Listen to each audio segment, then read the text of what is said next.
weapons that could make it effective in challenging US's blockade of the Strait of Hormuz. And these include things such as small boats, a very high number of marine mines. I think the estimates are at 5,000. And the most important thing here is not, the balance of the military power, in which obviously the Islamic Republic is disadvantaged at, but also the willpower. The Islamic Republic has figured out that the Strait of Hormuz is a very big leverage for it. It has given it a very unexpected leverage, in fact. So they will be basically very willing to take risks. This includes, with their personnel in order to make sure that the US cannot take full control over the strait. Let me then also ask you a follow-up question, because given where we are, given what we've seen over the last 40 odd days, are we in a situation where the worst case scenario is a resumption of hostilities, that concentration of military assets in that smaller region? Many experts say could point towards a great likelihood of perhaps a resumption of hostilities, perhaps a miscommunication or miscalculation. Is that a very legitimate and a real risk that we have on our hands? I think it is certainly a real risk. The reason being that the Islamic Republic came to this war having one very important, from its perspective, objective, and that was to survive this war. At the very beginning, 6 weeks ago, perhaps many analysts would put, the odds against it, but it has shown that, despite a very real mass dissatisfaction with the state inside Iran, mass uprisings did not happen during the war, as some had expected, that there will be a military conflict, there will be a war, like Iran's military power, Islamic Republic's military power will decrease, and then mass uprisings will essentially lead to a collapse of the regime. This has not happened. So the Islamic Republic has managed to maintain its hold over the country, and it has, as we discussed, shown that it does have a level of military resiliency, especially in using tactics of horizontal and asymmetric wars. From its survival perspective, continuing hostilities, as long as it thinks that it will not damage its overall chance of survival, it would probably see it to its benefit. On the other hand, we can see that the US is not willing to compromise and, basically give Iran, the Islamic Republic, a very clear win. So I think the continuation of hostilities at this point is a real danger, and what we will probably see in the upcoming weeks. Sure. Mr. Locker, coming to you now, with respect to this blockade, again, I'm just one more question on that one particular issue. This blockade that we've seen over the last 40 days, China has been a beneficiary. It has been benefiting from access to Iranian oil. So when Donald Trump says that I will not allow ships to leave the Iranian port, is that a dig at China? Is that aimed at China? And I ask you this because a statement coming in from the Chinese Minister of Defense very clearly says, expect others to not meddle in our affairs. Iran controls the Strait of Hormuz, and it is open to us. So I ask you again, is this aimed at China? Well, I don't know if it's aimed at China specifically. I don't think Trump is thinking that clearly, like, oh, I'm going to say this and it's aimed at China. Obviously, that's a consequence of this. And, the Chinese are not going to look favorably upon a U.S. warship trying to stop a Chinese tanker or any kind of ship from entering or exiting the Strait of Hormuz. So whether he meant it as a dig at China or not, it's a problem. It's going to be a problem with the United States and China, or any other country that owns a ship that's trying to navigate that strait. So moving ahead, I mean, given where we stand right now, given that it may not be a dig at China, are we looking at a situation where this blockade provides some clarity with respect to perhaps non-Iranian oil? Is that something that you expect? US CENTCOM is quite clear. They will only be targeting Iranian ports, ships coming to and from Iranian ports. Is that likely to give any form of certainty, assurance to some of the other Gulf countries? Well, maybe, but I mean, you're looking at a situation where it's not necessarily that governments are controlling the transit through that area. It's insurance companies. If you own a ship and you can't get insurance to go through there, you're not going to do it. And how many people want to send one of their ships loaded with oil through a navigation passageway that is very challenged, very dangerous? You don't know if you're going to get attacked or not. And so that's a consequence of all of this. People aren't sure if they want to go through that area or not. Well, on the flip side, despite all the back and forth we've seen over the last 48 hours, one thing that is true is that both sides are holding firm. They're not attacking each other's facilities. There are no missiles and drones that we're hearing about. Is that a reason for some hope that perhaps there could be room for resumption of dialogue and that we could have a second round of Islamabad talks? Well, I think it's hopeful whenever people aren't shooting at each other. So yes, and I don't think that either country wants there to be a shooting war. I know Trump doesn't really want it. He talks tough. I wasn't surprised at all that he backed down from his threats to wipe out Iran's infrastructure because he really didn't want to do it. And that's the way he does business. He's going to make a lot of threats and then kind of back down. So I think it's always encouraging when people aren't shooting at each other, and I hope that continues. Ms. Lewis, same question to you. How much room, appetite is there between Tehran and Washington to have a round two, perhaps, of Islamabad talks? I think whilst the situation with the Strait of Hormuz is, going through this uncertain phase, it might be hard to see past, the possible escalation that might happen in the next few hours or days. However, I think there still is an appetite for talk from both sides. As we saw in Islamabad, whilst both sides officials did blame each other for not reaching a final negotiation, but they both also kept the door open, saying that they made a lot of progress on certain issues. So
A high-level delegation led by Pakistan's army chief held talks with officials in Iran on the possibility of a new round of negotiations between Iran and the US. The White House expresses optimism for continued negotiations between the two countries, says future talks likely to be held again in Islamabad, also denies reports that the United States has requested an extension to its ceasefire with Iran, which is set to expire next week.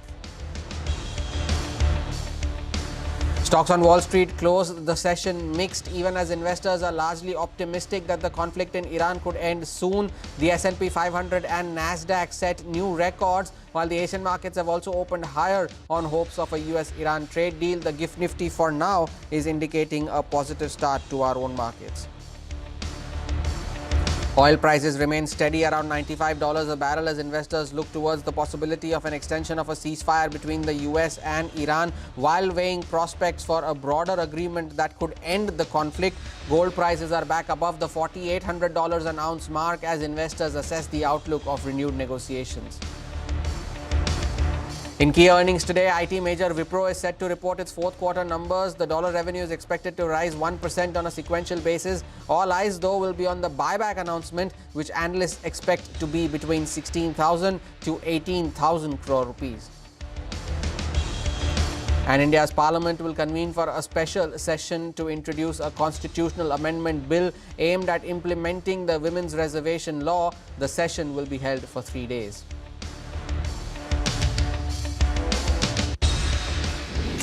Good morning, you're watching Power Breakfast right here on CNBC TV 18 in the Mumbai News Centre. I am Hormus Fatakia, and today the Sensex weekly expiry. But before we get to our own markets, let's first take a look at how the Asian markets have started off this morning. And taking cue from the Wall Street price action overnight, Asian markets too are largely higher. The Hang Seng continues to trade with gains of close to 1%. The Taiwanese index, new record highs every single day. Its market cap has now crossed that of UK and now above $4 trillion for the Taiwanese market, 0.5% higher there as well. The Nikkei and the Kospi are the outperformers this morning from the Asia Pacific markets, both of them trading with gains of close to 2%. So tracking cues from Wall Street, the Asian markets too have opened largely higher, and it's a green screen across the Asia Pacific. At the GIFT Nifty started off around 120, 125 points higher. The implied open is now down to around 70 points, but it's a 70-point positive nonetheless. So the bulls will take that. And of course, we are at a very important trading range, the level of the very important trading range on the index. We'll get to that in just a bit as well. We're on to the top story that we are tracking. There is renewed optimism for an end to the West Asia conflict as Pakistan's Army Chief Field Marshal Asim Munir held high-level talks in Tehran on the possible resumption of conversations between Iran and the US. The diplomatic push came as US and Iranian officials weighed a return to Pakistan for further talks after negotiations there ended on Sunday without a breakthrough. White House Press Secretary Caroline Leavitt also expressed optimism that talks might resume in Pakistan in the coming days. Listen in. I've also seen some reporting about the potentiality for in-person discussions again. Those discussions are being had, but nothing is official until you hear it from us here at the White House. But we feel good about the prospects of a deal. The president mentioned that in his interview yesterday. And it's obviously in the best interest of Iran to meet the president's demands. I think he's made his red lines in these negotiations very clear to the other side. And so we are continuing to see how these conversations go. Would those talks be in Islamabad, or where would they be the next round? They would very likely be in the same place as they were last time. US President Donald Trump also took to Truth Social to post on China's relations with the US. He wrote that China and the US are working together and that Beijing is happy that he's opening the Strait of Hormuz. He added that China has agreed to not send weapons to Iran. However, it was not immediately clear what Trump meant as shipping through the Strait of Hormuz remains constrained. The White House said that the US blockade of Iranian ports has been fully implemented and applies to ships of all nations entering or departing Iranian ports. Press Secretary Leavitt also declined to give a timeline for how long the blockade will last. With respect to the blockade, as you know, it has been fully implemented and it's being enforced against vessels of all nations entering or departing Iranian ports. I want to make that point clear. I've seen some misreporting on that as well. This includes all Iranian ports on the Arabian Gulf and the Gulf of Oman. And our U.S. forces in the region are supporting the freedom of navigation for vessels that are transiting the strait to and from non-Iranian ports. So I know some in the press were confused about that. We are supporting the freedom of navigation, just not with respect to any tanker or vessel that would benefit the economy of Iran as these negotiations continue. Additionally, the U.S. Treasury Secretary Scott Bessent has threatened to sanction buyers of Iranian oil and says that it believes China will pause such purchases as Washington enforces its maritime blockade on Iran. The U.S. Treasury had warned 2 Chinese banks not to process Iranian money or face sanctions. Now, without naming the banks, of course, China previously brought more than 80% of Iran's shipped oil. Listen to what he had to say. we have told countries that if you are buying Iranian oil, that if Iranian money is sitting in your banks, we are now willing to apply secondary sanctions, which is a very stern measure, and the Iranians should know that this is going to be the financial equivalent of what we saw in the kinetic activities. Iran is used to be the largest state sponsor of terrorism. China was purchasing more than 90% of their oil, which is about 8% of China's energy needs. We believe this blockade in the Straits, there will be a pause of Chinese buying, but I will tell you that two Chinese banks received letters from the U.S. Treasury. I'm not going to identify the banks, but we told them that if we can prove that there is Iranian money flowing through your accounts, then we are willing to put on secondary sanctions.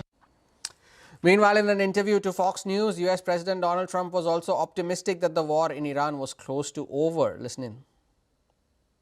Is this war over? I think it's close to over, yeah. I mean, I view it as very close to over. You know what? If I pulled up stakes right now, it would take them 20 years to rebuild that country. And we're not finished. But we'll see what happens. I think they want to make a deal very badly.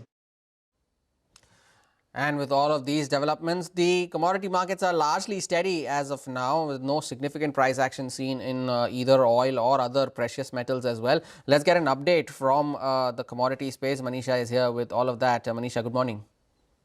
Morning, and thank you for that. Well, as you said, yes, there is a bit of a stability coming back into all of these markets, especially the crude oil prices, which started on a very volatile note on this week, but are trading quite steady at this point in time. Possibility of extension of ceasefire between U.S.-Iran, broader agreement could end conflict, reopen strait is the theme or the narrative that the markets are working with right now. We also have seen a decline in coal prices. That one is trading at a 5-week lows. But the gains have come back and come back strongly for the metal prices. Steel rebar is trading at multi-week highs. Iron ore prices have surged quite strongly. Copper prices are now trading at around 2-month highs. You have gold and silver trading at a 1-month highs. Aluminum is the only one that has retreated from its 4-year highs. There are expectations that there could be higher exports coming in from China. And with all this peace talks again happening between U.S. and Iran, the geopolitical premium also seems to be getting away from aluminum. But all the other metals trading very, very positive in Asia. Manisha, thank you for that update there. Positive trades for metals in Asia. Oil prices remain largely steady around that $95 a barrel mark. Take a short break, set you up for trade for our own markets on the other side. Stay tuned.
Welcome back. On to action from Wall Street. The session ended mixed, but the S&P 500 and the Nasdaq ended at record high levels as investors grew optimistic about a potential end to the Iran conflict. The S&P 500 closed above the 7,000 mark for the first time, while the Nasdaq also jumped over 1.5%. The Dow, though, was an underperformer, closing just below the flat line. CNBC's Mackenzie Sigalos gets us a wrap of all the action on Wall Street. U.S. markets were mixed across the major indexes in Wednesday trading, with both the S&P and Nasdaq hitting all-time highs as investors try to look past concerns over the Iran war. The Dow fell 72 points, the S&P 500 gained 56, and then that tech-heavy Nasdaq added 377. President Trump on Wednesday threatened to fire Federal Reserve Chairman Jerome Powell if he stays on as Fed chair while his successor, Kevin Warsh, goes through Senate confirmation. Powell's term as chair expires May 15th, but has 2 years left on his term as a governor. The president also said the probe into renovations at the central bank's headquarters must continue. A federal judge last month quashed subpoenas in the case. At the same time, GOP Senator Tom Tillis has vowed to block Warsh's nomination until the probe is ended. Shoe company Allbirds surprised markets on Wednesday by announcing that it's switching from footwear to AI compute infrastructure. Allbirds last month sold its intellectual property and other assets to American Exchange Group, which sells the shoes now. Allbirds is expected to change its name to Newbird AI. The company was valued at just $21 million at Tuesday's market close, but after Wednesday's announcement, it soared almost 630% to a market cap of $157 million. That's what's happening here in the U.S. Back to you in Mumbai. Mackenzie, thank you for that update. Let's set you up for today's trading session. Our research team is here with the trade setup, the stocks that should be on your radar, and of course the setup on the FNO side of things as well. First up, Vivek is here to tell you all the market cues that you need to watch out for. Vivek, good morning. This is the Sensex weekly expiry today, but what are some of the other important cues that you're watching out for? Well, good morning. As you just heard, yesterday was a session where the tide turned decisively in favor of the bulls, and like you mentioned, the Nasdaq ending higher for 11 straight sessions. The U.S. markets have gone ahead and reclaimed fresh record highs.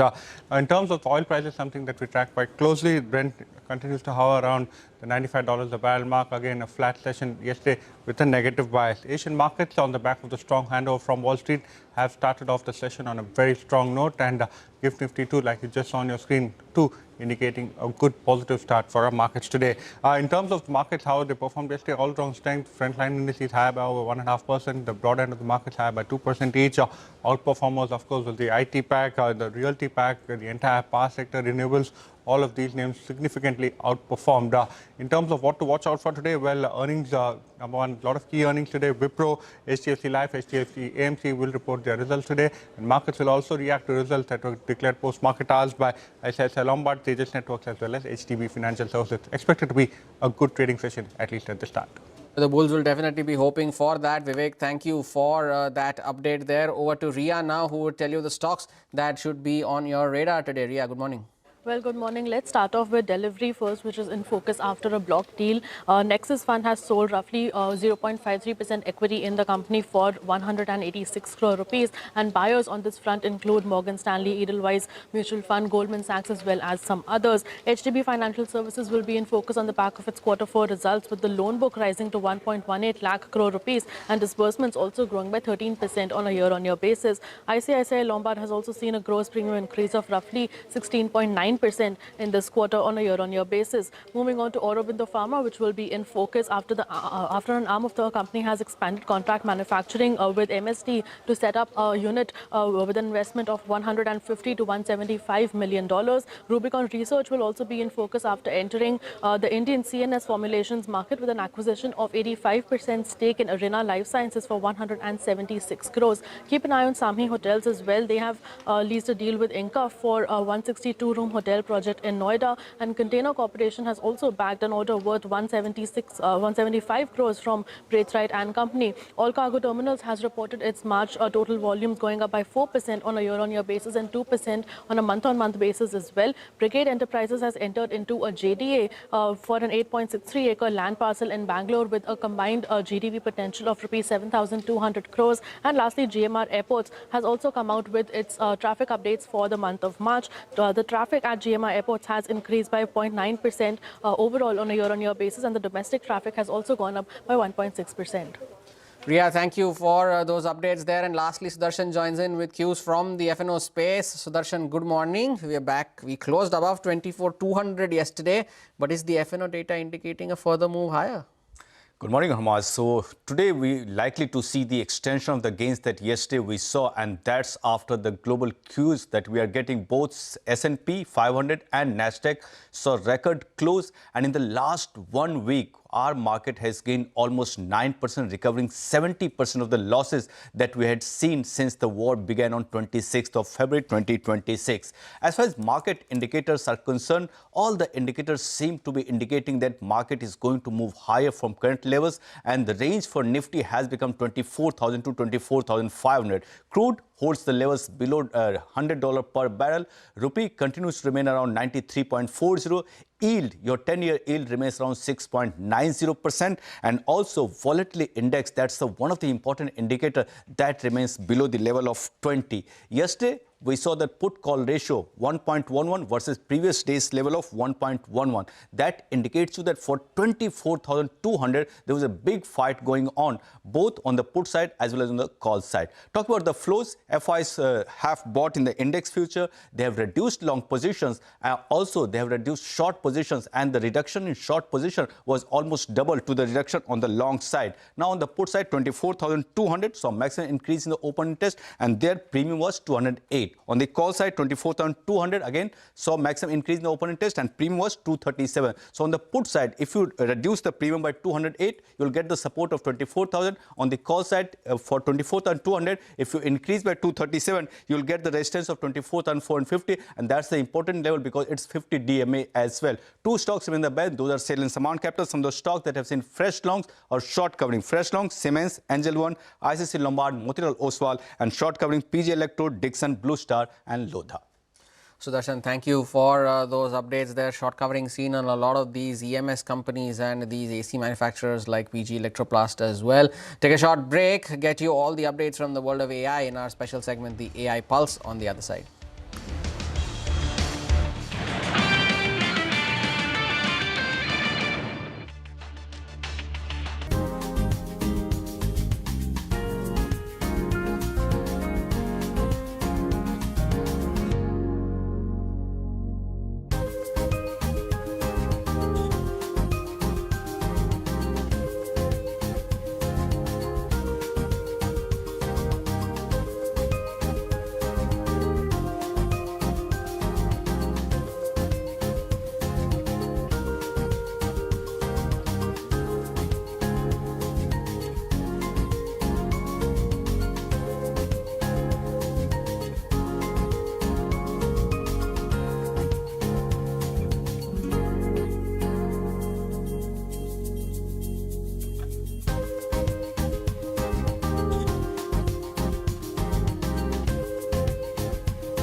Welcome back. Getting you the latest updates from the world of tech in our segment, the AI Pulse. Rachna is here with that complete wrap. Rachna. Well, Europe's financial regulators are raising alarms over a powerful new AI model they fear could supercharge cyber attacks on banks. The European Central Bank is preparing to question lenders about their defenses against Anthropic's unreleased Mythos model. This follows warnings from British authorities that it demonstrated greater offensive cyber capabilities than any system previously tested by the UK's Technology Secretary and Security Minister. Anthropic is not releasing Mythos to the public. Instead, it is privately sharing the model with a select group of institutions known as Project Glasswing. This includes JP Morgan, so they can evaluate its risk and strengthen their security within the banking sector. In other AI infrastructure related news, trading powerhouse Jane Street is making a massive $7 billion bet on the sector. The firm has taken a $1 billion equity stake in cloud provider CoreWeave, paying $109 a share, 176% premium to CoreWeave's IPO price, and committed another $6 billion to utilize its platform, becoming one of CoreWeave's 5 largest shareholders. In chip design, Cadence Design Systems and NVIDIA have formed a new partnership to accelerate AI-driven robotics. The collaboration will combine Cadence's advanced physics simulation technology with NVIDIA's robot training models, aiming to bring capable robots to market significantly faster. On the jobs front, LinkedIn says AI is not to blame for the current hiring slowdown. Speaking at the Semaphore World Economy Summit, the company noted that the hiring is down roughly 20% since 2022, attributing the decline primarily to higher interest rates rather than automation. However, LinkedIn warned that job skills could shift by as much as 70% by the end of the decade, even for workers who keep their jobs. And finally, Allbirds is exiting the footwear business. The once hyped sustainable sneaker brand, which was days away from shutting down entirely, has now sold off its shoe operations and is rebranding as Newbird AI, with plans to pivot into building computing infrastructure. Investors cheered this move. The company's share surged nearly 600% in a single trading session post the announcement. Fun, right? Shut down businesses, then announce the pivot to AI. The stock goes up almost 900% in a single session. Rachna, thank you for that update there. Now on to some national news. The government will convene a special 3-day session of Parliament starting today. The session is expected to be stormy as the government will take up the Constitution 131st Amendment Bill, the Delimitation Bill and the Union Territories Laws Bill 2026. Now together, these aim to enable fresh delimitations based on updated census data, expand the Lok Sabha strength and operationalize the long pending 1/3 reservation for women. And some somber news to wrap up today's show. Veteran investor and emerging markets pioneer Mark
Every morning, the countdown begins for the markets with meticulous research and analysis designed to help you capitalize on the trading day.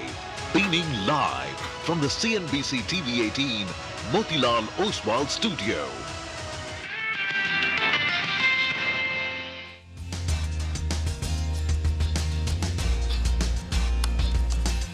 Good morning. You're with us here on a fresh new edition of Bazaar Morning Call. We are coming to you live from the CNBC TV 18 Motilal Oswal studios. I'm Prashant. With me, my colleagues Nigel and Rima.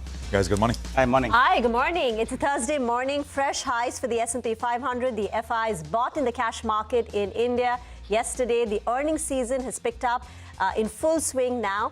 Weekly Sensex weekly expiry today, so lots on the tap. And the gift Nifty is suggesting a positive start. Well, that's right. A lot of cues and a bit of a feel-good factor now is coming back into our market. So that's good news. And hopefully, just going by all the sound bites we have heard in the last 24 to 36 hours, it appears more or less this war should be towards the end. Absolutely. Just some sober news also coming in this morning, right? Mark Mobius, the legendary emerging markets investor, has passed away. That's what we kind of sort of learn. Almost ageless, right? I mean, every time he used to, he's been a regular on CNBC TV 18 for 25 years now. My first conversation with him, I was sort of thinking back on the way here, perhaps was in 2004. And it's kind of sort of always looked the same, white suit and sparkling, whenever he sort of walked into the newsroom. So those are some visuals coming in with Mark Mobius in the CNBC studios, interactions, etc. So, really popularized emerging markets as a theme long before it became fashionable to say that I'm an emerging market investor.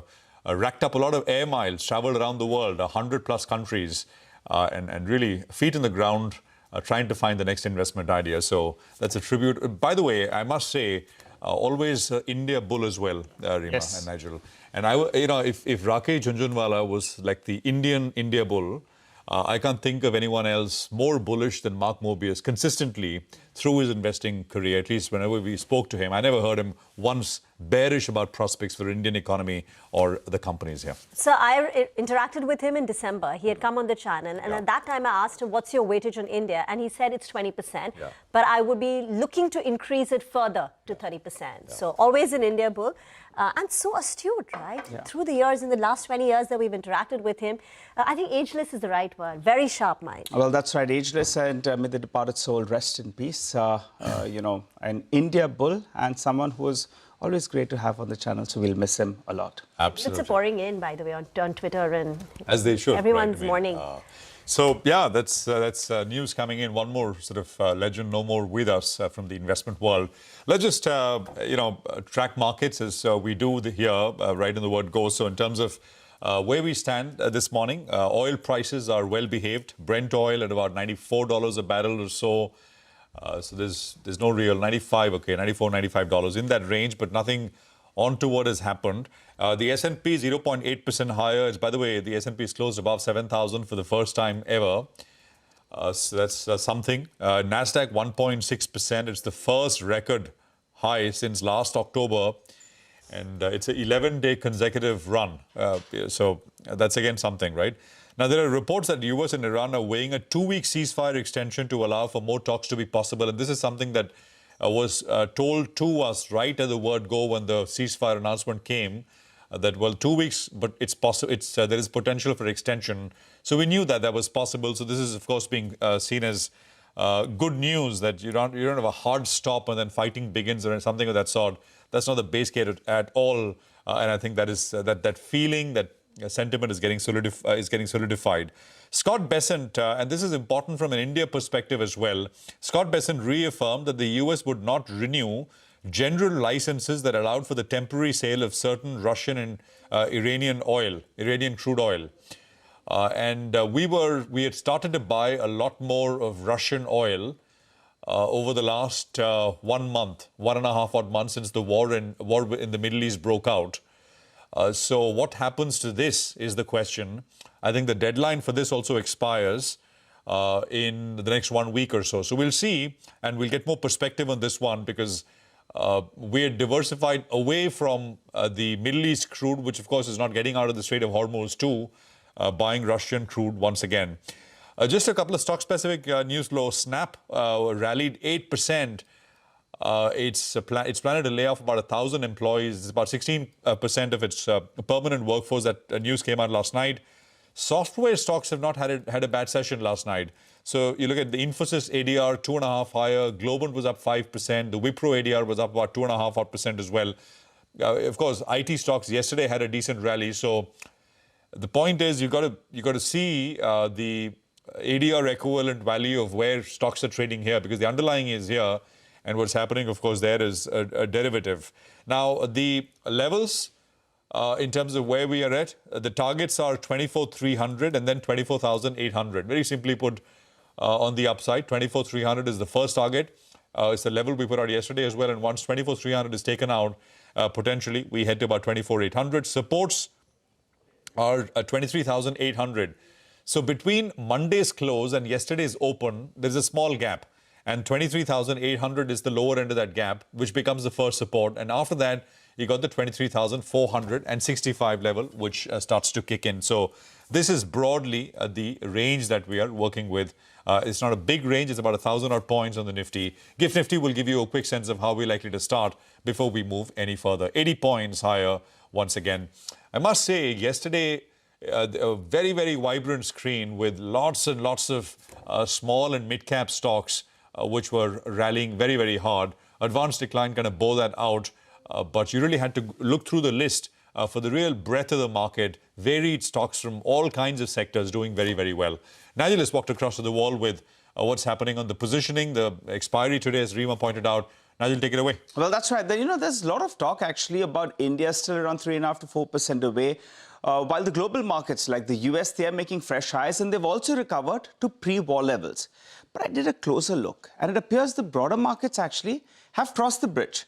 They're actually trading above pre-war levels. If you look at the mid-cap index, only around 0.5% away, while the small-cap index is actually higher in comparison to the pre-war levels, though the Nifty is still closer on 3.5 to around 4% odd, and I expect the Nifty to gradually make that up and move towards the pre-war levels as well. But the breadth of the market is good, and the broader markets are seeing traction. That's why your portfolio is feeling good. But coming back to the data points that we got yesterday, the FIs, they have turned marginal buyers. At least they're not selling, which is good news.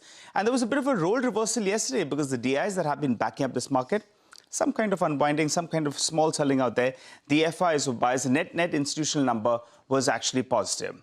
On the index and for the markets on the whole, it appeared on the Nifty there was about a short covering that did take place. While on the Nifty Bank, there is a sense that that index is finding its form and that, in fact, there was some long addition out there. This is for the market on the whole. Though from an FI perspective, they unwound positions big time. Both on the long as well as on the short side, they unwound positions out there, while the short positioning continues at around that 79% or thereabouts. Now remember, from the recent low, the Nifty has bounced closer around 2,000 points. So big bounce is what we are seeing from the lows that we saw, towards the end of March. But you look at the kind of short covering that we're seeing. The similar time frame, you should get the FI net short positions. That's down by around 60,000 contracts. That's 25% short covering is what we're seeing from the FIs on their shorts. While the clients as well, they have been unwinding some long positions because they were backing up this market. So some kind of profit taking, the long positions from the client side, that's down by close to around 50,000 contracts. But that graphic point tells you the power of short covering. 2,000 point rally and massive short covering from the FIs. Well, looking at the Nifty, well, there appears as a short straddle at play. And the broad range will be these 1,000 points up for you on the screen, 23,700 to around 24,700. Let me explain that to you. There's action at both the 24,200 call, 24,200 put. You put it together, the premium's close to around 500 points. So you add and deduct this 500 points from this level of around 24,200, and that's giving you the broad range. In the near term, though, if you're looking for a specific range, that is the strategy on the option side. But in terms of a specific range, well, the reference point on the downside will be around the 20 DMA.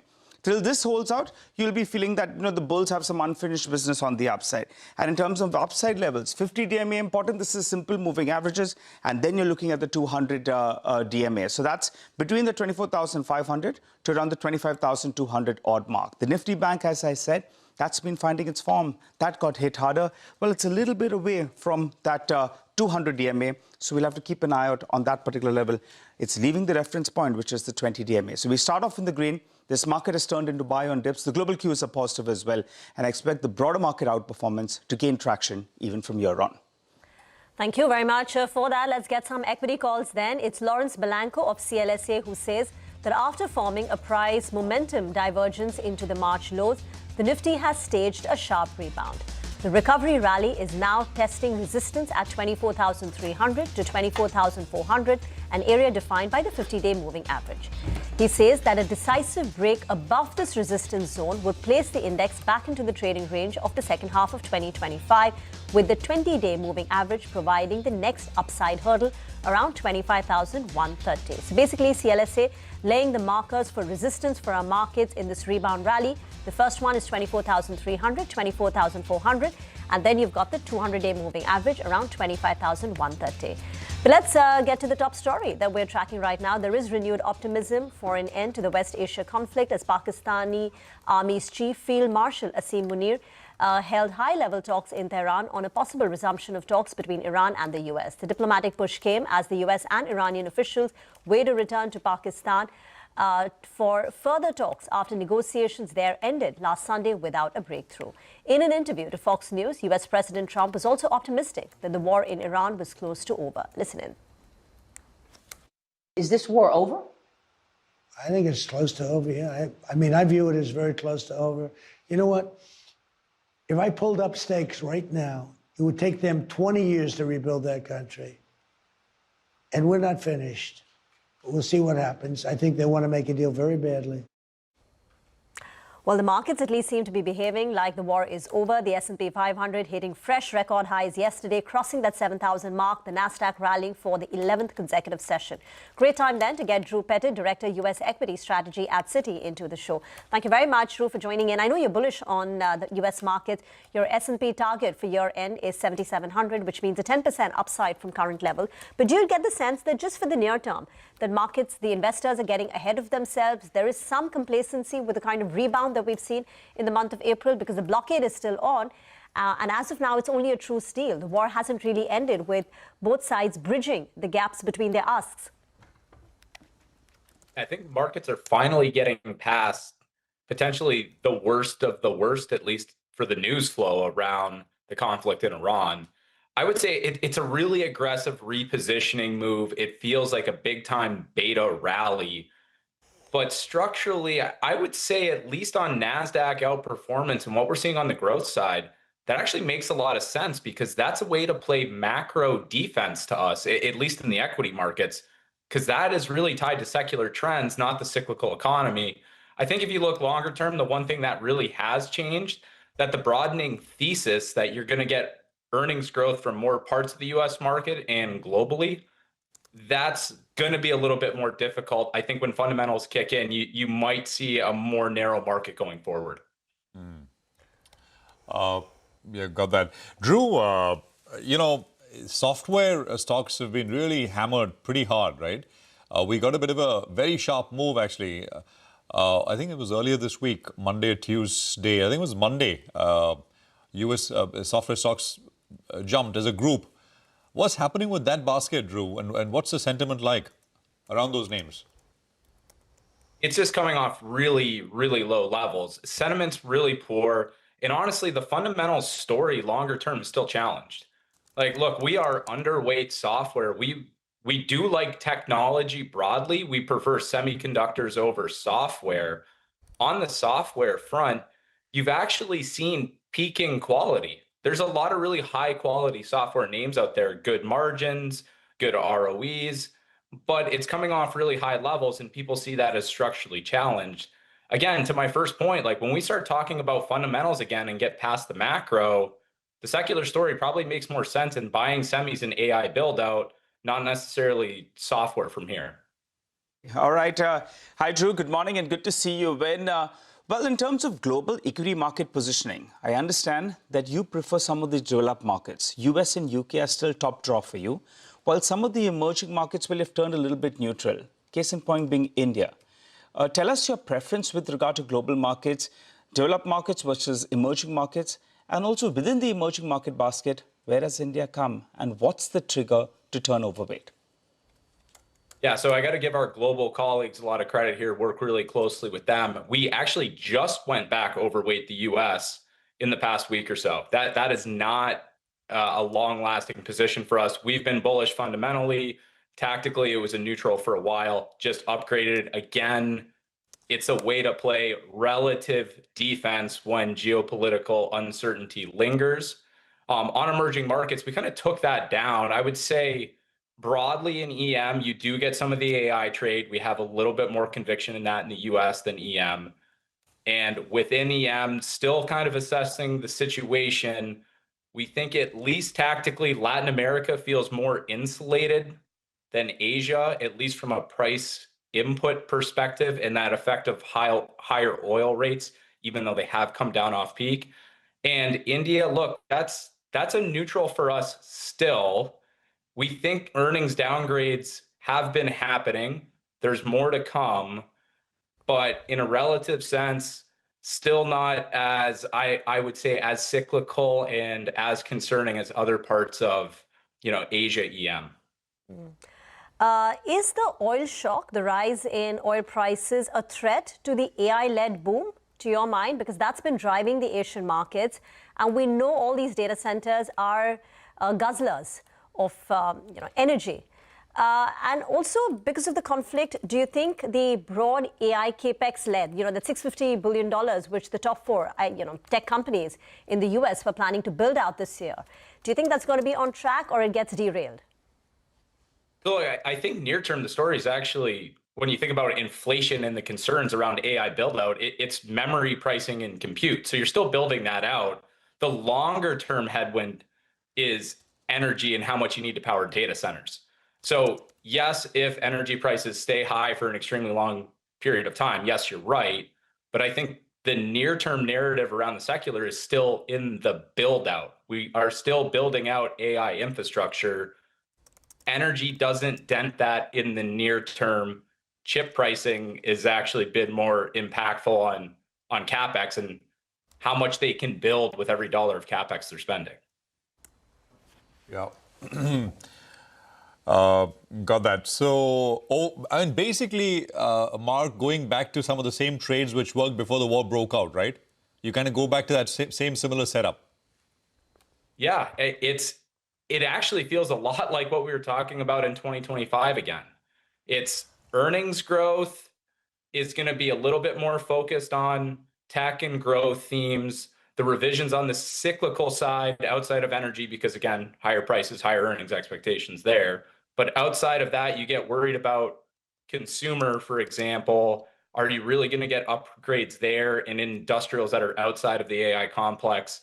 So to us, yeah, it starts to feel like the earnings story of last year and a little bit more of kind of what was working going into this. Drew, we'll leave it there. A good conversation. Thank you very much for joining us. Appreciate your time here on CNBC TV 18. Okay, thank you. Take care. Take a quick break, but before that, let me just quickly get you the conversations which are lined up here. So 8:35, we'll have Equity Securities' Manoj Gori to focus on the consumer durables space. 9:20, we have Prashant Jain of 3P Investment Managers, a veteran really, talking to us, of course, about markets and his roadmap from here. We speak with the management of ICICI Lombard at 9:40 in the back of their fourth quarter numbers. 9:50, a discussion on the India-US trade deal talks resuming. I mean, that 40-minute phone call between President Trump and Prime Minister Modi. Towards the end of the program, Lata discusses the likely impact of delayed monsoon and fertilizer shortage in agriculture. And of course, implications for rural demand. Ashok Gulati is a guest today on the show. Time to slip in a short break, but we've got a lot of stock-specific action they're going to be tracking for you in our special Top 10 segment. We're looking at HDB Financial, ICICI Lombard, Oro Pharma, Rubicon Research, Swami Hotels, Delivery, and Brigade. All of them will be reacting to positive news flow. While you'll have, bazaar-style retail, Tejas Networks, and GMR Airports that will be reacting to negative news flow. Take that break, come back, we get into further detail on all of these names.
Welcome back. Let's talk about stocks then. Our entire research team is standing by with CNBC TV 18's list of top stocks for the day. Let's talk about the earnings then.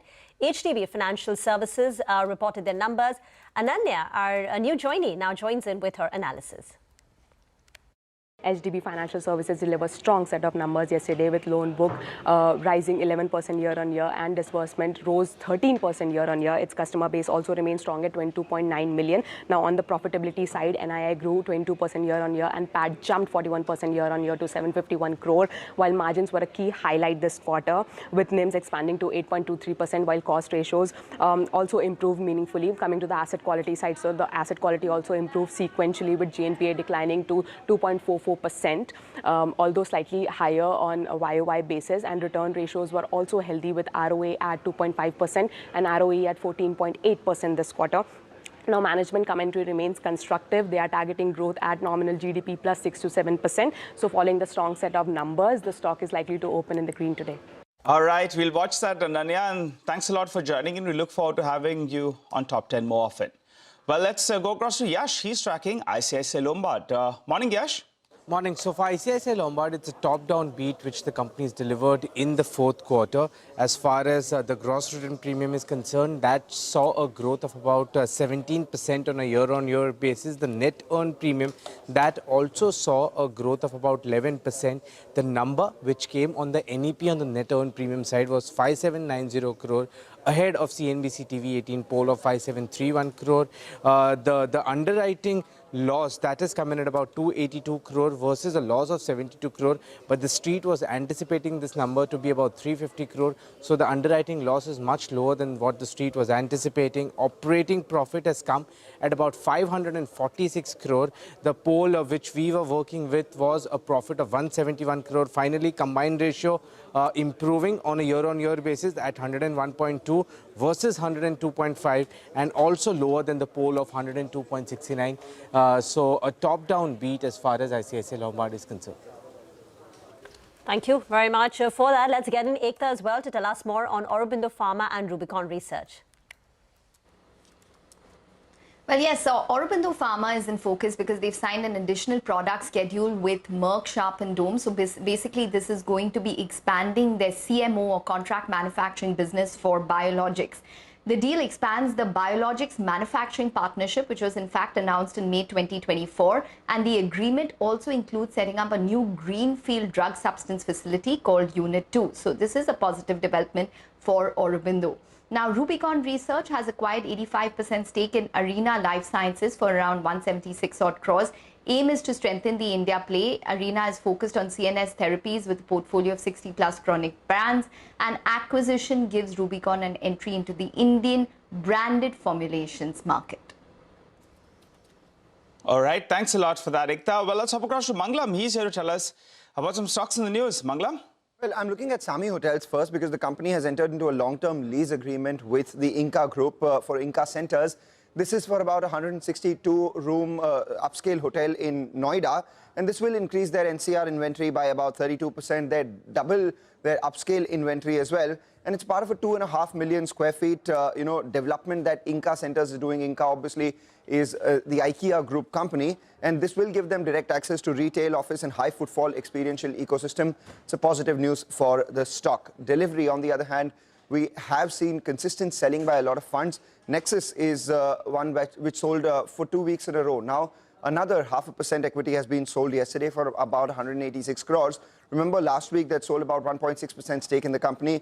They owned about 4.5% in the company, so it's fair to assume that this may be a periodic clean-out trade that may be underway by Nexus. The only thing that will support the stock, and did that yesterday as well, the buyers are fairly strong hands, so we have the likes of Nippon India Mutual Fund, Edelweiss Mutual Fund, Morgan Stanley, Goldman Sachs, all of them buying the stock. Finally, we have Bazaar Retail, which I expect to see some mild red today. Why is that? Because the insurer has settled fire-related inventory loss claim for their West Bengal warehouse. The company's loss, as per them, was 51 crores. They had estimated for 43 crores as receivable, but the claim has finally been settled at 23 crores. So it's that 20 crore hit that they will have to take on the estimated receivable as well. So as a result of which, we see some mild red on Bazaar Style Retail. All right, Manglam, and the big game this evening, Mumbai Indians bounce back? Mumbai Indians should bounce back, just the way All Birds did yesterday, Nigel. All right. I think I'll visit the stadium, because I think I need to play maybe a good luck charm or something like that. If you have a All right, strategy, you Banglam. know who to take, Nigel. For sure, Banglam. Thanks a lot for that. Well, let's hop across to Vinny. She's here to tell us about some more stocks in the news. Hey, Vinny. Hi, Nigel. First, good morning. And let's talk about Tejas Networks. That's the one that reported its numbers as well. Weak set of numbers that came in from the company. Revenue down 70% on a quarter basis. Even on a year-on-year basis, the revenues were sharply down by 72%. Full year also, revenues have seen a decline of more than 87% on a year-on-year basis. Now, overall, the company has reported the fifth quarter in terms of losses that they've seen coming in a row as well.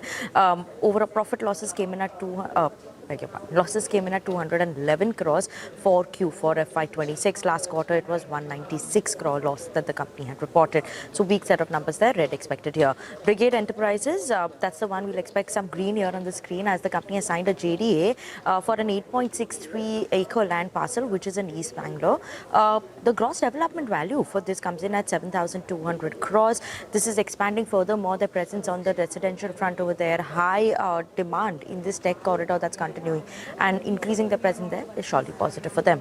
GMR Airports, red expected here as well. The March 2026 passenger traffic data that's come down by 1.5% on a year-on-year basis. Q4 FY26 passenger traffic is at 3.1 crores, which is mildly up by 0.9%, so not much of a positive up move there as well. Muted traffic growth that's coming on the domestic front, mainly because of the disruptions that took place due to the geopolitical tensions, West Asia tensions that were there, and some upgradations that were going on for the Delhi airport. That's also seeing some bit of an impact in terms of the traffic data. That is why red expected here as well. Thank you very much for that. Let's do a quick recap then of the top stocks to watch. Stocks with positive news flow are HDB Financial, ICICI Lombard, Aurobindo Pharma, Rubicon Research, Sami Hotels, Delivery, Brigade Enterprises. Stocks with negative news flow are Bazaar Style Retail, Tejas Networks, GMR Airports. We also have important earnings coming out, and two nifty companies, HDFC Life and Wipro, will be reporting numbers, and two F&O stocks, Angel One and HDFC AMC. So keep your eye on these companies as well as they report numbers later today. Manisha is now joining in for a complete roundup of all the action from the world of commodities. Manisha. Thank you so much for that. Well, I'll start with the crude oil prices, which surprisingly have been very steady in the last 24 hours after a very volatile start to the week. The possible extension of ceasefire between US and Iran, a broader agreement, a second round of talks between the two countries, all of that has led the geopolitical premium coming off the prices. And then you have the dollar index as well, which is trading at a 6-week low, supporting a lot of these metal prices. So when you look at gold and silver, well, we are trading at a 1-month high. We have seen the coal prices decline to a 5-week lows with the crude oil prices coming down. And it is really the metal space which seems to be doing quite well. Apart from precious metals, it is the base metal prices where you have steel rebar trading at multi-week highs. It also has to do with the iron ore prices trading at around 1-month highs. The only metal that has seen a retreat has been aluminum. That is off its 4-year highs.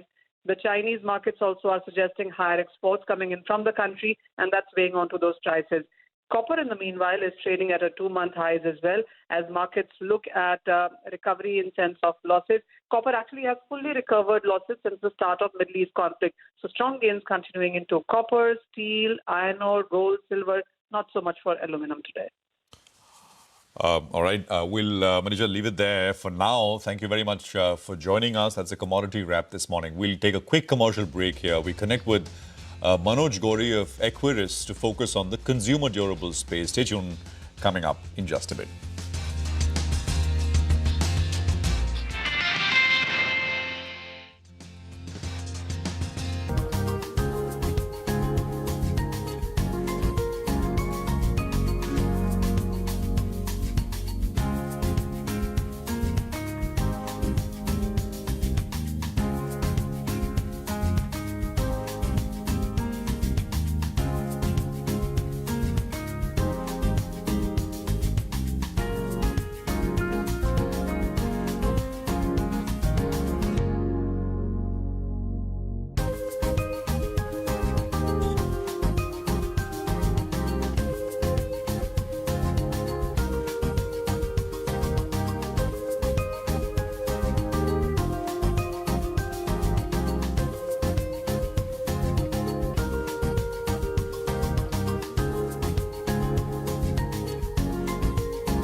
Welcome back. Deepan Mehta, Director, Alexa Equities, joins us on the show. Hi, Deepan. Good morning. Good to see you, Ben. Markets appear to be in a good mood. And we were just pointing out earlier that the Nifty still appears it's 3.5% away from those, highs that we saw pre-war.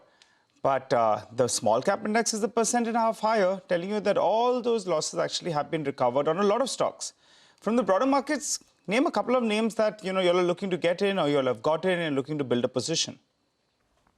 Good morning and thank you for having me on your show. No, I think that last 2 weeks we have stayed away from the markets. So I know that markets have, kind of retraced a lot of the losses, but still the uncertainty remains around what can happen in the Middle East.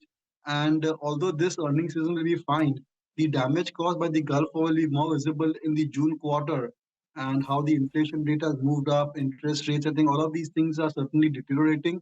And now we have another problem to deal with, that being the monsoon, with both SkyMet and IMD predicting a normal monsoon. So there are a lot of concerns on the fundamental side. So it's better to just kind of wait and watch. We have a very good earnings season coming into play, and better to look for winners after the earnings season is over, depending upon what the managements have to say as to how they are managing the current challenges around the geopolitical event and what the impact will be there of a poor monsoon.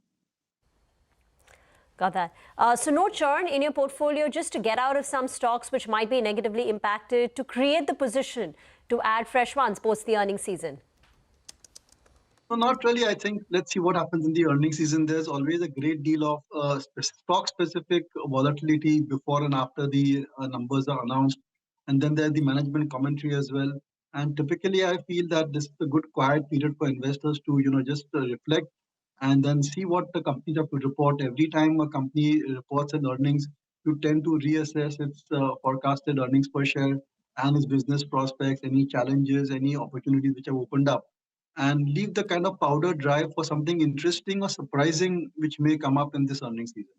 So do you want to share some of your reflections? I know in the last two interactions you spoke about energy security, and that entire value chain is attractive to you. But outside of that, do you want to tell us some themes which maybe you'll wait for confirmation to come through post the earnings season and the commentary, but some themes which you think might be interesting and worth watching? Yeah, I think that, rupee at around this 93, 94 is a reality. It's going to remain at these levels and gradually depreciate by 2-3% every year as it has.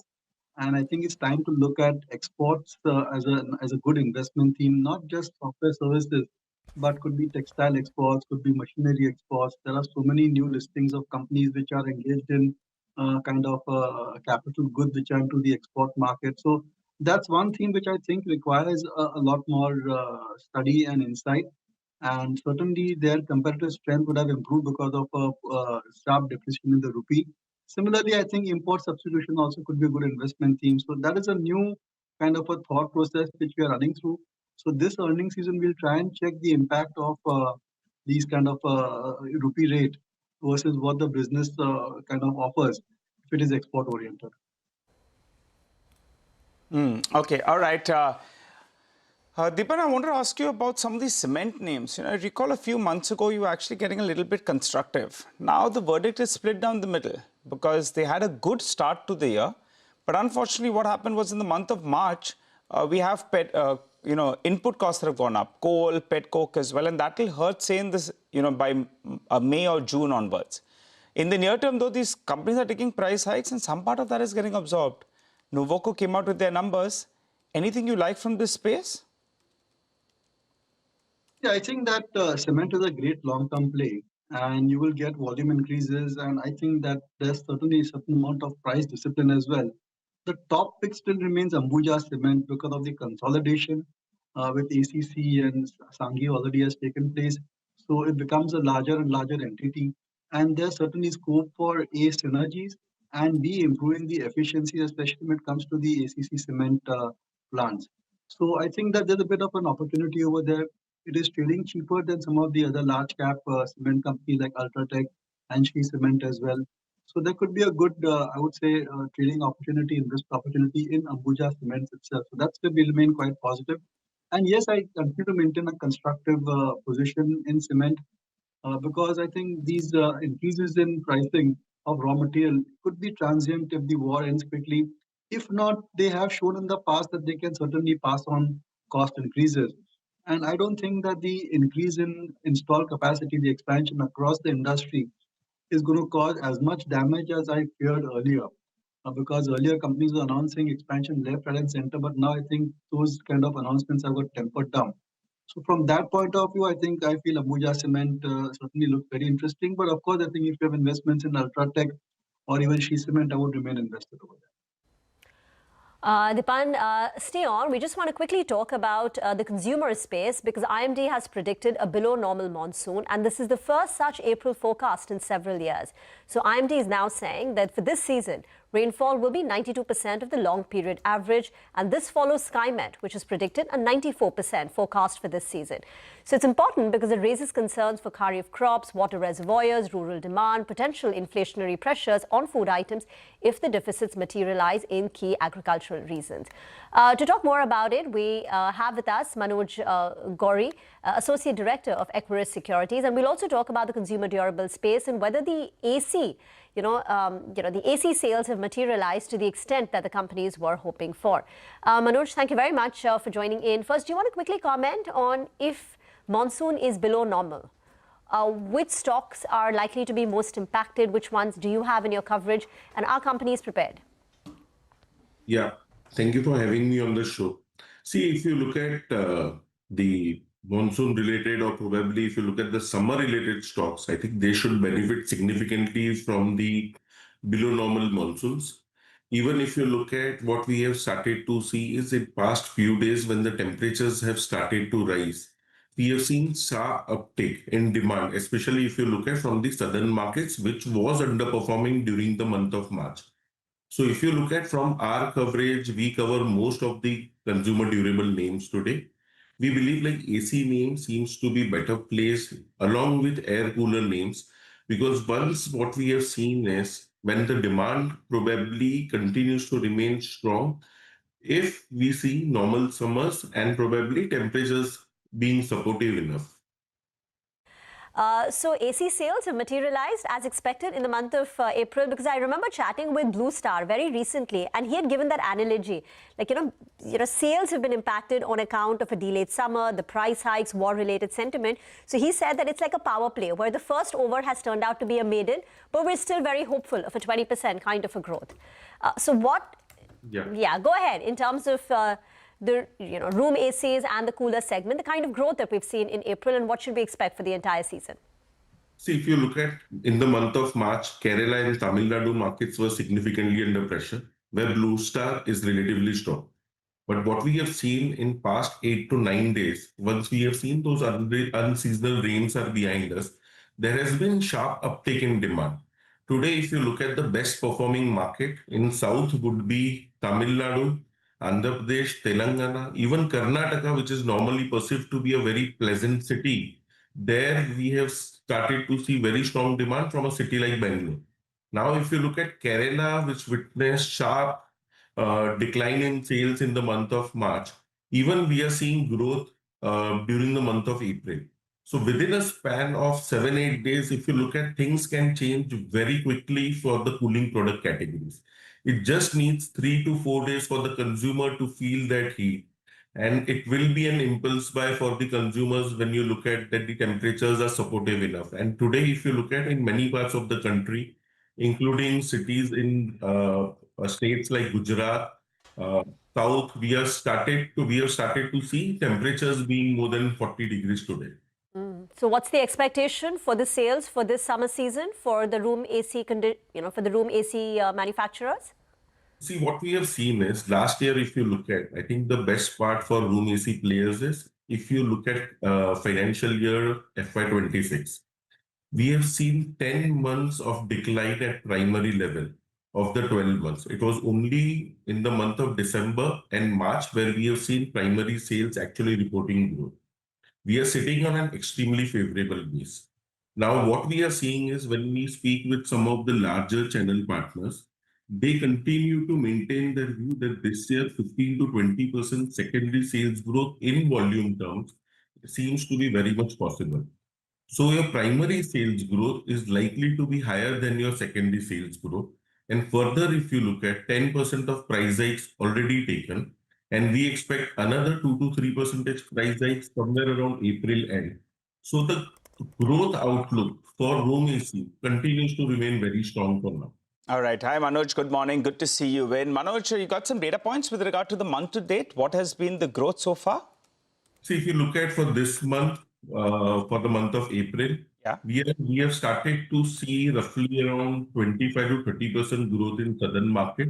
Okay. If you look at from the west point of view, it's close to around decline of close to around 13 to 14%.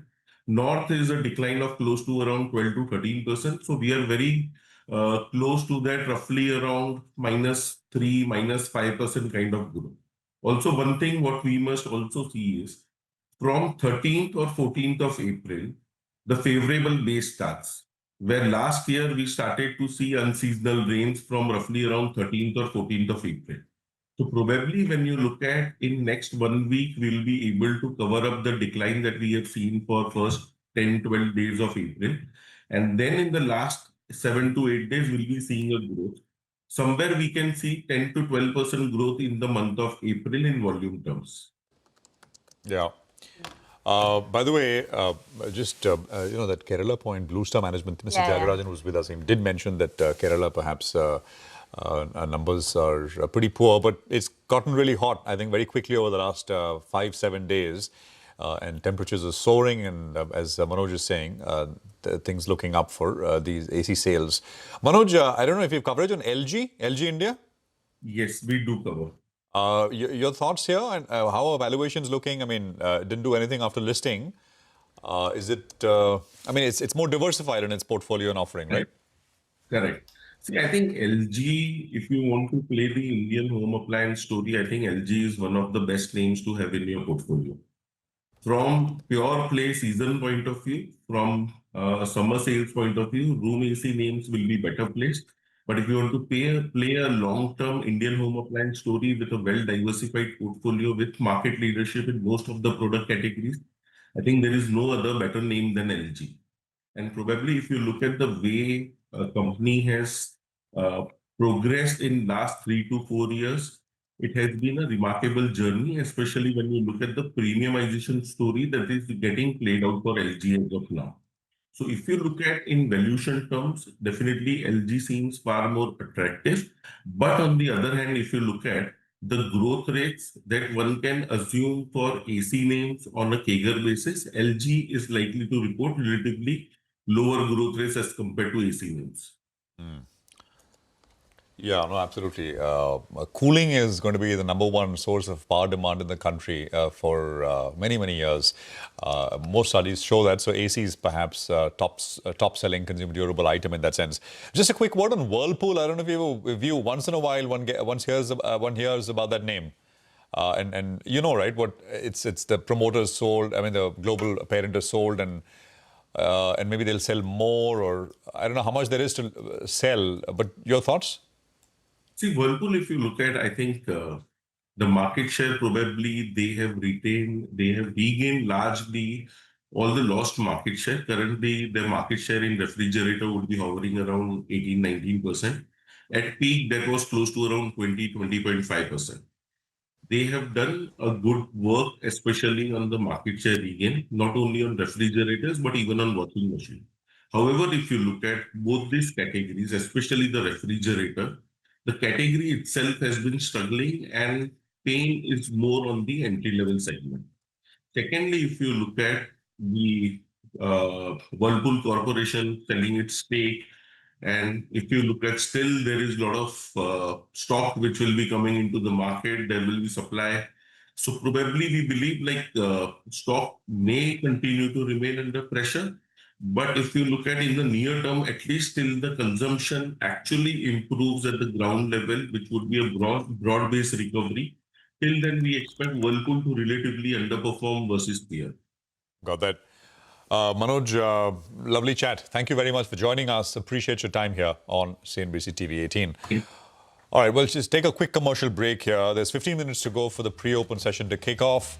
We'll be back and we are going to get in Deepan Mehta for more market conversation. Sudarshan and Mitesh for some trading ideas as well. Stay tuned.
Okay, welcome back. The big buzzers from yesterday. Hormuz is here with that list. Hormuz, good morning. Morning, Prashant. And yes, there was a long list of movers in yesterday's trading session on the upside. Starting off with some beaten down names, RailTel was one such name. The stock was up almost 16-17% in yesterday's trading session. It's the biggest single day move since March of 2021. And it has gained in 5 out of the last 7 trading sessions, yes. But yesterday's volumes were the sum total of almost the last 48 sessions put together. Close to 7 crore shares were traded yesterday for RailTel. That was the highest since July of 2024, and that was comparison to the 20-day average, which is only 13.5 lakh shares. So out of those 7 crore shares, only 4.5 lakh shares were shares were marked for delivery, which means around about 31 lakh shares, and that too is significantly higher than its 20-day average of around 4 lakh shares for RailTel. The stock, of course, has been a beaten down name from its 2024 peak, which is well over 600 rupees. The stock is still down almost 50% from those levels. The one big mover yesterday was Grow, and the new listing, the stock has now doubled from its issue price. The 5th straight day of gains now, and in the 9 trading sessions that you have had in the month of April, the stock has declined only in one of them. And the month of April so far has seen the stock gain almost 40%. So from levels of 150 odd, which it closed the month of March, it is now at 210. Yesterday's volumes were the highest since the 1st of Feb. The 13 crore shares were traded. Compared to 20-day average of close to 3 crore shares. The delivery volumes were the highest since the 1st of Feb. Trading volumes were the highest in 3 months. 2 crore shares marked for delivery, 20-day average of close to 80 lakh shares. The third most traded stock on the Nifty 500 yesterday, and is the best performing stock on the Nifty Midcap Index as well. And lastly, Dixon Technologies, the stock closing above the mark of 11,000 for the first time in almost 2 months, and is gained in 5 of the last 7 sessions as well. 8.5 lakh shares traded yesterday, above its 20-day average. Close to 30% of those shares were marked for delivery as well. That too is higher than its 20-day average, and from its 52-week lows of the 30th of March, which is close to 9,600 rupees, the stock has seen a rebound of close to 16%. Okay, all right. Thanks a lot for that, Hormuz. Well, going back to Deepan Mehta. Deepan, yesterday you had all these market-related or, these market-focused stocks that did do well. Case in point being the exchanges and brokers. You had the Grow that did pretty well. Motilal Oswal was up and about as well. Even the depositories did well. From this entire basket, what do you like, in terms of a theme? And further down into stocks, what do you like? Yeah, sorry, Nigel, I just got disconnected for a minute. Is the question on capital market stocks? Yes, on stock marketplace. That's correct. Either brokerages or the exchanges, various other platforms. So I think, according to us, the best pick still remains MCX, and that also has been touching new all-time highs. And the reason for that is that the kind of volume and volatility which we are seeing in gold and crude oil certainly benefits MCX, and some of the threats related to some of these larger capital market players as regards options. That is a bit less in MCX, although MCX option volume is what is driving the earnings growth at that company. But this is one company which I would rate as the top pick within the sector. Also, we like a lot of these wealth management companies. We saw the results which came from Anand Rathi Wealth Management. I think we can expect very good numbers from 361 also, as well as Nuvama also. All of these three companies have got solid annuity revenues. So even if there is fluctuation in stock market prices, so the annuity revenues provide a great deal of stability to their earnings. So that's the way we want to play these companies. I know that BSE and Grow have all done very well, but end of the day, compare the valuations, compare the cyclicality which is there in the business. I would just say that the risk return doesn't favor you. Yeah, risk reward return does not favor. Deepan, this STT hike, right, which has come into place on the 1st of April.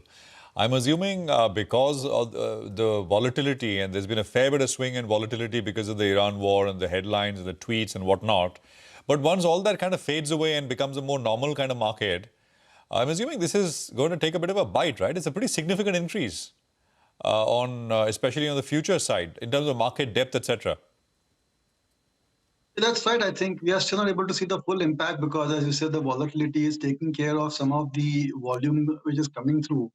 But end of the day, it's certainly going to impact a lot of brokers. But I don't think the listed brokers will get impacted as much. It's more the prop traders which are getting affected. And there we are seeing that their entire large teams of options traders are not able to generate the returns for them. So that's going to be a bit of a problem. But specifically for the listed companies, be it Grow or Motilal Oswal or IIFL, some of these companies, I don't think they are engaged so heavily into prop trading. But yes, I think that the number of traders making losses in derivative remain very, very high. So that always is a risk factor, as is any regulatory intervention to curb F&O volumes, and that could affect all the listed companies, including the exchanges, and even NSE, which is planning a very kind of a IPO at this point of time. Got it. Okay. All right. Deepan, thanks for that. Well, let's hop across to Sudarshan. He's here to tell us about some brokerage calls of the day. I think the focus is on auto stocks and renewables. Sudarshan, looking good in pink. Good morning, Nigel. So first one, there is a very interesting note from the MK has come on the auto sector, and they are saying there can be a mega shift towards electrification in the auto sector, and they have compared the shift that we had seen in 90s from scooter to motorcycle, and they believe that it can be similar as far as electric vehicle is concerned. And for them, Ather is looking well placed to ride this theme. And they say any potential fuel price hikes post state elections could accelerate the shift towards electric vehicles. And as far as penetration is concerned, in FY26, electric two-wheel penetration was 6.5%, which has risen to 8.6% in the last 4 months. And it continues to like the electric two-wheeler theme and prefer to play with Ather. They have raised their estimates for both FY27 and FY28 by 2.6% and 4.6% respectively, and maintains buy call as increased target price to 1150 from the earlier target price of 1100 rupees per 1000 rupees per share. And amongst all the other players, they are positively biased on TVS Motor. Another note is Jefferies on renewables. They believe energy security focus is rising due to geopolitical issues, and renewable energy capacity of India by FY30 it's going to increase to 360 gigawatts, and also power demand is going to recover to around 6% in FY27, and El Nino can be another tailwind. As far as topics are concerned, JSW Energy and NTPC, they are also positive on premium energies and ME photovoltaic. Sorry, which are the two companies on the renewable side? JSW Energy is one, the other two, Sud? So JSW Energy, NTPC, Premier Energies and ME Photovoltaic. Okay, got that. Thanks very much. So that's autos and a bit about power on the renewable side, more specifically. We'll take a break. Come back the pre-open session in about 4 minutes. Mitesh and Sudarshan with trading ideas as well. Stay tuned.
Welcome back. The Nifty yesterday closed above the 24,200 mark, having staged a powerful rebound. And from the lows in the early part of April, the Nifty is now up 2,000 points. Where do we go from here? The GIFT Nifty is suggesting a 100-point gap up opening. Mitesh Thakkar, Sudarshan Sakhani, as always, are joining in. Gentlemen, good morning. Sudarshan, if we do have that gap up opening, we will be closer to resistance levels of 24,300 and slightly above that. So what should be the trading approach? Yeah, good morning. Well, if we do have a gap up, then the trend which we identified earlier continues to exhibit itself. So the trend is on the upside. I had suggested that traders should take profits yesterday and keep a core positional trade going on till this momentum continues. So you should be having a core positional long which you do not disturb.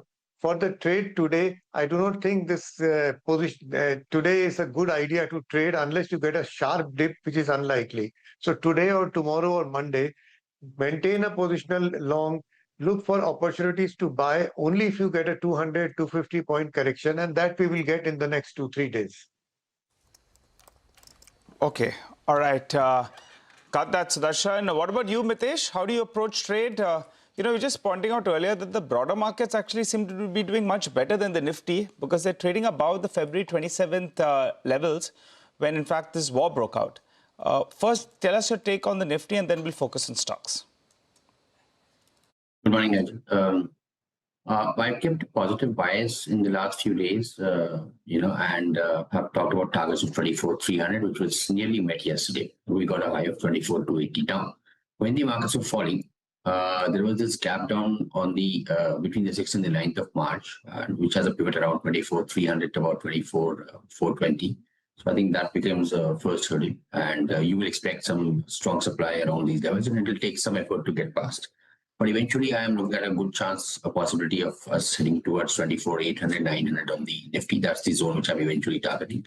So from a trading point of view, I think, and I've maintained this, that traders should be nimble. So try to take some profits at 24,300, 400 zone. And only once the Nifty stabilizes above this level, then I think take fresh long positions, or you'll get a dip to buy into, because this is still a very news flow driven kind of a market, and therefore volatility will be on the higher side. Indeed, still trading the headlines. It's just that the headlines now are a lot more optimistic about hopes of another round of talks and negotiations. So, Mitesh, what would be the stock calls for the day? On the stock side, Eva, I have all buy side calls. Buy on Glenmark with a stop at 22.29 for targets of 23.20. CG Power, I think, made a fresh swing breakout, so that's a buy. Keep a stop at 734, look for targets of 775. A buy on DLF with a stop at 573 for targets of 615. And GMR Airport is the final buy call. Keep a stop below 97 here, look for targets of 104. And Sudarshan, your stock ideas? It's also an all buy list. SBI Card is a buy with a stop under 670. RVNL is a buy with a stop under 280. Minda is a buy with a stop under 1080, and finally Lupin is a buy with a stop under 2300. As you just said, that the mid caps and the small caps are doing well, so keep a core Nifty position and focus on this segment, small and mid. Okay, gentlemen, thank you very much for those ideas. We'll come back to you and get in your 9-10 calls. For now, let's put the spotlight on ICICI Lombard. Yash joins in with the numbers. Well, for ICICI Lombard in the fourth quarter, it's a top-down beat from premium growth to the underwriting performance. As far as the gross written premium is concerned, that saw a growth of 17% on a year-on-year basis. The net earned premium also saw a growth of 11%, but more importantly, the number on the net earned premium was 5790 crore, which compares to a pool of 5731 crore. So it was much ahead of street estimates. As far as the underwriting loss is concerned, that came in at about 282 crore rupees versus 210 crore rupees, a minor jump, but the street was anticipating a number of close to about 350 crore rupees, so much lower than what the street was looking at as far as underwriting loss is concerned. Operating profit, the number came in at about 546 crore rupees versus 571 crore rupees. The street was only anticipating a number of about 171 crore rupees, so much higher in terms of operating profit. Finally, combined ratio, that number came in at about 101.2 versus 102.5. So improvement of about 100 basis points on a year-on-year basis. The street was expecting a number of 102.69. So it's an improvement from the levels that the street was anticipating, also a top-down beat for ICICI Lombard. Okay, Yash, thank you very much for that. Pre-opening rates are coming in, and it's about 160 points up on the Nifty around the 24,380 mark. We should pull up Asia as well because they're trading with strength. The Japanese market is up 2.5%, the Taiwanese market and the Shanghai up about 0.5 to 1%. Korean markets are surging 2%. China Q1 GDP data was also out a while back. It's come in at 5%, ahead of Bloomberg consensus of 4.8%, and it's tracking at the upper end of the country's own forecast of 4.5 to 5%. So Q1 GDP at 5% for China is positively surprising, and that's kicking off things well for the Asian markets as well. I think the pre-open here, right, 4 minutes in, the rupee is also starting slightly stronger, 10 paisa stronger, 93.28 compared to 93.37 or so where we left off yesterday. Well, I think we can welcome in Prashant Jain, who is now with us, founder and chief investment officer at 3P Investment Managers. Prashant, good morning. Great to have you with us here. Appreciate your time. And Prashant this side. Good to see you. It's been a while. Good morning, Prashant. Pleasure. Has the market turned, Prashant, in your opinion?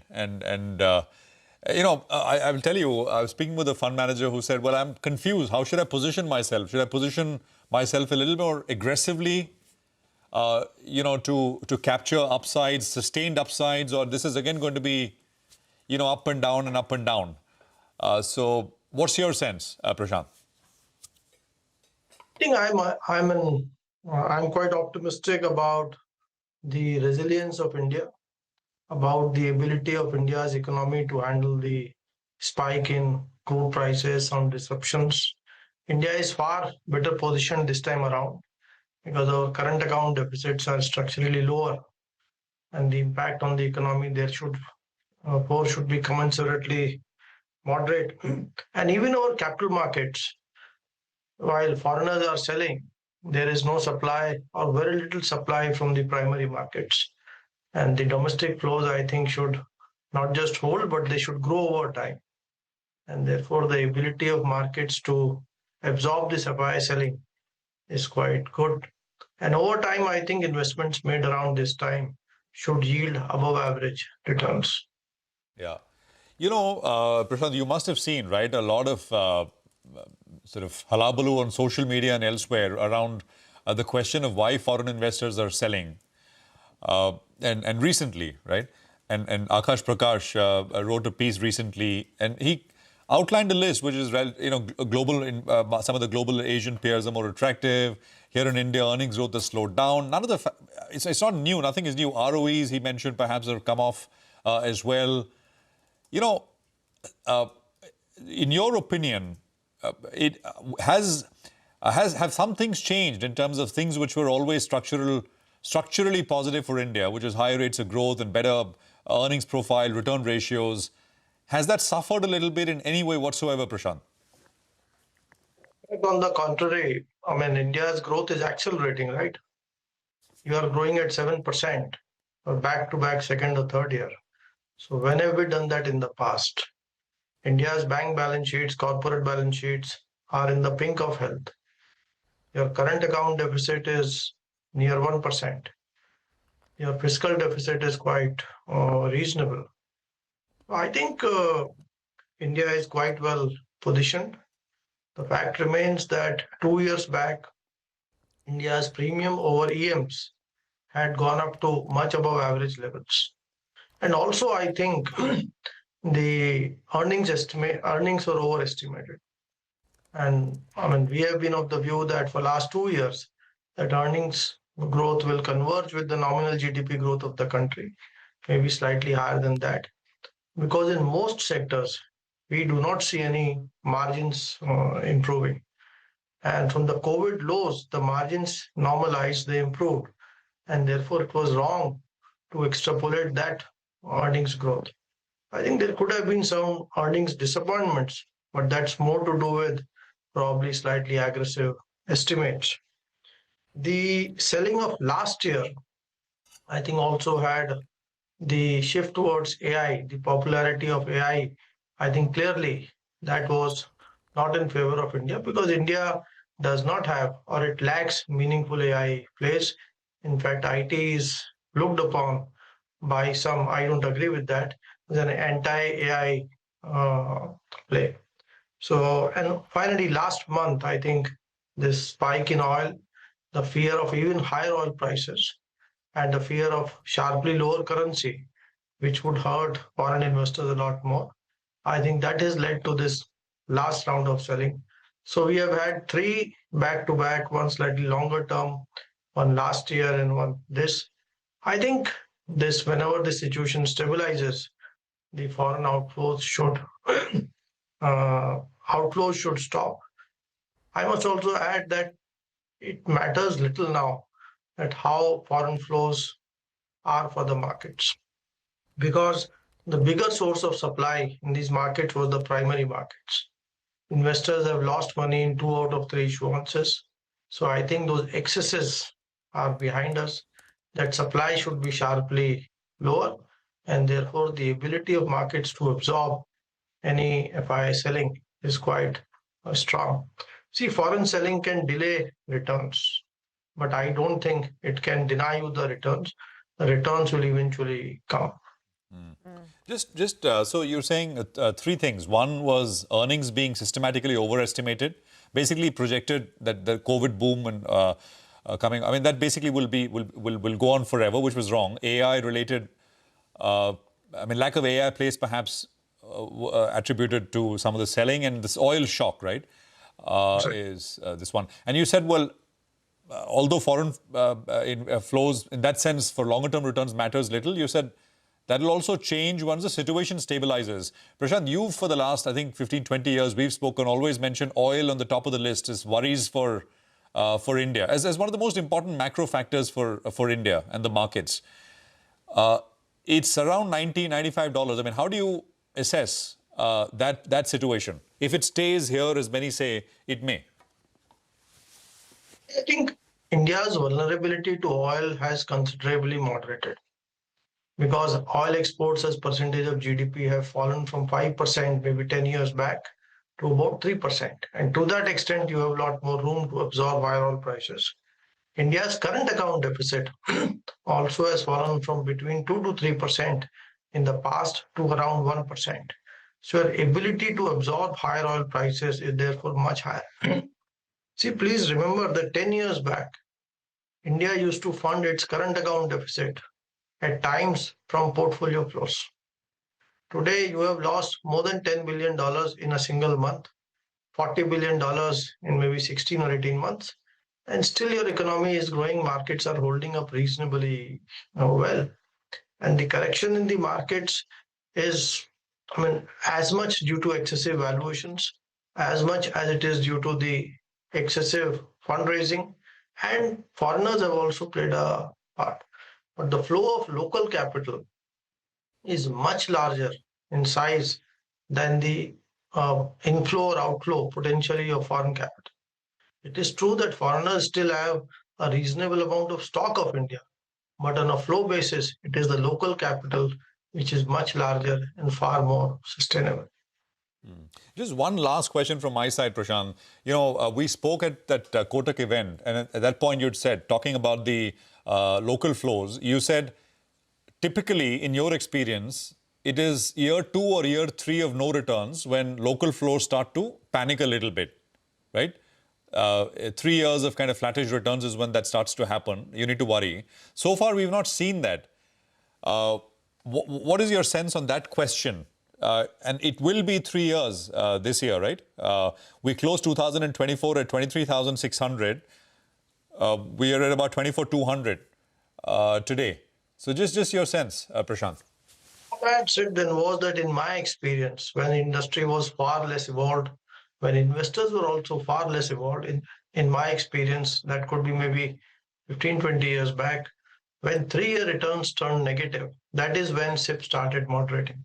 I think we are only 18 months into this correction, and it would be very realistic to assume that for the next 18 months, you will not make money. So I remain quite optimistic on domestic flows, not just sustaining, but even growing. On the other hand, the tax laws have changed in the country. And today, the gap, post-tax gap between fixed income and equities is much higher than it used to be in the past. Because in the past, there were instruments where you could invest in fixed income at sharply lower interest rates. And of course, the awareness, the education of investors in India has gone up exponentially over the last 10, 15 years. So I would guess that this flow should not just sustain, but should actually grow over time. I think in India, even today, less than 10% of gross household financial savings are being invested in equities. That number in most markets is somewhere between 20 to 40%. Yeah. Prashant, just give us 30 seconds. We'll just look at market open, and then we'll come right back to you, and we'll continue this very interesting conversation. We've got, 0.6% higher start, and 24,360 is where the Nifty is at. The Nifty Bank up about 0.75%. We got the mid-cap index and small-cap indices. I don't think we got a rate yet in the small-cap. That 2% is from yesterday's close.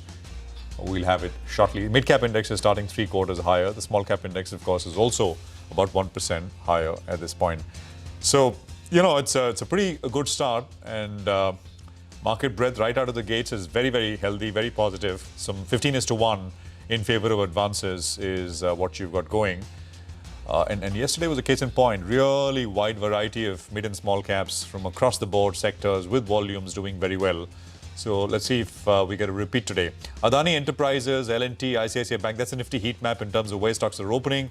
I think you've got about 40 names which are higher, 10 stocks which are opening lower. Coal, HUL and SBI Life are down. Everything else is in the green.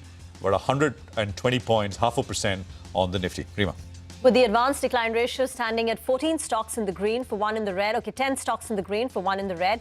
We've got about 2,000 stocks advancing for 200 stocks currently on the red side. Sector staging the biggest rebound today is realty. That index is now up 20% in the month of April. Then you've got defense, which is emerging as a structural theme. Defense is up 1% for the day and 20% again since the start of the month. IT is also holding up well. Wipro reports numbers post-market hours, and along with numbers, the street will track the buyback quantum because the board will be mulling that. So these stocks are opening up in the green. The big gainers include an Adani Enterprises, that's up 1.5%. Eternal is seeing buying. Many of these aluminium names were higher yesterday. So whether it's Hindalco, not Vedanta, but Nalco, these stocks continue to see buying today. ICICI Bank is the big mover in the large cap banking names. Along with that, HDFC Bank also higher by 0.7%. Interglobe Aviation sees buying. Crude prices continue to remain stable, just under that $95 per barrel mark. Consumption names like Trent in the green, BEL is a big mover. On the way down, Coal India is subdued. ONGC down about 0.5%. Again, I can't see a single Nifty stock with a cut of more than 1%, and that gives you a sense that broadly, overwhelmingly, the sentiment in the market is positive. Reliance Industries has moved into the red. You've got a little bit of red for Bajaj Auto, Apollo Hospitals, but the gains are very, very minor. Up 140 points on the Nifty. Mid-caps outperforming now. Mid-cap index surging over 1%. From the broader markets, I think the result reactions are calling for attention. HDB Financial Services, the stock is up close to 10%. Street reacting very favorably to those numbers. Big uptake on that particular name. On the flip side, you have Tejas Networks that open gap down 5%. But I think the street was not expecting anything great to come out of there. So let's see whether or not that dip has got bought into, because there has been some kind of good news that could play out for the remainder of this fiscal year. Let's see how that goes. For the time being, the stock is down close to around 4%.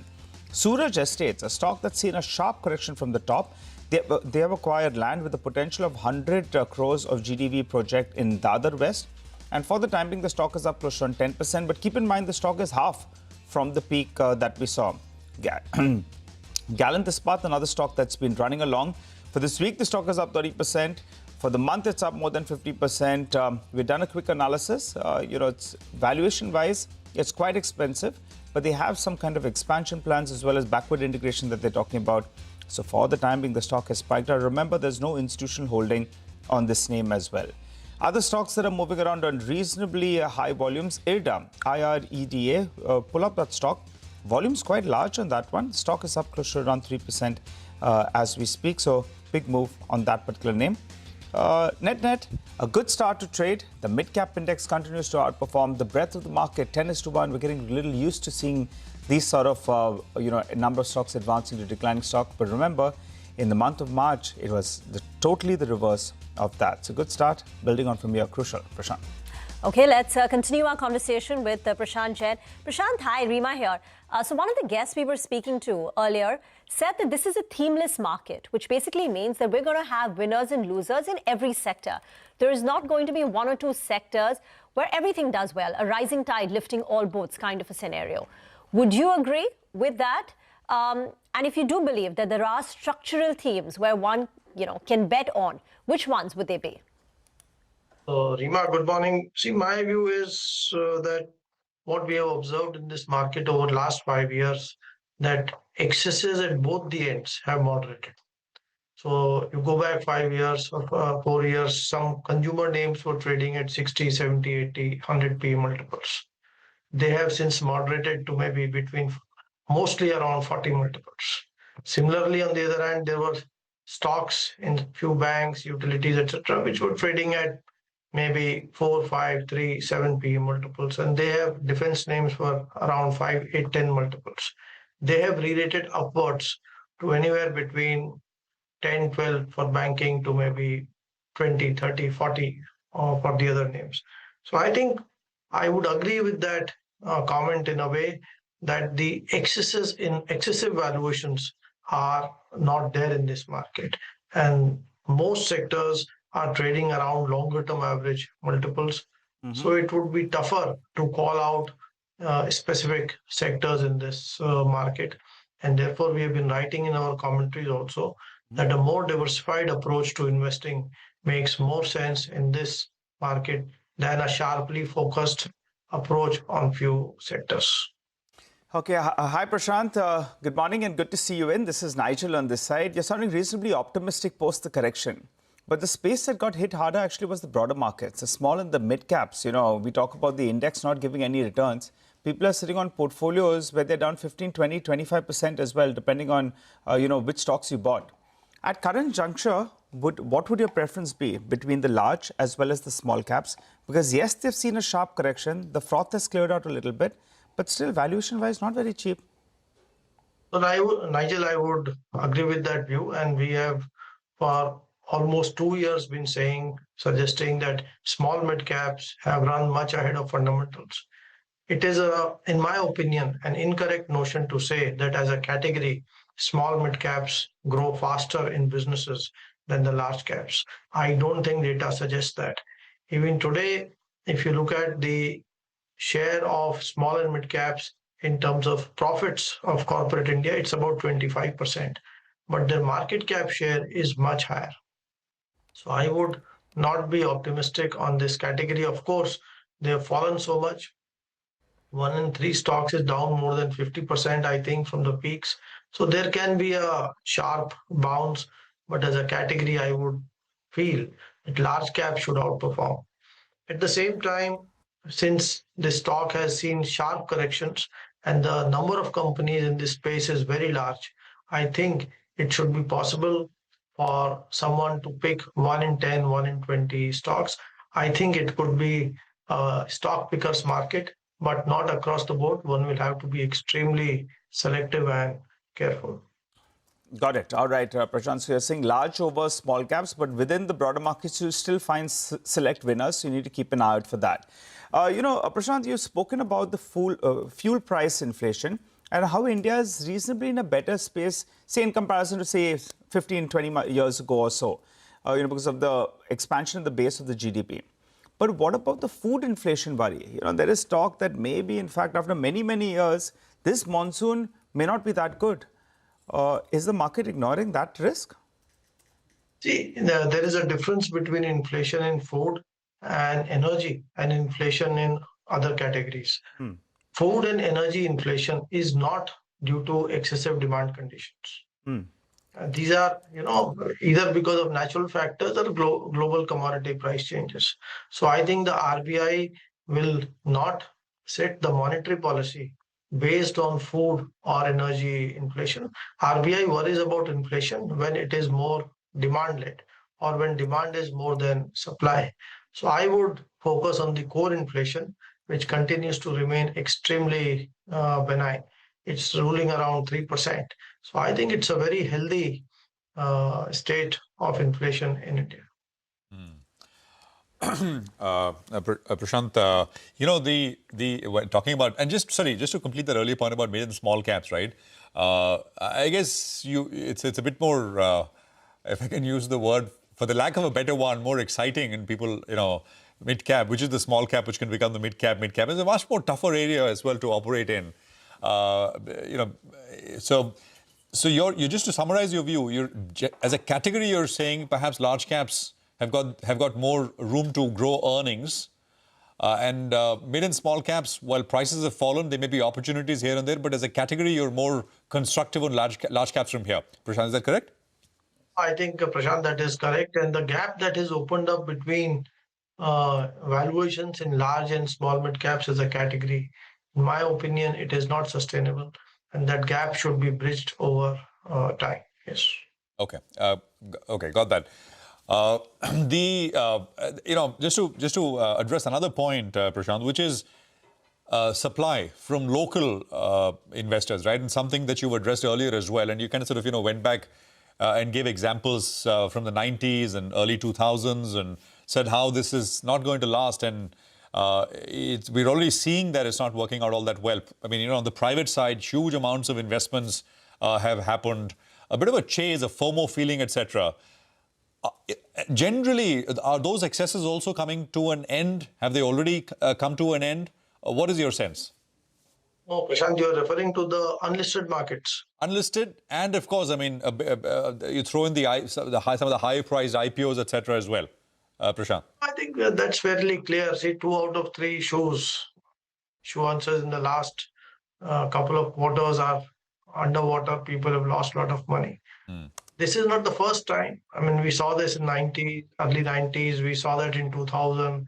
We saw it in 2007, and we saw it yet again. I don't think this is surprising. It happens every now and then.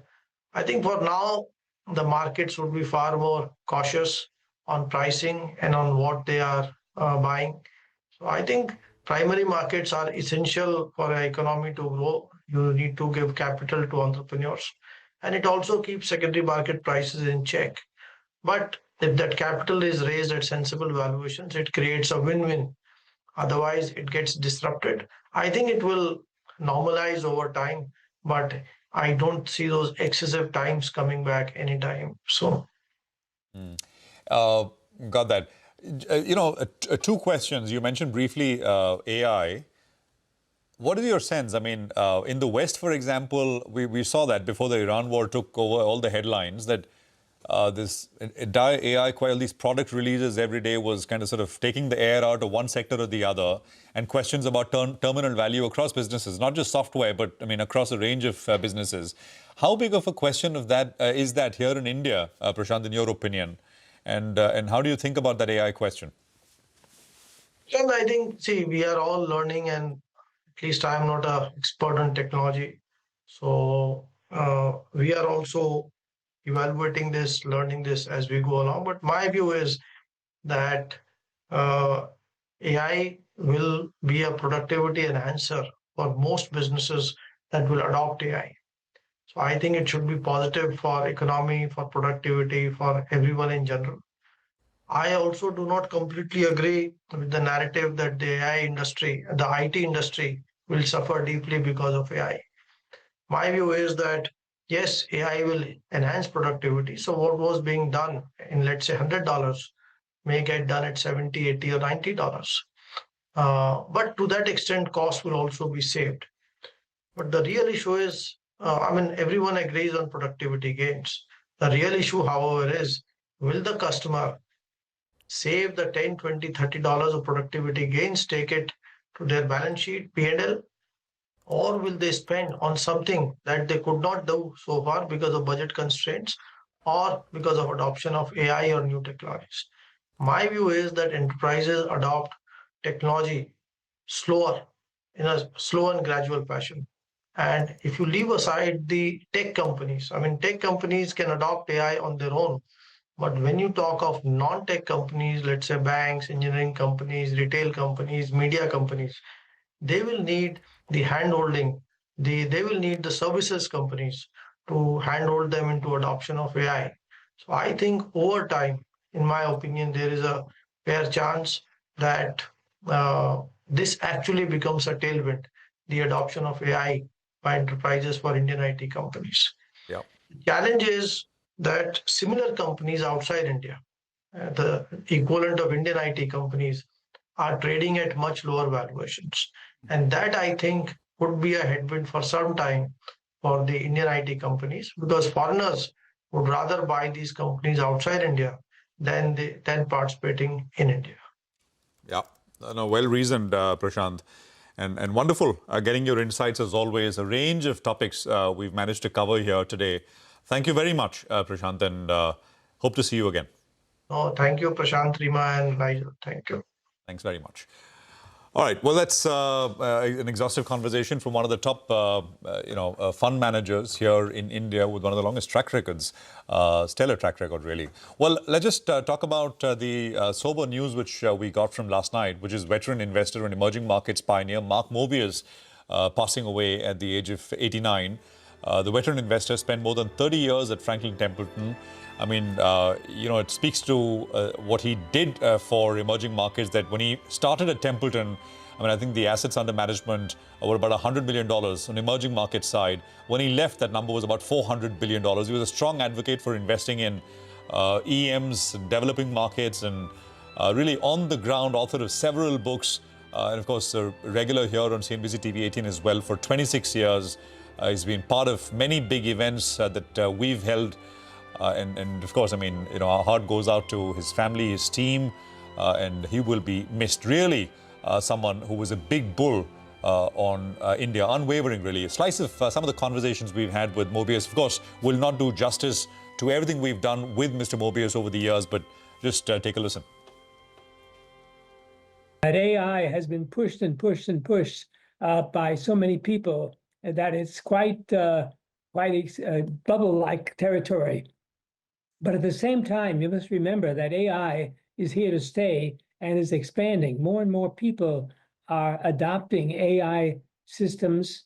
I myself, I'm using AI almost every day. So there's no question that the AI revolution is here to stay and will continue. But some companies have been emphasizing their AI expertise, and that really may be a little bit too much. Some of these companies are not really into AI directly, and so I think we have to watch it and pick and choose those companies that are really into AI systems and developing AI. And you must remember that in addition to the software, there is the hardware, the chips, which is very important to develop AI. As you know, the bureaucracy involved in entering India is very, very complex and difficult. Now, as that begins to fade away, as the Indian government begins to loosen these restrictions, you're going to see an incredible growth in the Indian hardware market in addition to software. So India has a long way to go. Where we would want to focus is on the software companies as well as the hardware, in other words, computer hardware companies, which I think will be growing at a very fast rate going forward. Now, of course, many of these are not listed yet, but as we go forward, this will be a good development area. A company like Infosys is a very good company.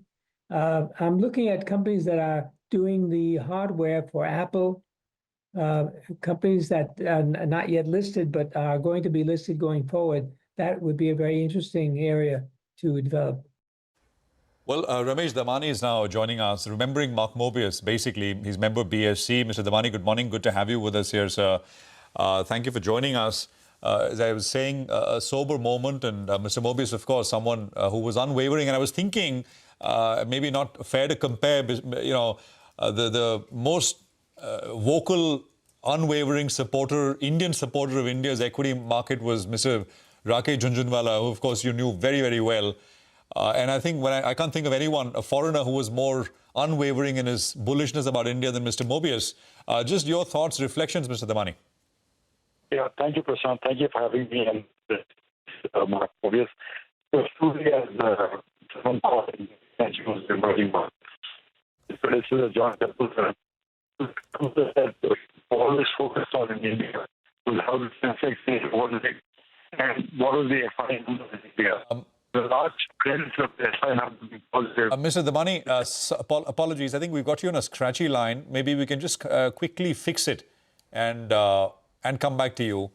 So give us a minute, and we'll have Mr. Damani back on a better line and better audio. A bit scratchy there, but. Just maybe use that minute to look at what markets are doing. 24,356, 120 points higher. So, great start, and it's come off a little bit from the high point. And the Nifty Bank is up 350. I think we've dropped off a little bit. I mean, plateaued out a little bit as well. We've had 3 or 4 very good sessions, interrupted, of course, by Monday when the market actually did drop, and then Tuesday was a holiday. Yesterday was great, and I think this morning we are picking up a pace. Sectorally, if you can just look at what's doing well, capital market index was the top performing index yesterday, and that should come up. Defense has been doing very well. Capital market index about 1% higher. Defense we should perhaps put up, and those are the 2 areas, autos and so on and so forth. Yesterday, of course, it was an everything up kind of a day. I think we have Mr. Damani back on. Remembering Mark Mobius on a better line, hopefully. Mr. Damani, apologies. Please go on, sir. Yeah, Prashant, thank you. First of all, rest in peace, Mark Mobius. He's clearly a towering figure for emerging markets. And I've had the personal opportunity to meet him and interview him when I was doing my visits of the last street. But the thing to remember is that for 25 years in the last street, not so much anymore, but for 25 years, the two most important numbers that everyone on the last street would notice was what the index did overnight and what was the FI number. And a large part of the positive credit for FI numbers that we had for 2 decades almost belonged to John Templeton and Sir Mark Mobius for opening up emerging markets, starting with Japan in the 1960s, continuing on to Korea, Taiwan, and then on to India. I think a large part of the FI inflows that we got hooked to was thanks to them opening up the minds of Western investors, whether in New York or in London or elsewhere. So there's a huge credit to him for having discovered Indian markets and for having had such an unwavering conviction in Indian markets. Mr. Damani, hi, morning. You said you interacted with him personally during Wizards of Dalal Street on CNBC TV 18. Anything in that interaction that stood out with you, which you carry with you in your heart, which has shaped the way you think about investing, which you learned from him? You know, it was such a great honor, of course, to interview him. I interviewed him in Hong Kong, looking at the Frisian Harbour, just to get his insights. I think the point that he would always say, the two things he'd always say, is that don't be scared of volatility. Volatility means when, opportunity beckons you. And I think this recent fall also made emphasis on the same thing, that the volatility in the market has to be endured. And at the end of the volatility is gains in the market. So I think that, and he always had this very funny saying, he said, everything that goes down will go up, meaning there was a regression to mean. I think those concepts stayed with us. And I think early in my career, he was almost considered one of the wizards of emerging markets. I think we all look to his various books, various lectures, various notes. I remember hearing me speak on various occasions on how he felt. But I think one thing that always stood out to me was his enduring bullishness on India. And as Prashant rightly said, that in domestic markets, it was my friend Rakesh Jhunjhunwala. In emerging markets, it was probably Mark Mobius. Always bullish, always positive on the Indian market. And that advocacy perhaps is much needed, right? Because even now, Mr. Damani, most of the foreign money we get is through emerging market funds. In terms of big global funds, we actually get very, very little of that money. Most of the money India gets is still EM funds. So that advocacy, as you put it, opening the minds of investors around the world and sort of, telling them about the India story, very important. It is, and I think he proved in Japan. I think Templeton and Mobius proved in Japan, and then in a host of emerging markets after that. So it is important, but I think personally, if you ask me, I think this fixation we have on the FI number is a bit overstated, because at the end of the day, anytime a stock is bought or sold, there's a buyer and a seller. When the FI sell, they don't sell into a vacuum. There's a buyer. It is just the price discovery that takes place in the matter.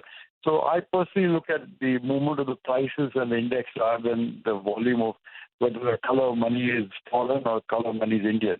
I think the markets probably place too much emphasis on the foreign money. I place equal importance on the domestic money. Oh, yeah, absolutely. I think we've seen that over the last couple of years. And I must say, Mr. Mobius, once he quit and started his own fund, he was still pretty overweight on India. And he was not afraid to say that, well, money will go where capital is treated best. And we played that soundbite out in terms of entry, registration norms, and we've heard that from other investors, etc. as well. And I think the regulators acted since to ease some of those regulation. Mr. Damani, since I have you on the telly, just a quick word on markets now, Mr. Damani. How are they looking? Have we turned the corner now? I think so, Prashant. I think the worst fears of the war are behind us now. So that is a good sign. I think the markets will tend to favor some of the things that seem to be blossoming this morning, which is perhaps defense, localized supply chain, infrastructure building. So I think we can look forward to a period of gains in the next quarter or 6 months, as opposed to the very, very sharp volatility that we experienced for the last 3 months there. And those are the three areas you've sort of been positive for a while. I think our last conversation, you defense on your mind, you had some of the mineral resources, right? And some of the infrastructure companies. These are the three areas, themes that you still like, Mr. Damani? Yeah, that's pretty much summarized my view. I think critical minerals, plus I think the importance of localizing supply chain, whether it's, basic raw materials. I think no country can now afford to rely on a supply chain extending, say, to the Middle East or extending to Japan, extending to China. They need to localize and develop the raw materials themselves. So other than critical minerals, also the basic raw materials, copper, aluminum, things like that, the local producers will play a more important role, I think. These are themes which kind of emerged because of the changing world order we've seen, and we've seen it turn before our eyes. What the Iran war has shown us, of course, is energy dependence as well. You think that perhaps there aren't that many themes here? I've heard ONGC mentioned by some investors, over the last couple of the stocks pricing oil is about $60, $65. I don't know. Is that something that you've thought about as well as a theme? I think what the overriding lesson I've learned from the Iranian conflict is, while you're right, energy independence is, quite important, but that has been known since the OPEC crisis of 73. We've always emphasized that India has always been, very prone to shocks from what happens in West Asia. And I think we've worked a good job towards reducing our dependence on fossil fuels. But I think strikes me as most important, Prashant, is the need for asymmetrical warfare. A regional power like Iran has basically held the United States to quagmire by using cheap $4,000, $5,000, $20,000 Shahed drones, where they risk depleting their very costly and very expensive cruise missiles, patriotic missiles in America. So I think the nature of warfare has changed completely. I think planners in Delhi or planners in Washington are taking note of this fact. And I think the Indian Army budget that might be skewed towards a lot of heavy armaments might have to be rethought in terms of a lighter, more asymmetrical warfare. Because I think increasingly precision missiles and guided drones will be taken over by across the world. So it will no longer be a matter of who has the best gold-plated military, but who has more emphasis on, lighter, flexible, asymmetrical warfare. So I think the nature of warfare has changed. I think it behooves us to pay attention to those matters. Yeah. Mr. Damani, if you would allow me, you've been bullish on names like, BEL has been a long-time favorite, and you own a bunch of others, Garden Reach, for example, and have you added anything new in that space to kind of bet on what you call asymmetrical warfare, cheaper drones and those things? Yeah, I have. I think sometimes in the unlisted space, you bet on drone manufacturing companies. There are some companies now in the private sector that are more valuable than, say, companies in the public sector. I have exposure to both. I have sold some of the public sector, booked some profits, I would say, in that. But increasingly, I think it's a theme that will continue to propel the markets higher for the next few years. I think whether it's in the missile area, whether it's in the drone area, whether it's in the laser fighting area. So in the private space and in the unlisted space, we have made significant bets in these companies. Significant bets in these companies. And just to sort of wrap up your earlier view, I mean, you're always invested, right? I mean, you're, of course, looking to invest as well, but largely invested both on the private and the public side as well. As you look ahead, Mr. Damani, this is a more steadier kind of pace we would be on, trajectory we'd be on, or you think it'll be very zigzag? You've of course, you warned us it's going to be pretty volatile when President Trump took over, and it's kind of sort of played out. You think it continues to be a tricky place in that sense, or steadier from here? What's your sense? I think, except for the last 4 years, we had a pretty smooth ride post-COVID. The index went up without really too much trouble. Markets have been, the hallmark of all markets I know have been volatility. And I think they will continue. I mean, it will be great to see the index double without too much churn, but that's very, very unlikely to happen. But I think most of us who've been investing in India for the last 30, 40 years very firmly believe is that you have to ride out the volatility. You have to make that your friend, buy on the dips, hold for the long term. I think that tends to have better outcomes and more richer money, because I think people who remain invested and not been, say, blown out by COVID or blown out by the Gulf War, I've seen a lot of the returns evaporate where the market kind of turns around sometimes on a dime. So the best strategy I can tell for the young Indians is to remain invested, remain doing the SIP, remaining doing their direct investing in Indian markets.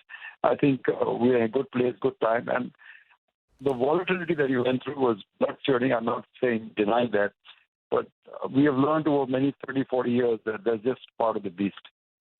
Mr. The Money, is very, very good advice, and the young India seems to be listening as well. I mean, look at the gross SIP flow number seems to be holding on at high levels. Thank you very much, Mr. The Money.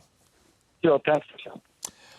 Okay, well, that is Ramesh The Money, investing veteran, remembering Mark Mobius, but of course talking a little bit about markets as well. Remains positive. Three themes: defense, critical minerals, resources, and infrastructure. As he's pointed out in the past as well. So very, very focused there, but defense perhaps more than the other two as well. We've got a corporate conversation lined up next. Nigel, take it away. All right, let's focus on ICICI Lombard. They reported a rather good set of numbers in the fourth quarter. The gross return premium was up by close to 17%. We're joined by Mr. Gopal Palachandran, the Chief Financial Officer at ICICI Lombard, who joins in on the show. Hi, sir. Good morning. Good to see you in. Well, take us about the outlook for FY27 for the industry on the whole. What kind of growth are you looking at? And for ICICI Lombard, what's the growth number that you're penciling in? Oh, Nigel, good morning, and good morning to all your viewers. I'm always happy to kind of connect to the channel. So honestly, I think if you look at, before I kind of specifically answer on how do we look at FY27, I think we have always maintained that from an ICICI Lombard standpoint, we will continue to seize opportunities of growing the book profitably. And that's a thought process that we get into for FY27. And therefore, from the thought process standpoint, I think the way we have always looked at writing businesses to try and see how we can continue to accrete market share. And the range that we have talked about in terms of trying to get a delta vis-a-vis the industry at an aggregate level, all lines business put together, is 100 to 200 basis points. So that's the number that we would kind of go with when we get into FY27, try and see if we can continue to have an alpha over the industry growth numbers of 100 to 200 basis points. Right, so you're expecting to outgrow the industry growth number. Got that. Do you expect the combined ratio to be sub that 100% odd mark in FY27? So let me again just put that in context. I think because our business is obviously kind of cyclical, and therefore to that extent, obviously you get to see experiences play out between different time cycles. And this is what we put out also in the investor earnings call that we had last evening. If you look at the 10-year average, ICICI Lombard's combined has been about 102.9%. This is in the last 10-year time cycle. Industry combined ratios has been 115%. So the delta that we have had vis-a-vis the industry has always been in excess of 10 percentage points. And specifically to your point on how do we see the trajectory of combined play out, if you look at the last 2-3 years in specific, every year we have been able to kind of see an improvement in our combined ratios on a year-on-year basis. And that is the same thought process that we would want to continue to exhibit even as we get into FY27. And more than the combined, the other metric that we have always spoken to all of you is to try and see if we can sustain that ROE trajectory of 18 to 20%. And that's also a number that got exhibited even for the current year gone by. Thank you very much, sir, for waiting by. This is Rima here. Can you tell us what specifically led to the improvement in the combined ratio? Because it declined from 105% in Q3 to 101.2% in Q4. What were the factors which drove it? And for FY27, what is the number that you're looking at? Do you get back to, say, 101%, or would it be between 100 to 101%? I'll take the second part first. So, Rima, I think we have always kind of put this in the context of how the market plays out, which is the reason I kind of called out that long-term average of the industry combined vis-a-vis, let's say, ICICI Lombard's combined trajectory. So we will obviously wait and see how the market responds to in FY27 from a combined ratio standpoint. Our thought process, as I said, is to try and see if we can continue to have the delta of more than 10 percentage point difference between the industry combined and, let's say, ICICI Lombard's numbers. And now coming back to the specific point on the year gone by in terms of what has led to the improvement, honestly, I think the way we would look at is obviously to try and look at over long cycles, but definitely on a year-on-year basis. On a year-on-year basis, actually, we have seen an improvement in combined on an end basis from 102.6 to 102.4. So again, it's been an improvement in the overall combined, aided by an all-across clear growth in top line, coming from the preferred lines of businesses. And more importantly, what we have been able to exhibit is a better loss experience. And obviously, we have been able to kind of also make sure that we're able to create efficiencies in businesses. Okay.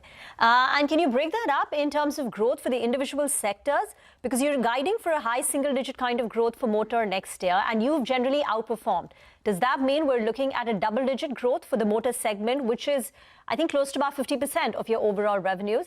And then if you could talk about health and even the fire segment, where you've highlighted discounting pricing in fire insurance renewals starting 1st of April. So give us an outlook, an overview and trajectory on each of your segments. Let's take each of the segments. I think if you look at motor, I think what we have always done is, depending on how the market environment has played out, is how we have been able to go all in terms of being able to gain incremental market share. And that is exactly what got exhibited in the second half of this year. In motor, the industry grew at about 10%. We were able to grow at about 15%. And this strong momentum that we have seen in the second half of this year is something that we are quite excited to see how hopefully that will kind of play through even as we get into FY27. Obviously, what aids growth in motor is a combination of what you rightly said, which is new vehicle sales. And two, and more importantly, from an ICICI Lombard standpoint, we have also kind of stayed focused on improving our retention numbers in terms of how many customers we are able to retain. So there again, in the year gone by, we have actually seen an improvement of almost anywhere between 3 to 5 percentage points in motor as a category. So those are the two things that we will watch for in terms of how one is looking at positioning to ride growth in FY27 for motor. On health, I think by far, and more specifically, I will confine to retail health. Retail health has been by far one of the fastest growing segment at an industry level consistently over the last 5 to 6 years. We honestly see with this renewed regulatory changes and reforms getting exhibited, the awareness on health will be continuing one, and we will see even FY27 exhibiting a significantly better outlook from a market perspective. And within that, obviously from an ICICI Lombard standpoint, we will want to continue to accrete market share as what we have done in the year gone by. In the year gone by on retail health, our market share improved from 3.3 to 4.1%. So honestly, we would want to kind of make sure that we are able to continue to exhibit incremental market share accretion in the retail health space. Commercial lines, and within that, the segment that we spoke about on fire. At this point of time, fire, we are seeing a bit elevated levels of competitive intensity. And hence, we will be slightly watchful and guarded in terms of how we want to position our book. But beyond fire, there are equally other lines in the commercial line space, which we think will be viable from an underwriting perspective. And that's something that we will go after. All right, very quickly, sir, when does the motor price revision come about in FY27? If you could tell us when, and what is the quantum you're working with? Honestly, at this point of time, I think that's something that we believe is something that is required from a market perspective. Okay. And hence, we will wait for, as and when the announcement happens, I think we will be able to talk specifics on the extent of change, what comes through. Okay. But from an industry standpoint, I think we are definitely very, very hopeful of a motor third-party price increase to happen. What is the quantum, sir, you're expecting? Honestly, Nigel, at this point of time, which is where I said, once the announcement happens, we will be able to kind of talk something more specifics around that. All right. What about the draft commission regulations? There has been a lot of to and fro on that front, and my colleague Yash has been on top of that. By when do you expect that to come about? Again, the direction is absolutely correct. And honestly, we will my response will be the same as what I mentioned for motor third party. I think we will obviously wait for the guidelines to get announced, and then obviously we will be able to talk something more specific around those. All right, we'll leave it there. Thank you very much. Good speaking with you, and appreciate your time here on CNBC TV 18. Time for a quick commercial break here. We have the former Commerce Secretary Anup Vadavan joining us, and Abhijit Das, international trade expert. An Indian delegation from the Commerce Ministry will be visiting Washington, D.C. soon. Further talks on the bilateral trade agreement. So we'll talk about this and more. Markets, by the way, have come off 24,317, just about 1/3% left now on the Nifty. Small caps and mid caps doing much better.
Okay, welcome back. With everything which has been happening on the Iran front and the war, etc., and before that, of course, there was that AI bit. We kind of sort of relegated the India-US trade talks on the back burner, but looks like things are picking up. So, day before yesterday, Prime Minister Modi held a 40-minute phone call with President Trump, and Sergio Gore, the US ambassador to India, essentially tweeted saying that it was a great conversation and stay tuned for more. So it was a bit of a cryptic message. Now, a trade delegation from India is also set to visit Washington next week to hold talks with US authorities. While India, of course, stands by the interim deal, the US SC ruling against President Trump's tariffs and USTR probes are expected to have a bearing on talks and the finalization of an agreement. Abhijit Das is with us. He's an international trade expert and former head of the Center for WTO Studies. Mr. Das, good to have you with us here. Thanks very much. I guess we'll have to jog our memories a little bit to get exactly to the point where we left off because so much has happened since. So how do you look at this, sir? That phone call and that, that cryptic tweet and the delegation now in Washington, D.C., are things moving forward now? Thank you for having me on your program. Yes, things appear to be moving forward. When we had last discussed about India-US trade deal, that was the occasion when the US Supreme Court had ruled against the IPA tariffs. And just to remind our audience, the IPA tariffs were the basis for the India-US interim trade agreement. Now that the legal basis of that has been knocked off, and all countries are subject to a uniform flat tariff rate of 15%. It will be interesting to see how the Indian delegation leverages this Supreme Court decision to get a better deal for India. But we must also remember that those countries who will not be subject to or who are not negotiating with the US may end up with having a lower tariff than what countries that are negotiating with US might end up having. And then there is another new element in the entire discussion, the Section 301 tariffs. So I'm sure the Indian delegation will also take a strong stand against the US imposing Section 301 tariffs against India. So let's wait and see. But it is an interesting and a useful development, and it could pave the way forward for hopefully a balanced, fair and equitable trade deal between India and the United States. Yesterday, Scott Bessent, the US Treasury Secretary, basically said that the US would not renew general licenses that allowed for the temporary sale of certain Russian and Iranian oil. I'm sure you heard that. Mr. Vadavan is also with us. Since the war began, we kind of sort of were buying a lot more of Russian oil, right? And there was this temporary waiver which the US had sort of given.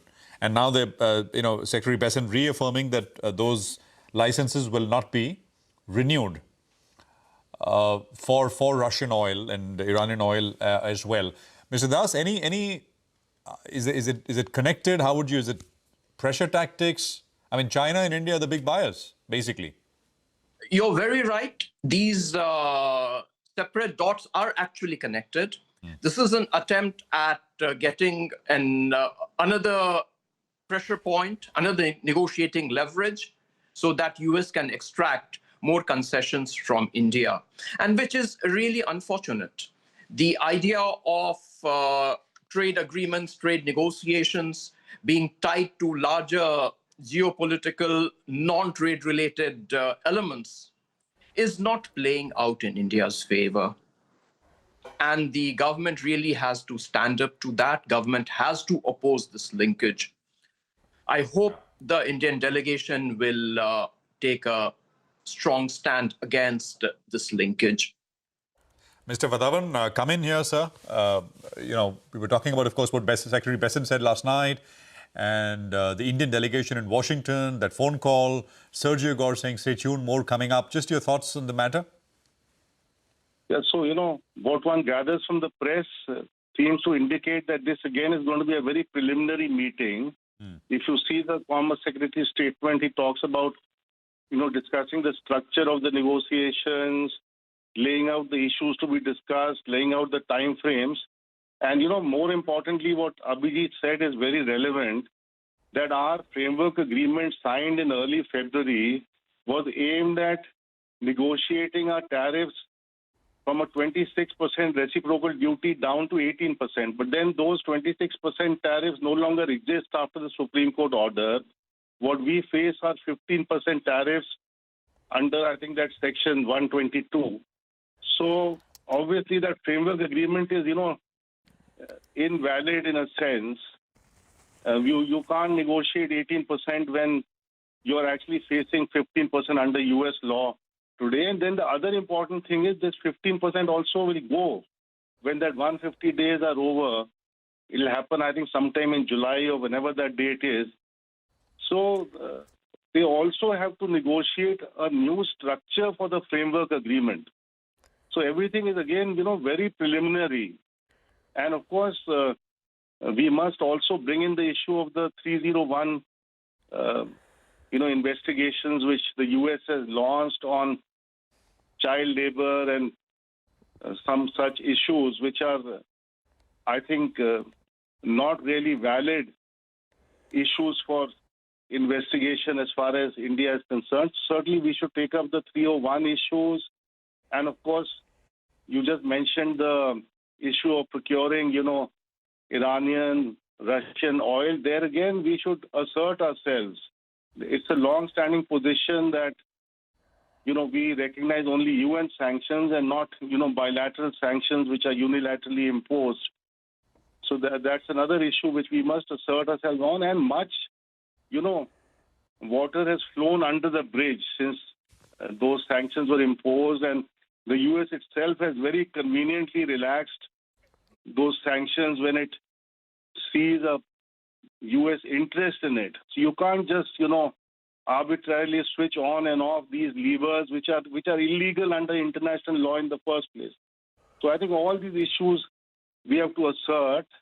The renegotiation of the framework agreement, which is infructuous today after the Supreme Court order, standing firm on our right to serve our economic interests by procuring our energy requirements from wherever it best suits us, and contesting the arbitrariness and in some ways unjustified nature of the Section 301, inquiries. So those are my thoughts on this. Yeah. Just very quickly, Mr. Vadavan, if I may, right? The US ambassador to India, Sergio Gore, right, seems to be, at least from his pronouncements on social media, etc., seems to be a big advocate for better relations. I guess that's part of that's part of his job, right?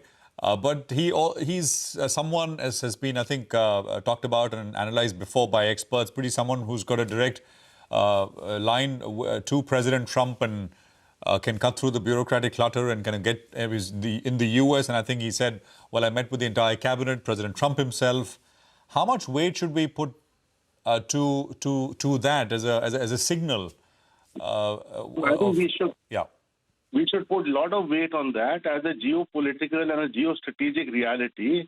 At some level, I think the US side does realize that they can't afford to take things, to this ridiculous extent, where at one point we were facing those 26% reciprocal and 25% punitive duties for buying Russian oil. And I think the corrective came based on a US initiative itself. It is a US initiative which brought in that corrective, and that is a realization that the geopolitical and geostrategic reality of, treating India in this extreme kind of manner is not acceptable and not good for any side. So that appears to be my reading of what the US ambassador is saying, that they've realized that there are some boundaries which you can't cross with India, given the geostrategic and geopolitical importance of our partnership, the long-standing nature of our partnership. So I would read it that way. It's a realization that, and it's an expression of intent to be more reasonable and stick within some, boundaries in negotiating with India in the future. That would be my reading of the situation. Thank you, gentlemen, for joining in, both Mr. Das and Vadhavan, for sharing your insights. Great conversation. Thank you once again for speaking to CNBC TV 18. Back to the markets then. We've seen about a 100-point slip from the top for the Nifty, and the mid-cap index, which was holding up with a gain of 1%, is only up about a quarter. Shilpa Das or Prabhu Das Leeladhar is now joining in on the show. Shilpa, second day of gains for the market, but some of those gains are coming off in the first hour. What is your assessment and what's the trade? Good morning, Rima, Prashant and Nigel, and thank you for having me on the show. Talking about the indices, we see that there is a support around 24,200, and for Bank Nifty, it is around 56,000 zones. So as long as we are holding that on near-term basis, we might see a level, a spurt on the upside towards 24,500, and for Bank Nifty, likewise 57,000, 57,500. Okay. And stocks? Stocks, I have two buys. The first one would be a buy in Torrent Power. It is trading at around 1,523. So I believe keep a stop loss of 1,490 and the levels of 1,580 can be seen. The other one would be a buy in Page Industries. Again, towards day highs, 36,700, it is trading now. A stop loss of 36,400 should do well, and levels of 37,500 can be expected. Thank you, Shilpa, for joining in. Two buy recommendations from her. Get into a break. On the other side, we'll talk commodities. Manisha Gupta joins in.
Welcome back. As promised, let's talk commodities. Manisha is now joining in. Manisha, it's silver on your mind today.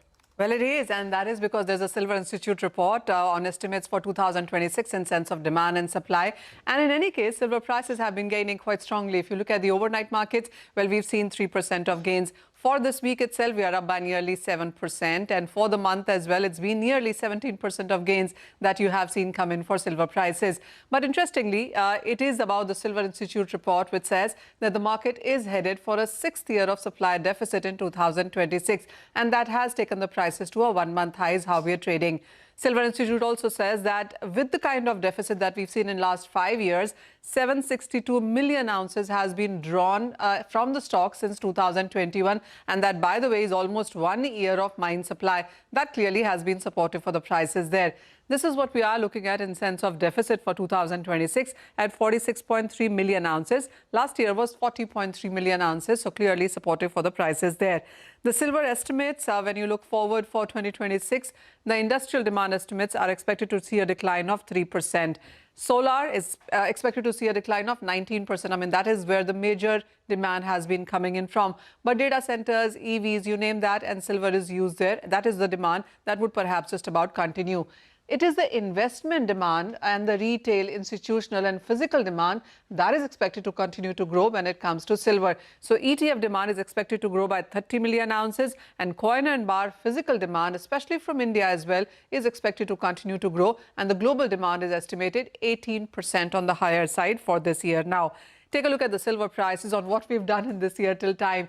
We started with $71 an ounce. We went to all-time high of 121 within that period in 28 days. And then we saw some correction. This was during the war conflict. In March, we saw $60 an ounce, almost half of what the all-time high was in the month of January. And currently, we're holding around $80 an ounce right now. So a very volatile last 3 or 4 months is what silver is putting behind already.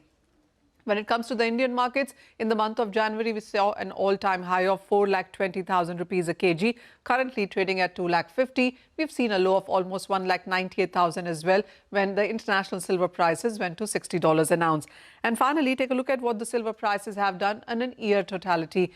For the year, we are up by nearly 13% for the silver prices. Last year was 147% of gains, and silver in last 5 to 6 years has been constantly performing quite on the positive side. For this year as well, the expectations are that we could be going back to 100, 120. There are $150 an ounce of forecast as well for 2026. All right, Manisha, thanks very much for that. Commodities there in focus. We're going to take a break. On the other side, our special Indianomics segment, Lata discusses the likely impact of delayed monsoon and fertilizer shortages on agriculture and rural demand growth. Ashok Gulati is her guest. That conversation up next.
Welcome back.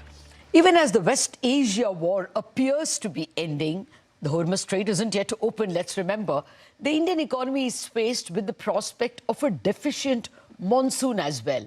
Joining me now is one of India's foremost agriculture economists and former chairman of the Agricultural Prices Commission, Dr. Ashok Gulati. Dr. Gulati, good morning, and thank you very much indeed for joining us. Thank you for having me. Let's discuss the deficit monsoon. So 8% deficit is the first, forecast coming from the IMD. I can't remember when we last heard such a low number. Is this a bit of a scary prospect for the Kharif? Well, it's not a good news, that's for sure. How scary it is, I think it is yet to be seen that which regions would be impacted by how much, because 8% deficit is at an all India level, but there would be some regions which can have even 10, 12, 15% deficit. And that's where the impact will be much more. So the spatial distribution as well as the temporal distribution within these 4 months, from literally June to September, is critical to look at. And those details have not yet come out very well. So fingers crossed. Not a good news, but still not as scary, and panic should not develop. We need to prepare for it and have a proper strategy. Okay, fair point, sir. But, over the past couple of decades, we have also become somewhat rain-proofed in the sense irrigation has improved. So do you think the hit will be reduced because of that? Is it likely that the Kharif output will not be impacted by more than, say, 5%? Two things, yes. Irrigation over the last 10 years has improved reasonably good. Almost 55% of our gross cropped area today is irrigated, which contributes to more than 60% of the overall output, crop output in the country. So from that perspective, yes, there is some drought proofing, if you'd like to say that. And secondly, that we have very good stocks of rice and wheat. So the likely impact, even if there is a drop in the production of, say, the main Kharif crop, paddy, we have right now buffer stocks, which are almost 5 times the buffer stock norm. So you can easily tide over any difficulty if the production of that drops. But I would say the advisory from the government should immediately go, because we have too much rice in the country already, too much area under rice. We need to reduce the area under rice, and rice is the water guzzler. So if you shift about 3, 4, 5 million hectares from paddy to pulses or oilseeds, which are very less water demanding, then you would do justice not only to the unduly high stocks of rice, but also cut down the imports of pulses and oilseeds. So that strategy has to be prepared and aggressively communicated to the farmers well in advance, that they should be cutting down on paddy cultivation and go towards pulses and oilseeds. And for that, the incentive can be increased. Some sort of a bonus, something can be announced. Okay. I take your point, sir. The government, I guess, has been trying to wean away Punjab farmers from rice, but they haven't succeeded so far. So, perhaps, the effort has to be directed elsewhere. But do you think that other than the main cereals, inflation, food inflation in particular, could get hit by, say, vegetable prices or potatoes and onions? That's what happened in previous years. Yes, here and there, but these are very, like tomatoes, it's a literally 2-month crop. And if temporarily some prices go up, and they do go up when there is extreme drought in that pocket, if Maharashtra or Madhya Pradesh has emerged as the largest producer of tomatoes now. And if they face deficit in rains, then extreme heat or sometimes even too much of rain also impacts. But these fresh vegetables, as far as their weight in the CPI is concerned, is much less. So the overall, yes, a commodity here or there, and you need to switch to more of processed part of that. Try to promote tomato puree or tomato ketchups and whatnot. Fair point. That's what happens in other countries. They have food-proofed themselves through preservatives. What about the West Asia war and the likely hit on fertilizers. I have followed with much interest your, work in the Indian Express, your articles in the Indian Express. You point out that we are not just dependent on fertilizers, but even the fertilizers we produce here, the feedstock of gas, etc., is still dependent on the Middle East. So do you think there can be a hit, at least for the first part of the Kharif? That's a bigger worry to me than the deficit and rainfall. Okay. Because we are consuming like 25, 26, we are consuming roughly about 40 million tons of urea. Out of that, almost 10 million tons of urea is being imported.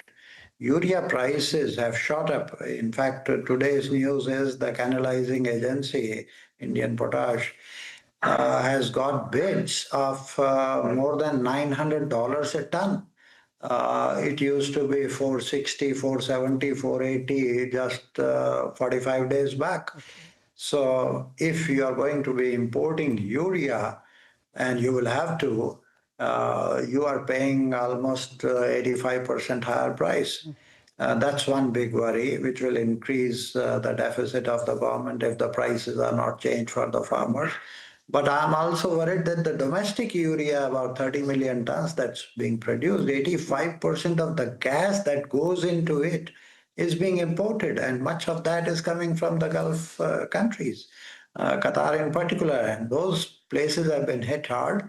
And I think government, instead of giving undue level of comfort to everybody, oh, there is no shortage, we'll take care of this, that.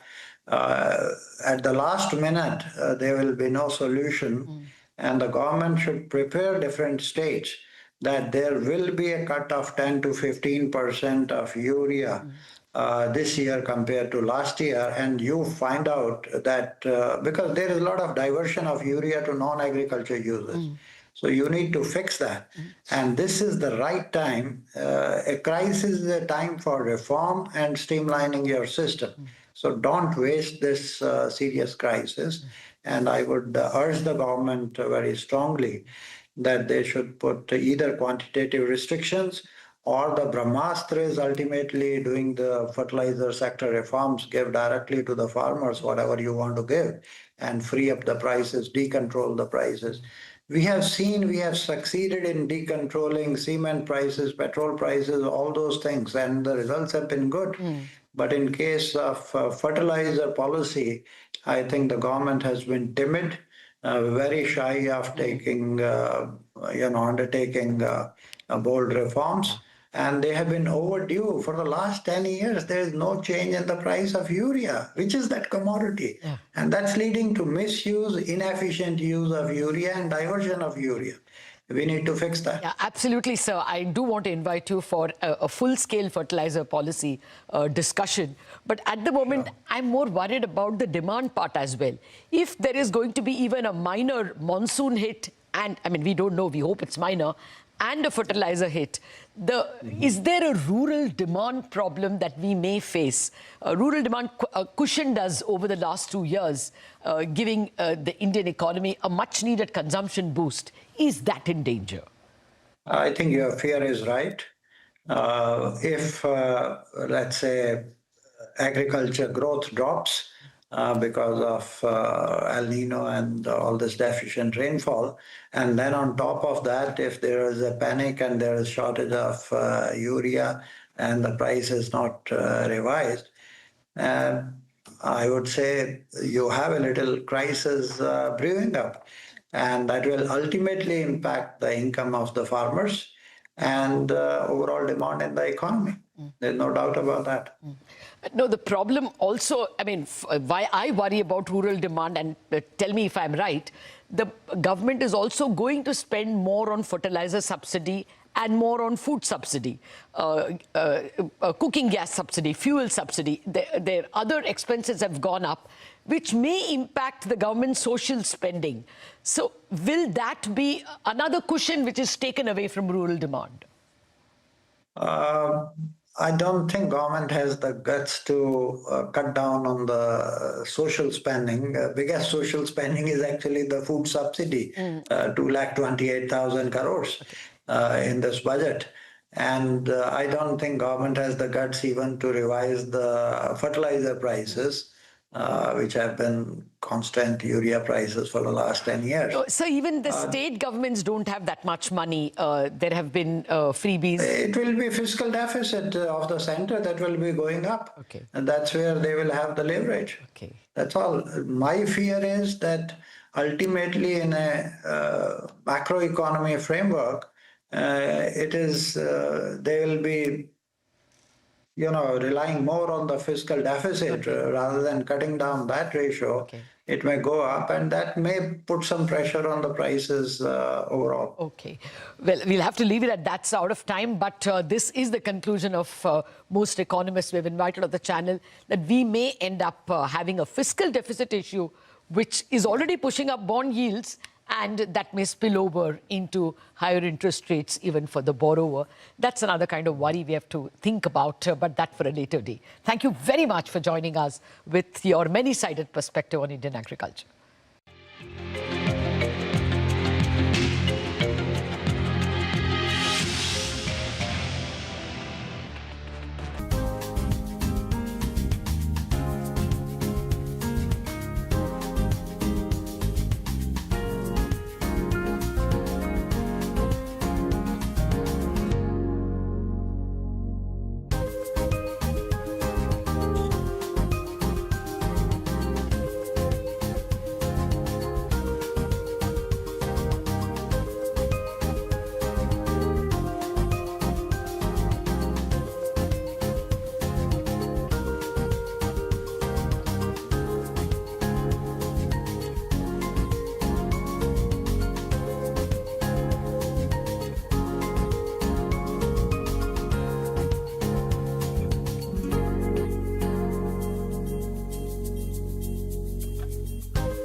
HDB Financial delivers a strong profit and loan growth in the fourth quarter. The management in a conference call says they expect growth to improve growing ahead. Brokerages and Jefferies, along with JM Financial, issue bullish notes on the stock. Tejas Networks reports the fifth straight quarter of losses, while revenue also slipped 70% in the fourth quarter. The stock is down close to around 4.5%, and it's down 50% from its 52-week high. Sami Hotel signs a pact with Inca for about 162-room property in Noida. The stock rallies about 1.5%. Citi issues a bullish note on HAL after it reaches an agreement with GE Aerospace for the co-production of jet engines in India, removing potential roadblocks in the domestic fighter jet production. The stock is up more than 2.5%. RailTel surges another 8% after a stellar rally yesterday, though it's off high, still holding with a gain of 2%. Announces a further 100 crore rupee order coming in from the Konkan Rail division. The stock has rallied big this week so far.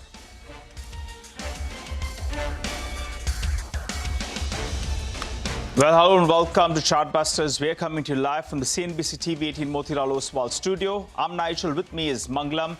And for starters, the markets are trading well in the green. Nifty Sensex, Nifty Bank, as well as the mid-cap index, all of them doing well. Though they've come off a little bit from the highs of the day. No worries about them coming off from the highs of the day, Nigel. You know, optimism is building, so let's see where that goes. And actually, that's the question that we posed to Rajesh Paliwa as well. Rajesh joins in. Rajesh, we've been doing well. From the start of this month itself, it's near 7-8% recovery that we've seen on the Nifty. Do you think there's more to go? And what are the important levels that one should be looking at?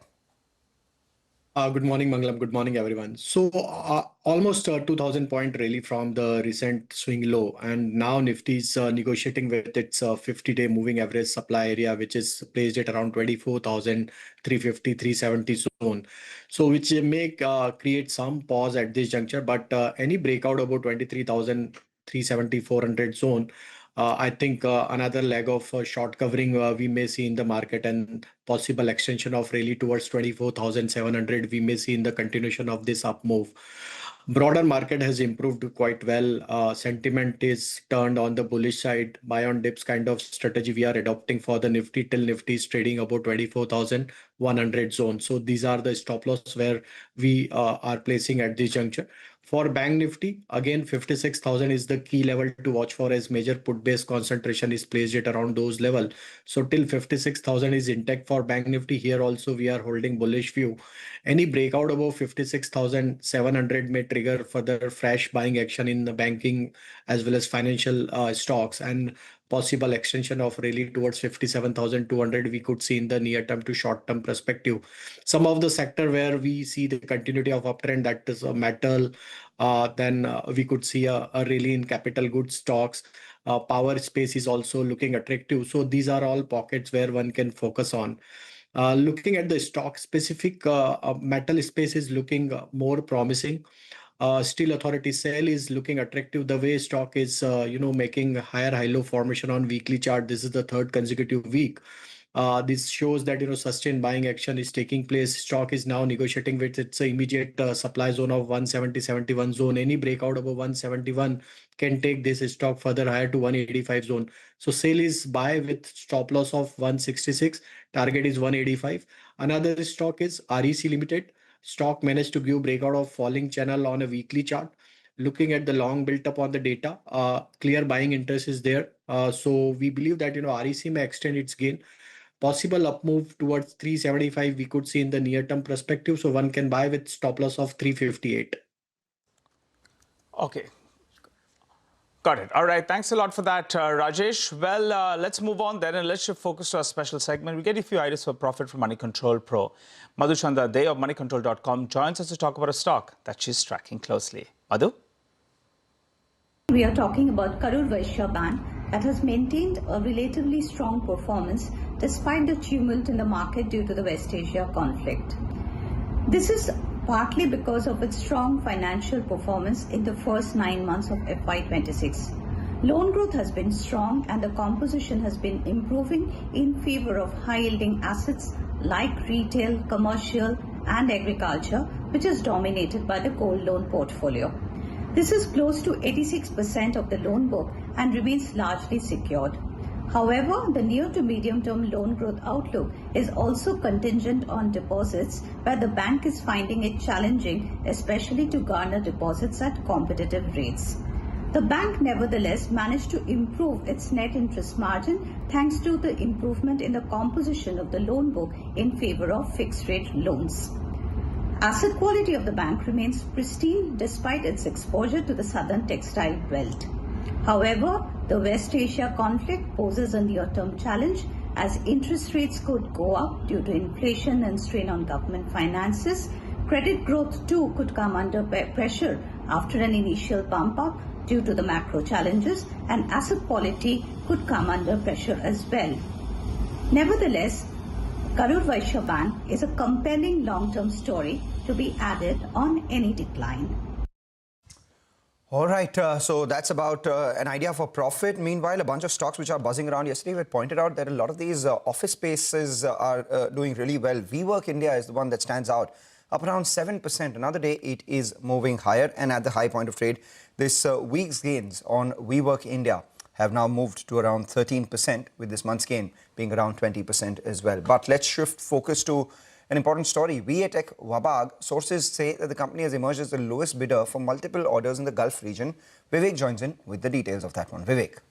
Well, that's right. So what we are picking up from our industry sources is that VATech Wabag has emerged as the lowest bidder for an STP contract in Saudi Arabia. The likely order size is greater than 600 crore. Remember, STP is the sewage treatment water plant, and this was the tender that was floated by Saudi Arabia. The order is from National Water Company in Saudi Arabia. Now, along with that, what we're also understanding is that the company, which is a lead partner in a JV along with another local company, has emerged as the lowest bidder in a large Kuwaiti order as well. And the total size of the order is more than 3,400 crore rupees. Since VATech is the lead partner, expected share to be above 50% in this particular order as well. We've reached out to the management of VATech Wabag to get a confirmation on the L1 status or the lowest bid status on both of these orders. We are awaiting a response from them. But remember, this particular development indicates two major things. Number one, on an order book size of close to 16,000 crore rupees, both of these orders combined is quite significant. And along with that, the bigger takeaway is that as far as West Asia is concerned, tendering activity is back, and that bodes well for the entire EPC space. That point, Vivek, thanks a lot for that. That's about VATech Wabag. We'll take a short break. On the other side, we'll discuss India's cement space with Nomura's Jashandeep Singh Chadda. We talk about the quarterly expectations from the sector.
Welcome back. Something's definitely up with WeWork India. It's up 9% right now. When we started the show, it was about 6%. It's kept moving higher, so we'll monitor that as we go along. The broader markets, obviously, a lot of movers right now, and none bigger than these mid-cap IT names. So we're seeing big moves. Even something like a Keynes Tech has moved higher. We're seeing First Source, which is up around 15%, and then a lot of the financials. REC has moved higher. It was one of the picks of our technical expert today. PNB Housing Finance. Hindalco is the other one, which has spiked to the high point of trade as well. Amidst all of this, the bullish City note has Hindustan Aeronautics moving up once again. And PB Fintech is the latest entrant to stocks which are moving higher and have moved to the high point of trade. So by and large, we are seeing decent traction. Shortly, we will get Lata as well to join in and speak about something extremely important on the macro front. And before we do that, let's look at Trent as well. Trent has moved to the high point of trade. Trent has surged. The company reported a decent performance in its fourth quarter update, a 20% revenue growth, which is a sequential improvement. In fact, over the last 3 or 4 quarters, it's been the highest revenue growth that the company has reported. The stock's seen a big gash already and has now moved to the high point of trade. This morning, there was a brokerage note that came by as well. Wipro, on the other hand, ahead of numbers and ahead of that buyback meet, is at the low point of trade. With that, let's go across to Lata, standing by with something extremely important on the macro front. Lata. Well, actually, it is the trade numbers that have come in. And the important part is, these are trade numbers that have come for the month of March. There was a big fear that the deficit will go haywire because of the West Asia war. The good news is that it has not been that bad. In fact, there has been a fall in the trade deficit. It's a 20-month low March goods trade deficit. It's down 4.7% YOY. The deficit is just $20 billion. Even if you took the goods plus services deficit, it is just a deficit of $2.5 billion compared to about $3.5 billion a year ago. So clearly no impact at all on the deficit number. And this is because both imports and exports have fallen. But imports have fallen more than exports, which is why the deficit is not impacted. Just for the numbers, I'll tell you, it is the oil trade deficit that has come down. India's crude oil imports came down because volume-wise there was less, the Hormuz Strait being blocked. But our petrol diesel exports, were unaffected because they were going to other parts of the world, not to the Middle East. Diesel petrol exports, or what you call petroleum exports, were up 5.9%. But the crude oil imports were down 29%. That explains why the deficit was lower. We also saw lower gold imports. Gold imports fell by about 31% in year-on-year terms to just $3 billion. And overall imports in March were down by 6.5%. In February, they were actually up 25%. There was probably also stocking extra imports in February. Coming to the export part, in March, goods exports fell by 7.4%, as I told you, and that is, we also get the region-wise split from the Commerce Ministry. Largely, the reduction is to the Gulf countries, what you call the GCC countries. That slumped the most. Services exports have also fallen a bit.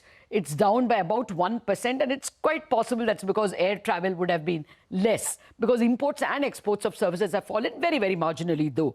Almost all exports were lower in March, goods-wise. If you see, just a few goods showed higher exports. I told you about already petroleum. The others that have just bucked the trend are handicrafts, engineering goods. They were up by about 1%, and some ores like mica and coal were up. One can understand, again, energy related. Let me just give a little bit on April, March. That is, when the March numbers come, you get the full year numbers, right? The 12-month FY26 numbers. That deficit has risen rather sharply. That's the bad news. But first, the positive. The full year goods exports are up. FY26 exports are up. Let us underline that. Remember, this is the time when we had 50% tariffs for a period, for a good 6 months from the United States. It's a time when the best month for exports, March, was war-ridden. In spite of it, overall exports have grown by 1%. Actually, this is the third straight year of flat exports for us. The goods diversification is another positive. We have seen more exports in March going to Spain, China, Hong Kong and Vietnam. So what was lost in the GCCs went to the other countries. The full year deficit, however, is the bad news. Trade deficit is 26% higher to $119 billion. But the rupee is not impacted today in spite of this because this is on expected lines. We knew at the end of the 11 months itself what the trade deficit would be. March has not added to the deficit. If anything, it is lower than expected. So the rupee is not impacted much. Now the expectation is that the current year, April to March FY27 year, is more likely to bear the brunt of the war. We have escaped it for FY26. Got it. All right. Thanks a lot for that, Lata. Well, time to slip into a short break. On the other side, we'll continue to focus on markets and stock-specific actions. Stay tuned.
Welcome back. You're watching us here on Chartbusters. Let's shift focus to the cement space in our special quarter-to-quarter segment. Steady recovery is in store for the sector. Nigel? All right, Mangalam, thanks a lot for that. Well, for the cement space, a good recovery in profitability is expected sequentially. Let me tell you why. First, on the volume growth. For the industry on the whole, the cement volume growth is expected in ballpark around 7 to around 8%, which comes on a high base. As in the base year, the demand growth was close to around 10%. So it's relatively lower in percentage terms if you compare it both on a sequential basis as well as on a year-on-year basis. Remember, quarter four is typically a period when there's a volume push. You know, in the quarter four, normally dealers attempt to push most of the volumes because companies want to go ahead and meet their annual targets. Additionally, utilization levels, well, they were much higher in this quarter if you compare it with the previous quarter as well. Well, in terms of those that could potentially outperform the industry growth in quarter four, Ultratech and Ambuja Cements, well, both of them could report low-teen growth, which is better than what the industry would do. And from the mid-cap space, JK Cement could deliver again 12 to around 13% in terms of a volume growth, which again will be better than the industry. On cement prices, the all-India average prices were up by close to around 1.5% or thereabouts on a sequential basis, with improvement seen in the non-trade segment across regions, but South, that's the region that saw the sharpest jump post a sharp decline in the previous quarter. So on a low base, you'll have the South industry that will get the benefit of higher prices. On the EBITDA per ton basis, JM Financial, they expect the coverage, their coverage companies' profitability to improve by roughly around 150 rupees on a sequential basis in quarter 4. That's primarily going to be driven by two factors. One is better realizations. The second factor will be operating leverage benefits will play out. They, in fact, JM Financial points out that Dalmia Bharat is likely to deliver the sharpest sequential improvement, with the EBITDA per ton jumping up by close to 190 rupees per ton. While Ultratech, Shree and JK Cement, they are also expected to report a healthy gain of around 150 rupees per ton, on the profitability front. On the way ahead, the industry players, well, they are attempting to increase prices by roughly around 20, 25 rupees, 30 rupees per bag across regions. That's in this month itself. The absorption of this particular price hike, that's going to be the key monitorable over the next few days. The price hike, well, it's driven by the input cost pressures from the higher pet coke prices and the shortage of packaged materialing as well. That's what could hit the profitability in the first quarter of FY27 and then in the second quarter of FY27 as well. Let's wind it up with the valuation snapshot then. Most of the companies, the large cap names, they are trading between 11 to around 14 times in terms of a EV upon EBITDA multiple on forward earnings, while mid cap companies, they're trading at roughly around 7 times, the smaller names. Sharp discount to the large cap names, but that's been the case in the past as well. Well, let's welcome Jashandeep Singh Chadda, the Vice President Equity Research at Nomura, who joins us on the show. Hi, Jashandeep. Good to see you. What's your analysis with regard to the past quarter first? What is the EBITDA per ton improvement you're working with for the industry on the whole, if you look at it, in quarter 4 versus quarter 3? And also, as of today, if you have to take the cost increase, then what kind of EBITDA per ton compression will you see in quarter 1 in comparison to quarter 4? Yeah, hi. Thank you, Nigel, and good morning to you and your viewers. So firstly, on the EBITDA per ton improvement for fourth quarter, I like to divide it between, two segments. Firstly, the pan-India players, or I must say, and the East and South-based players. We believe East and South-based players will see better EBITDA per ton expansion versus, players who are either pan-India or do not have higher exposure to East and South. Hence, companies like Dalmia Bharat or Nuvoco, we expect, Nuvoco has already reported, but for Dalmia Bharat and Ramco, we expect EBITDA per ton improvement of close to 150 rupees per ton. While for pan-India players, we are building in close to 100 rupees per ton. This reason is that, East and South both saw good price hikes during the quarter, while pan-India players will be somewhat, the price hikes will be offset by lower hikes or flattish in other regions. Hence, for fourth quarter, East and South-based players should report higher EBITDA per ton expansion versus other players. That is first. Secondly, on the first quarter, we believe the first quarter will be largely impacted by the increase in packaging cost. The packaging cost has increased sharply. It used to be close to 9 rupees per bag. And now our channel checks suggest it is closer to 14 to 15 rupees per bag. So already, the packaging cost has increased so much. And because there is concerns over availability of packaging material, we expect the cost to increase further. This cost will start to hit the books of companies within a month, because normally the companies carry 20 to 25 days of inventory. So you will see the impact of this cost hitting the income statement very fast, while the increase in fuel cost would likely, or the full impact will likely come in the second quarter of FY27. Hence, the industry, we believe, if there is no further price hike, the industry can see close to 100 rupees per ton, decline in EBITDA in first quarter, basis, the packaging cost and some amount of fuel costs, seeping in their income statement. All right, so the first quarter could be hit by around 100 rupees odd, but if there is no price increase, then quarter 2 could get a harder hit. Because then the fuel price increase as well will come into play. So then I guess it'll be around 250 rupees per ton if there is no price increase. On the cost side, we're focusing first. So I'll not give you a number right now, but definitely it will be a harder hit because we also need to remember second quarter is a monsoon quarter. So utilizations will go down. Hence, you will not have the same operating leverage you had in the fourth quarter. Okay. So there are a bunch of factors which will result in, EBITDA per ton going down. But yes, second quarter, if things do not change or do not improve from here on, second quarter will, will be hit harder. All right, but there's a price increase that's come about in early April itself. What is the quantum you have heard about, and how much of that has been absorbed? So good question, Nigel. 15 rupees per bag we have heard at the beginning of the month. Generally, we see in April close to 60 to 50% of the price normally get absorbed. We are anticipating slightly higher absorption this time around, but we believe another 10 rupees price back hike is required for the industry to offset all the increased cost. We were anticipating, we were expecting 10-15 rupees price hike only to happen. However, the need of the hour was close to 20 rupees per bag. The industry has taken 15 rupees per bag, assuming 10 rupees gets absorbed. We believe another 15 rupees per bag hike is required. Okay, and your preference with regard to stocks? What are the top buys you have? Would you look at the large cap names like the leader, Ultratech Cement? It's been going from strength to strength. Would you stick to the large cap names? Or would you like to go with some mid and small cap names that are trading at a bit of a discount in comparison to the large cap names, and in a discount in comparison to replacement cost as well? Right. So all these stocks, large and small, as you were showing earlier, also have come down, have corrected.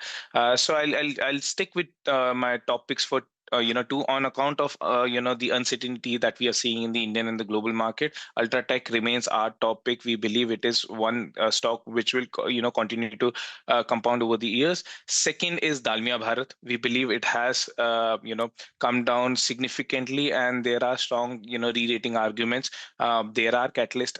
Dalmia is trying to become a pan-India player. Hence, Ultratech and Dalmia, we believe, are both are topic, and we believe the opportunity and the entry point is good, and handsome returns can be expected from both the stocks.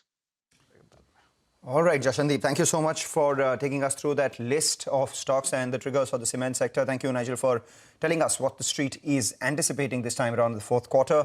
With that, we're out of time on this edition of Chartbusters, but you stay tuned to CNBC TV 18 as Trading Hour comes up next. The market holding up well in the green.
Good morning. You're watching us here on Trading Hour. We come to you live from the CNBC TV 18 Motilal Oswal studio. I'm Manglab Malu. With me, Reema Tendulkar. Holding well for the market. Off highs, but not necessarily off color. For the last 3 or 4 trading sessions, we've been making higher highs on the Nifty. We've seen the market's texture move from sell on rally to buy on dips. And the broader market's doing a lot better with a falling India VIX. All these things tell you that the bulls feel a lot better now about the geopolitical situation and the market at large than what they were a couple of weeks ago. Hi, Reema. Hi, and barring that little bit of a dip that we had on Monday, where there was profit booking, markets have actually been in a pretty fine groove. And now in the month of April, the Nifty is up close to about 9%, while the mid-cap index has seen a rally of nearly 12%. So that just gives you a sense of the extent of the rebound. And the April low was about 2,100 points lower than where we are currently right now at 22,100 approximately. Holding up with a gain of close to about %. Lots of big earnings to track today. So in the Nifty pack, you've got HDFC Life and Wipro. And outside of that, in the F&O space, HDFC AMC and Angel will be reporting numbers. And it's also the Sensex weekly expiry. Sets you up for a very interesting trading session. But let's kick things off with the top movers in the market right now. Harmis joins in, as always. We are slightly off the highs of the day, but then, of course, after we have rebounded 2,000 points the way you just described, it's only par for the course that you see some bit of consolidation. And the broader markets, though, are the ones to watch because the lines that had opened up there is a big yawning gap. Those lines appear to be converging because the mid-cap index is significantly off the highs of the day, around 400, 450 points odd. But within the broader markets, the mid-cap IT names, particularly 2 stocks, are the ones that stand out in today's trading session. Both FirstSource and Sonata Software are the top gainers on the Nifty 500 today. FirstSource is up 15, Sonata is up 13. For FirstSource, it's the biggest single-day gain since December of 2020. Is the kind of moves that you're seeing on this stock on strong volumes as well. The earnings reactions, of course, HDB Financial in pre-open was up 12%, is still holding on to gains of around 8. GTPL Hathway, after a loss, is now down 5%. And ICICI Lombard too is slowly but surely is building on to those gains, now nearing the highs of the day, 2% higher. The EMS companies are doing well today. Actually, they've been doing well for the last couple of days now. Keynes Tech is up 4. Sirma SGS is among the top movers on the Nifty 500 today. So 5.5% higher here. And Amber Enterprises too has seen a bit of a recovery from the lows of the day, and it's moving back towards the day's high, 2.5% higher here as well. Look at the metal names and the non-index metal names in particular. GMDC is at a 52-week high, 17% higher on the stock here. NLC India is up 9.5%, and Gallant Ispat is now up over 50% in the month of April. Another 7% added to today's session as well. Among names that are bucking the trend in today's session, of course, Z Entertainment now sub 100 and significantly at that, 3% lower here. Astral and Supreme Industries both are not having a good day today. So 3.5% gone on Astral, 3% lower on Sapphire Foods as well. And Poonawalla FinCorp, after the completion of its QIP, seeing a bit of a correction today, 3% lower on this stock as well. Right, I take that point, Hormas. Thanks a lot for that. Meanwhile, I'm looking at Trent. That stock has suddenly spiked to the high point of trade, and it's among the bigger Nifty gainers in today's trading session. This morning, there was a note that came in from HSBC. They have a buy call. They've cut the target price, obviously, from 5,300 rupees to 4,800 rupees. Remember, its all-time high was closer to 8,000 rupees from where the stock has corrected about 50%. So brokerages adjusting their estimates and growth on account of that as well. But they maintain their buy call, and they say that around 200 Zudio store additions in FY26 provide a decent FY27 visibility despite lower productivity. And it's on account of the lower productivity that they've cut their target price. 18 to 20% growth and limited competition impact are the key triggers for FY27. And they expect Zudio like-for-like growth coming in at 4% in FY27. And all these factors make them slightly bullish on the stock. The stock had seen a correction. The fourth quarter, the revenues grew 20%, which was a sequential uptick that we saw, and the best performance over the last 3 to 4 quarters for the company. They have guided for long-term compounding of the revenue at around 25%. So any possible upside and uptick to this 18 to 20% band would be something that the street would definitely like. And good time then to welcome Devang Mehta from Spark Private Wealth Management to talk about what he feels about the market right now, the bets that he wants to take. Devang, let's kick it off then with Trent itself. Retail has so far done a lot better in the fourth quarter than it had in the last few quarters. So we had store expansion that came in for D-Mart. Their update was fairly good. V-Mart, 25% revenue growth, not particularly bad. And then you have Trent, after a massive correction, showing some signs of growth coming back. Would you bet on any of these? Thank you, Mangalam, for having me on the show. Always a pleasure to be on CNBC TV 18.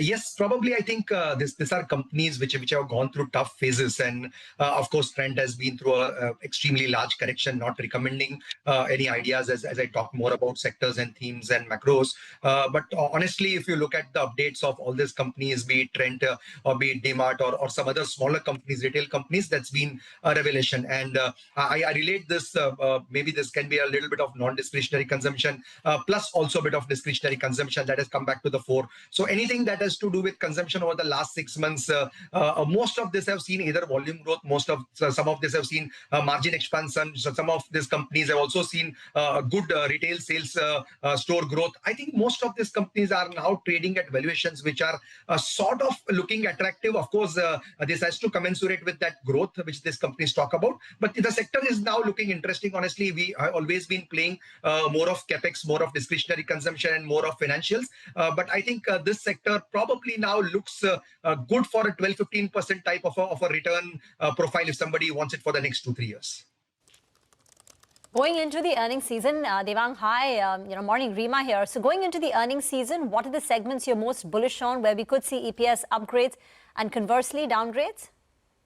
Rima, I think we've generally been very positive on certain sectors and have been very vocal about the last 4-5 years where we have backed huge on HVDC companies, just giving certain examples, companies like Hitachi Energy or companies like GE or Nova. So I think these are companies still where EPS upgrades would be seen. Their companies are coming up with fantastic numbers. The commentary is good. The order book size is increasing and there is enough of opportunity, right? The opportunity size is huge. So such engineering type of companies, power ancillaries, all these companies can see extremely good growth. Capital goods, the typical, I think, companies which generally exhibit cyclicality. Over the last 3-4 years, the street has been surprised by a lot of these companies, order book swelling. I know there were also talks about L&T having 37% of its order book in the Gulf. But again, look at the smart recovery that the company has seen, and whatever refurbishment is going to happen, the orders will again flow to this type of companies. So my sense that one has to keep the faith, this the capex, the power ancillary theme, the discretionary consumption that I looked at, certain financial candidates, financialization candidates. Yes, these are also cyclicals, the typical brokers, wealth managers, depositories, financial intermediaries, AMCs. I think we saw phenomenal growth over the last month when markets were sort of tanking, the war-induced month. I think when you see this type of flows coming to equities, it's something which is exemplary. So my sense that all these companies, not this quarter, but probably over the next 2-3 quarters, will see good tailwinds and good management commentaries. Right. What do you make of the up move that we're seeing in IT from the lows? It's been beaten out of shape over the last month and a half or so. These stocks have come back, shown signs of life, and now today the stocks that are doing a lot better are the mid-cap IT stocks. Do you have a view on the IT space? Honestly, we generally avoided the space. To be very fair, I don't have a single stock, IT stock in the portfolio. As we talk, the typical IT, yes, we probably like a little bit of the ER&D space, companies like L&T, Technology Services, just giving again an example, which probably is more into ER&D, a little bit of AI and work, which the usual IT companies don't sort of do. So there is a little bit of value over here. But if you ask me as a space, can this probably get that 15, 18, 20% type of zing over the next 3-5 years, the wealth creation machine? I don't think so. This can probably be that income generation, 8-10% type of compounders. Yes, at any point, the valuations would look attractive, but if growth is not going to come, the market is not going to pay that premium. So there will be bounce backs for sure, but I'm not very confident about the space when there is so much available at good valuations across the broader market spectrum. And what about some of the power themes? They're doing well. You want to play it via the HVDC itself, or you want to look at any of the companies there too? Because a few days ago we saw some of the thermal power generators do extremely well. Thereafter, yesterday we had the wind guys doing extremely well. Today we have REC PFC, the power financiers, doing well too. So it seems like the entire ecosystem is finding some takers. Are you one of them? Yeah, we are one of them. We like the power theme. We like the power ancillary theme. As you rightly said, the biggest theme that we're playing and we are super overweight over there in the portfolios is something in HVDC, which I mentioned about. The second biggest can be actually the ancillaries or the proxy plays, right? You need for for power generation, what do you need? For power transmission, what do you need, right? For renewables, what do you need? So the last mile connectivity, the engineering companies, the companies which probably are ancillaries to semiconductors, companies which are ancillaries to cloud, data centers. I think most of this would also require power, and most of this would also require certain ancillaries, right from air compression to engineering. I think this theme, which is again you can say a semi-manufacturing type of theme, where some of these companies are having great ROEs and ROCs, and all these companies are revenue generating, profitability induced companies. So my sense that if somebody wants to create a basket around capex, engineering, manufacturing, that should be a larger part of the portfolio, and this probably can do well for the next 2-3 years on the back of power, on the back of renewables, and the back of corporate capex expansion as well. Where do you stand on real estate? Because that too was one of the underperformers of the last calendar year, last financial year as well. Last few trading sessions, real estate has come back in fashion as well. I think my sense that probably in the next couple of quarters, whatever I hear that the demand has slowed down a bit, can be a little bit of a recency bias of what has happened. But my sense that affordability has sort of also gone. Affordability is now not very much in the picture. If there can be a little bit of correction on the prices front, and I'm sure that it is not going to happen very soon on the real estate prices front, I think the demand can come back soon. Most importantly, here also the proxy plays. Very simply, if I put in the wires and cables companies, a little bit of adhesive companies, all these companies, some of this, of course, adhesives would have a crude as an input cost, so that might be a difficult call to take immediately. But wires and cables is a big proxy play, not only to pay the real estate, but also when somebody does the home improvement theme. I think there are interesting candidates across the board in this, where the management commentaries have been very robust. So we'll play real estate more by proxies rather than the actual real estate companies. And your view on financials, because everyone, is fairly overweight on financials. So I assume you are positive on that space as well. The question then is, how do you play that? Because there are banks, large banks, PSU banks, private sector banks. There are the mid-tier banks. Then there are NBFCs, and increasingly we're getting, these capital market plays as well, which are fairly active in the BFSI investment opportunity universe.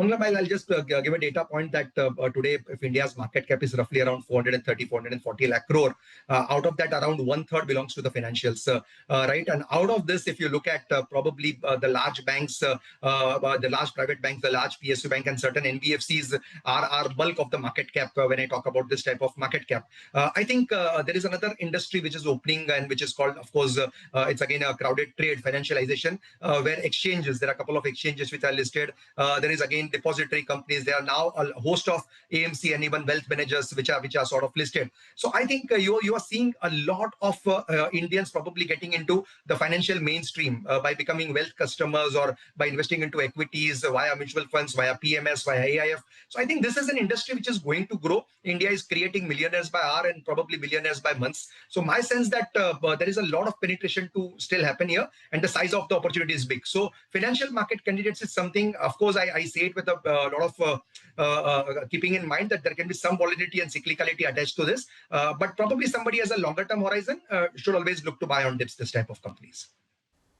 Right, Devang. Thank you so much. Always a pleasure speaking with you. Good luck. And we speak to you soon as well. Meanwhile, before we take that short break, just look at Alembic Pharma. It's been a bit of a spike. Methotrexate is the injection for which they've got a US FDA approval. It's a final approval. It's a drug which is used to treat psoriasis and rheumatoid arthritis, so some of the neoplastic diseases that there are. So as a result of which, that stock has spiked higher. Meanwhile, some more news coming in on Sun Pharma as well. Sun Pharma, Grünthal are set to vie for a US-listed company. Organon, remember, this news first flashed a couple of weeks ago, and that day, Sun Pharma as a stock was down about 4%. Now, incremental developments coming in. Sun Pharma is set to vie for the US-listed company, as the stock lower once again. It was a huge acquisition, supposed to be about 12 to 13,000 odd crores, which would mean that it would be something that the street would look at Sun Pharma's balance sheet and maybe near-term worries every time there are such large acquisitions that take place. So incremental news and incremental selling on the stock as well. Take a short break, come back, bond market action with Manisha Gupta.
Welcome back. As promised, let's turn our attention now to the bond market. Manisha Gupta joins in as always. Thank you so much for that. And in the bond street today, I have three companies which are out making bond issuances. That is happening today and tomorrow as well. The first one on the list is Indel Money Limited, which is looking to raise 1.25 billion rupees. And they are issuing bonds which are maturing in April 17th, 2029. The bonds carry a fixed coupon of around 10.5%. And the bonds are rated A- by India Rating. The other one on the list is Kirtana Finserv, which they are looking to raise 1.3 billion. They're also looking to reissue bonds maturing on May 25th, 2027. And they're looking at a fixed coupon of 11.4% and BBB plus is their rating as well. And then you have Bajaj Housing Finance Limited. They are looking to raise up to nearly 10 billion rupees. This is again through a reissue of bonds, which is maturing on 22nd of Jan 2029. The bonds carry a fixed coupon of 7.25% and they are rated at around AAA by CRISIL Ratings here on. Interestingly, when you look at the government bonds in the market today, they are trading quite steady. And that's exactly the kind of scenario or a backdrop that we are working with as well. There is peace talks and optimism about US and Iran deal going forward. The dollar index has continued to decline, now trading below 98 as well. And that is a 6-week lows for the dollar index. That in turn has supported a lot of Asian currencies, including Indian rupee. Asian equities and Indian equities seem to be doing quite well. So today is a kind of day that we are looking at most of the money markets and various other asset classes as well doing quite well. There's an interesting report that I want to put forth for you. This comes in from C-Bonds and they say that Indian corporates reduced overseas bond issuances in FY26 and they are supporting it via a number as well. So when you look at the Indian companies, they seem to be pivoting towards local funding. This is among elevated global interest rates and of course the Indian rupee as well, which fell nearly 10% in the previous year, the worst year in last 14 years. So what we are looking at in sense of number is that the offshore bond fundraising that fell to 8.1 billion. This is versus 13.9 billion as compared to previous year. Now, when you look at the domestic bond issuances, that between April to Feb is gained to 12.32 trillion. This was earlier 12.9 for the all of last year. So the markets are looking at better numbers or steady numbers at least coming in from the domestic markets itself. Thank you very much for that. We will slip into a break. On the other side, more news and updates.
Welcome back. A couple of stocks which are surging right now. Titagarh Rail Systems has been one of the stocks of this month, up around 30% in April itself, has moved to the high point of trade. The other one is Mishra Dhatu. After having corrected a fair bit, still down about 20% from its 52-week high, but up 7% right now and has rallied about 35% this month. ITC is the other one, which is spiking from the front line and keeping the Nifty afloat around that 24,300 mark. But the biggest movers today have been the mid-cap IT stocks, and that is our big story. IT stocks, they've been rebounding off late after a long period of underperformance. Mid-cap IT stocks are now making big moves today. Rima is with us. Tell us more, Rima. Well, indeed, you are seeing some big gains. First Source is leading that with a 14% up move. You've got Birlasoft, Hexaware, Coforge, all up 2 to 3%. So extending the rally, which began in the early part of April. But remember, these are stocks which had also fallen quite a bit. In the last 1 year, many of these names are down between 20 to 30%. So this rebound is coming in from oversold levels, even in January. In the month of February, when this whole SaaS apocalypse kind of situation came to fore, people were questioning the business model, IT names had sold off. But the thing is, it's about near-term certainty because FY27, at least as of now, is not getting affected versus long-term uncertainty. So AI models may disrupt business over the longer term, but at least in the near term, for FY27, there is growth for many of these mid-cap IT companies, and some of the consensus expectations are up for you on your screen. So Persistent, for example, or a Coforge, these are companies which are likely to see a 15-16% growth in FY27, and many of the other mid-cap IT names are likely to see a high single-digit, 8-9% kind of a revenue growth. And to put that in context, large-cap IT companies are going to go at 4-5% kind of growth. So mid-cap companies are outpacing the large cap companies in terms of growth. That said, valuations too, with this rebound that we're seeing, have gone up. So Persistent, Coforge, they were always the more expensive ones because of the fact that last many quarters they've been delivering consistent revenue growth. Persistent is trading at 35 times, Coforge is trading at 24-25 times. There's a lot of stock-specific action to watch in each of them. For Persistent, the company has set a target of $2 billion of revenue for FY27. For Coforge, the integration and synergies from the large $2.35 billion Encora acquisition will be tracked, and plus nearly two-thirds of their revenue comes from travel, tourism and hospitality, TTH as it's called, and the Middle East conflict may have impacted that segment. LTM, Street is watching for whether they get back to that 17-18% kind of a margin band. So, I think in a nutshell, what we're trying to get at is mid-cap IT companies are rebounding hard because they fell a lot more. They'd fallen harder. Growth is going to be superior to large cap companies, but even the valuation is still much higher, with many companies trading at 35 times like Persistent, but even the others like Coforge, Hexaware, Emphasis, all trading closer to 20 times. So superior compared to the large cap names. All right, Rima, thanks a lot for that. So that's about mid-cap IT. They fell harder, likely to grow faster, still trading at a premium, but as a result of which they're recovering faster as well. But let's move to the big cap. Wipro is likely to report its numbers today, but more than the numbers, the buyback as well. The buyback as well. For Wipro, I think what the street is going to watch is the organic revenue growth. This is a company which has struggled on the organic front, and it's growing via acquisitions. So even in the current quarter, when we are looking at a revenue growth of 0.5%, it's driven by that Harman DTS acquisition. If you strip that out, organic revenue is going to be negative. Also, because many of these large deals that the company has been winning is coming in at lower margins, or there are integration costs associated with it. So margins too, they've been stable, but this quarter we could see a little bit of an impact, 17.1%. There's also a 1-month wage hike. The key will be two key things, of course. One, the Q1 FY27 guidance. It's expected to be -2 to 0, going by CLSA, JP Morgan, Morgan Stanley, UBS, while some like Nomura and Citi expect a -1 to +1%. So the broad range is -2 to +1%. Second is going to be the buyback announcement. Expectations are of a 16 to 18,000 kind of a buyback announcement. And the third will be, these large deals and the contribution of M&A going forward. If you remember, just earlier this month, the company had signed a $1 billion 8-year strategic deal with Olam. As a part of it, they're making that acquisition of Mindsprint by spending $375 million. So how much does M&A contribute, and what will be the growth X of that, organic revenue growth? That will be top of mind.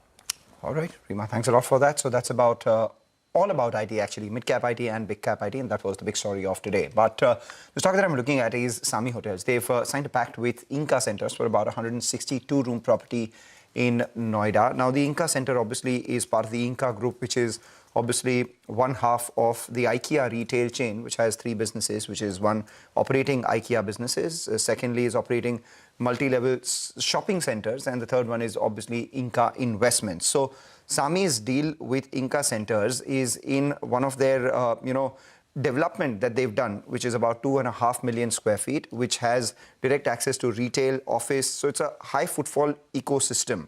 What they will do is that this upscale 162 hotel that they will add there will increase their NCR inventory by about 32% and nearly double their upper upscale exposure. And because it's a long-term lease, obviously it is a lot more capital efficient for the company.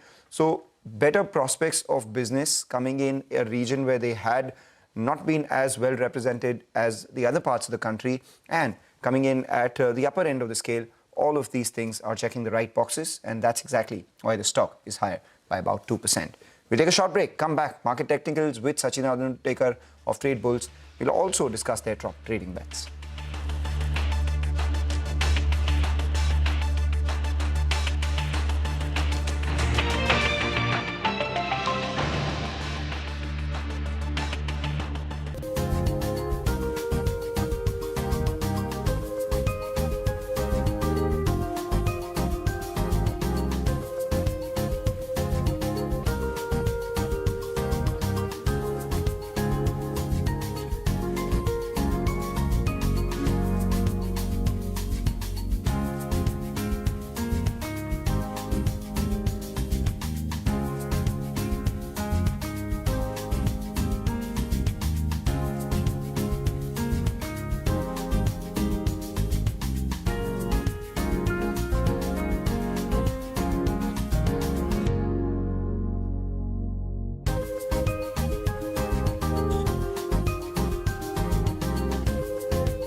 Welcome back. You're watching us here on Trading Hour. Perfect time to get you all the updates coming in from the F&O desk. The Nifty is holding higher by about 0.25%. The Nifty Bank as well as the mid-cap index, which is a smidge higher, almost 0.4%. It's off the highs, but definitely not off color, because over the last 3 trading sessions, as we've been pointing out, the Nifty has been making higher highs. On April 13th, it was 23,900. April 15th, it was 24,280. And April 16th, it's 24,400. That's today's trading session so far. Add to that, fear is subsiding. So, the India VIX is lower, not just today, but all of April, it's down about 35, 36%. During the crisis period, it was closer to 25, 26, at times also spiking all the way up to 28, 29, and now it's back to around that 16, 17 mark. So that is telling you that fear is subsiding. The only reason why we may be seeing some consolidation right now is because the Nifty from the lows has seen a rally of over 2,000 points. And now we have the 50-day moving average, which is coming into play. So for the Nifty, it's 24,446. The Nifty IT index, which is doing well today, crossed that mark earlier and now is below it. And we have the Nifty Bank as well, 600 points from where the Nifty Bank is right now. We have the 50-day moving average for that index. So that could be a bit of congestion zone where we are after the big rally that we've seen already, and which is exactly what the option writers are playing for. So 24,400 call writers fairly active in today's trading session, premium of 129 rupees. 24,300 call writers as well, equally active in today's trading session, premium of 177 rupees, telling you around 24,480 to 24,500 thereabouts is where we are expecting some sort of supply to come in. Again, coincides with the 50-day moving average.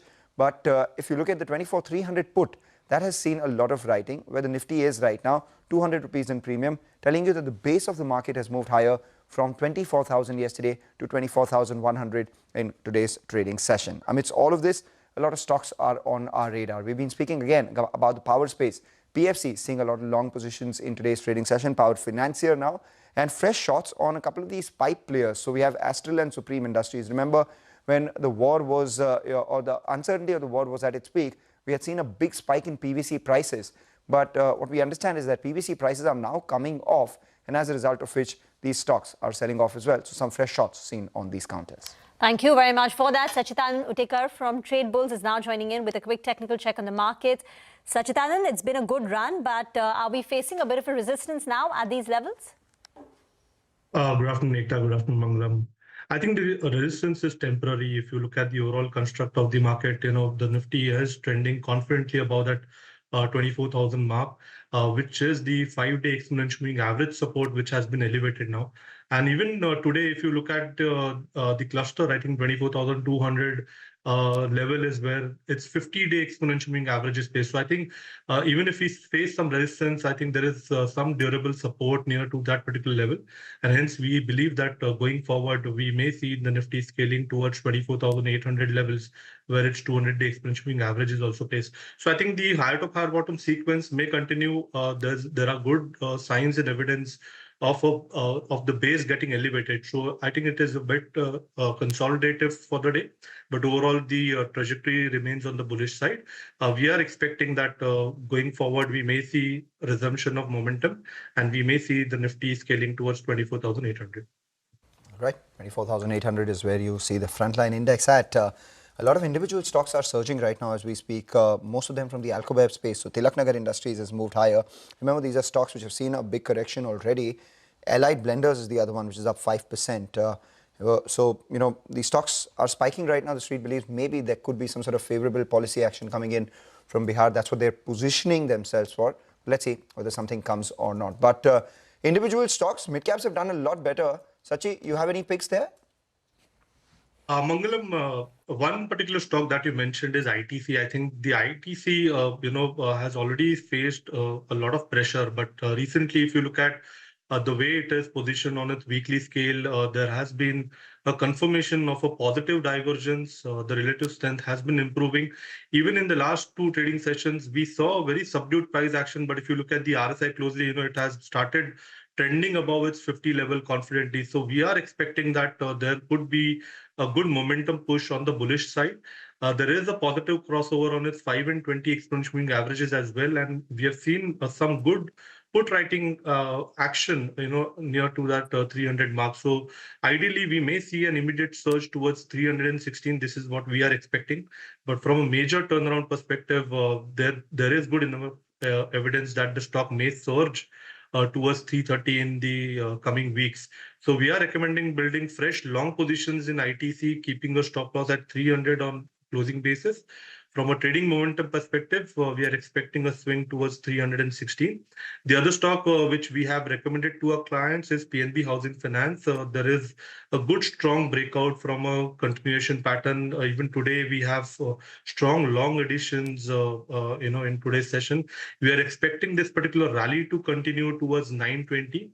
And even at this juncture, fresh long positions can be chased. Stop loss should be placed at around 888 on closing basis. Money is moving towards many of these aluminium names, Hindalco, Nalco, Vedanta up 2 to 3%, and they were big gainers even in the previous session.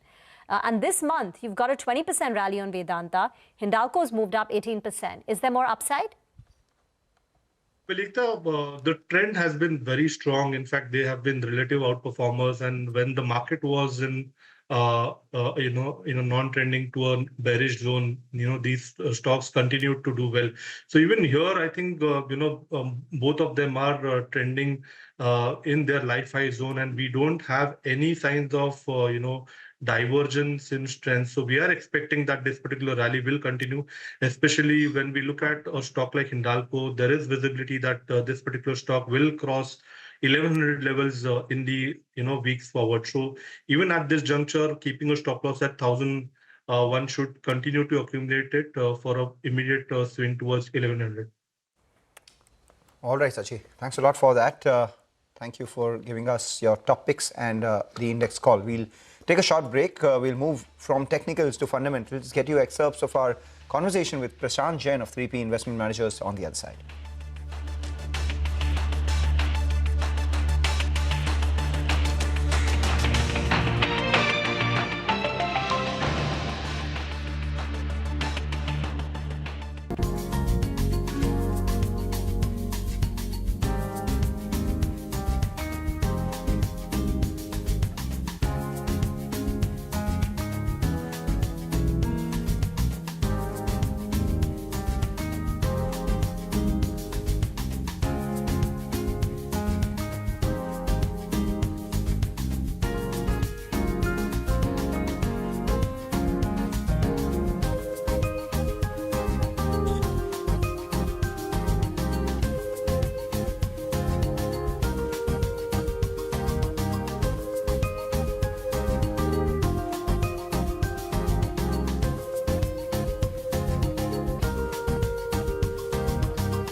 Welcome back. Let's get you an important market voice then. Earlier today, we caught up with Prashant Jain of 3P Investment Managers, who told us that he remains optimistic about India's resilience amid the geopolitical disruptions.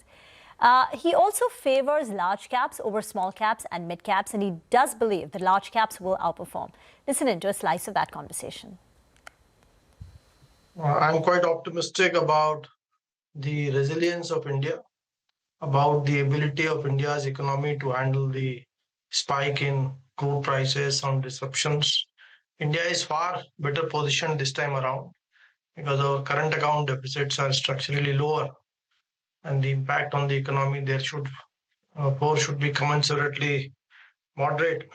And even our capital markets, while foreigners are selling, there is no supply or very little supply from the primary markets. And the domestic flows, I think, should not just hold, but they should grow over time.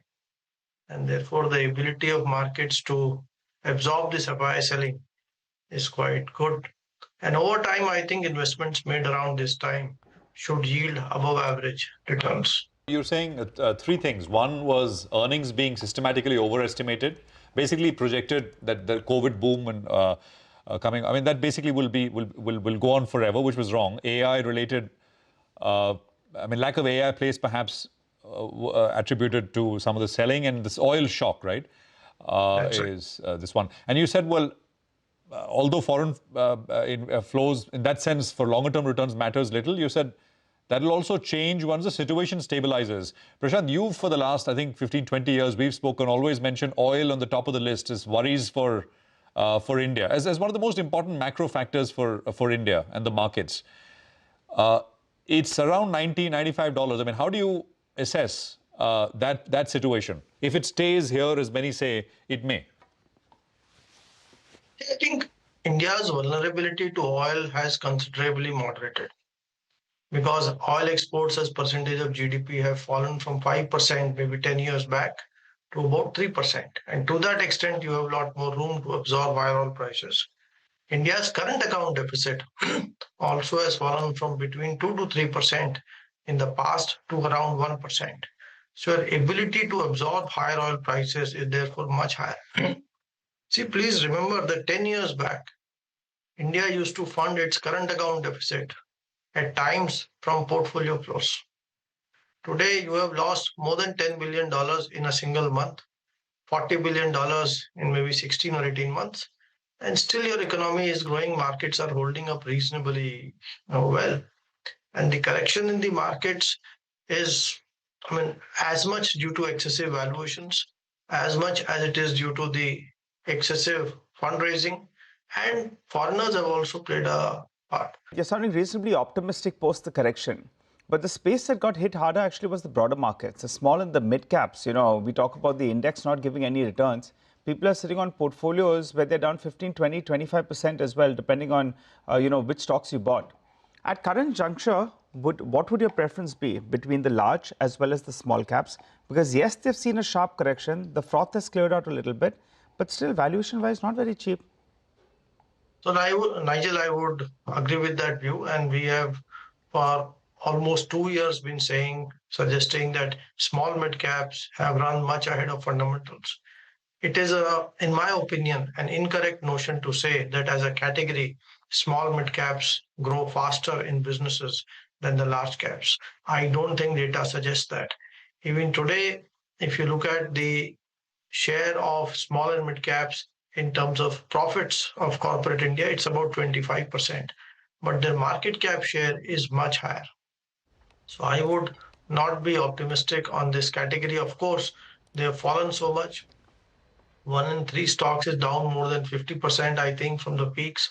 So there can be a sharp bounce, but as a category, I would feel that large cap should outperform.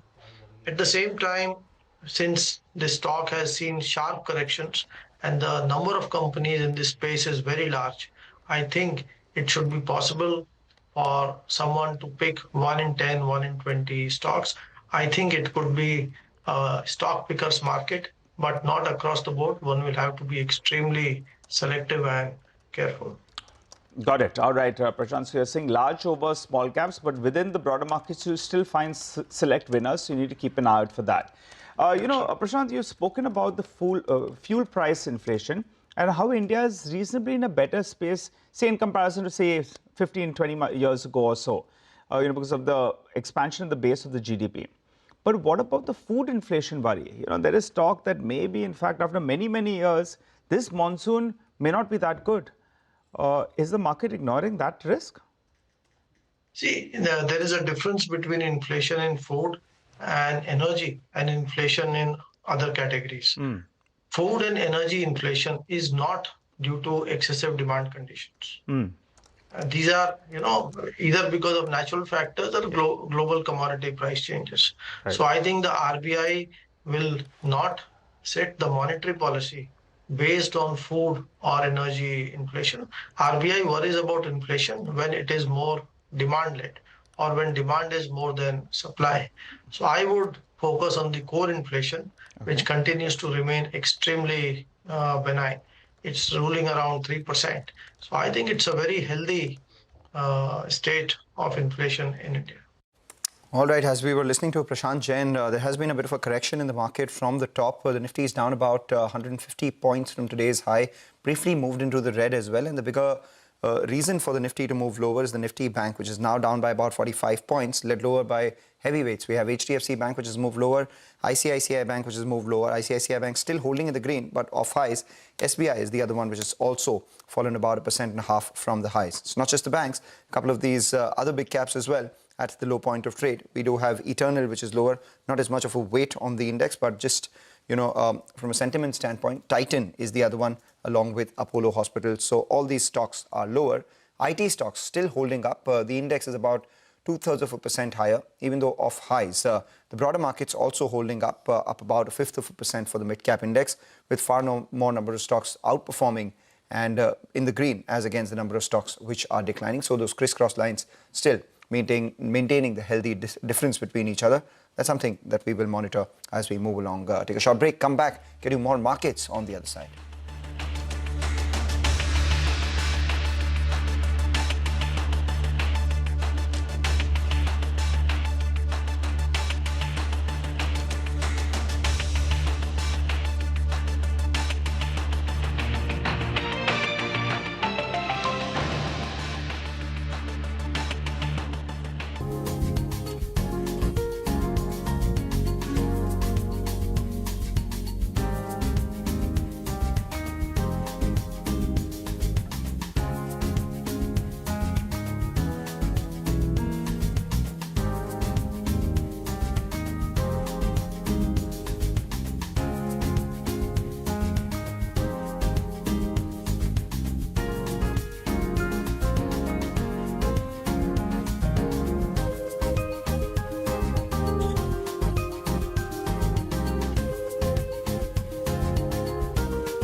Welcome back. The market's still off highs right now, around the flat line, even as it's flitting between red and green. Tejas Networks is a stock which is lower after reporting its fifth straight loss-making quarter. Rima. Thanks so much for that. So revenues are down 70% on a year-on-year and on a quarter-on-quarter basis. The company continues to report losses at the EBITDA line. In Q4, the absolute EBITDA was down 120 crore. And at the bottom line, it's the fifth consecutive quarter of losses. The company's losses in Q4 stood at more than 200 crore rupees. And the company, even for the full year, reported a loss of nearly 900 crore rupees. The problem is that the prior year was boosted by the BSNL order. And the next round of BSNL orders are not coming through. The company is sitting on very high inventory. The trade receivables also continue to remain very high for the company at about 3,250 crore rupees. And there are these equipment-related, costs, the costs related to that order are also already being built in. Even for FY26, the company's revenues were down 87%. It's been a very tough year for Tejas Networks FY26 with a revenue decline of 87%, but the company says the international business is now seeing traction. That's about 12% of the overall revenue. They had won a large order with NEC, which had gotten the street very excited a couple of months back. So, the company perhaps is hopeful about the coming year. The stock is down 47% in the last 1 year, 4.3% down for the day. All right, that's about Tejas Networks, but let's put the spotlight on aluminum once again. Kotak today has written a note. They believe that supply disruptions will outweigh even demand destruction fears. What does this mean for the listed players? Nigel joins in with the details. Well, that's right. Kotak highlights that supply-side disruptions are now outweighing demand destruction fears in the aluminium market. On the supply side front, they say that multiple factors have tightened the market, which include the attacks on aluminium facilities operated by the Emirates Global Aluminium, that's EGA, and Aluminium Bahrain, ALBA, while the blockage of the Strait of Hormuz, well, that's led to even tighter supply. As a result of this, lower production from the Middle East is being factored into the global demand-supply balance.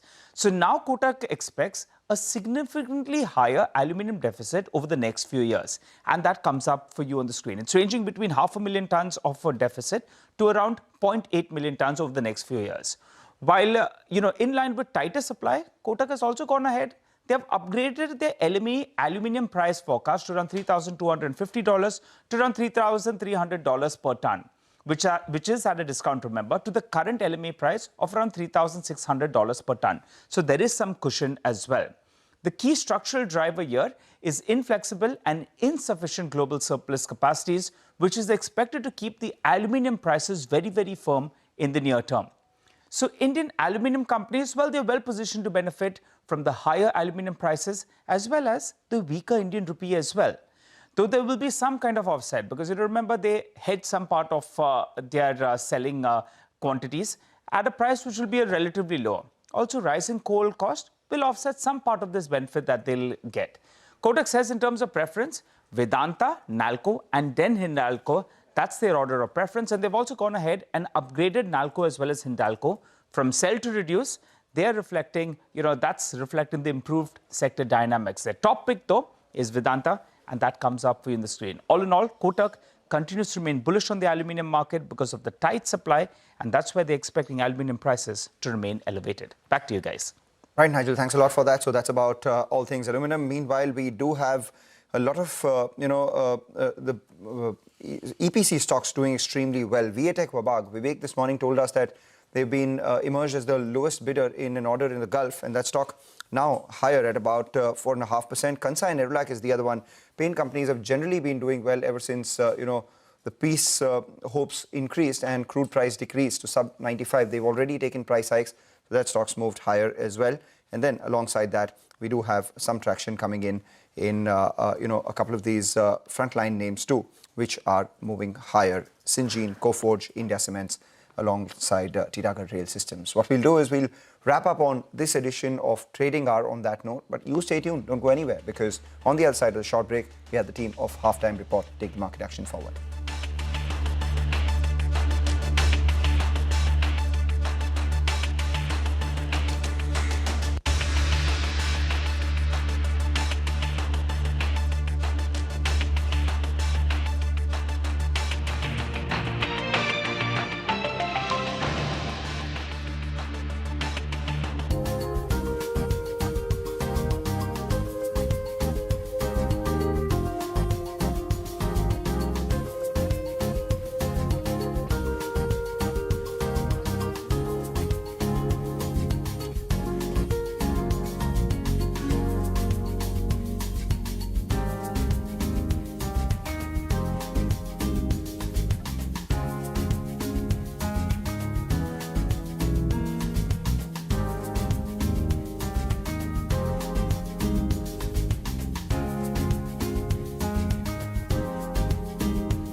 Stocks trade firm but off their opening highs after a big leap on Wednesday as resumption of India-US trade talks also come into focus. Metals, industrials and IT are the prominent gainers, while realty and pharma are big drags. HDB Financial Services reports a strong quarter with income and profits leaping on the back of healthy growth in disbursals, even as credit costs crimp. The lender also expects to sustain margins going forward. The stock jumps. All eyes are on the buyback decision by Wipro at its board meet today, with analysts expecting over rupees 16,000 crores to be allocated. The IT major will also announce its earnings, but more important will be its guidance for Q1 FY27. Market regulator SEBI has inked a pact with Department of Telecommunications for real-time intelligence sharing to combat cybercrimes and financial frauds using telecom resources. The initiative puts mobile fraudsters on notice. Emerging markets champion Mark Mobius dies at 89. Veteran investor Ramesh Damani says a fair share of FII flows to India rode on his conviction. As an aside, he adds that money flow to the market is important, not where it comes from.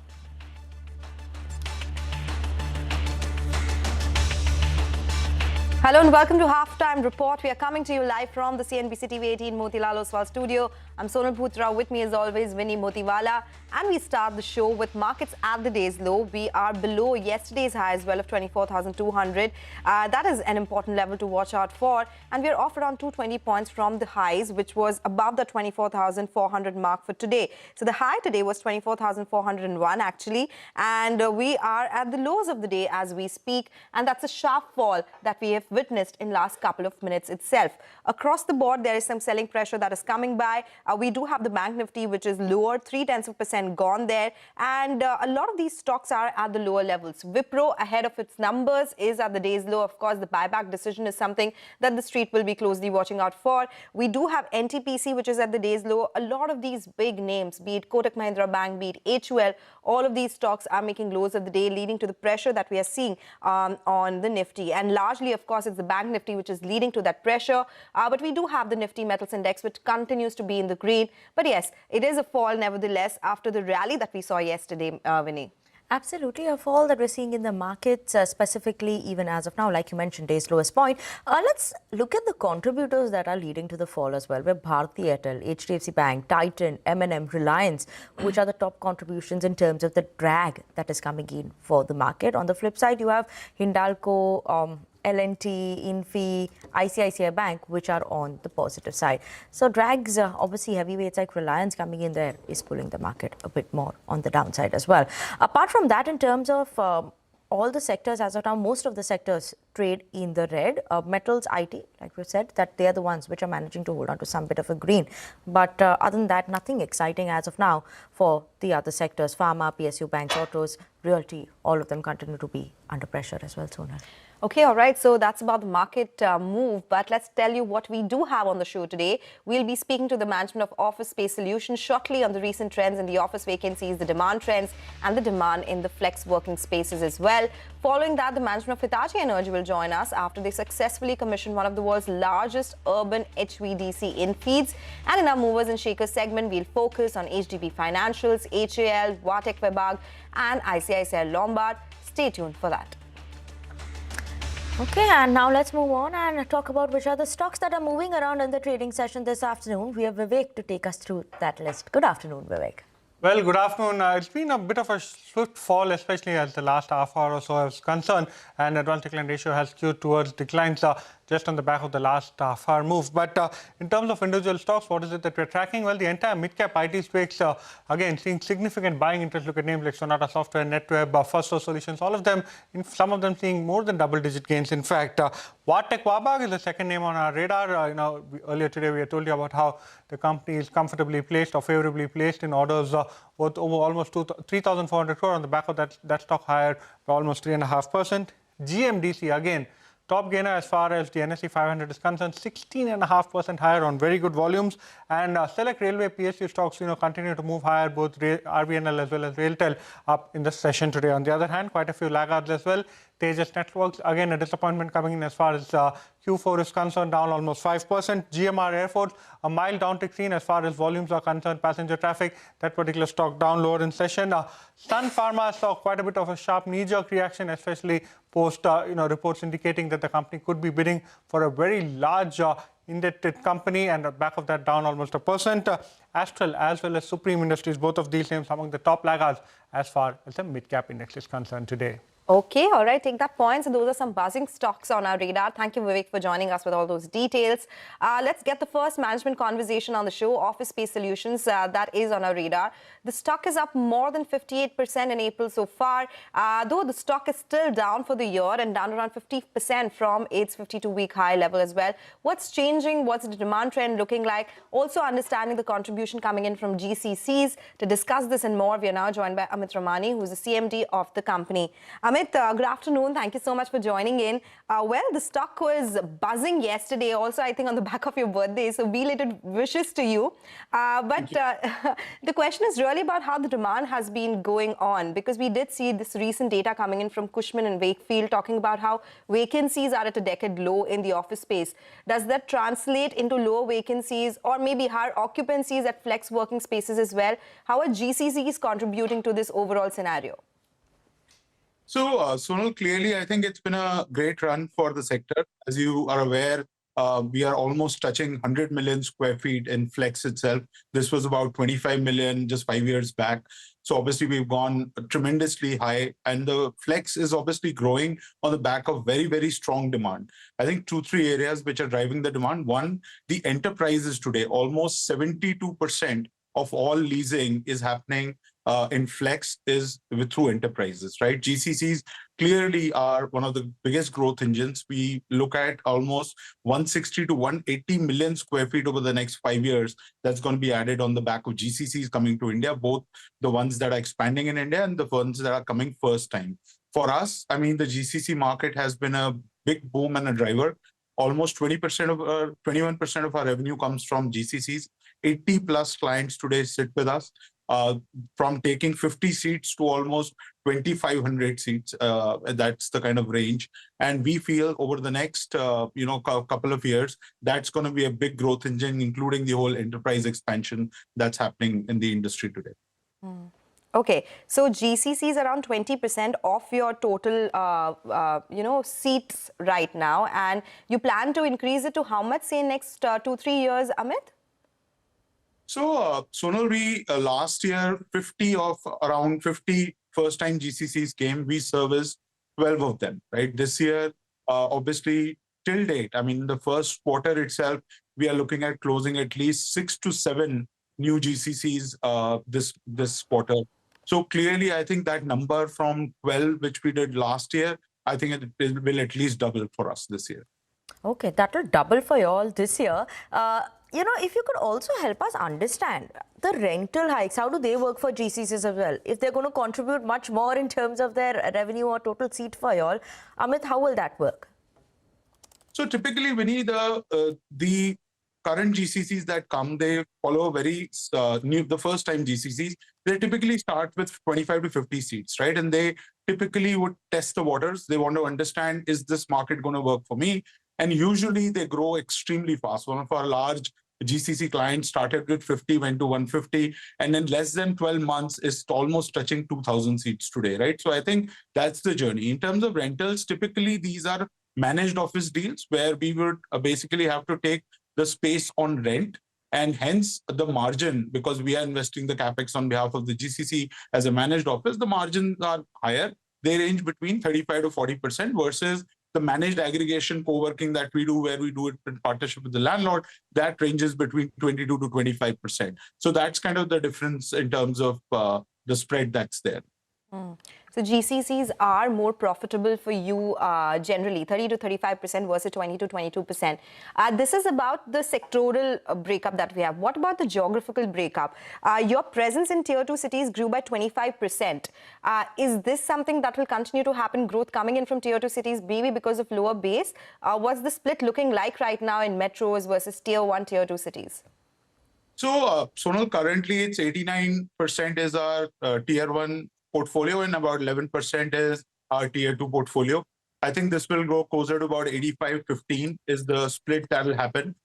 We are seeing a decent amount of demand for tier 2 cities, even with the GCCs and large enterprises as well. Cities like Jaipur, Bhubaneswar, Kochi, Coimbatore are seeing very, very strong demand, both from enterprises and GCCs. So that's the range, but the majority of the demand will continue to be in tier 1 cities. GCC specific demand, obviously, Bangalore Bangalore and Hyderabad are on the top of the list, but soon behind that is Mumbai, Chennai, and NCR as well.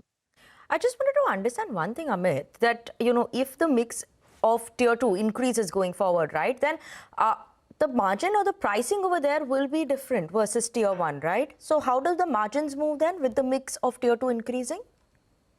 When you see margins are all a derivative of the base rental, right? Because let's say in a Navi Mumbai, I could be paying, let's say 70 rupees a square foot, right? But even in a Nagpur, I could end up paying 90 rupees because of the demand and supply mismatch. So I don't think tier 2 necessarily brings the pricing down. Though obviously tier 1 overall has a higher pricing, typically about 10 to 15%. But tier 2 markets also, because of the demand and supply mismatch, are not far behind. Okay, so that's about your flex working space. You've also ventured into the, cafeteria management services. You also have the mobility vertical. Give us a sense of what are the current revenues there. Are they both profitable? And how do you plan to scale it up from here on? Will they become a bigger part going forward? So, Sonal, clearly, I think what we call these services as allied services, right? And these are allied services essentially providing to our large client base. We see that expansion happening for sure. I think year on year, we have seen about a 30% growth in overall in our co-working business. In our allied services, that's been closer to about 35-36%. So I think that will continue to grow. Obviously, there is a limitation on how much of that can be the seat revenue, right? So we anticipate that what's today is roughly about 14% of our co-working revenue is allied services. That will be about 20% in the next couple of years. And what are the margins for these allied services that you would say? What on a general basis? Yeah. Yeah, so I mean, a meeting room space, for example, is 100% margin because it already exists, right? Versus the food and beverage could be roughly 25%. But if I blend it, it would be somewhere around 36 to 37%. Okay. All right. Take that point, Amit. Always a pleasure speaking with you. Thank you so much for joining us with your insights and the trend outlook for the business and the industry overall. That's the word coming in from Office Space Solutions. The stock has recovered from the lows after this conversation. They plan to increase the revenues coming in from GCCs, where the margins are higher, and from the allied services as well, where they will increase the revenues from 14% to 20% going forward. We'll slip into a short break now. When we come back, we'll get you the management of Hitachi Energy for a conversation. Stay tuned for that.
Welcome back to Halftime Report on CNBC TV 18. Nifty still below the 24,200 levels, continues to be around 24,180 mark. Even as of now, down 0.2%. So almost near the day's lowest point since we started the show as well. But let's move on and now bring on board the management of Hitachi Energy. The company recently, just a couple of days back, commissioned one of the world's largest urban HVDC projects. That's HVDC is what? High voltage direct current project. Now, that was delivering around 1,000 megawatt of renewable energy. To discuss HVDC as an outlook for the company going forward, what are the trends currently shaping up as well? Let's go across to the MD and CEO of the company, N. Venu, joining us right now. Mr. Venu, good afternoon. Thank you so much for joining us on the show. Firstly, an important project that's coming in terms of commissioning for the company as well. While this one is done, you have 2 more projects that are in the pipeline as well, commissioning by 2029. Talk to us about FY27. What's the current pipeline in terms for HVDCs? Are there more tenders that you all will be bidding for as well? Or is there any sort of a delay? Yeah. Good afternoon. First of all, thank you very much for having me on your show. And as you rightly said, we have commissioned one of the very, very important milestone energy project and energy infrastructure in the city of Mumbai, which is what we call as a city center in feed. With the voltage source converter technology, VSC technology of HVDC. This is the technology we have deployed to bring a 1 gigawatt of additional, energy into the city center of the Mumbai, where the loads are located in that. And as been saying in your show, the HVDC technology was a niche technology over several years.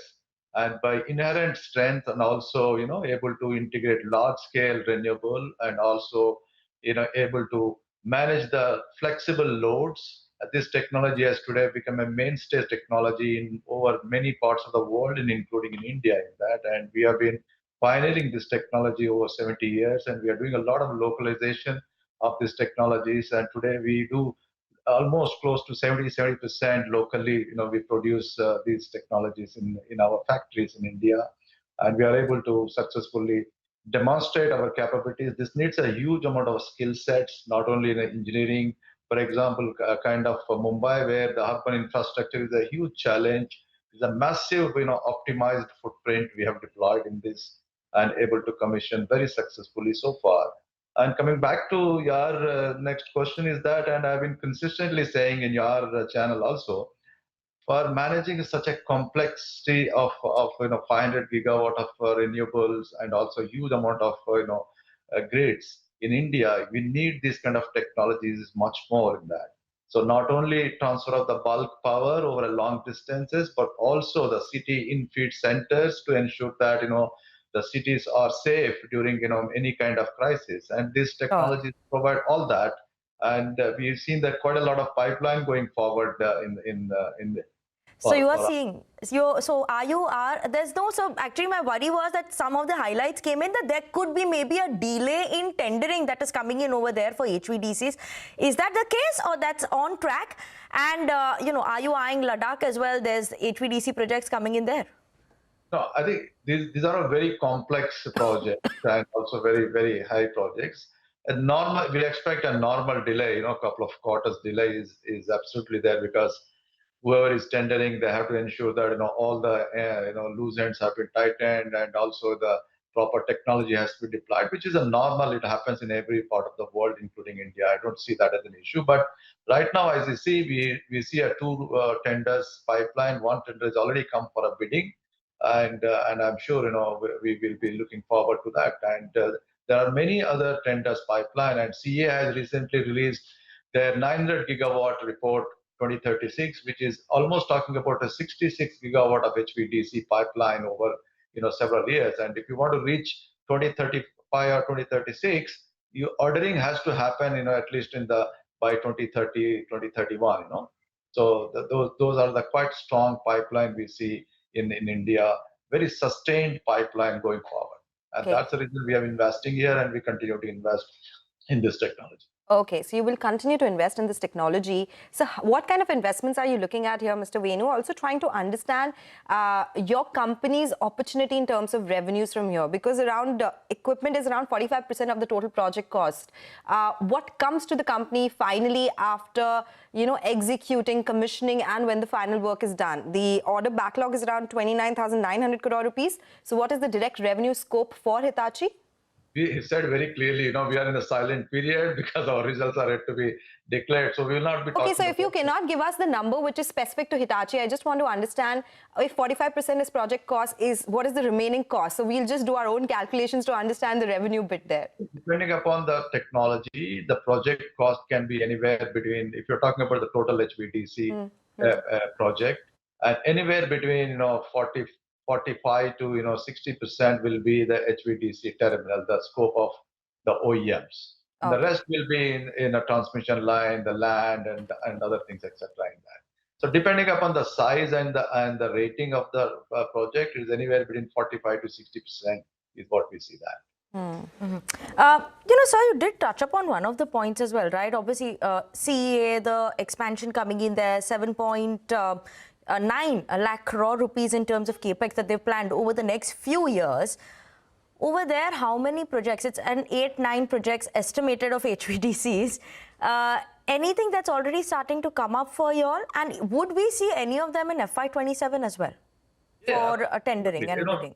As I said, we're talking about, the report says 66 gigawatt of HVDC projects. So depending upon the size, this project could be anywhere between 10 to 15 kind of projects over a period of time. And we see 2 projects coming up in this year, and 1 project has already come up for a bidding, and we hope that anywhere between 3 to 6 months the bidding process gets completed, and there could be a successful bidder, and Hitachi Energy is looking forward to that.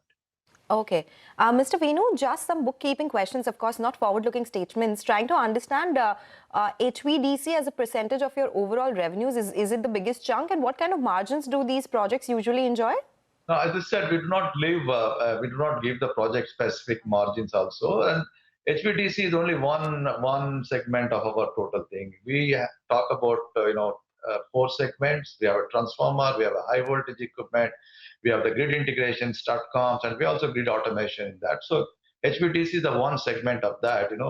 By 1 or 2 projects, which is a very, very lumpy project, so the revenues may be a bit higher, but we have a very strong revenues in other products and other projects as well.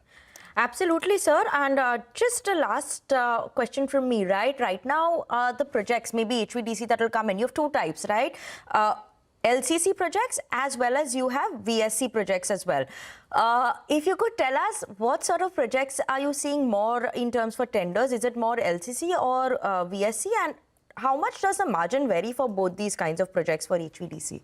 No, I think it depends upon the rating. The customer will decide what technology to deploy. Suppose you need a long distance bulk power transfer, let's say over 800 kilometers, 1,000 kilometers, 6 gigawatt of transfer, then customer will deploy LCC because that's a very, techno-economically, it makes sense in that. But you have a lower power requirement in this case of Mumbai, for example. Mumbai is 1,000 megawatt, shorter distance, and it makes sense to deploy VSC technology in that. But going forward, we see a both combination, maybe a couple of more towards LCC, but equally LCC and VSC, both the projects are coming in. Just, sir, a last word that I want to know. Your peers, in India, most of them, when they have a global parent, they have exports that come to global parent as well. Is there an increase in trend? Some of them have highlighted a possibility of more increase going on. Is that the case for Hitachi Energy as well in terms of exports? If you could explain us to the parent and overall your export story. Absolutely. We have been saying consistently in Hitachi Energy in India, our main focus is to serve the domestic market, and that's what we are doing in that. Having said that, we also have a very clear and sustainable export strategy, and then we brought it to exports to the range of 25%, and which might go up to 30% of our total exports, excluding large lumpy HVDC projects kind of thing in that. So we have a huge demand. The demand pipeline in domestic market is very strong. Demand is rising out of the renewable industries, and also data center demand is much, much bigger, and it's becoming a bit bigger as we go forward in that. So all of our factories in India are gearing up to serve the domestic market. Okay, take that point. Mr. Venu, always a pleasure speaking with you. Thank you so much for joining in today with your thoughts on this opportunity and what lies ahead for Hitachi. Of course, we'll have a deeper conversation when you report your results and you'll be able to give us forward-looking guidance as well. That's the word coming in from Hitachi Energy. It's time for a break now. Saumil Mehta of Mirae Asset Share Khan will join in with some trading strategies on the other side. Stay tuned.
Welcome back. You're still tuned into Halftime Report.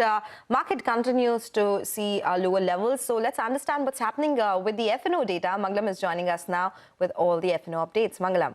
Well, the market's off highs. In fact, the market's at the low point of trade. The Nifty is corrected about 230 points from today's high. It's led lower by the Nifty Bank and the mid-cap index, while outperforming by not falling as much, is still off highs as well. But not necessarily a worry, largely because the market's been trading higher levels every day over the last 3 trading sessions at least. So yesterday's high, is a lot higher than previous day's high, and today's high higher than yesterday's high as well. So that trend is good. And alongside that, we do have, the India VIX as well, which is subsiding. It's not, much higher. In fact, it's lower as compared to what we've seen earlier from levels of 27, 28. As the markets moved higher, the India VIX also has come down, and even now it is in the red, so that's a positive. The only reason that explains this sort of congestion that we're seeing at high levels could perhaps be technical, because the Nifty is nearing its 50-day moving average. The IT index, which has actually been an outperformer so far, it could not cross its 50-day moving average in today's trading session. And the Nifty Bank as well has about 600, 700 points in terms of a distance from its 50-day moving average. So from a 50-day moving average standpoint, 24,446 seems like a congestion zone for the Nifty, 31,764 for the Nifty IT, and the Nifty Bank would be 57,243. And this is a falling moving average. So obviously over the next few trading sessions, it will come closer to where the frontline index is. So the market's perhaps biding time until that happens. And option writers are mindful of that. So that's why we've seen writing at the 24,400 call and the 24,300 call. So at higher levels, around 24,450 to 24,500, we will continue to face some sort of supply. But at lower levels, there is expected to be support, which is higher than what we've seen yesterday. So as per the 24,300 put, support should come in closer to 24,100 as compared to the 24,000 put that we saw support at in yesterday's trading session. So short point, support's moving higher, market's moving higher, just facing some sort of congestion. Once we break out of that, maybe higher levels are in store.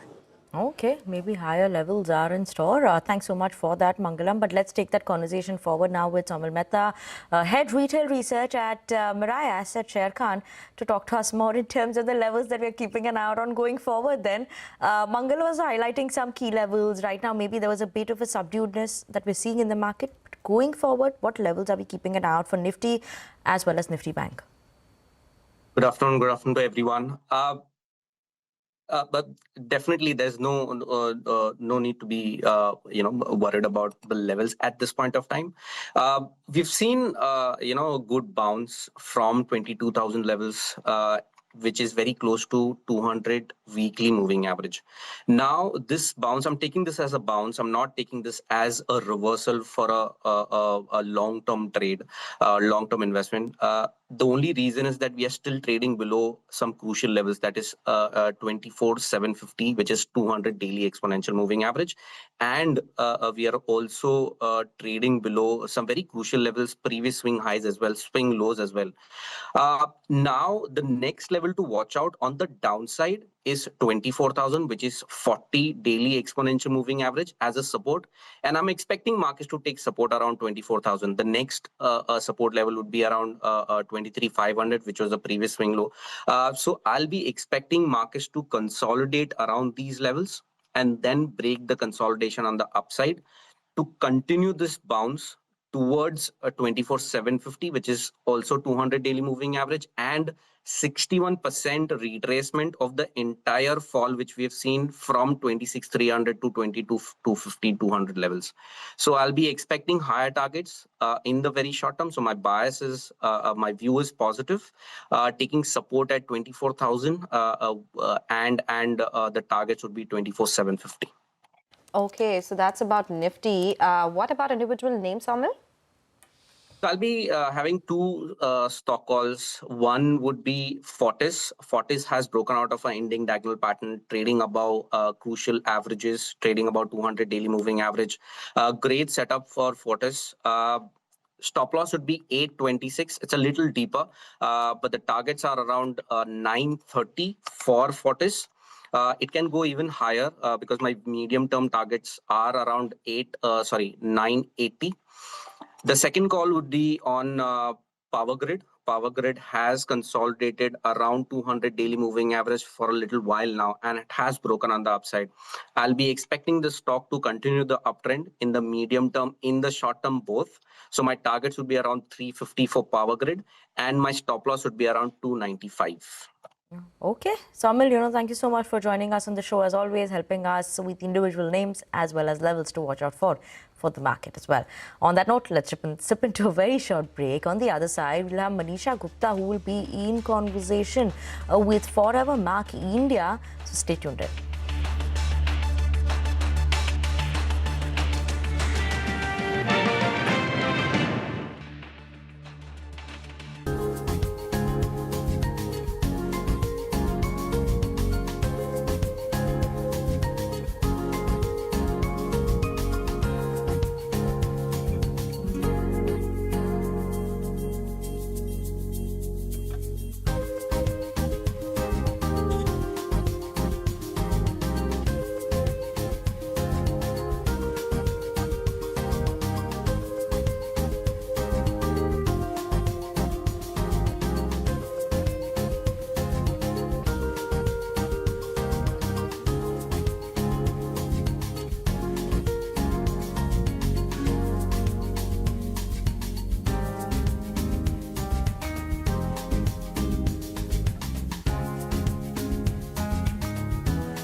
Welcome back. Joining us on the show now is Mallikarjun Reddy. He's Managing Director at Forevermark India. Mr. Reddy, hi, thank you so much for joining in. An opportune time to get you because Akshaya Tritiya is not too far away, and somehow the Indian buying numbers in sense of jewelry are looking better right now.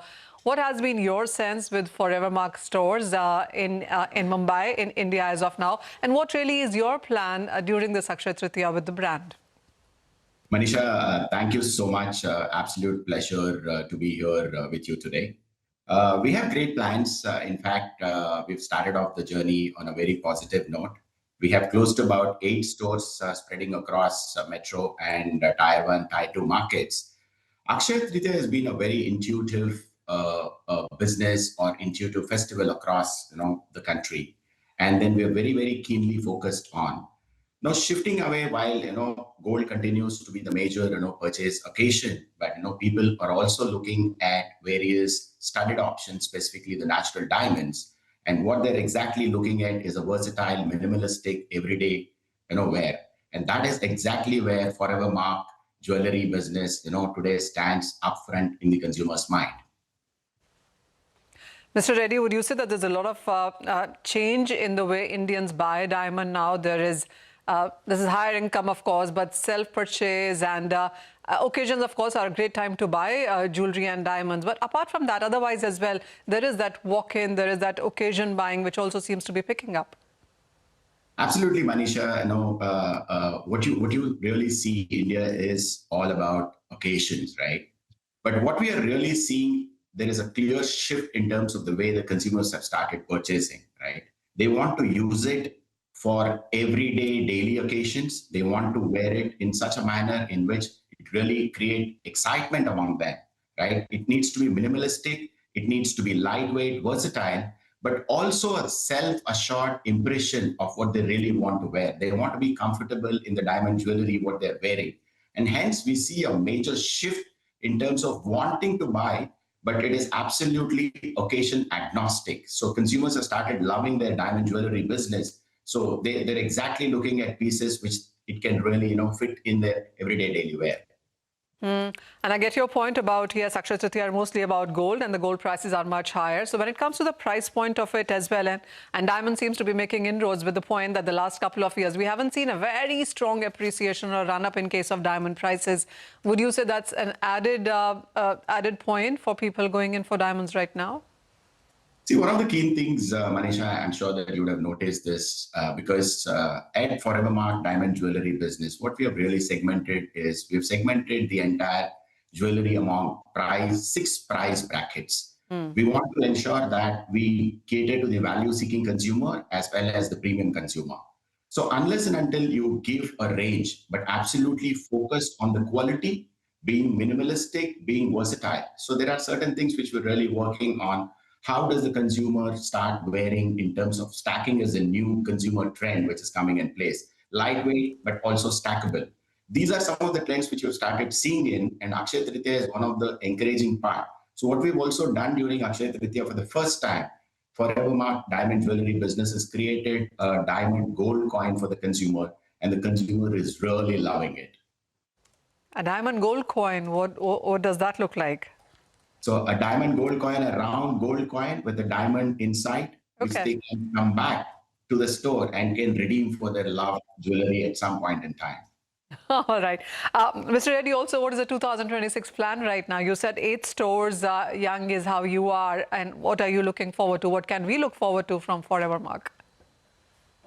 Manisha, we're very clear about, we had plans to set up close to about 20 odd stores. But what we are actually envisaging is these stores are going to be across the metros, the extended metros, as well as the Tier 1 and Tier 2.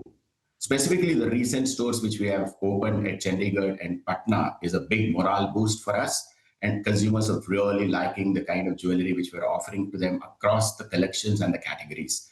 We're very, very focused. By December 2026 end, we should have 20 stores up and running for the consumer need. And as you said, you're looking at metros and T2 cities for that? Yes, absolutely. How are you also looking at the overall, the design point of it? Because a lot of people that we're talking to within the industry tell us that Lower carriages, yes, but it also is about lightweights, and the design is something that really seems to be selling across. See, what's interesting to see, Manisha, is people are kind of moving to everyday diamond jewelry, right? So they need to be comfortable, whether it is a pre-reception, maybe a small party, small gathering together with friends. They want to kind of see themselves, which they can use it on daily basis rather than putting that in a bank locker. So that is the trend which we're seeing. While we continue to design our products in Italy, we are very, very Indian at heart. We kind of take feedback from the consumers across the markets and then design as per the need of the consumer. You are absolutely right in terms of talking about lightweight, but also stacking is one of the largest, outcomes which have come from a consumer trend perspective. So we're bang on exactly what as per the needs of the consumer. All right. That point well taken. I also want to wind this conversation down with one final question. So we do understand that given the numbers, that 12% of Indian diamond demand now comes in from India, while the Indian penetration is quite small at 15%. Are you looking at overall number for Indian market growing? See, one of the things, if you see, this growth is coming with a lot of effort across the industry, the media, and the consumers, right? So the penetration levels were up very, very low at some point in time. Today, we've already reached close to about 50-odd%. But what we are seeing is over the next 5 to 7 years, if this trend continues, probably we should be in anywhere upwards of about 20-22% as a penetration. But what we are doing as an industry and retailers together is to kind of create products where consumers can feel absolutely comfortable for them to wear across occasions. If this trend continues, I don't see a reason as to why diamond jewelry business will continue to penetrate in India. Okay, all right, Mr. Reddy, thank you so much for joining us with your insights on the diamond market and a lot more. Thank you, Manisha, for taking us through that conversation. With that, we'll slip into a short break now. When we come back, we'll focus on a whole host of stocks in our movers and shakers segment. Stay tuned for that.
Welcome back to Halftime Report on CNBC TV 18. The Nifty has seen a bit more of a fall since we started the show as well. So now the Nifty is trading at 24,130 levels, down almost 98 points in the trading session. And specifically in the last, odd 30-40 odd minutes, what you're seeing in terms of the losers that have come in, Network Technologies, which was seeing very sharp gains, that's given up some of its gains.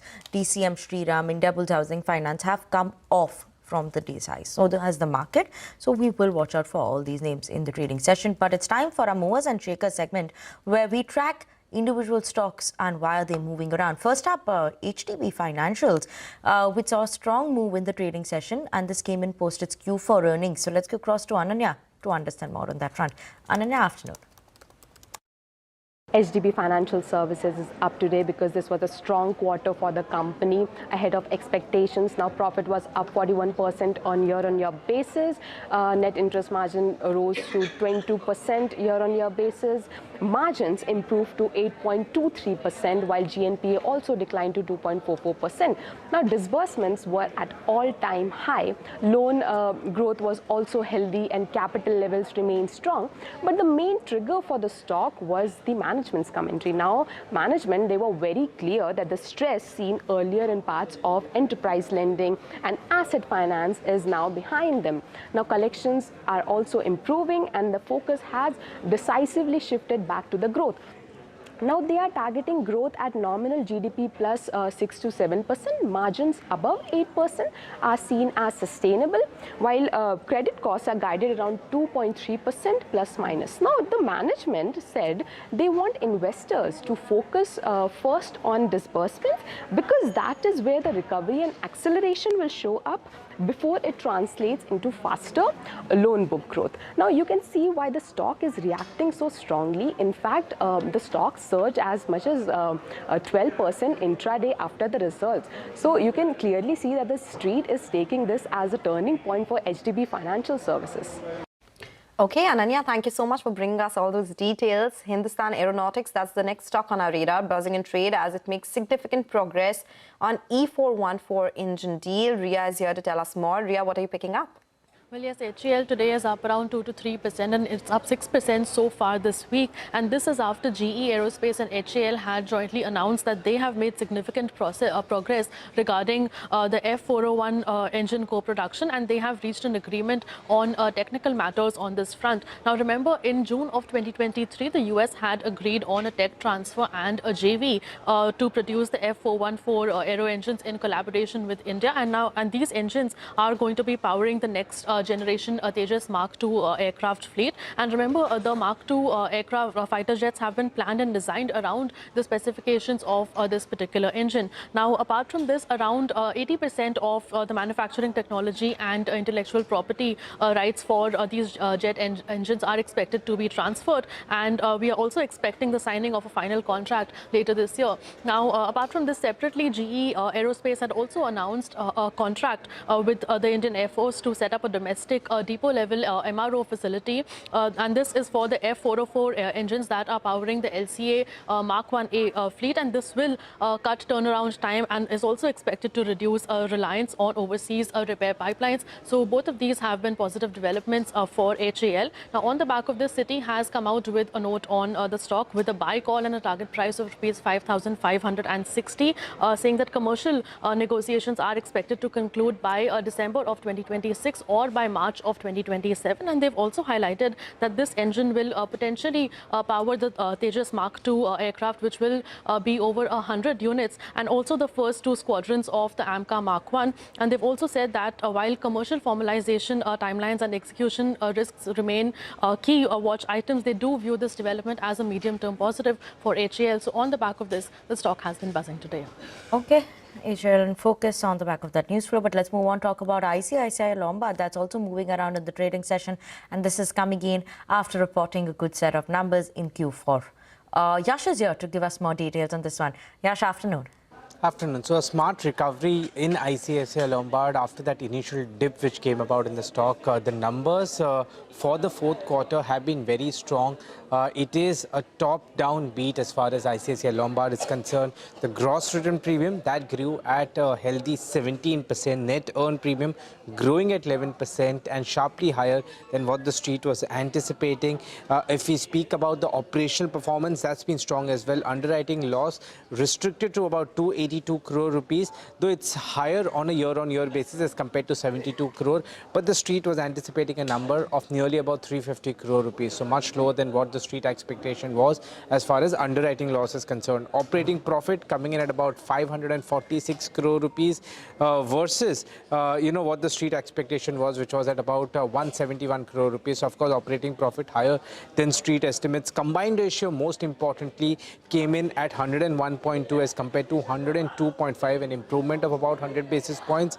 And the street estimation on the combined ratio figure was 102.69, so it was better than that as well. The management commentary, of course, in terms of the interview that the management gave to CNBC TV 18 has been very bullish in terms of growth outlook as well as improving the operational performance going forward.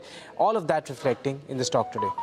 Okay, all right. That is about ICICI Lombard. Thank you so much, Yash, for bringing us all those details. The other stock is Vietech. It is in focus. There are some sources indicating company being lowest bidder for multiple orders. Vivek has all the details and is joining us now. Vivek.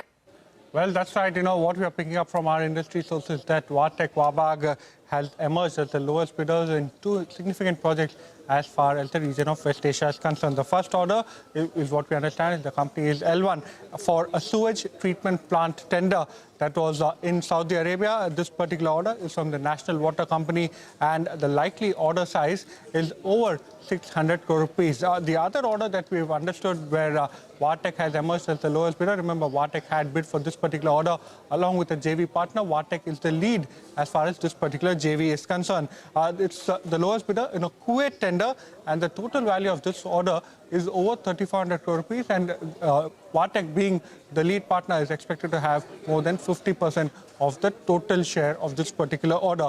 We've reached out to the management of Vietech. A response is awaited.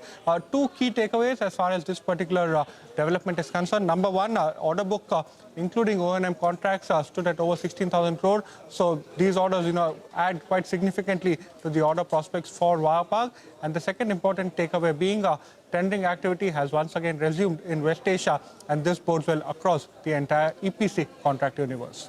Okay, thank you so much for that, Vivek. But on that note, we're going to slip into a very short break. We'll get you more on the markets, more stock-specific action on the other side.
Welcome back. 105 points lower on the Nifty as we speak. We are at the day's low, and it is, of course, led by what we are seeing with Bank Nifty, which is underperforming with cuts of around 0.6%.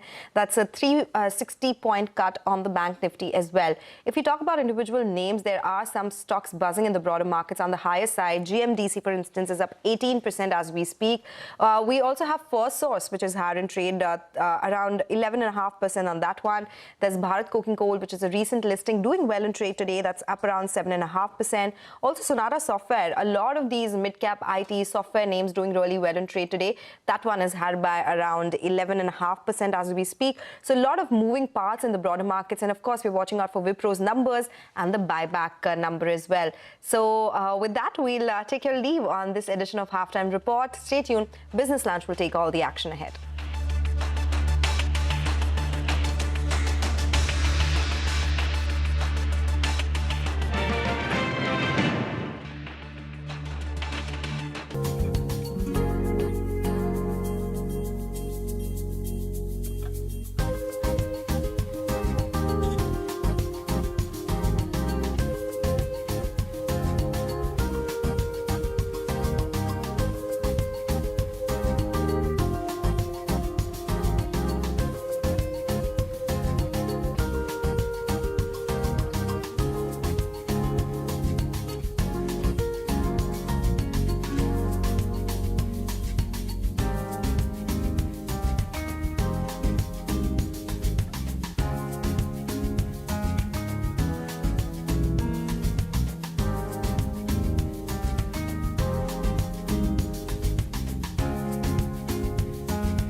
Stocks slipped from the highs, dragging indices into the red after a big leap in yesterday's session. Metals and IT are the sole sectoral gainers. Banks and automobiles lead the losses. HBD Financial Services reports a strong quarter with income and profits leaping on the back of healthy growth in disbursals. Even as credit costs crimp, the lender also expects to sustain margins going forward. The stock jumps. All eyes are on the buyback decision by Wipro at its board meeting today, with analysts expecting over 16,000 crore rupees to be allocated. The IT major will also announce its results, but more important will be its guidance for the first quarter. Market regulator SEBI has inked a pact with Department of Telecommunications for real-time intelligence sharing to combat cyber crimes and financial frauds using telecom resources. The initiative puts mobile fraudsters on notice. And emerging markets champion Mark Mobius dies at 89. Veteran investor Ramesh Damani says a fair share of FII flows to India rode on his conviction. As an aside, he adds that money flows to the market is more important, not where it comes from.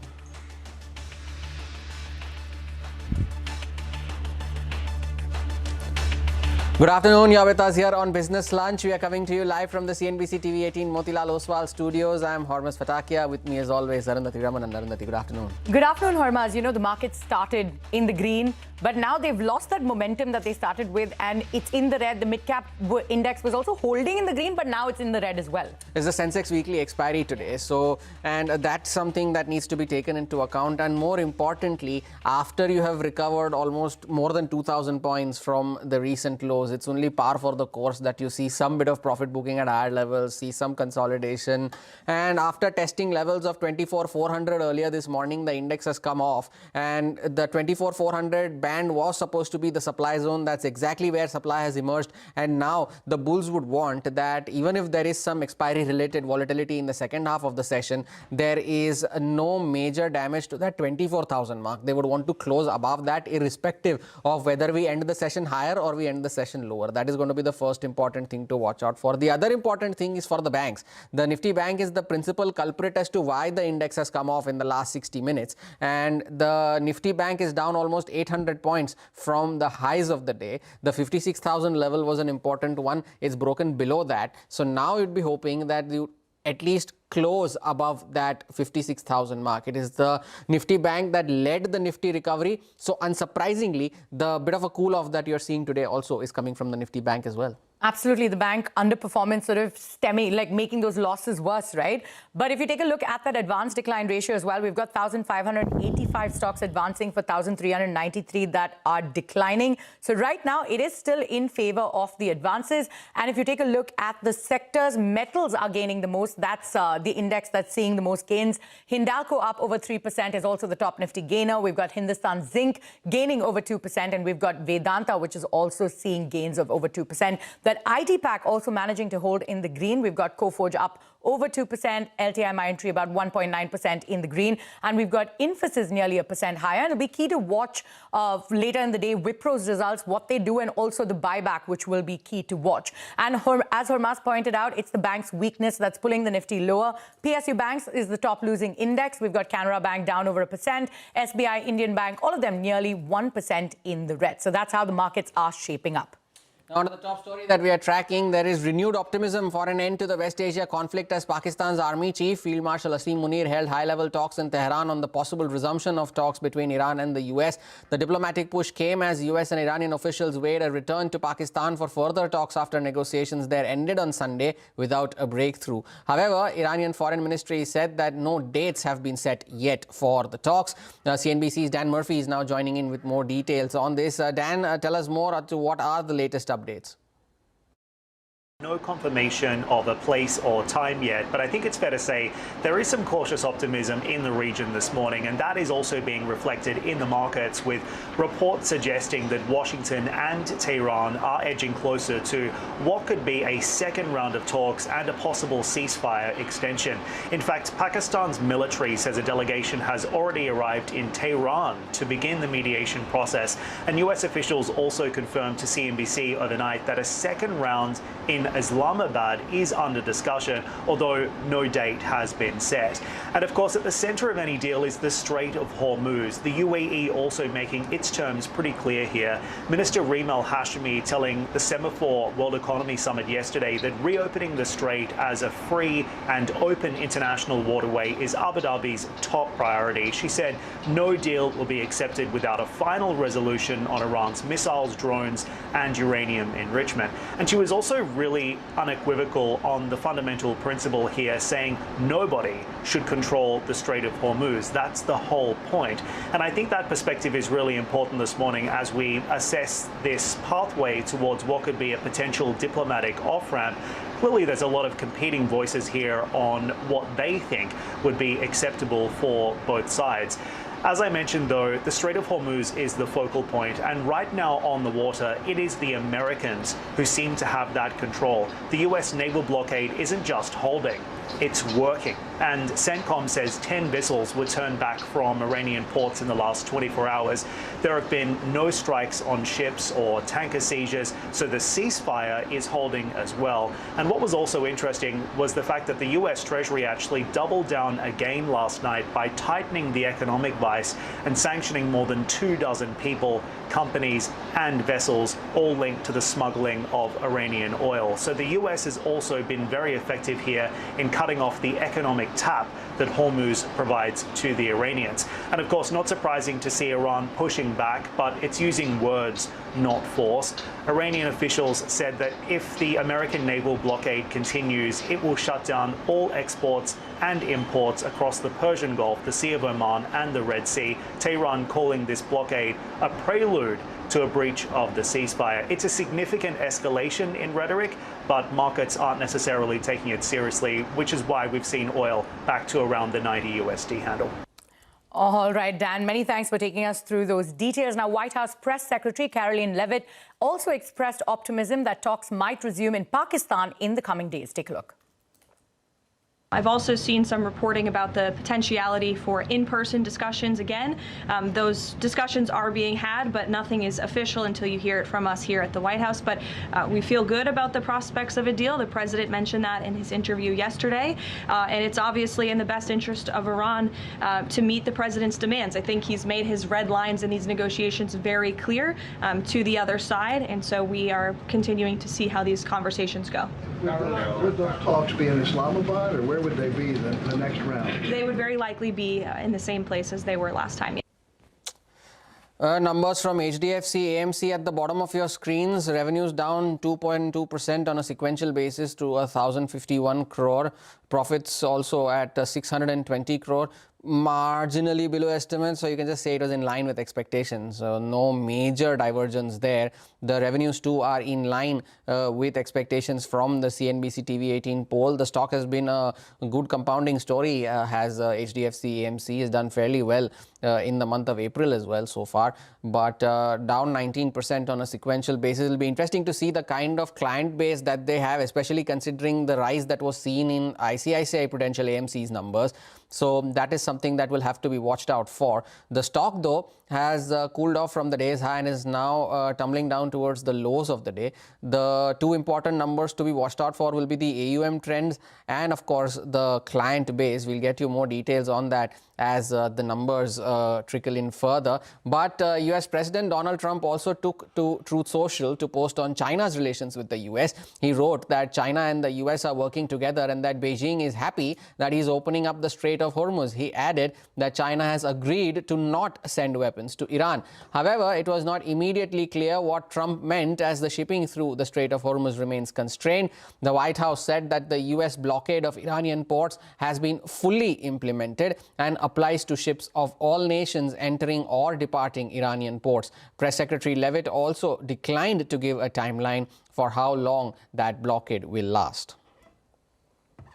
With respect to the blockade, as you know, it has been fully implemented and it's being enforced against vessels of all nations entering or departing Iranian ports. I want to make that point clear. I've seen some misreporting on that as well. This includes all Iranian ports on the Arabian Gulf and the Gulf of Oman. And our U.S. forces in the region are supporting the freedom of navigation for vessels that are transiting the strait to and from non-Iranian ports. So I know some in the press were confused about that. We are supporting the freedom of navigation, just not with respect to any tanker or vessel that would benefit the economy of Iran as these negotiations continue.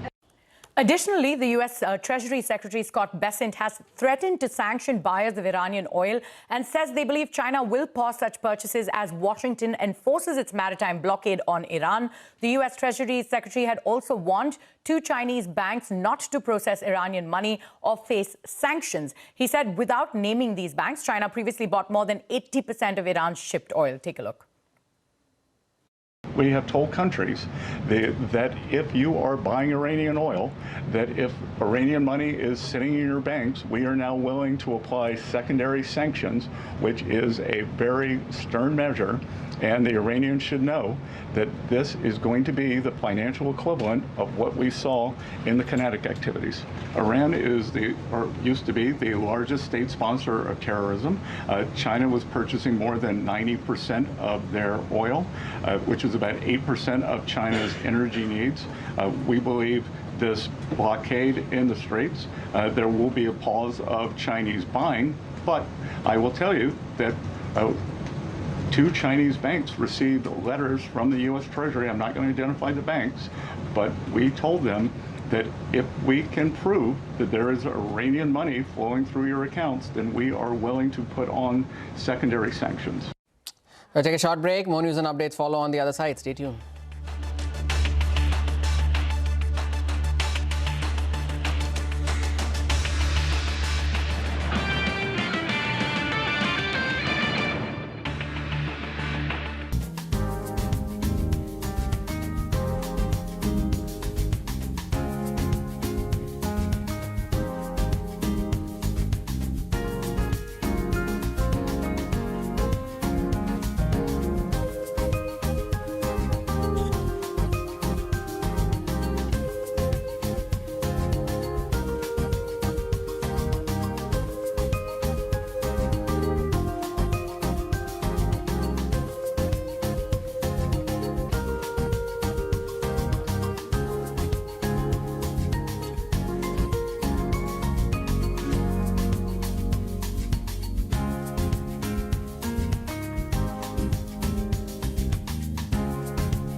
Welcome back. You're still with us on Business Lunch. Let's get you some important market voices. Ramesh Damani believes that the worst of the US-Iran war is behind us. He also said that the market can look forward to a period of gains over the next 3 to 6 months. Take a look.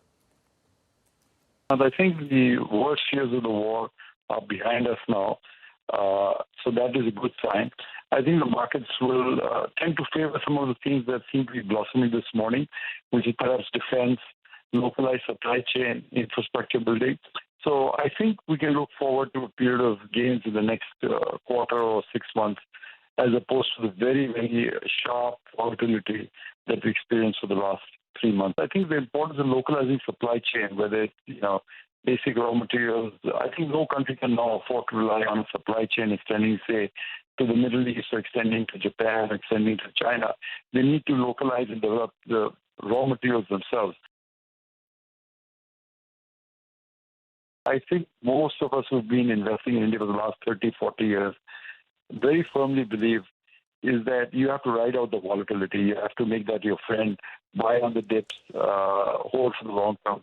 I think that tends to have better outcomes and more richer money, because I think people who remain invested and not been, say, blown out by COVID or blown out by the Gulf War, I've seen a lot of the returns evaporate where the market kind of turns around sometimes on a dime. So the best strategy I can tell for the young Indians is to remain invested, remain doing the SIP, remaining doing their direct investing in Indian markets. Now, earlier today, we also spoke to Prashant Jain of 3P Investment Managers, who told us that he is not optimistic on the small and mid caps and that large caps will outperform them. Listen in. See, please remember that 10 years back, India used to fund its current account deficit at times from portfolio flows.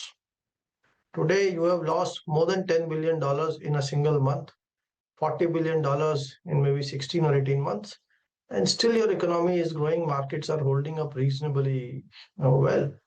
And the correction in the markets is, as much due to excessive valuations, as much as it is due to the excessive fundraising, and foreigners have also played a part. We have for almost 2 years been suggesting that small mid caps have run much ahead of fundamentals.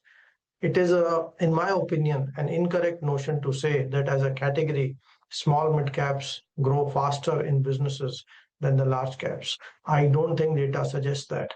Even today, if you look at the share of small and mid caps in terms of profits of corporate India, it's about 25%, but their market cap share is much higher. So I would not be optimistic on this category. Of course, they have fallen so much. 1 in 3 stocks is down more than 50%, I think, from the peaks. So there can be a sharp bounce, but as a category, I would feel that large cap should outperform. And a number of stocks are surging on news-based triggers. Ria is joining us with an update on all of those stocks that are buzzing in trade today. Well, yes, lots of stocks buzzing in today's session, starting off with HDB Financial Services up around 7% after reporting a strong set of numbers in Q4, with the disbursements growing by around 13% on a year-on-year basis. The NII also rose by 22% compared to last year, and NIMs also improved to 8.23%. ICICI Lombard also posted a good set of results in Q4. The stock is up around 2.5%. The gross premium for them has gone up by almost 17% on a year-on-year basis, and combined ratio has also come in at 101.2 versus the poll of 102.69. Rubicon Research also performing well in today's trading session. They are going to be entering the Indian CNS formulations market with an acquisition of 85% stake in Arena Life Sciences for 176 crores. Valtech Wabag also up around 4% today after sources have suggested that the company is the lowest bidder for 2 large orders in West Asia. And lastly, HAL is performing well in today's trading session, up around 2 to 3% after Citi came out with a note on the stock with a buy call and a target price of rupees 5,560 on the back of the fact that HAL and GE Aerospace have reached an agreement on technical matters for the co-production of the F414 engines. Priya, thank you for those updates there. Plenty of stocks doing well in today's session, and on the flip side as well. Now, Singapore Airlines chief has arrived at Tata House for a critical meeting. The meeting comes days after Air India CEO Campbell Wilson's resignation and amidst a hunt for a successor. The meeting also comes amidst Air India's deteriorating finances. On that note, it is time for us to head into another short break, but more news and updates on the other side. Stay tuned.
Welcome back. Now, a special three-day session of the Parliament has been convened to pass 3 bills, which includes the Delimitation Bill, the Constitution 131st Amendment Bill, and the Union Territories Laws Amendment. Now, the delimitation exercise will raise the number of seats in the Lok Sabha to 850, while also expanding the state assemblies to accommodate reservations for women. Ashmit is here with more on this. Ashmit.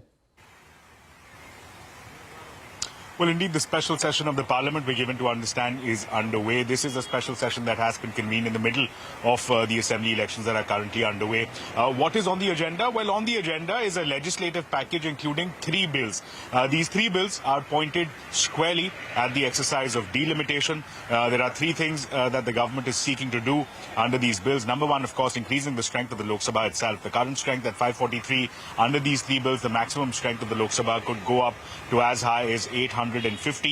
Secondly, and perhaps equally importantly, the centre, through these bills, is trying to de-link the delimitation with the census, the latest census, which we understand is currently underway. So the choice was there before. Initially, there was a constitutional mandate that only the latest census, which in other words would mean the latest 2026 census, would be used. But now, under this new bill that has been proposed, the Parliament will have the power to decide whether or not the 2026 or the 2011 census can be used. The reason that's significant is because a lot of opposition parties are raising concerns that if the 2011 census is the one that is referred to, that will skew the matrix in favor of especially the northern states coming at the expense of southern states. What the opposition leaders are arguing is that there will be an increase in seats for all states, but the increase for the northern states will be significantly higher than the increase in seats for the southern states. The southern states will lose their representation, will lose their electoral significance, and that will come in the way of the federal structure of the Indian Constitution. Now, the latest what we're picking up from the Parliament is that the bills have been introduced. There was strong opposition by opposition parties such as the likes of the Congress, the Samajwadi Party, the TMC, the DMK. All of them are opposing these bills, this legislative package, as being unconstitutional, saying that this will severely impact especially the southern states. The voting, importantly, has been scheduled for 4 p.m. tomorrow on April 17. That's when we'll begin to get clarity. One aspect, however, to bear in mind is that this constitutional amendment bill will require a special majority, a special 2/3 majority. So the question that many now are asking is that whether the centre will have the wherewithal, will have the bandwidth, will have the electoral numbers in the Parliament to ensure that these bills sail through. All right, Ashmit, many thanks for taking us through those details. And now in some somber news, veteran investor and emerging markets pioneer Mark Mobius has passed away at 89. The veteran investor spent more than 30 years at Franklin Templeton and was a strong advocate for investing in developing and emerging markets. Beyond investing, he also authored several books. Mobius was a regular guest on CNBC TV 18 for 26 years and has been a part of our many big events. May he rest in peace. Let's also listen in to some excerpts from the conversation we had with Mark Mobius in late December on emerging markets. As far as we're concerned, India is number 1. It's the most important market in emerging markets, not only because of its size, but because of the youth of the population and because of the developments that are taking place in India that will be revolutionary, very, very important.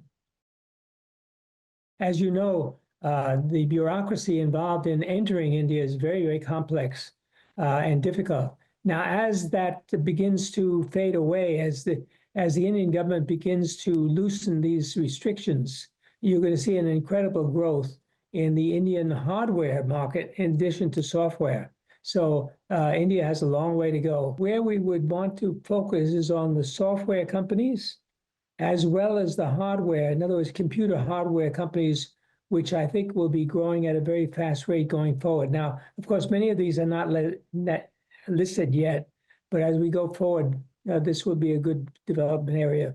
A company like Infosys is a very good company.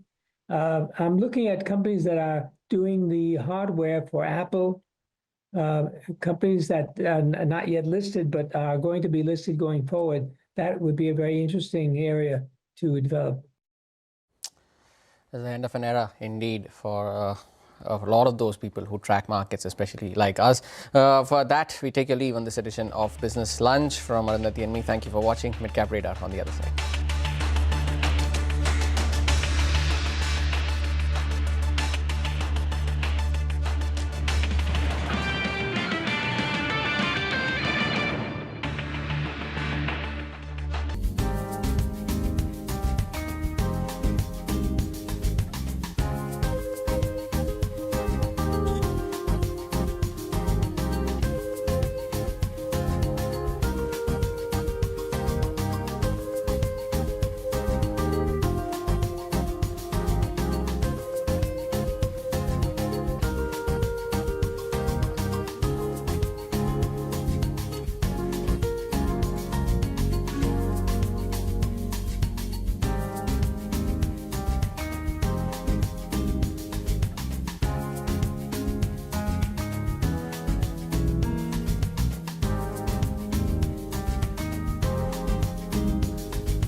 afternoon. Welcome to Midcap Radar. We are coming to you live from the CNBC TV 18 Motilal Oswal studio. I'm Sonal Bhutra. With me, as always, Vivek Iyer. Market has broken that 24,200 mark. That's the case since morning, but we are very close to breaking that 24,100 mark as well. At the day's low, and a lot of these losses are coming in from Bank Nifty, and across the board, there's some selling pressure that we are seeing now. Good afternoon, Sonal. That's right. Profit booking emerging at higher levels in today's trading session, and especially in the last hour and a half, there has been accelerated selling pressure witnessed, and it's been quite broad-based across most of the names. But a lot lined up on the show. Let's start off with the top headlines. Stocks slipped from highs, dragging indices into the red after a big leap in yesterday's session. Metals and IT are the sole sectoral gainers. Banks and autos lead losses. HDB Financial Services reports a strong quarter with income and profits leaping on the back of healthy growth in disbursals. Even as credit costs crimp, the lender also expects to sustain margins going forward. The stock jumps. Tejas Network reports its fifth straight quarter of losses, while revenue also slipped 70% in the fourth quarter. The stock slips more than 4% and has fallen 50% in the last 1 year. Hindustan Aeronautics gains in trade after HAL GE Aerospace makes significant progress in F414 co-production on the F414 engine deal. Brokerage firm Citi has maintained a buy rating. Okay, those are the top headlines that we are tracking. A lot of movers in the broader markets, a lot of moves in the benchmark as well. But if we take a look at the mid-cap index, it is actually outperforming the benchmark, though it is also sluggish in trade today. It has come off from the highs of the day. The small-cap index should also come up for you on the screen.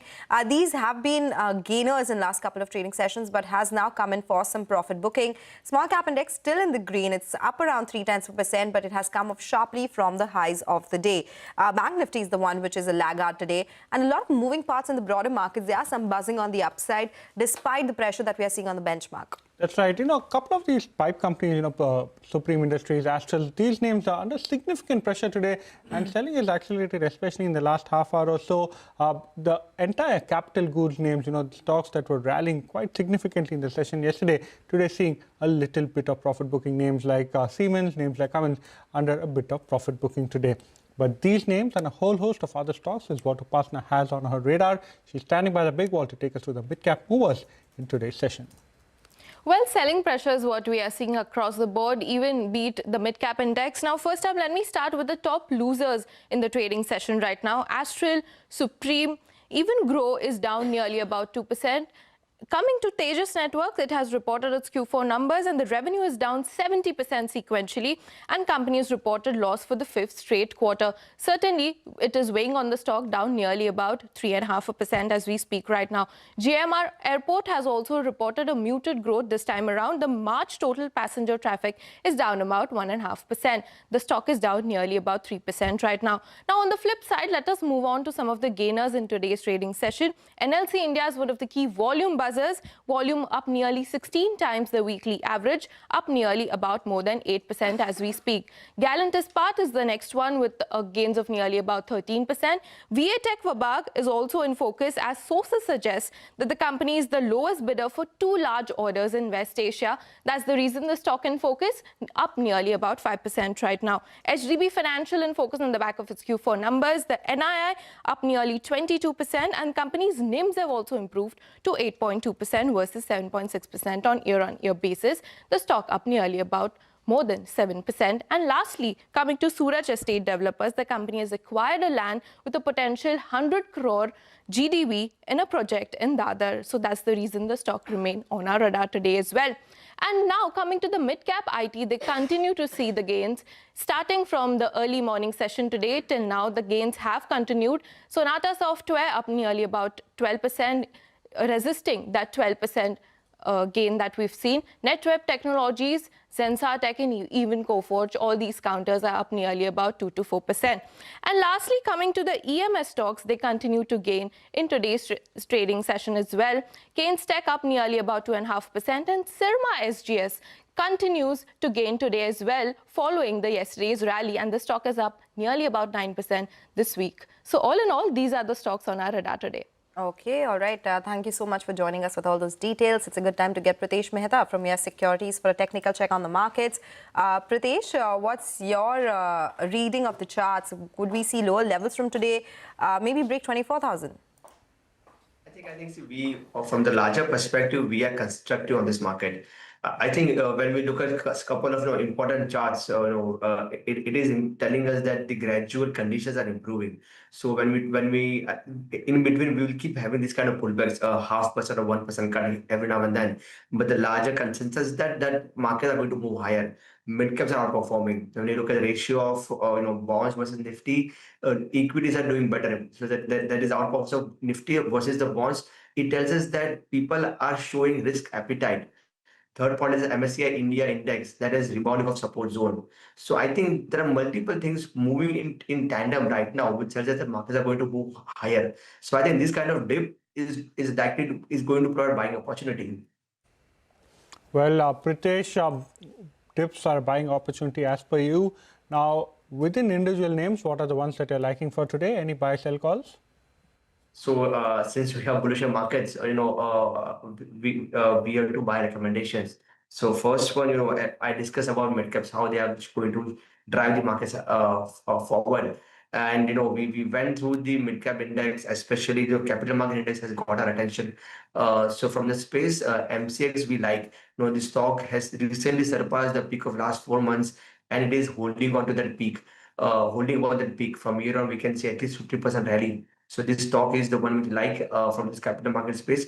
Second, which we like is from the energy space. Tata Power, this is generally a slow mover, but now it is like making all the good noise. We can say that, because in fact we don't see that kind of movement, for a long period of time. But now it is providing. We are witnessing double top buy. We are witnessing follow through moves. We are witnessing data breakouts coming in. So this is a strong sign. This stock is going to make strong move from here on and observe at least 12 to 50% expect in Tata Power.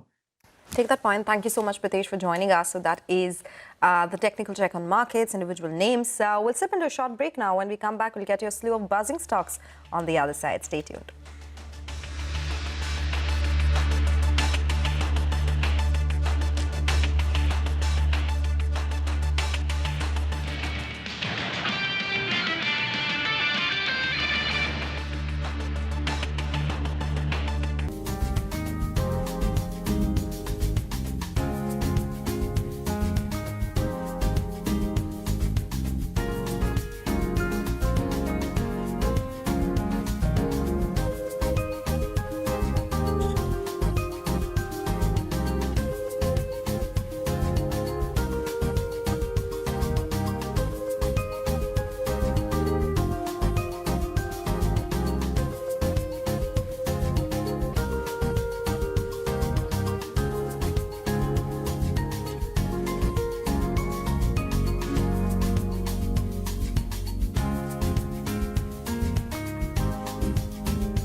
Welcome back to Mid Cap Radar. Well, continues to be extremely volatile as far as equity markets are concerned. Brief recovery in select auto names like Hyundai have now moved to the day's highest point. But now shifting focus, sources tell CNBC TV 18 that all PSU general insurers will likely be asked to strengthen their digital infra. Yes, Chen joins in with more details. Well, that's correct. What we've been given to understand is that the government's entire focus when it comes to PSU general insurance companies would be on two aspects. A, to improve the operational efficiency of these companies, and along with that, an increased focus, a concentrated focus when it comes to strengthening the digital infrastructure for these general insurance companies. Which are these general insurance companies? New India Assurance, the listed one. Along with that, there are other unlisted general insurance companies like National Insurance, Oriental Insurance, United India Insurance. All of them, the focus would be on strengthening the digital infrastructure. What we've been given to understand from our sources is that all these general insurance companies will soon be asked to develop their own sales, service as well as claims app through which digital sales for these insurance companies for motor, health, all the general insurance products could be facilitated. The reason and why this is important is just the sheer contrast in terms of the digital sales made by PSU insurance companies versus the private ones. New India Assurance, 12 to 15% of the total premium comes from digital sales. National is 6 to 8%. United India is 7 to 10%. Oriental is 5 to 7%. Look at the private players in contrast. ICICI Lombard is 30 to 35%. HDFC Ergo is 35 to 40%. Tata AIG is 20 to 25%. So it is in a move to sort of narrow this contrast and increase digital sales for PSU general insurance companies. This particular move being contemplated and planned by the government. Okay, take that point. What about ICICI Lombard, Yash? Well, the numbers for ICICI Lombard were far better than what the street was anticipating as far as, the top-down beat for ICICI Lombard itself is concerned. The first thing is the new business premium that grew at about 17% on a year-on-year basis. Net earned premium grew at 11%, and more importantly, that number on the NEP or the net earned premium side was far ahead of the street estimates. The operational performance was also very strong. The underwriting loss came in at 282 crore. It was higher on a year-on-year basis, but the street was anticipating a number of 350 crore here. It came in at about 282 crore, much better than street expectation. Operating profit came in at about 546 crore rupees.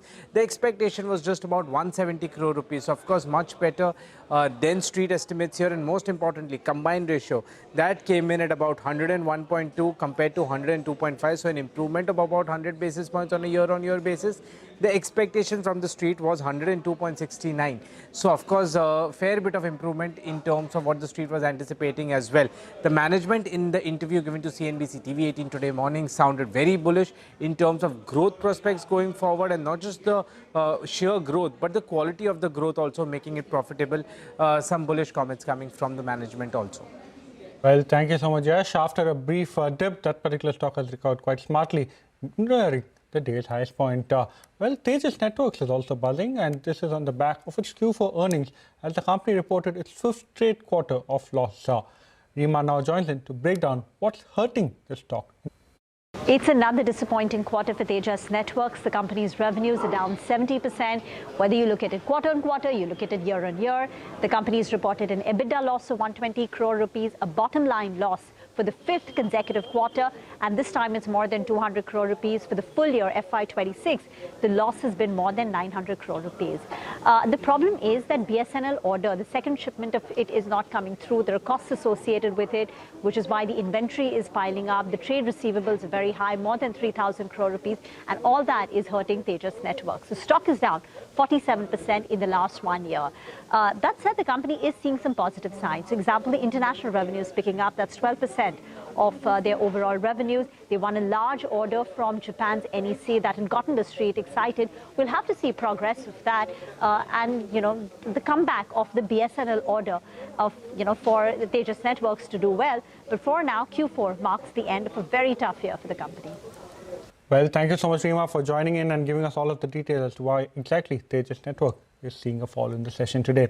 Well, moving away from earnings, we've been tracking Wabag as well, and that particular stock has moved quite significantly in the session today. What we understand from our industry sources is that the company has likely emerged as lowest bidder in two large tenders that were carried out as far as the region of West Asia is concerned. The first order is for a sewage treatment plant, and this particular order, the tender was done by a company called National Water Company based out of Saudi Arabia. We understand that the total size of this particular order will be in excess of 600 crore rupees. Now, along with that, we also understand that the company has emerged as the lowest bidder in an order from Kuwait, and the total size of this particular order is expected to be in excess of 3,400 crore rupees. It's important to note that the company has bid for this particular order along with the local JV partner, and Watek Wabag is the lead partner in this particular JV. So it's expected to be higher than a 50% revenue contribution coming in from this particular order. We've reached out to Watek Wabag. We are awaiting a response from them. This is quite a significant order, if we look at Watek Wabag, given the fact that it's sitting on an order book of a little over 16,000 crore, which includes O&M contracts. And the other important takeaway is that, tendering activity in Middle East or West Asia has restarted or resumed. So positive takeaway for the EPC universe. It is. The stock is higher by 5% on the back of this. Of course, we have asked the company for a response on this particular news. Ria is joining us now. HAL is also on our radar. Ria, what do you have for us? Well, yes, HAL today has been up around 2 to 3%, and it's up 6% so far this week as well. And this is on the back of an announcement made by GE Aerospace and HAL jointly that they have made significant progress on the F414 engine co-production, and they have reached an agreement on technical matters on this front. Now, remember, in June of 2023, the US had agreed on a technology transfer as well as a joint venture to produce the F414 aero engines in collaboration with India, and these particular engines will be powering the next generation Tejas Mark II aircraft. And the Mark II aircraft, the fighter jets, have been planned and designed around the specifications of these engines. Now, apart from this, an estimate of 80% of the manufacturing technology and intellectual property rights for these jet engines are to be transferred to India, and we are expecting the signing of the final contract later this year. Now, separately, GE Aerospace had also announced that they have signed a contract with the IAF to set up a domestic depot-level MRO facility for the F404 engines, which are being used to power the LCA Mark 1A aircraft. And this is expected to cut the turnaround time and also reduce reliance on overseas repair pipelines. And on the back of this, Citi has also come out with a note on HAL with a buy call and a target price of 5,560. So on the back of all of these developments, HAL up in trade today. Well, thank you so much, Ria, for joining us, giving us all of the details as to what exactly is taking the share price of HAL higher in the session, some clarity regarding the GE deal. Well, we'll now slip into the short break. We'll get you some market views from 3P Investments Prashant Jain on the other side. Stay tuned.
Welcome back. You're still tuned into Midcap Radar. It's time to get you an important market voice. Earlier today, Prashant Jain of 3P Investment Managers told us that he remains optimistic about India's resilience amidst geopolitical disruptions, adds that he's not optimistic on small and mid caps and that large caps will continue to outperform.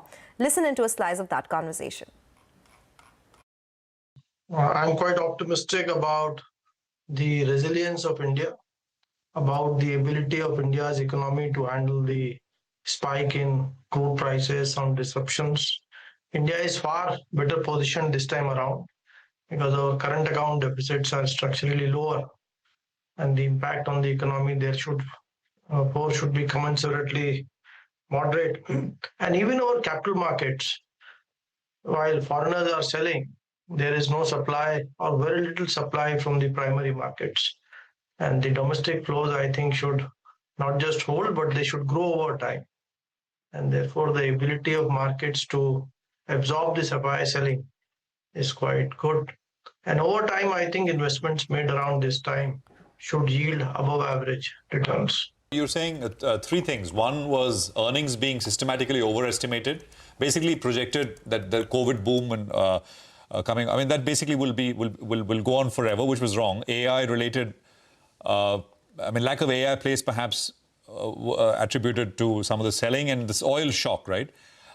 Is this one. And you said, well, although foreign flows in that sense for longer term returns matters little, you said that will also change once the situation stabilizes. Prashant, you for the last, I think, 15, 20 years, we've spoken, always mentioned oil on the top of the list as worries for India, as one of the most important macro factors for India and the markets. It's around $90, $95. I mean, how do you assess that situation? If it stays here, as many say, it may. I think India's vulnerability to oil has considerably moderated because oil exports as percentage of GDP have fallen from 5% maybe 10 years back to about 3%. And to that extent, you have a lot more room to absorb higher oil prices. India's current account deficit also has fallen from between 2 to 3% in the past to around 1%. So your ability to absorb higher oil prices is therefore much higher. See, please remember that 10 years back, India used to fund its current account deficit at times from portfolio flows. Today, you have lost more than $10 billion in a single month, $40 billion in maybe 16 or 18 months, and still your economy is growing, markets are holding up reasonably well. And the correction in the markets is, as much due to excessive valuations, as much as it is due to the excessive fundraising, and foreigners have also played a part. You're sounding reasonably optimistic post the correction. But the space that got hit harder actually was the broader markets, the small and the mid caps. You know, we talk about the index not giving any returns. People are sitting on portfolios where they're down 15, 20, 25% as well, depending on, which stocks you bought.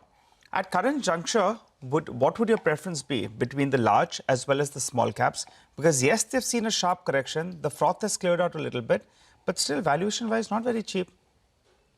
So Nigel, I would agree with that view. And we have for almost 2 years been suggesting that small mid caps have run much ahead of fundamentals. It is, in my opinion, an incorrect notion to say that as a category, small mid caps grow faster in businesses than the large caps. I don't think data suggests that. Even today, if you look at the share of small and mid caps in terms of profits of corporate India, it's about 25%. But their market cap share is much higher. So I would not be optimistic on this category. Of course, they have fallen so much. 1 in 3 stocks is down more than 50%, I think, from the peaks. So there can be a sharp bounce, but as a category, I would feel that large cap should outperform. At the same time, since the stock has seen sharp corrections and the number of companies in this space is very large, I think it should be possible for someone to pick 1 in 10, 1 in 20 stocks. I think it could be a stock picker's market, but not across the board. One will have to be extremely selective and careful. Got it. All right, Prashant, so you're saying large over small caps, but within the broader markets, you'll still find select winners. So you need to keep an eye out for that. Prashant, you've spoken about the fuel price inflation and how India is reasonably in a better space, say, in comparison to, say, 15, 20 years ago or so, because of the expansion of the base of the GDP. But what about the food inflation worry? There is talk that maybe, in fact, after many, many years, this monsoon may not be that good. Is the market ignoring that risk? See, there is a difference between inflation in food and energy and inflation in other categories. Food and energy inflation is not due to excessive demand conditions. These are, either because of natural factors or global commodity price changes. So I think the RBI will not set the monetary policy based on food or energy inflation. RBI worries about inflation when it is more demand-led or when demand is more than supply. So I would focus on the core inflation, which continues to remain extremely benign. It's ruling around 3%. So I think it's a very healthy state of inflation in India. Well, a very interesting conversation there with Prashant Jain, suggesting quite a bit of caution as far as the mid and small cap space is concerned, but quite a bit of a recovery is what the markets had seen. Some of the consumer durables names like PG Electroplast, that was high by 11%, has now moved to the highest point of the day. Even a name like Crompton Consumer doing very well. But with that, it's all the time we have on this edition of Mid Cap Radar. MF Corner when we return.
Hello, good afternoon. You tuned into MF Corner on CNBC TV 18. I'm Vinny Motiwala. With me is my colleague Sonal Bhutra as well.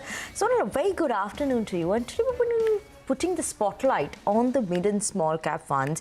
What's happening over there? And given that these categories actually have seen a good inflow come in the month of March as well. So I think it's time to talk about it, given that we've seen so much volatility coming in due to the geopolitical tensions as well. Oh yes, and to discuss this and more, we have with us Chirag Mehta, who's the CIO at Quantum AMC, and also Ankit Jain, who's the Senior Fund Manager at Mirae Asset Mutual Fund. Gentlemen, Chirag and Ankit, thank you so much for joining us today. And we did see March seeing sharp increase in mid and small cap flows, right? Despite the fact that markets were lower, so maybe funds picked up, there's more contribution coming in on that side. What do you make of this? Will this trend continue, or it was just a blip due to the sharp market fall? Chirag, let me start with you, and then we'll come to you, Ankit, on this one. Yes, Sonal, thank you for having me on the show. I think what we saw was a good amount of maturity from investors during the month. So if you look at the split of flows, the incremental increase in net flows has come from increase in gross flows, and not from reduction in redemptions. So that's a good sign that investors saw this as an opportunity to deploy more capital in the market, given that it became very, very attractive from a valuation standpoint. Of course, there were global risk, but they kind of shrugged it to some extent and kind of said that, let's take a longer term view in the market at this point in time, given valuations in our favor. And that is what investors did. So I think it kind of tells us that the SIP continuation, and this is another layer of addition in terms of maturity shown by investors in the market, that they took advantage of the fall that we saw in markets because of global reasons, not about local reasons. Of course, there was impact of oil prices, etc., on our economy as well. But if you had taken a longer term view and looking at past episodes of global uncertainty, this was a great opportunity to deploy capital. And that is what investors did. So I think we are shaping up well when it comes to allocating to equities in India. Mm-hmm. Thanks so much for the view there, Chirag. Ankit, what's your thought on this as well? And good afternoon to both of you all. As well as Ankit, if you could give some perspective in terms of which are some of the sectors that you are getting bullish on now in the mid and small cap space as well. While valuation, surely investors may seem more mature, may find it comfortable. Is it more comfortable versus large caps as well? That's the story. Yeah, hi. No, absolutely. I mean, one, if we look into stickiness of domestic investor flows, over the years has actually significantly improved. And every drawdown also to bring in, I think, a lot of lump sum sort of a purchases. And that's why we have seen, like in the month of March, almost 50% month-on-month jump in the equity net flows. And within that, the good part has been that even, let's say, mid and small cap, pure play mid and small cap category is actually attracting almost 30% of the total inflows. So that also has been onto the higher side versus if we try to compare, let's say, fiscal year 25. So that is one. Second, to actually answer on your part around the sectors which are looking attractive and overall valuation onto the mid and small cap space. So one good thing has been that even prior to this particular conflict, actually valuation in the mid and small cap segment has actually come down from the peak what we saw during September 2024, because we have seen a pretty long time of around 18 odd months of sort of a consolidation as such into the markets. And within that, while earnings growth, while there might have been downgrade, but actually there has been absolute earnings growth. So to that extent, valuations has clearly come off even prior to this particular conflict. And we were actually liking, certain pockets within mid and small cap at that point in time. And some of those subsectors are like private sector financials, which including banks, NBFCs, insurance, that looks, good. Apart from that, pharmaceutical, including CRO, CDMO, also healthcare space like hospitals. That is also looking fine. And apart from that, after some of these trade deal getting signed with the US, EU, some of the export-oriented businesses can become very, very interesting over time. Which includes maybe chemicals, auto ancillaries, some industrial consumable. And lastly, maybe logistics as a space is actually also looking very, very interesting. Okay, take that point. So these are some of the sectors that you think are looking good now, and valuations also, you're saying looking better versus the previous times. Coming to you, Chirag, what do you make of some of the sectors that you're now getting bullish on in the mid and small cap space? According to you as well, valuations are more comfortable, because today we were having a conversation with Prashant Jain of 3P Investments, and he wasn't very comfortable with mid caps and small caps yet. But you know, different views is what makes the market. So are you very positive here? Certainly, because if you look at valuations the way they were maybe 1.5 years back in September 24, they were in excess of 35 times PE in both mid and small cap, or closer to 40 times. Now, if you see, it has corrected closer to 23, 24 times on an aggregate. And if you were to look at, given the small cap space, which is far flexible in terms of the universe that is there in small caps as compared to mid caps, which is very, very constrained, small caps, there are pockets of opportunities which are emerging, which are looking very, very attractive from a valuation standpoint. So if you look at sectors like BFSI, still provides comfort in terms of valuation. Healthcare is a sector where things have, corrected significantly sharply. We like logistics as a sector where there are opportunities looking very, very attractive given the impact of export because of externalities that we have seen. Certain export-oriented consumer discretionary stocks like auto ancillaries, or be it durables, that also are looking very, very attractive. So I think across the space there have been opportunities emerge. You'll have to look at each one from a bottom-up perspective and see where there is potential for growth and structural growth that we may see over the next 2 to 3 years. So I think valuations have become certainly very, very lucrative, and especially when we saw a couple of weeks back when markets were falling significantly, that is the time when we saw a lot of opportunity come through when there was a correction. So I think from an aggregate basis and also from a pocket of opportunity perspective, I think there is a lot of opportunities available and provides comfort. Of course, there will be nuances because of what external situation that we have, what will be the impact on freight cost, what will be the impact of oil on the economy, etc. But if you take a slightly longer term view of about 1.5 to 2 years kind of horizon, and if you normalize that these events will normalize itself, I think this provides certainly a good valuation opportunity given by the markets. Mm-hmm. Surely a good valuation opportunity, some of the sectors you also highlighted. Chirag, just want to understand then, does it merit now maybe to look at even sector funds in the funds that you all mentioned? You mentioned healthcare, pharma side as well. So would it merit looking at that, or then does it merit looking at a whole basket of mid and small cap funds? No, I think a basket of mid and small cap fund will be better, because even within companies within the same sector have very different nuances to it. You will have to look each one from a bottom-up perspective and then take a call. So not two companies, for example, in the logistics sector will be the same. The opportunity set for each one to cater to is going to be very, very different. Similarly, in an export-oriented companies, which are, say, catering to discretionary spend in various export markets, the opportunities are very, very different for each one of them. So you'll have to, I would suggest that a sectoral approach may not work, but looking at aggregate of mid and small cap where the fund managers doing much of the bottom-up stock picking, I think that would be a great way to go by. Take that point, because as you said, every company will have different nuances. That is something we see with chemicals as well. West Asia war is impacting different chemical companies differently. Talking about it because one of you have spoken about chemicals being one of the themes that you can play on. So Ankit, now that we are saying that yes, the valuations are at a better scale, we could see these flows continue.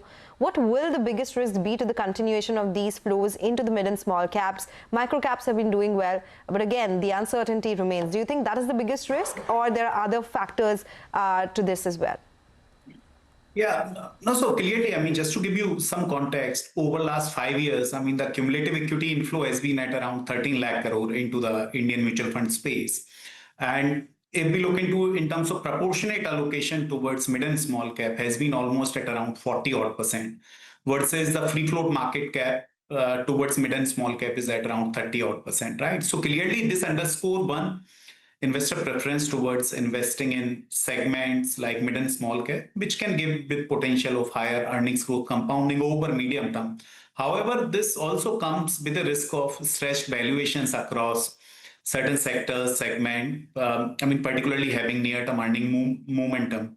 In that case, because of persistent higher inflow in these particular pockets, sometimes can lead to stretched valuations. But having said that, over time, actually overall universe is also widening significantly, with actually a lot of influx of newer businesses getting added, and more of them are coming into this particular bucket. So to that extent, at this point, I think given the valuations and maybe possible earning momentum, I think things are looking fairly reasonable. Point taken there, Ankit. But on that note, we're going to slip into a very short break. After the break, we're going to be continuing this conversation, viewers, so stay tuned in.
Welcome back. You're still tuned into MF Corner. We still have with us Chirag Mehta, CIO at Quantum AMC, and Ankit Jain, Senior Fund Manager at Mirae Asset Mutual Fund. We're discussing the increase that we saw in terms of flows in mid and small cap funds.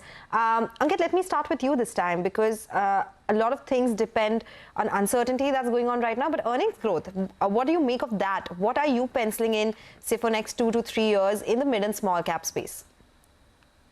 Yeah, no, so if we look into with current ceasefire in place and maybe with an assumption of normalcy of supply chain over next, let's say, 3 to 6 months, there could be definitely some sort of a hiccups in, let's say, Q1 and maybe part of Q2 of fiscal year 27, where there could be some sort of an earnings downgrade happening for fiscal year 27. But at an aggregate level, in case if things do normalize as of now, maybe aggregate earnings downgrade for fiscal year 27 could be ballpark in the range of 5 to 7%.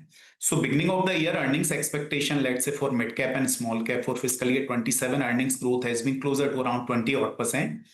And with some of these assumptions coming through, maybe we might end up at maybe mid-teen sort of earnings growth in case of mid and small cap in 27. And then from 28 onwards, it might again go back to high teens sort of earnings growth, because overall, I mean, I think the macros are pretty much in very, very good shape at this point in time. And any which way we have seen last couple of quarters, things were looking good from the earnings movement standpoint.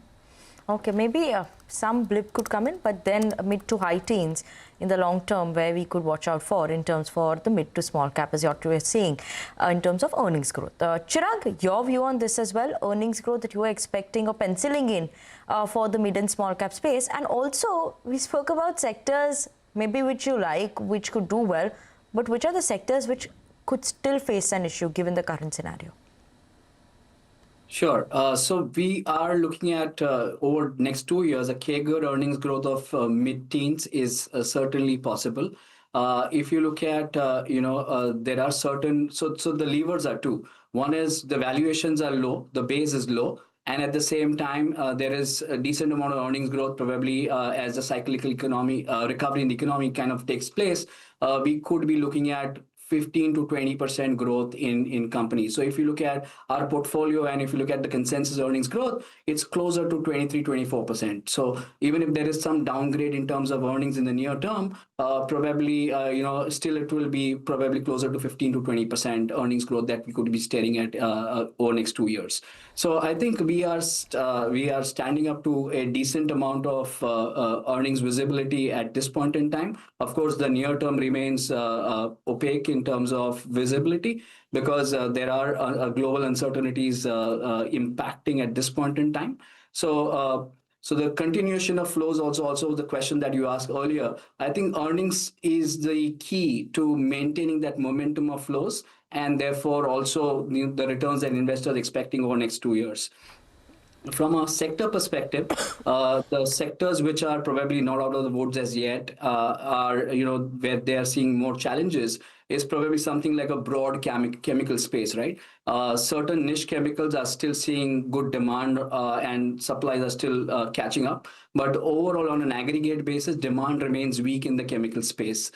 Supply is still there. So there is an issue with that sector, at least at this point in time, which we are wary of and don't have much exposure to that space at this point in time. But we are seeking clarity in terms of the catalysts that we can identify for that sector. And if there are, probably we may look at nibbling into that sector. But at least at this point in time, it's best avoided until there is more clarity on that space. That's very interesting because Ankit says that export-oriented sectors like chemicals would be one of his choices, and you're saying you should stay away from that. That would call for a longer conversation because I track the chemical space very closely. But Ankit, coming to you on some of the sectors which you think are still not out of the woods and one should stay away from them. Yeah, I believe IT and FMCG, these are two sectors which has seen structurally growth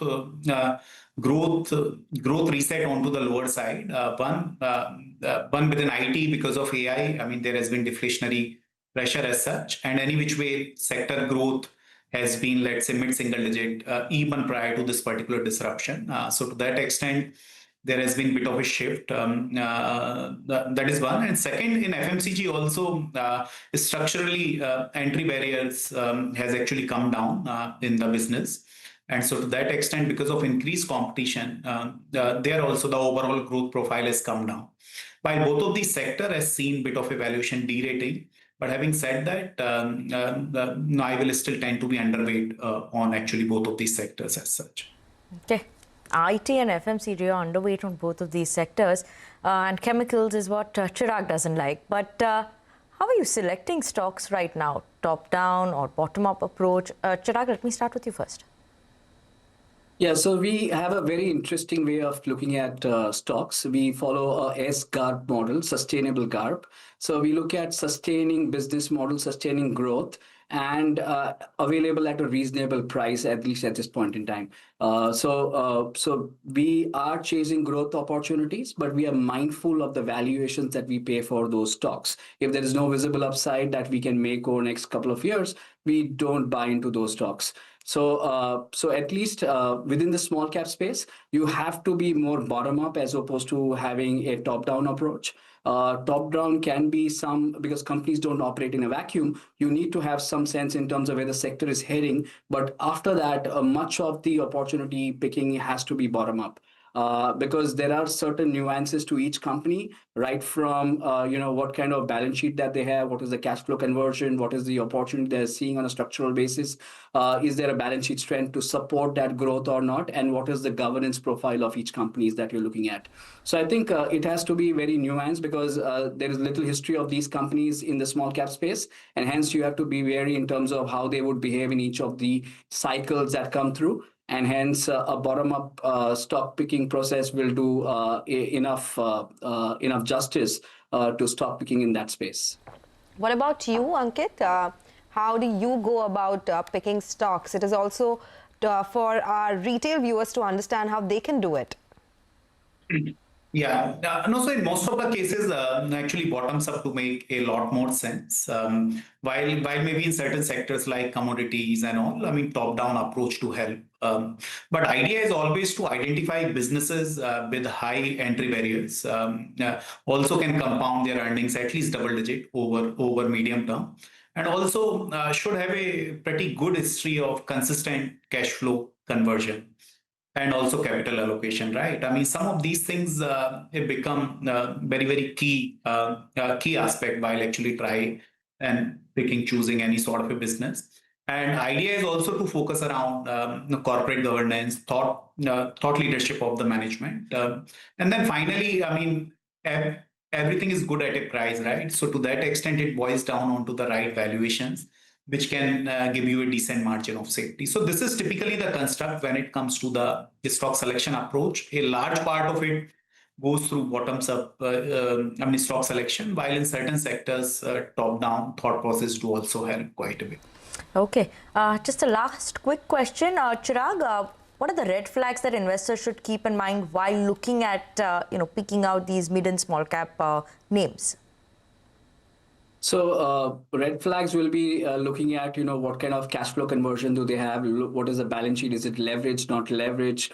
What is the history of promoter? What is the governance history of the company? Is it fair to minority shareholders? What is the history of capital allocation? Those are the nuances that you need to see when you're looking at companies in the small cap space specifically, because this can alter the returns that you can make in these companies. So I think if there's any red flag in any of these areas, probably you need to be wary about those companies. Okay, take that point. Ankit, quickly, if you can give us that list. Yeah, no, so clearly, I mean, consistency of cash flow generation is a must. And also ability of business to generate, let's say, pre-tax ROI around 15% across the cycle. These are some of the two key filters, which can help in avoid weaker set of businesses. Take that point, gentlemen. Thank you so much for joining us today with your thoughts and insights on the mid and small caps. This category always sees a lot of interest, but these are the times when we understand whether or not one should go ahead and invest here or not. With that, we'll take your leave on this edition of MF Corner, but stay tuned for Closing Bell to take you through the last hour of trade.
beyond market headlines.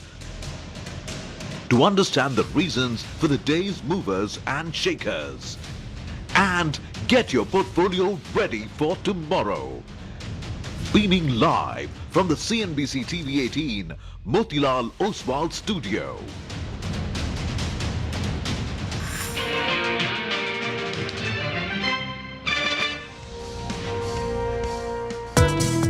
Taking cue from the Wall Street price action overnight, Asian markets too are largely higher. I think it's close to over here. I mean, I view it as very close to over. Where we stand this morning, oil prices are well behaved. I'm quite optimistic about the resilience of India. 24,360 is where the Nifty is at. Mobius is still a towering figure for emerging markets. Silver prices have been gaining quite strongly. If you look at the overnight markets, well, we've seen 3% of gains. Vatek Wabag has emerged as the lowest bidder for an STP contract in Saudi Arabia. Holding well for the market, off highs but not necessarily off color. Big gains for sources leading now with a 14% up move. You've got Birlasoft, Hexaware, Coforge all up 2 to 3%. For Wipro, I think what the street is going to watch is the organic revenue growth. This is a company which has struggled on the organic front. Markets at the day's low. We are below yesterday's high as well of 24,200. This was a strong quarter for the company, ahead of expectations. Now profit was up 41% on year-on-year basis. A lot of these losses are coming in from Bank Nifty, and across the board there's some selling pressure that we are seeing now. Well, that's the day so far. Markets, of course, looking weakish, 60 points lower, and there's a bit of a recovery afoot, as you'll be able to see when the Nifty intraday comes up on your screens. And we're at 24,180, but it's been sluggish from the word go. We are coming to you from the CNBC TV 18 Motilal Oswal studios. I'm Prashant and Nigel with me. Nigel, hi. Well, hi, Prashant. It's a bit down, but we're not out, I think, because we have seen some kind of buying from the low point of the day, which is encouraging. And individual stocks, they're doing a thing of their own. So I think the portfolio will not be feeling so bad, given that we've already had a 2,000-point rally from the recent lows. Absolutely. And Market Brothers even positive today as well. So 1,900, actually almost 2,000 stocks are higher and only about 1,200 stocks are lower. So this is the Nifty that's up on your screen. But broader markets, there is enough and more activity, enough and more action, which is very much underway. Metals, and Nigel will talk more about this, but it's a fairly decent list of these commodity stocks which are doing quite well. But it's not just that. Lots and lots of individual stocks which are really pulling ahead. EMS is another space. Names like Sirma, Keynes, and PG Electroplast are some of the other names. So it's a fairly buzzing screen out there, even though it's not showing up as far as the Nifty is concerned. Mitesh is with us with what he'd want you to do as far as the last hour is concerned. Mitesh, good afternoon. Welcome back.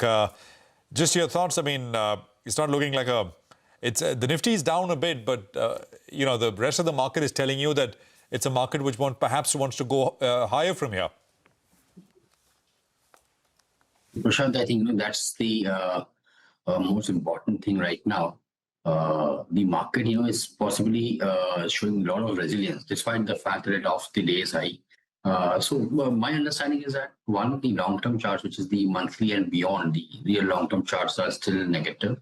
Two, I think we were so oversold with that fall that, that bounce back could be much stronger. And still, if you look at the hourly, 2-hourly, 3-hourly charts and the way they moved from 22,200, I think they're still pointing up. So now we should, in the short term, if somebody is looking at trade with focus on the upside levels, today morning I said 23,320 to about 23,400 is the first level. We got a high of around 24,401. But eventually, I think I suspect we'll head towards 24,750, 800, and then we'll see how the strength of these indicators is. So for the timing, maintaining a positive idea, positive view on the indices. Now, if somebody wants to buy about 24,400, or if you get a pullback to about 24,100, 24,080 zones, that's the preferred buying area. And on the stock side, I have two buy calls right now. Crompton is a buy with a stop below 252 for targets of 270. And Eternal is a buy as well with a stop at 246.5 for targets of 262 or 262.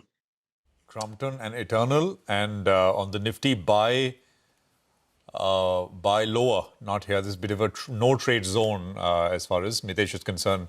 Above 24, 400 or so, or closer to 2380, 23,100, around those levels. Fair enough, Mitesh. We'll speak again. Thanks very much for that.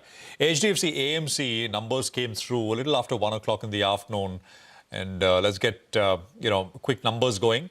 Devyani is here with the details. Devyani, take it away. It was a soft quarter for HDFC AMC. Revenue fell 2% on a sequential basis. Operating profit fell 3.5% on a sequential basis, with margins contracting slightly, but still came in strong above the 80% mark. The big headline number, though, was the PAT, which fell 16% on a sequential basis. The culprit, there was a sharp fall in other income, down from 159 crores in quarter 3 to 11.5 crores in quarter 4. That was as a result of mark-to-market losses that was seen as a result of the market downturns in quarter 4.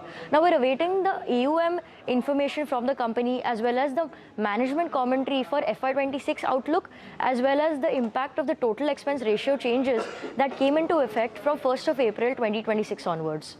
Thanks a lot for that, Devyani. Well, just before we go across to Deven for his view on HDFC AMC, just take a look at the recovery you've seen in the markets. We were down 140 points. Now we're on the verge of breaking into the green. So there's a big recovery that we've seen from the Nifty.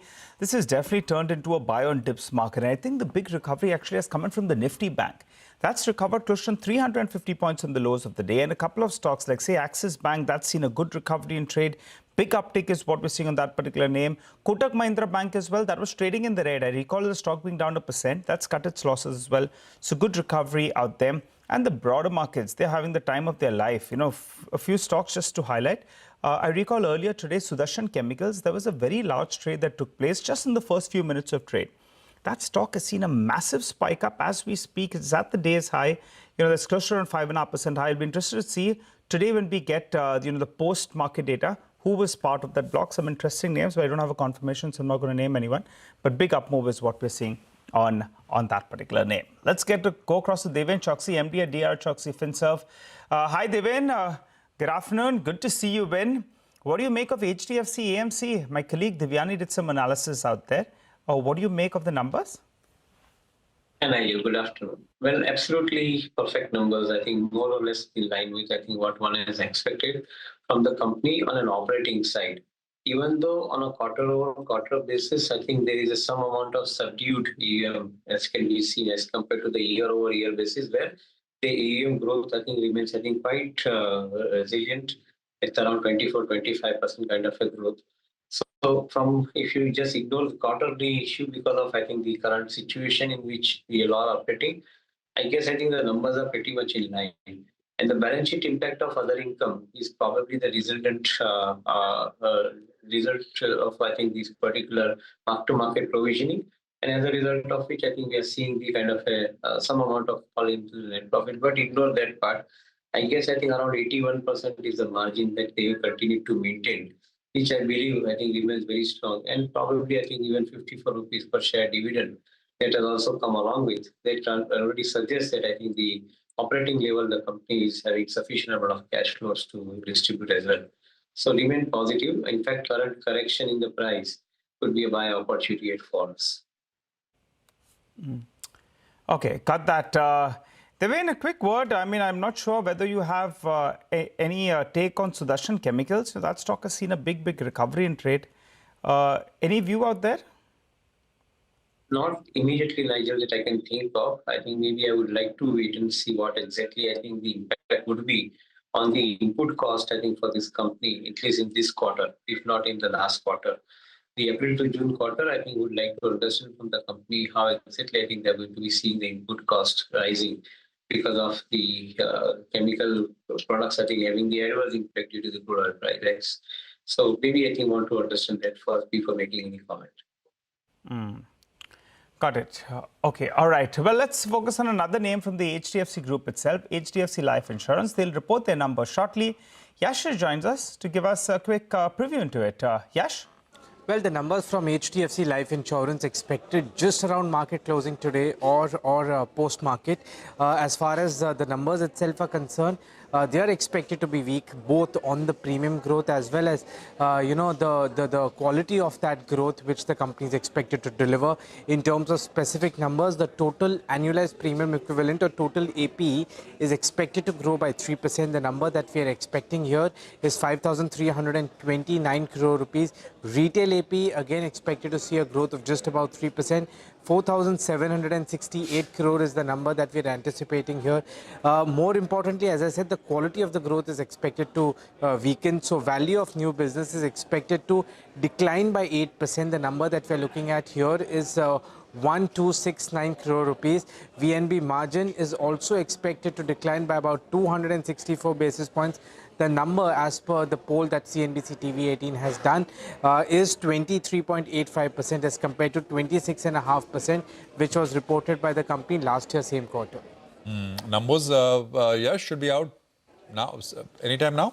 So the numbers are expected to come anywhere post 3 o'clock, but it could also spill over in the next half an hour after market closing. All right, we'll keep a track and get you on when they do come out.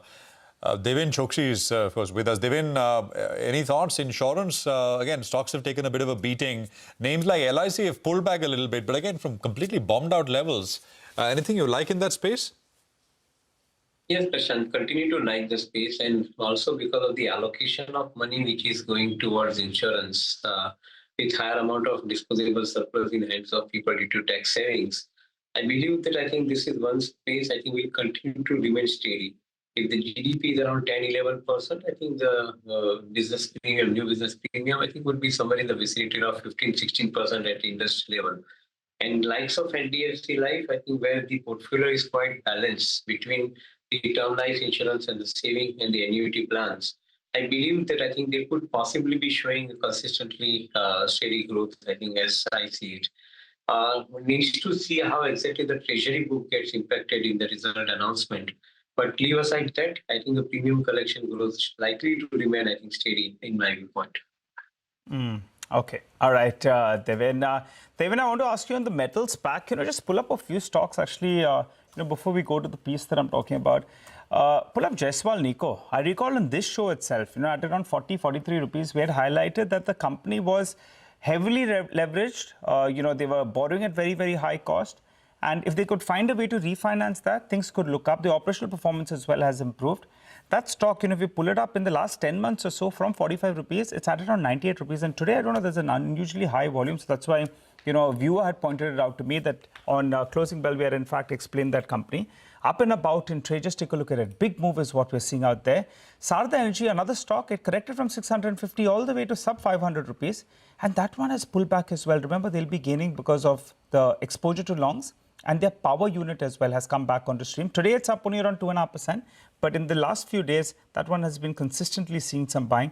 And I'm not seeing any fresh news flow on that name as well.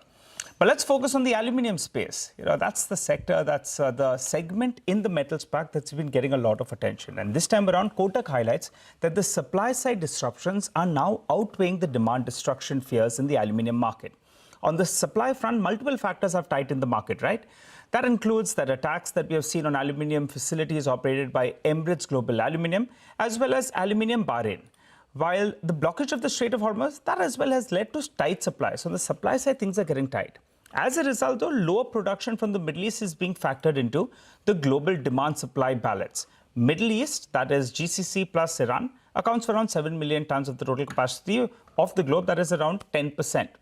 So Kotak now expects a significantly higher aluminium deficit over the next few years, and the range should come up for you on the screen, 500,000 ton to around 0.8 million tons. While in line with the tighter supply, Kotak has gone ahead and they have upgraded their aluminium price forecast for the next few years. For $3,250 they're talking about and $3,000 per ton. That remembers a sharp discount. The spot rate is around $3,600 per ton, and some of these smelters that have been shut down, they could take time to restart. The key structural driver here is inflexible as well as inefficient global supply capacity. That in turn will keep the aluminium prices firm. So Indian aluminium companies, they are in a good spot. They're positioned to benefit from these high aluminium prices and a weaker rupee as well. Though there'll be some kind of offset because they would have hedged some part of their quantity, there'll be some rising cost pressures as well. In terms of preference, Vedanta, Nalco, and then Hindalco. That's their preference. And they've gone ahead and they've upgraded Nalco as well as Hindalco from sell to reduce. That's what's reflecting basically the sector dynamics. But the one that they've been very, very positive on has been Vedanta, and that continues to outperform. Deven, what's your view? In the past, you've told us Vedanta is the way to go.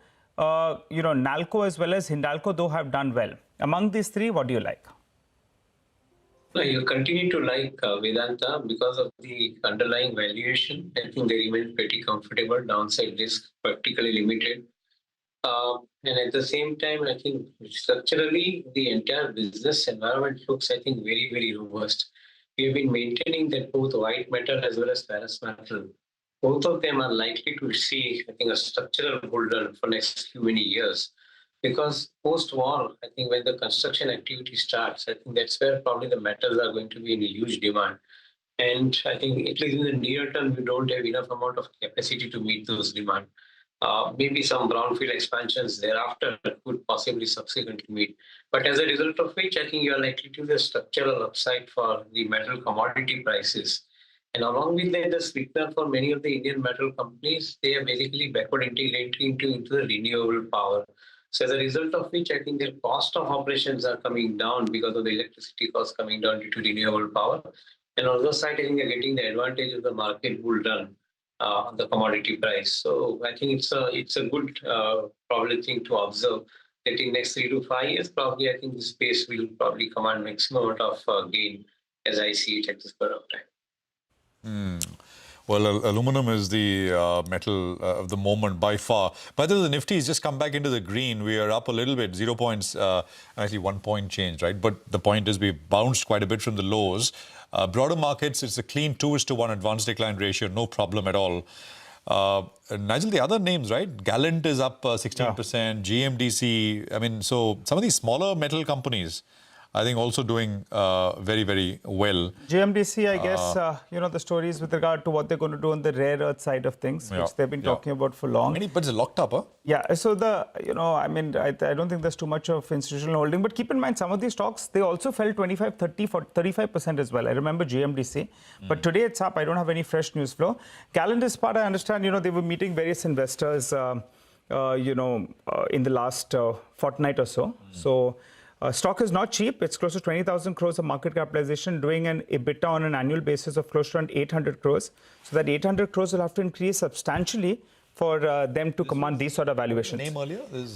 There were two companies from the Gallant Group. Both of them got merged with each other. They have two plants. One is in the Uttar Pradesh, I think Gorakhpur, and the other one is in Kutch, that's in Gujarat. They're increasing capacity at both these two places, and they're also focusing on backward integration. Roughly, they do an EBITDA per ton of around 8,500 rupees per ton.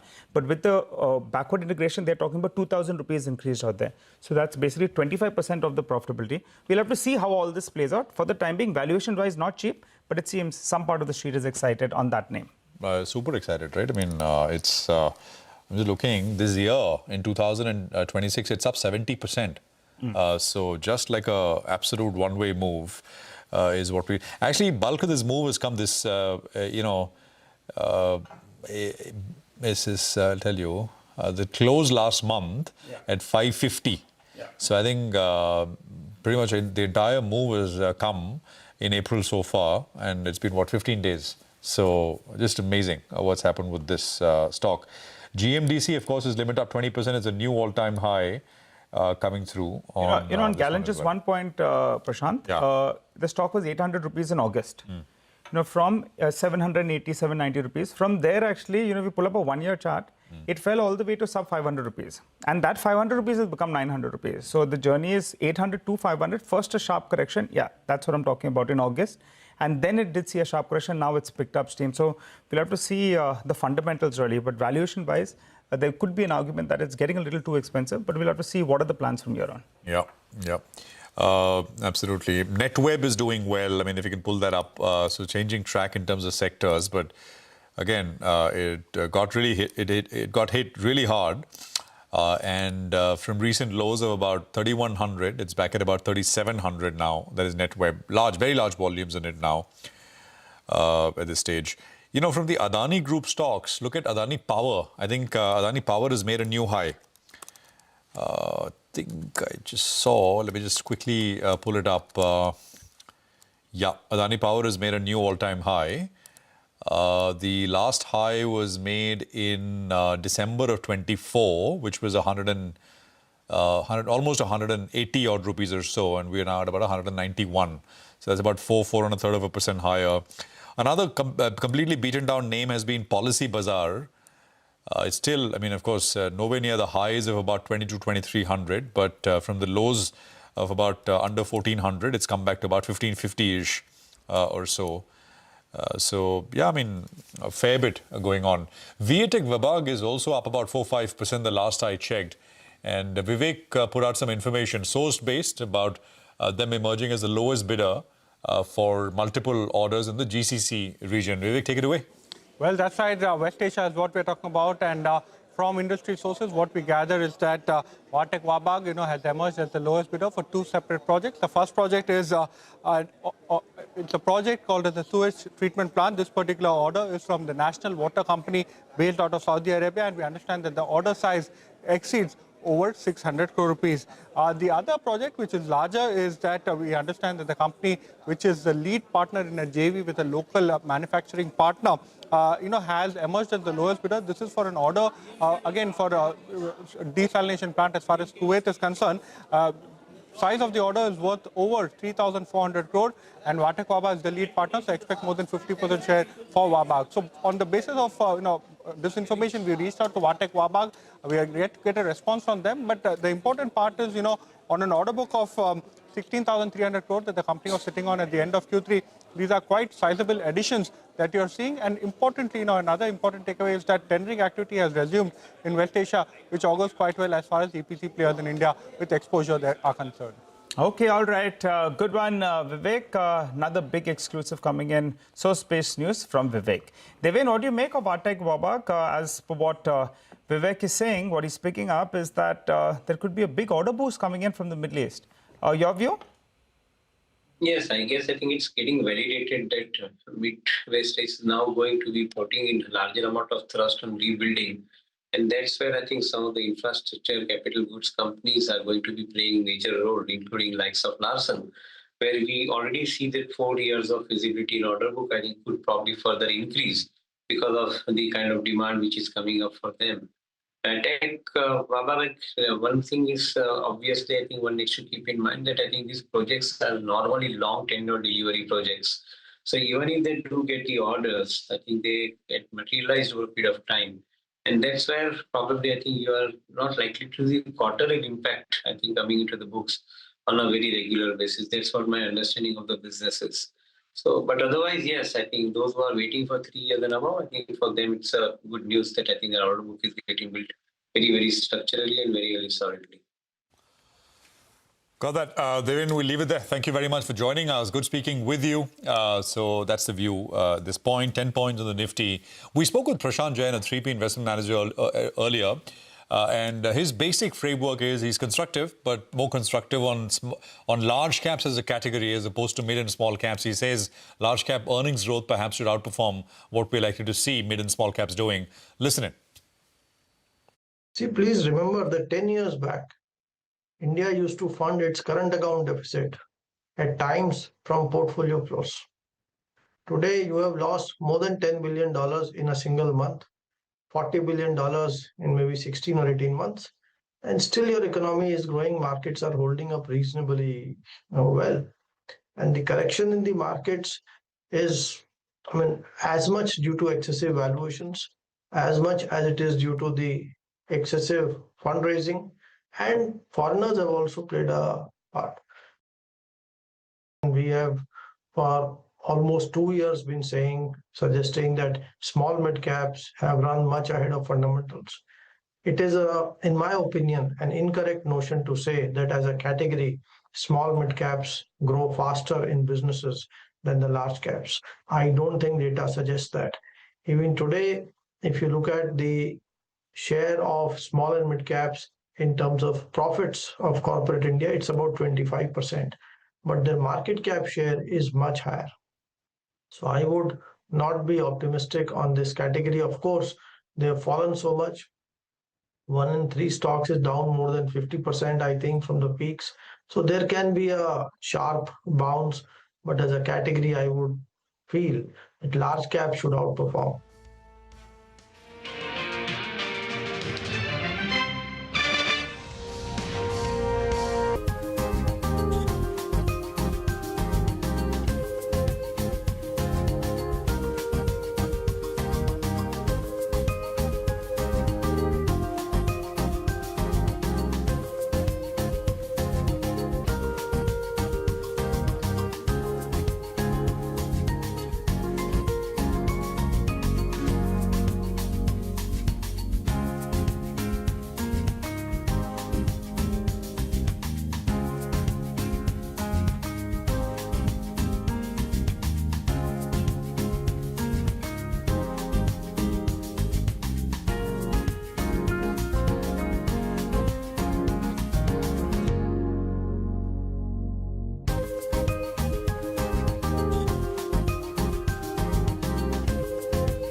Welcome back. Markets doing well. Let's hop across to Hormuz. He's now putting the spotlight on the power financiers, REC and PFC. They saw a sharp correction and they have bounced off.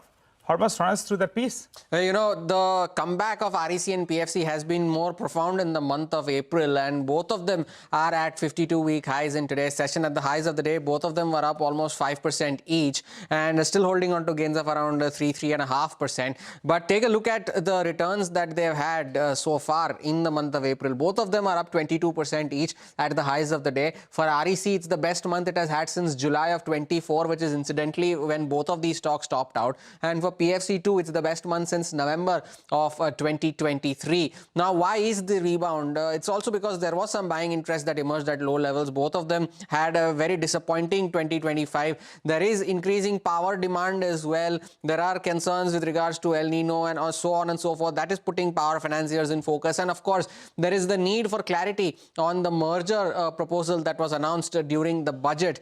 Now, let's take a look at the shareholding, how that has shaped up over the last 18 months. Of course, the March quarter shareholding has not been disclosed yet, so we'll stick to December of last year. There's a record highs in July of 24, so we start from June. The mutual fund holding in REC has remained relatively constant. Who have sold are the FPIs. They've brought their stake down to around 16.5 from 20.5, and that has been lapped up by the retail shareholders whose stake has gone up from 8% to over 10%. Now, the same not the case for PFC, where mutual fund holding has actually come down from just over 11.5% to around 10%. The FPI stake has gone up marginally, whereas the retail stake that has gone up from around 5.75% to around 6.5% in the case of PFC. The analyst community continues to remain optimistic. They were the few PSU names that remained consensus buys regardless of their price performance. Even now, REC has 1 out of 15 analysts who does not have a buy rating, and all 15 analysts who track PFC have a buy rating on the stock. Now, they may be at 52-week highs, but the fact that they had outperformed, the extent of their outperformance was such that they are still well below their record high levels. REC topped out at 654. It's still down around 43% from those levels. PFC's record high is 580, and it's still down around 20% from those levels. But what next for these companies? Now, there is this potential classification of these companies as an upper layer NBFC, and that's because the RBI has proposed the removal of the restrictions on government NBFCs entering this classification. Now, the classification is that any NBFC which will have an asset size of over 1 lakh crore is eligible to qualify. And both of these NBFCs, both REC and PFC, have an AUM in excess of 5,000 crore rupees. So that is one. Now, what happens in that case? There will be stricter credit concentration caps. And of course, there will be enhanced regulatory, capital, governance, and disclosure norms that these companies will have to face. So that is the one potential trigger that lies ahead. The other potential trigger, of course, is the merger clarity. But there has been a rebound that both REC and PFC have seen. They may be off record highs, but they're still at 52-week highs for sure. Yeah, no, absolutely. Just one thing, Hormuz, that criteria, this is for the upper layer thing? That's what you mentioned? The upper layer NBFCs, yes. The proposal was for the government NBFCs, for government companies to be classified as upper layer. Wasn't that limit 1 lakh crore in assets, AUM? But there's 5,000 crore number. Maybe I misread. Maybe, I don't know. We'll go back to it. Hormuz, thanks very much for that. Amit Gupta is with us, Head of Equities PMS at Motilal Oswal Private Wealth. Amit, good to have you with us here. Thanks very much. REC, PFC, any thoughts? I think I was listening to your conversation, though this will be the combined entity, actually, 1 lakh crore, because if it is 50,000 crore in each entity, the AUM size, then it goes to 1 lakh crore for the combined entity, and then it will be the case. My sense is, if you look at this particular Q4 results, so there will not be much of encouragement for these companies, because in terms of growth, it will be down. In fact, I think one of the lowest if you look at the NBFCs. But the stocks also declined before that. And that is where the valuations now are attractive, and the market is looking beyond Q4 financial year 26 numbers now in these companies. As you rightly said, I think the electricity demand for financial year 27 is likely to be around 5%, when it was only 1% in financial year 26. So 27, there will be higher demand, because yes, there may be number of factors. First of all, the base was low. And then the other factor may be the more heat, more widening of summer, maybe lesser of monsoon as expected. And I think this can all result in this particular bump up in the electricity demand. And this is where I think if you have to take an opinion on these companies, you have to take little longer view rather than only for this quarterly results. All right. Hi, Amit. Good to see you in. I believe one of the themes you like is renewable energy and solar in particular. There are various ways of playing it, but according to you, which is the way? So yeah, so I think see what's happening worldwide, the energy problems we have. I think the renewable push is bound to be there in India. And if you see the Central Electricity Authority came out with the projections for the coming decade. The current energy capacity, which is around 538 gigawatt, it is expected to move to 1121 gigawatt, which will be 108% of rise. In this, if you look at the sub-segments like solar, which is around 143 gigawatt, it is expected to move to 509 gigawatt, which is 255% of increase. So the overall capacity is a doubling, but it is more than triple. That means it is definitely high growth. And now we have to look at those companies in this segment which are going beyond module, because module was something which was a growth factor when the government came out with the associated list of module manufacturers. But now there are a number of players in that. And we feel the margin expansion can happen if you are going backward integrated. So you have to move into cell manufacturing, where we feel if you look at the leader of the pack, Vari Energy, which is around 5.4 gigawatt in cell manufacturing currently, they are adding another 10 gigawatt in financial year 27. So total will be 15.4 by the end of financial year 27. And they are going to add, I think, 600 bips of margin expansion because of this. I think the indigenization list on cell manufacturing from the local manufacturer is going to be out in this financial year very soon, which is going to benefit them. And I think then the next leg will be going further backward integrated and moving into ingots and wafers. We generally melt the polysilicon to create ingots. They are the top layer. And with this, 300 bips of further expansion is going to happen. And I think these are the triggers. Along with this, these companies are adding whatever is left in the value chain in solar. So whether it is battery energy storage system, whether it is electrolyte, whether it is transformers. So you will see 18,000 crore of further top up actually in the top line. So these triggers are coming where companies who are getting prepared themselves before, I think they are the clear winners going forward. Yeah, no, absolutely. In terms of power, this is, of course, the financing side of it. Adani Power, for example, I was just mentioning earlier, has hit a new all-time high. There seems to be an I don't know if this is a more defensive kind of thought process, that maybe, it's a combination of some defense and some offense at a juncture like this. But generally, interest seems to be high. We had a power analyst with us yesterday morning who said that actually power demand growth has been very, very poor. Some 1% or so. And expectation is that this year we should end up with about 6.5% growth.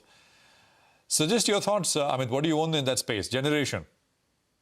Yeah, right. So as you mentioned about Adani Power, it is mostly in thermal. And so we were talking about renewable.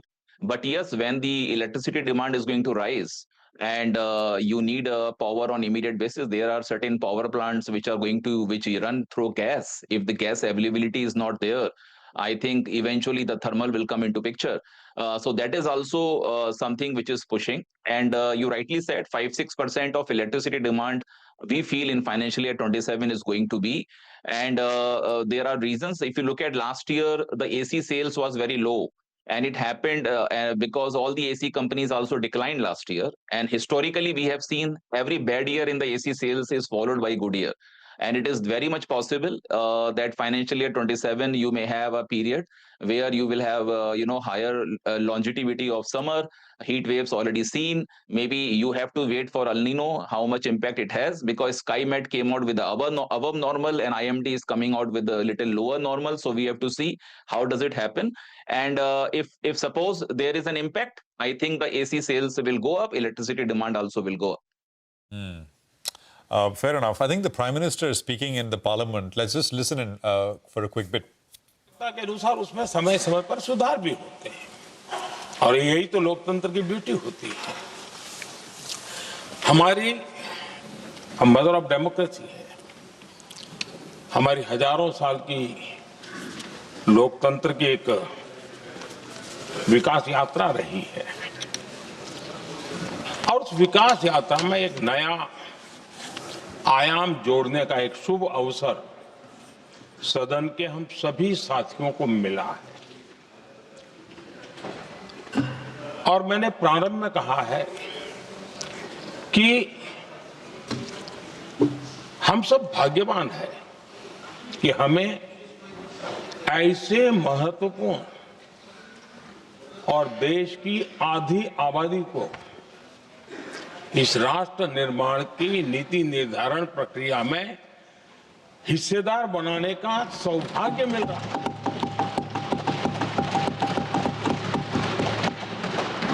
ये हम लोगों के लिए सौभाग्य है और मैं चाहता हूं कि मेरे सभी माननीय सांसद, मैं इधर उधर की आज बात करना नहीं चाहता हूं, हम सभी सांसद इस महत्वपूर्ण अवसर को जाने न दें।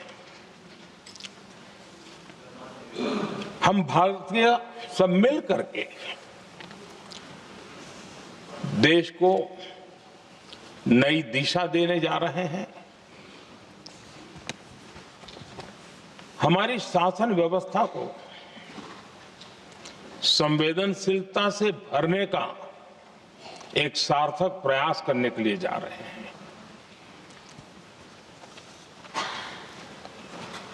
और मुझे विश्वास है कि इस मंथन से जो अमृत निकलेगा वो देश की राजनीति की भी उसके रूप स्वरूप को तो तय करने ही करने वाला है, लेकिन ये देश की दिशा और दशा भी तय करने वाला है। इतने महत्वपूर्ण मोड़ पर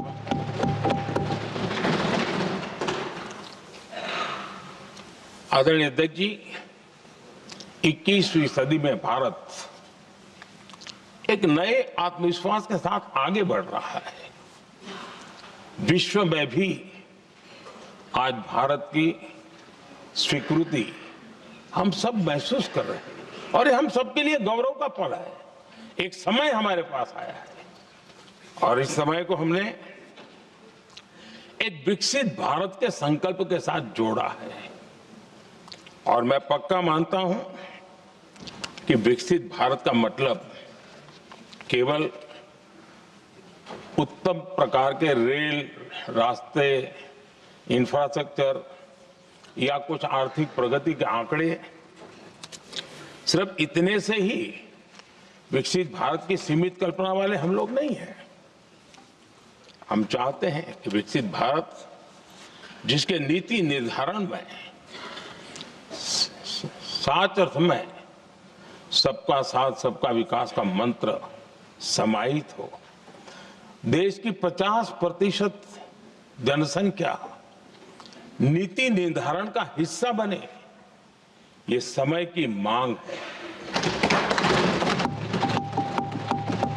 हम पहले ही देरी कर चुके हैं, कारण कोई भी होंगे, जिम्मेवार कोई भी होंगे, लेकिन इस सच्चाई को हमें स्वीकार करना होगा कि जब हम अकेले मिलते हैं तब मानते हैं हाँ यार, लेकिन जब सामूहिक रूप से मिलते हैं, मुझे याद है कि जिस इसकी प्रक्रिया चली थी, सभी दलों से मिलना हुआ है, एक दल को छोड़ करके जिन जिन से मिलना हुआ है, हर एक ने सैद्धांतिक विरोध नहीं किया है। बाद में जाकर के जो कुछ भी हुआ होगा, राजनीतिक दिशा पकड़ी जा रही है, लेकिन जो राजनीतिक दिशा में ही सोचते हैं, मैं उनको भी एडवाइज करना चाहूंगा, एक मित्र के रूप में एडवाइज करता हूं और सबको काम आएगी।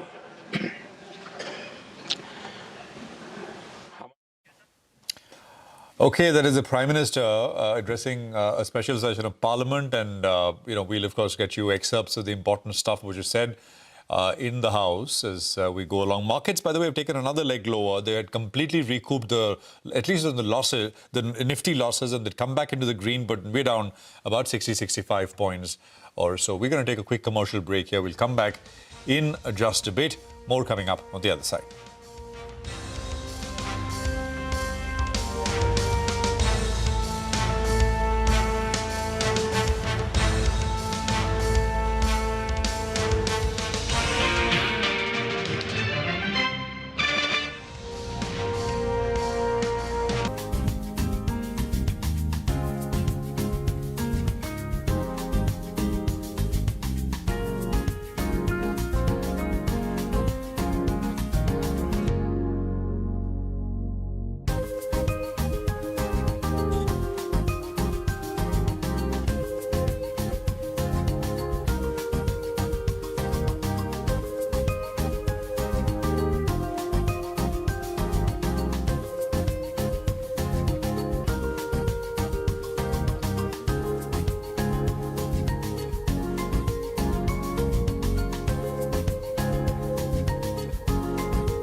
Welcome back. Markets have slipped a wee bit. The Nifty and the Nifty Bank from moving in the green, they have slipped into the red. Nothing to worry too much. But it's that part of the show when Nimish joins us to tell us what is he picking up in D-Street Chatter. Hey Nimish, good afternoon. What are you picking up? Good afternoon, Nigel. A day of consolidation, I would say, after the recent pullback that we saw in the markets. Again, 24,300 is acting as a bit of a resistance on the Nifty.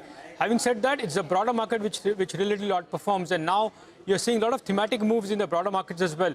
A lot of the metal names are doing good. The small metal names are doing good today. The mining companies are doing good today. So clearly, themes are playing out in the broader markets, and we've seen a big rally in those stocks today. So that clearly is a space which is outperforming.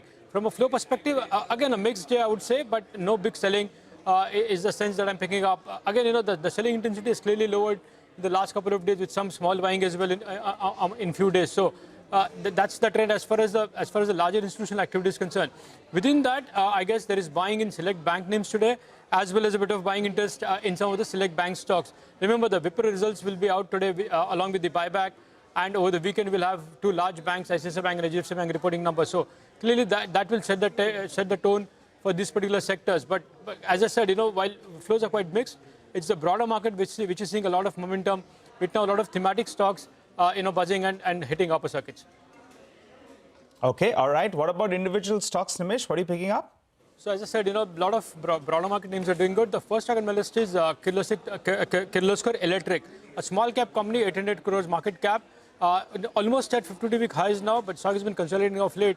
But my sense is there could be some corporate development in Kirloskar Electric going forward. So that's the first name. The second stock is Adani Energy Solutions. After a long time, some bit of institutional interest is back on this particular name. And for the last couple of days, there is delivery-based buying, largely because this is one stock which is expected to be added to the MSCI in the May review. For the MSCI May review, the cutoff is likely to be tomorrow or day after, and potentially this qualifies for the inclusion. So that's the reason why some bit of institutional interest is back. The third name is Prestige Estate. The entire real estate basket has actually recovered from the recent lows. Prestige stands out not only in terms of buying interest, but I understand the selling pressure from a leading FI is largely over. And the last is a couple of names where there is buying today. Aegis Vopak as well as Bharat Forge. Aegis actually, after a very long time, has come into the list of small buying, but there is a buying interest in Aegis Vopak now at these levels. And so is the case with Bharat Forge as well. Though small, but there's going to be delivery-based buying in both these names today. Okay, all right, Nimish, thanks a lot for that. By the way, from the broader market, just observe one stock, Metro Brands, was in the red. That's moved sharply into the green, so keep an eye out on that particular name. And Allied Blenders, another stock that is seeing some kind of buying interest, has done a very quick 400 to around 500 rupees. All of this in the matter of last 15 days. Allied Blenders, big pullback is what we're seeing if you just pull up the last 2-week chart. That said, let's go across to Mitesh Thakur, who joins us. Hi, Mitesh. What's the trend like on the Nifty? Buy on dips? When does that get negated? And if you could help us out with a couple of your trading ideas.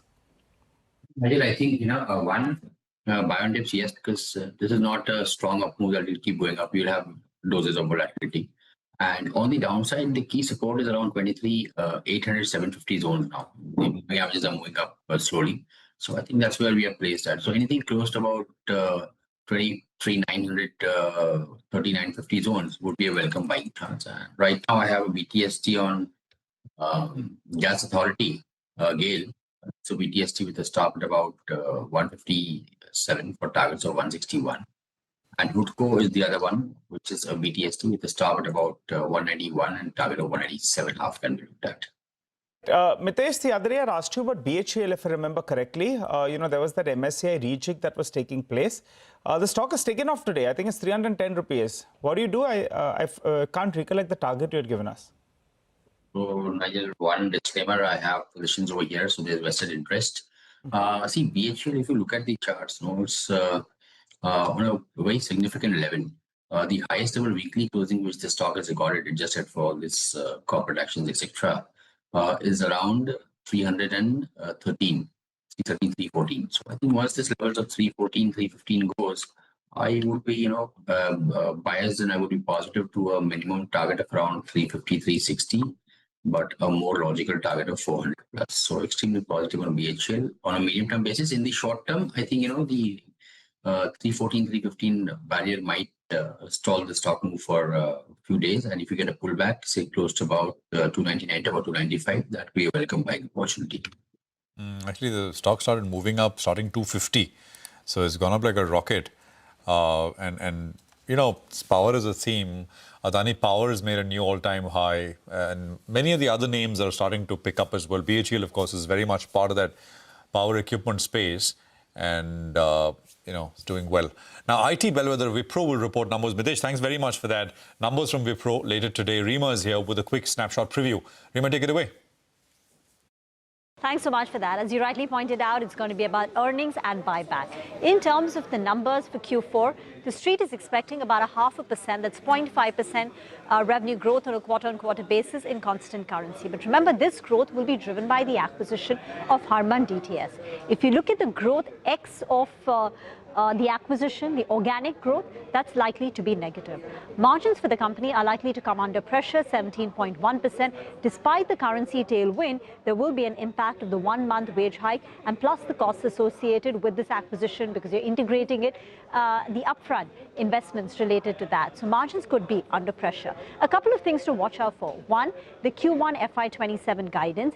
Many on the street like CLSA, JP Morgan, Morgan Stanley, UBS, they're expecting a guidance of -2% to 0%, which means best case, it's going to be a negative growth rate or a flat growth rate. While Nomura and Citi expect -1% to +1%. This is for Q1 FY27. But the bigger one is going to be the buyback announcement. Investec expects 16,000. There are some on the street who believe the buyback quantum could be 18,000 crore rupees. And thirdly, one complaint has been that Wipro is seeing growth via acquisition. It's M&A-led growth. Recently, the company announced a $1 billion strategic tie-up with Olam Group. As a part of it, they acquired the captive center, Mindsprint. They're paying $375 million. Even in the current quarter, it's the Harman DTS acquisition boosting the company's top line. So the organic growth has been difficult to come by. And plus, with this AI disruption, I think the street will watch the trajectory of that. Okay, Rima, you've got a busy evening. Thanks for that. Well, let's go across to Jay Bala. Jay, I recall in the markets were breaking down, you said it's going to dip, but it's going to pull back sharply. That's what's happened. Where are we headed? 24,200 is what we are on the chart. Do we dip again and then bounce back? Or is it smooth sailing now to around 25,000 odd? Hi, Nigel. Thanks for having me on your show. Yeah, we are going to dip again, but it's not going to, very likely not going to break the 22,182 low that reached on April 2nd. I think that's going to be very intact. The dip from here on could be somewhere close to 23,500 to 23,190, but that'll be an opportunity to get bullish on the markets. I think the Nifty will be at record highs and well past it by the time we are in August, September. I'm expecting 29,000 to be back on the table. And 26,375, 373, the recent high. I'm sure that's going to get taken out soon. And once that's taken out, we're going to progress towards 29,000 by August, September. That's my working thesis now. Okay, got that. What about the other two variables? I think you were talking about Brent crude making a wild move. I can't recall the level out there, but if you could help me out. And even the dollar index, I think you were expected to strengthen. That's not really happened. From an India perspective, that's good news. But what are the charts telling you? No, you got it a bit wrong, Nigel. Last week I said the print of 98.8 on the dollar index will confirm that equity markets have bottomed. And that's exactly what happened.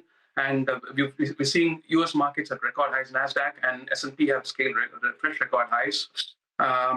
When it comes to the dollar index, I'm anticipating it to break 95.5 in a few weeks time frame, and from a 3 to 6 months time frame, I'm anticipating it to drop to 90. And the risk on is back on the markets, and that's the signal we are getting from the dollar index. And when it comes to crude, I was mentioning we're going to crash to about 54 from where the entire move started in December. And from a 3 to 6 months perspective, I'm anticipating crude to trade well below 54, probably around 45 mark. But right now, from a very short-term perspective, I'm anticipating crude to oscillate between 90 and 109, and then break below 84. Break of 84 confirms that move that I'm anticipating in a 3 months to 6 months time frame below 50. So very short term, crude I'm anticipating to oscillate between 109 and 90. Once 84, 86 is broken, I'm anticipating it to crack big time. Got it. Okay. So you're not 84 is the important mark on the downside, then you pull back. But I think in one of the conversations on the dollar index, you were not ruling out some strength, but as you told us, 98.8 was the mark. Once that got breached, then you say that the equity markets make fresh oil. So we got that, now it's trading below that 98.8 mark.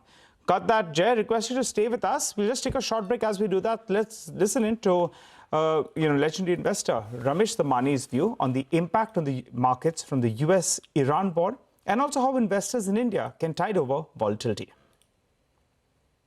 And I think the worst years of the war are behind us now, so that is a good sign.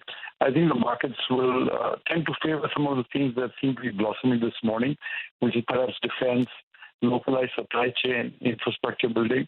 So I think we can look forward to a period of gains in the next quarter or 6 months, as opposed to the very, very sharp volatility that we experienced for the last 3 months. I think the importance of localizing supply chain, whether it's basic raw materials, I think no country can now afford to rely on a supply chain extending, say, to the Middle East, or extending to Japan, or extending to China.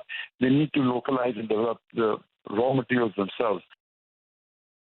I think most of us who've been investing in India for the last 30, 40 years very firmly believe is that you have to ride out the volatility. You have to make that your friend, buy on the dips, hold for the long term. I think that tends to have better outcomes and more richer money, because I think people who remain invested and not been, say, blown out by COVID or blown out by the Gulf War, I've seen a lot of the returns evaporate where the market kind of turns around sometimes on a dime. So the best strategy I can tell for young Indians is to remain invested, remain doing the SIP, remaining doing their direct investing in Indian markets.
Welcome back. We're still in conversation with Jay Bala. Jay, give us a couple of stock picks. I have a couple, like you've said. First is Cabra Extrusions. It's possibly a medium-term bullish call with a stop loss of 180. So it's a bit wide for the short-term traders, but I'm anticipating it to get to fresh 52-week highs from here. It's bottomed out with a falling wedge pattern, and it's come out of it in a bullish fashion. So the bottom of the falling wedge is 180, so that's the stop loss. The next is Aarti Industries. Aarti Industries had a spike up from its January low to February high, and then on it's pulled back in a choppy corrective fashion. And it's still holding above the gap area that it created between the January-February move. That's a bullish sign. So as long as the stock holds above 394, it's signaling that it's heading above 520. Got it. Thanks a lot, Jay, for giving us those views. We look forward to chatting up with you soon. By the way, just pull up SCI, the intraday chart. Suddenly the stock has spiked up. We're not showing what's going on there, but it was up 7-8% at the start of the show. Now it's up close to around 15%, so the intraday chart comes up for you on the screen. From the broader markets, though, there were plenty of stocks that were doing a thing of their own. GMDC locked in upper circuit. SCI up 15%. Navneet Education up close to 14%. Ashapura Mindchem, a 900 rupees stock that became a 500 rupees stock. That's back up at around 600 rupees odd. Big up move in today's trading session. Orissa Minerals as well, limited free float, but that stock did pretty well in today's trading session. Gallant Ispat up close to around 12%. Valuation-wise, you could argue that it's a little bit expensive. Maybe the promoter entity, has a plan on that one, so that stock did pretty well.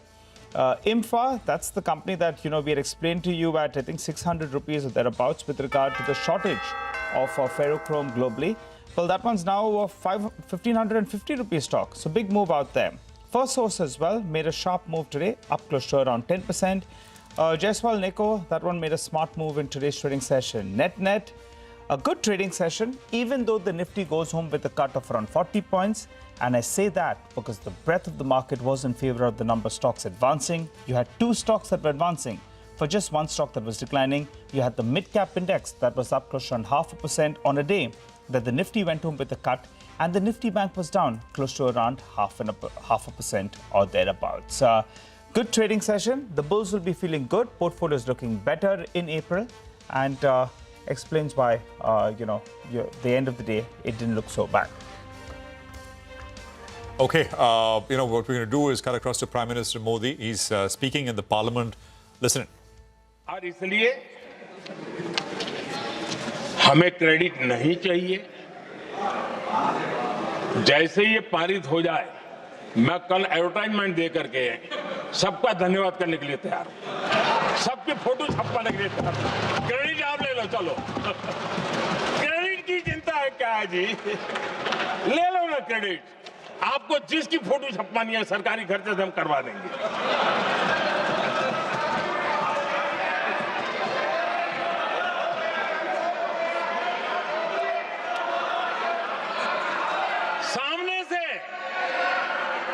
सामने से credit का blank cheque आपको दे रहा हूं.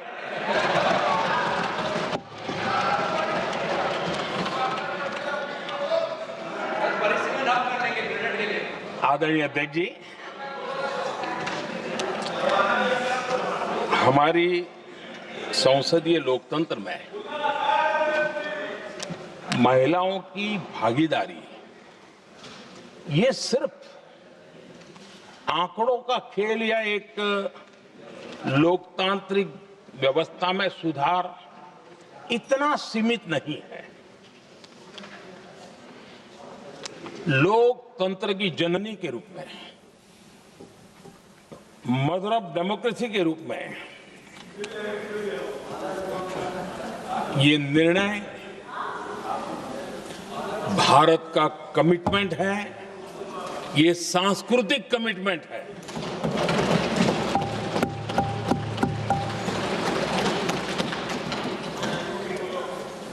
और इसी commitment के कारण पंचायतों में ये व्यवस्था बनी और अब तो 20 से अधिक राज्य है जहां 50% हुआ है.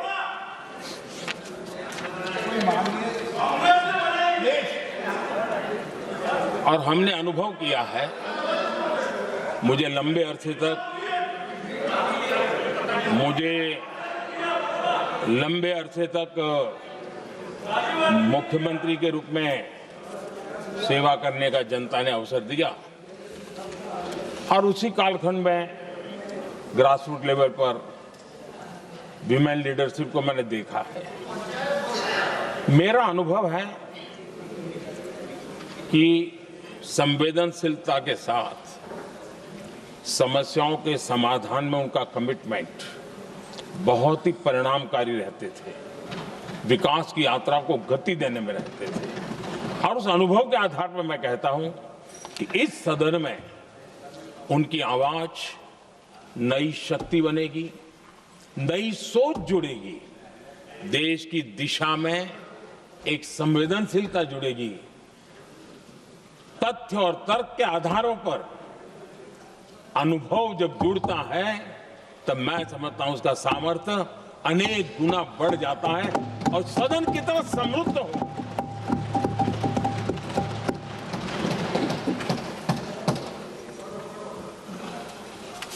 आदरणीय अध्यक्ष जी, हमारे देश में अनुभवी नारी शक्ति की कोई कमी नहीं है, सामर्थ्यवान में कोई कमी नहीं। हम भरोसा करें वे कंट्रीब्यूट करेंगे, बहुत अच्छा कंट्रीब्यूट करेंगे।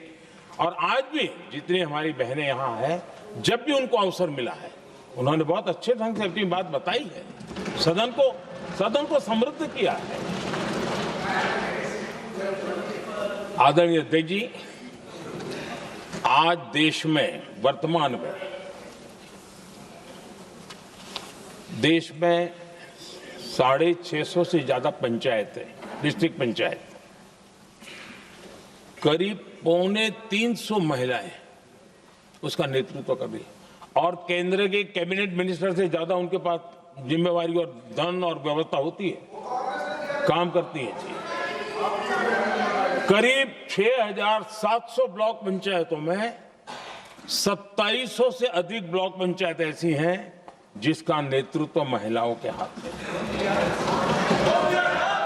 आज देश में 900 से अधिक शहरों में अर्बन लोकल बॉडीज की हेड के रूप में मेयर्स हो या स्टैंडिंग कमेटी का काम देखने वाली बहनें हैं, उनकी ताकत है।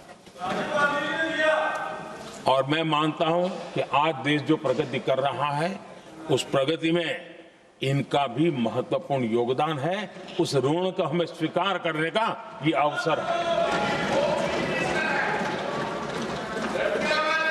और जब ये अनुभव सदन के साथ जुड़ेगा तब वो अनेक गुना ताकत बढ़ा देगा।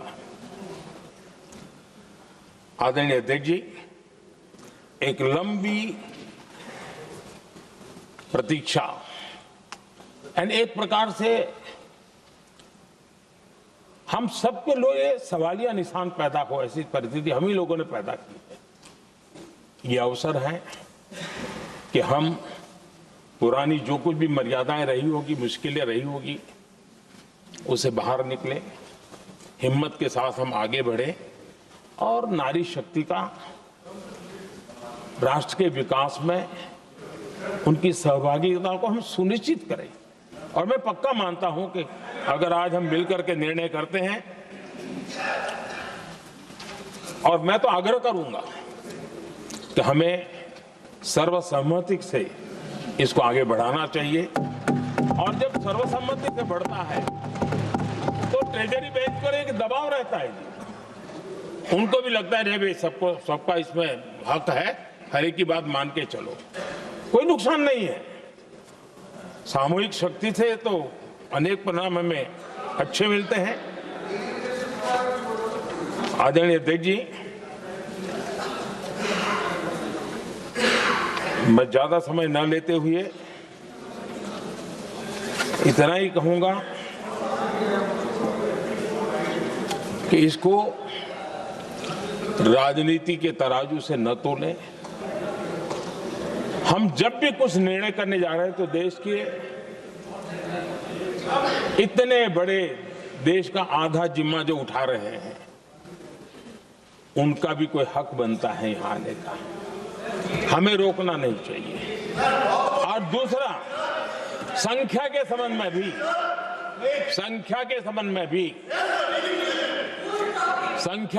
में भी एक मत पहले से बनता आया था, चर्चा थी कि साहब ये जो है इनका कम मत करो, अधिक कर दो तो जल्दी हो जाएगा। वो अधिक वाला विषय वो आया है कि चलो भाई पैसे जो संख्या थी 33% और बढ़ा दो, ताकि किसी को ऐसा न लगे कि मेरा हक चला गया। एक नई शक्ति जुड़ेगी, अतिरिक्त शक्ति जुड़ेगी। और अब सदन की रचना भी तो अब पहले से हमने सोच कर रखा है, जगह तो बना ली है। और आदरणीय अध्यक्ष जी, मैं लाइटर में मैं जरूर कहना चाहूंगा, हर एक के अपने राजनीतिक कारण होते हैं और पराजय का डर जरा हैरान करने वाला होता है, लेकिन अपने यहाँ जब कोई भी शुभ काम होता है उसको नजर न लग जाए, इसलिए काला टीका लगाने की परंपरा है। मैं आपका धन्यवाद करता हूं काला टीका लगाने के लिए। बहुत बहुत धन्यवाद।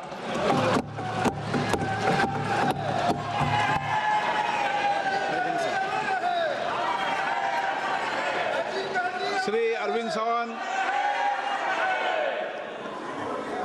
अरविंद सावंत। बाप रे, क्या बात है आज।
Welcome Mayuresh onto the show as well. Mayuresh, you know, a lot of the financials, yesterday some of the capital market plays did extremely well in trade. How do you view this space and which according to you is the best stock to play this theme? No, I think as a theme, I think there is a lot of structural juice still left in terms of under-penetration of the investors in the market itself. And therefore, I think as the number of investors or the quantum basically increases multiple times over the next few quarters and years, we're obviously going to see the impact come through on exchanges, both in terms of transacting volumes as well as transaction revenues. At the same time, annuity revenues hold out to be pretty strong for the exchanges, which probably also creates a hedge in terms of volatility that the market probably goes through at any given point of time. So I take it that exchanges are extremely well placed. Asset managers also as a space is where ratings and rankings look extremely strong at our end. The expectation largely is that as the number of wealthy households actually increase multiple times over the next few years, the need for having professional wealth managers will actually increase and compound, which will also give rise to asset managers in general. The way the modeling is, obviously, I think the cost will not go up substantially, but in terms of the number of clients getting added and the income, that can substantially increase compared to the costs that probably will remain moderated because of AI changes that are probably happening. So asset managers and exchanges is something we continue liking at markets today. Okay, so that is on the capital marketplace. Let's go to the next stock. Tejas Networks fell over 4% after it reported a weak set in the fourth quarter. The company has reported a loss for the fifth straight quarter. The stock has fallen 47% in the last 1 year. Rima is joining us with the analysis. Rima, take us through the numbers. It's another disappointing quarter for Tejas Networks. The company's revenues are down 70%. Whether you look at it quarter on quarter, you look at it year on year. The company's reported an EBITDA loss of 120 crore rupees, a bottom line loss for the fifth consecutive quarter. And this time it's more than 200 crore rupees for the full year FY26. The loss has been more than 900 crore rupees. The problem is that BSNL order, the second shipment of it is not coming through. There are costs associated with it, which is why the inventory is piling up. The trade receivables are very high, more than 3,000 crore rupees, and all that is hurting Tejas Networks. The stock is down 47% in the last 1 year.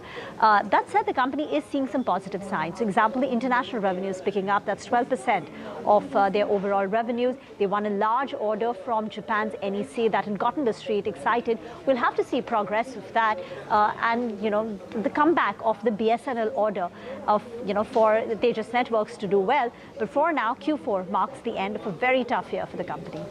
Okay, all right. So that's about Tejas Networks. But Jay, let me come to you for something like a Bharti Airtel or Reliance Industries that does have exposure to telecom. What do you make of these names if we have to play the telecom theme? Bharti has been well played, and it's been rallying from 1,000 to 2,000. So it's doubled even from that perspective. And I think they've had a considerable amount of rally, most of the telecom names. But yeah, Reliance as such might probably be having upward potential from here on. So probably one final dip to about 1280, and then the stock bottoms out and proceeds to fresh record highs past 1680. So I'm bullish on Reliance from a slightly medium-term perspective, but there is short-term headwinds ahead. All right, short-term headwinds ahead for Reliance. Interestingly poised, the 20 and the 50-day moving averages are very close to each other, and the 100 and 200-day moving averages fairly close to each other as well. We'll get to the stock that rallied very big in today's trading session. That was HDB Financial. After it reported a strong set in the fourth quarter, the income and profits both beat estimates on the back of healthy growth in dispersals. This is the biggest single-day gain that we saw on the stock since its listing last year. At one point, the stock was up around 12% and ended about 6.5% higher. Ananya Singh joins us with the details. Ananya. HDB Financial Services is up today because this was a strong quarter for the company ahead of expectations. Now profit was up 41% on year-on-year basis. Net interest margin rose to 22% year-on-year basis. Margins improved to 8.23%, while GNPA also declined to 2.44%. Now disbursements were at all-time high. Loan growth was also healthy and capital levels remained strong. But the main trigger for the stock was the management's commentary. Now, management, they were very clear that the stress seen earlier in parts of enterprise lending and asset finance is now behind them. Now, collections are also improving and the focus has decisively shifted back to the growth.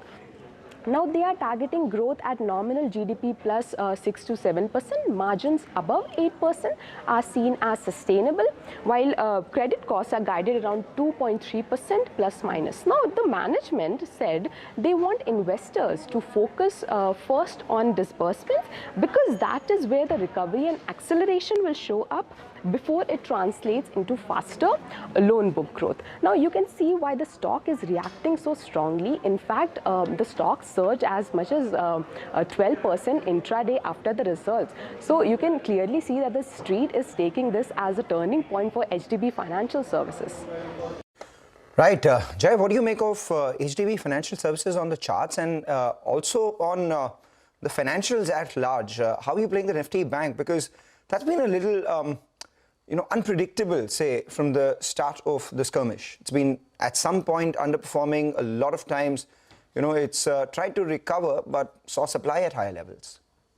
Yeah, HDFC Financial has got history only from August of last year, so the analysis is a bit, take it with a pinch of salt. But from the recent lows of about 550 odds, the stock has risen up in a 5-step move and a couple of gaps too. So that's signaling that it's got possibility of a bullish reversal.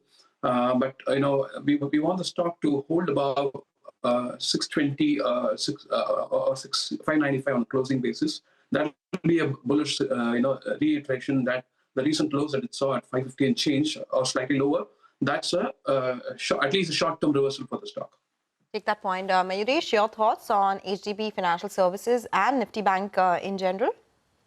No, so I think strong set of numbers, no two ways about it, and the stock reacted appropriately based on those numbers at hand. Obviously, I think what the street would ideally like to see now is a repetition of those numbers as we head into Q1. As your analyst pointed out, I think the biggest risk for HDB is obviously going to be the MSME exposure. And again, I think the recovery that was probably being seen at the end of Q2 in MSMEs, SMEs, how does that probably play out? I have heard signs that they are again probably getting back into some sort of a stress. And therefore, I think it will be very, very interesting to note their key segments actually doing well. Strong set of numbers. For the bank, Nifty Bank itself, our own sense is that that banks in general will have a reasonable show as far as Q4 is concerned. It's Q1 that might actually be challenging, specifically for the larger banks, specifically in terms of deposit accretion. And therefore, I think which banks turn out to be outliers in this aspect are the banks which are probably going to enjoy the momentum in their earnings as we head into the next few quarters. So I'll be watching out for ICICI Bank, Axis Bank from the large private names, State Bank from the public sector space, and a whole host of mid-cap banks, which in my opinion might actually fare better compared to the large ones. All right, take that point, Mayuresh. Jai, thank you so much for joining us and giving us your perspective on both the indices and individual stocks. With that, we'll take your leave and take a short break. On the other side, we get you all the top corporate voices along with the key market events that you need to watch out for trade ahead of tomorrow.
Welcome back. You're still tuned into Markets Forward. It's time for some market opinion now. Prashant Jain, founder and CIO, 3P Investment Manager, says that he's not optimistic on small and mid-cap stocks and expects large caps to outperform. We have for almost 2 years been suggesting that small mid caps have run much ahead of fundamentals. It is, in my opinion, an incorrect notion to say that as a category, small mid caps grow faster in businesses than the large caps. I don't think data suggests that. Even today, if you look at the share of small and mid caps in terms of profits of corporate India, it's about 25%, but their market cap share is much higher. So I would not be optimistic on this category. Of course, they have fallen so much.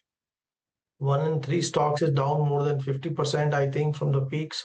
So there can be a sharp bounce, but as a category, I would feel that large cap should outperform. All right, and meanwhile, veteran investor Ramesh Damani says that the worst of the West Asia war is behind us, expects the markets to gain over the next 3 to 6 months. Let's hear him out as well. And I think the worst years of the war are behind us now, so that is a good sign. I think the markets will tend to favor some of the things that seem to be blossoming this morning, which is perhaps defense, localized supply chain, infrastructure building. So I think we can look forward to a period of gains in the next quarter or 6 months, as opposed to the very, very sharp volatility that we experienced for the last 3 months. I think the importance of localizing supply chain, whether it's basic raw materials, I think no country can now afford to rely on a supply chain extending, say, to the Middle East, or extending to Japan, or extending to China. They need to localize and develop the raw materials themselves. I think most of us who've been investing in India for the last 30, 40 years very firmly believe is that you have to ride out the volatility. You have to make that your friend, buy on the dips, hold for the long term. I think that tends to have better outcomes and more richer money, because I think people who remain invested and not been, say, blown out by COVID or blown out by the Gulf War, I've seen a lot of the returns evaporate where the market kind of turns around sometimes on a dime. So the best strategy I can tell for the young Indians is to remain invested, remain doing their SIP, remaining doing their direct investing in Indian markets. Okay, that is the market opinion coming in. It's time to take stock of all the big corporate voices of the day. Office Space Solutions is betting big on GCC demand and enterprise leasing to drive its next phase of growth. Speaking to CNBC TV 18, the company said it plans to increase the revenue contribution from GCCs, which currently stands at around 20%. It also expects revenue from allied services to rise up to 20% from the current 14%. Hitachi Energy also spoke on CNBC TV 18, projects a strong HVDC project inflows with 2 major tenders underway, one already out for bidding. They said that HVDC, once a niche technology, is now gaining traction as large projects pick up. Management also added that bidding is likely to be completed in the next 3 to 6 months, with only minor delays in the current project. They also noted about 45 to 60% of their project costs fall under the OEM scope, with the rest towards land and other infrastructure. And before we wrap, we bring you some key market events to watch out for. Ria Bhatia is standing by with the key events to focus for tomorrow's trading session. Ria, over to you. Well, first up in the European Union, we have the current account and balance of trade data to watch out for. And in India, the Forex reserves data will be the key thing to watch. In terms of the results coming out tomorrow for Q4, we have Jio Financial Services, Mastech, Aditya Birla Money, Bajaj Consumer Care, as well as Hathway Cable reporting their results tomorrow. On the IPO front, Om Power Transmission will be listing on the bourses tomorrow, and Citius Transnet Investment Trust will be opening its 1,105 crore rupee IPO tomorrow. In other events, HDFC Bank's NRC may deliberate on a new chairman, so that will be key to watch. The Coal Ministry will be launching the 15th round of commercial coal mine auctions in Mumbai, and the Coal Secretary will be chairing a stakeholder consultation to enhance domestic availability. And lastly, France and the UK will be hosting talks on the ongoing situation on the Strait of Hormuz. Right, Ria, thanks a lot for that. With that, it's time for us to wrap up on this edition of CNBC TV 18's Markets Forward. And as we do that, we'll wrap on a somber piece of news. Veteran investor and emerging markets pioneer Mark Mobius has passed away at the age of 89. The veteran investor spent over 30 years at Franklin Templeton and was a strong advocate for investing in developing and emerging markets. He helped shape how global investors looked at countries in Asia, Africa, Latin America, and even Eastern Europe. Beyond investing, he also authored several books. Mobius was also a regular guest on CNBC TV 18. And as we leave you, let's hear out some excerpts from his last conversation with us in late December. As far as we're concerned, India is number one. It's the most important market in emerging markets, not only because of its size, but because of the youth of the population and because of the developments that are taking place in India that will be revolutionary, very, very important. As you know, the bureaucracy involved in entering India is very, very complex and difficult. Now, as that begins to fade away, as the Indian government begins to loosen these restrictions, you're going to see an incredible growth in the Indian hardware market in addition to software. So India has a long way to go. Where we would want to focus is on the software companies as well as the hardware. In other words, computer hardware companies, which I think will be growing at a very fast rate going forward. Now, of course, many of these are not listed yet, but as we go forward, this will be a good development area. A company like Infosys is a very good company. I'm looking at companies that are doing the hardware for Apple, companies that are not yet listed, but are going to be listed going forward. That would be a very interesting area to develop.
Good evening. Thanks for joining us on Business 360. I'm Shireen Bhan. The top stories that we're tracking for you this evening. A stormy start to the special session of Parliament as government tables 3 bills to implement the women's reservation and delimitation. Union Law Minister says there will be no reduction in the proportional representation of states in the Lok Sabha, even as opposition parties unanimously reject the delimitation bill. Government plans to vote on all 3 bills by 4 p.m. tomorrow.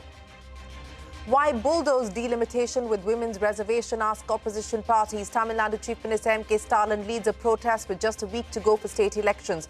Opposition claims the bill will reduce the proportional representation of southern states. BJP rejects the argument, calling it misleading. US and Iran consider extending the 2-week ceasefire. Pakistan's army chief holds talks in Tehran to initiate a second round of talks with Washington. The White House expresses optimism for continued negotiations.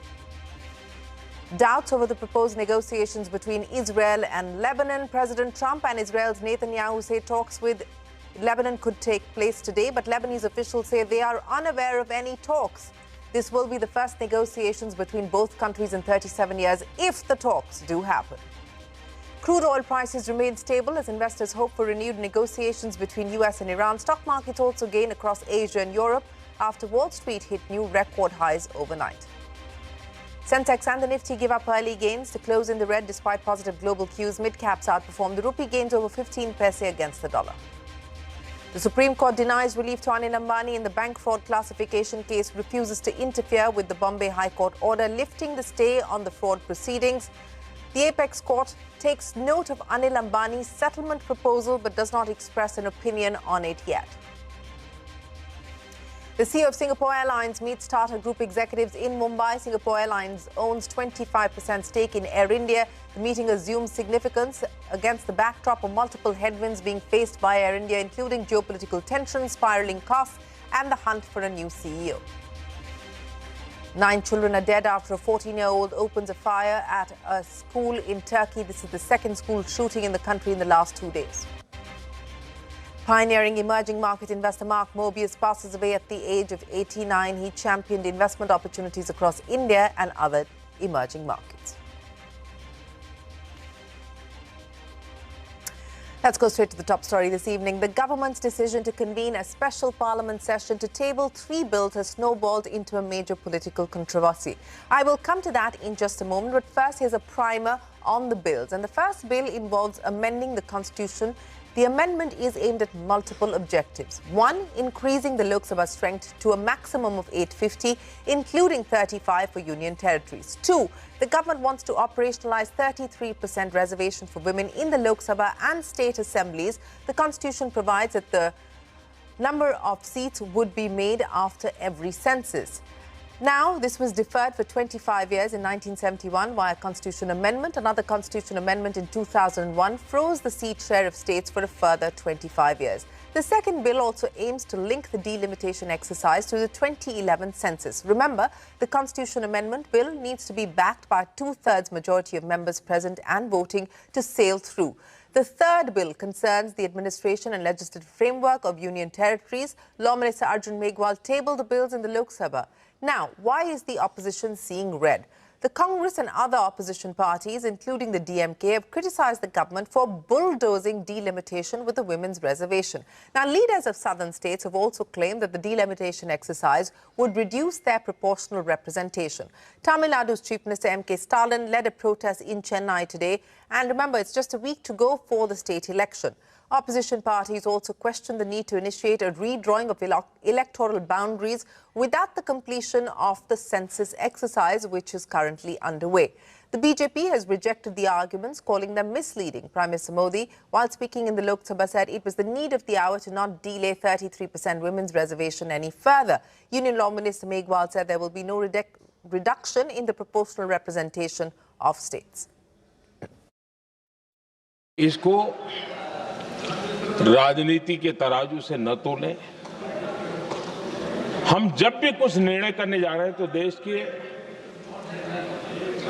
इतने बड़े देश का आधा जिम्मा जो उठा रहे हैं उनका भी कोई हक बनता है यहाँ आने का। हमें रोकना नहीं चाहिए। महिला आरक्षण को लागू करने के लिए आप एक डिलिमिटेशन को बुलडोज कर रहे हो। बुलडोज कर रहे हो आप डिलिमिटेशन। आप जो ये बिल में आप जो ये संख्या लाए हो क्लॉज 3 में कि आर्टिकल 81 ऑफ कॉन्स्टिट्यूशन में संशोधन आना चाहिए कि 815 मेंबर्स आने चाहिए, ये कहां से आया? जनगणना का काम शुरू हो चुका है, जारी। 2, उन्होंने कहा कि हम जाति जनगणना का मांग करेंगे। मान्यवर, मैं आपके माध्यम से सदन को बताना चाहता हूं कि सरकार ने जाति की जनगणना करने का निर्णय ले चुकी है। Constitution mandates periodic readjustment after each census under Article 82 and 170 for Lok Sabha and Vidhan Sabha. This bill deletes that mandate and substitutes it with executive discretion, converting it into obligation into political choice. And also, women should be elected to the additional seats like All India Trinamool Congress always feels more than 33% before even 2023 when the bill was passed. All the three bills can be called as a sandwich bill because everything is interlinked together. So the government has not come forward to see that each and every bill is put separately. They are sandwiched each and everywhere it has got a link. Any constitutional amendment must uphold federalism, democracy and social justice. However, this bill raised serious concern, having been introduced without adequate consultation with the state government and state allies, thereby undermining cooperative federalism. Sahir Ludhiani had said, यहाँ पर गरीबों से मतलब जुनूबी हिंद के लोग मुसलमान और OBC इसका साहिर लुधियानी ने कहा सर शहंशाहों के गरीबों से ताल्लुक ही नहीं एक शहंशाह ने दौलत का सहारा लेकर हम गरीबों की मोहब्बत का उड़ाया मजाक. Well, proceedings in Parliament with that special session which is currently underway. Now, Ashmit joins us with more details. Ashmit, the government needs a 2/3 majority to amend the constitution. To start with, do they have the numbers? As far as the numbers are concerned, that's an interesting bit. Firstly, of course, assuming that all the members are present and voting, that is the context to which we're giving the following analysis. The total strength of the Lok Sabha would be 543, which means that the magic number for the centre would be 362. If they get that number, that's the number with which the constitutional amendment will go through. Bear in mind, we're talking about a constitutional amendment, so it requires a super majority, a 2/3 majority of the Lok Sabha. So that is the magic number, 362.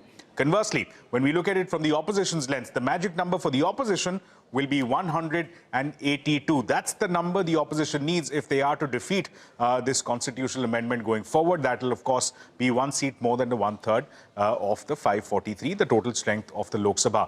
Do they have the numbers? Well, we've done the broad math, and as far as the centre, as well as its allies are concerned, they stack up to about 292 seats available to them, which again is about 60 to 70 seats short of that magic number of 362 for them. On the other hand, the opposition parties, they clearly have the numbers in their favour. If we look at it from a supermajority standpoint, just 4 parties alone, that's the Congress, the Samajwadi Party, the TMC and the DMK, just these 4 parties alone will have strength of 187 seats, which is 5 more than the magic number of 182. And that's not even counting the other allies which they have that could, in fact, extend the tally of the opposition parties to as high as 233. So clearly, as of right now, it appears to be an uphill challenge for Prime Minister Modi, as well as for the central leadership to, in fact, push this constitutional amendment through.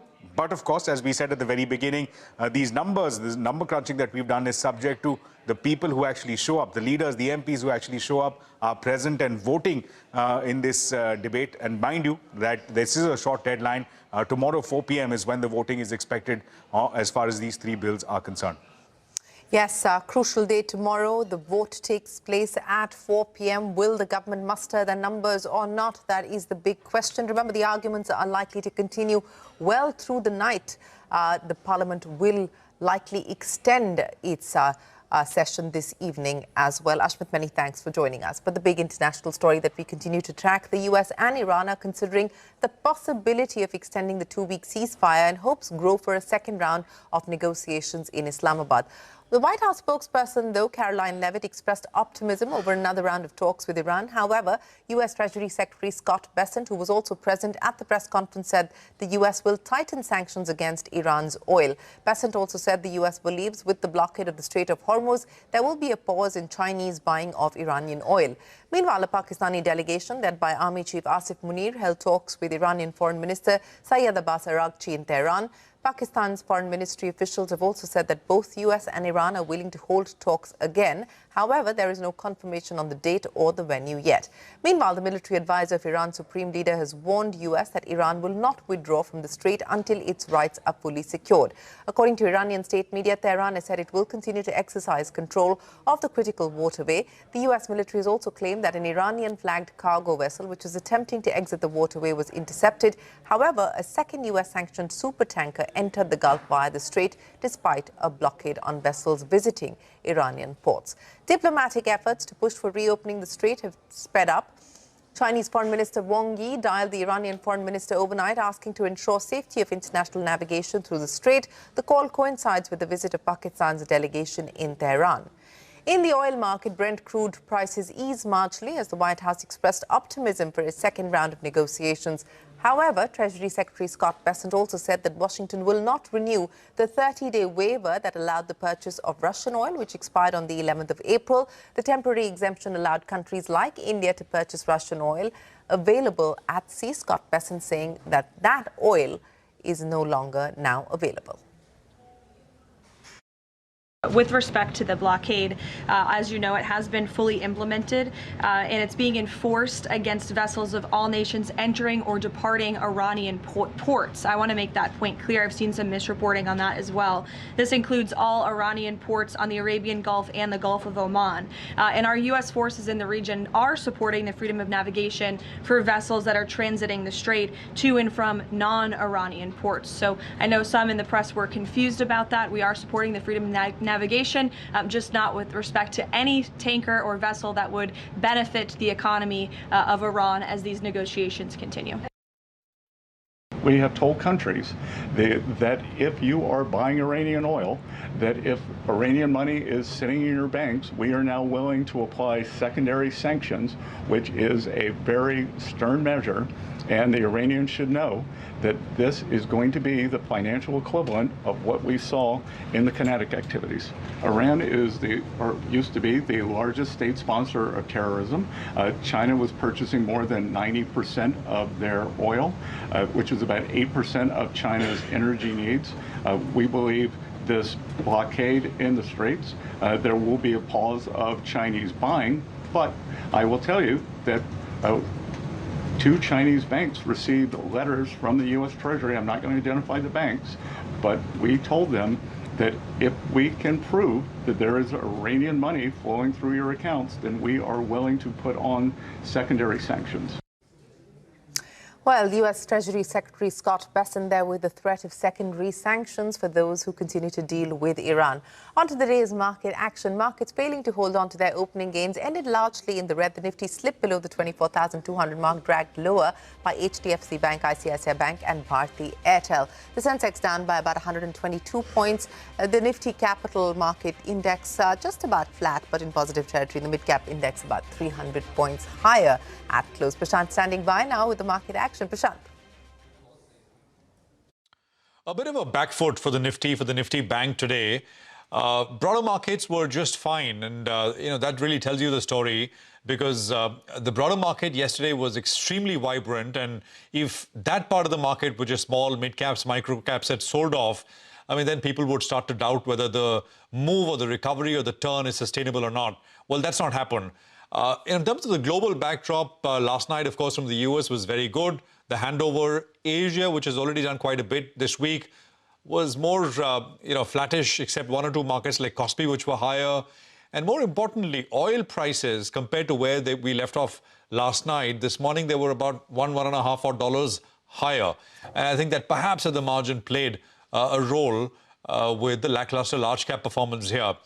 I'll just sort of quickly look at where gains and losses were, sectorally speaking. Defense continued to do very well, 2% of the Nifty Defense Index. Metals, and I'll get to stocks here, 1.5% there. And you had the micro cap index, which was up about 1.25% or so today. On the downside, the private bank index was down about 0.6. And of course, as I said, as a consequence of it, the Nifty Bank was, along with the Nifty, down. Now I'll get to the Nifty before I get to the NSE 500 universe. And HDFC Bank was the biggest loser, 2% lower. ONGC was down 1.6. Titan and HDFC Life were the other 1.5% losers. On the upside, Adani Group stocks have been doing well. Adani Enterprises, 3% top Nifty gainer. Hindalco, Trent, Eternal, and Adani Ports were the other 2% plus movers that we really had today. All right, Prashant, many thanks for joining us. We'll head into a break, but up next, the CEO of Singapore Airlines meets Tata Group executives in Mumbai as Air India faces multiple headwinds. That and more when we return.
The Supreme Court has dismissed a plea by Anil Ambani, and this plea had to do with whether or not the proceedings of Anil Ambani, where banks have classified the account as fraudulent, will be stopped or not. Now, the Supreme Court has decided not to set aside the Bombay High Court order. Meanwhile, Anil Ambani has also proposed to settle the outstanding dues with the banks. The Apex Court recorded the settlement proposal in its order but did not express any opinion on the same.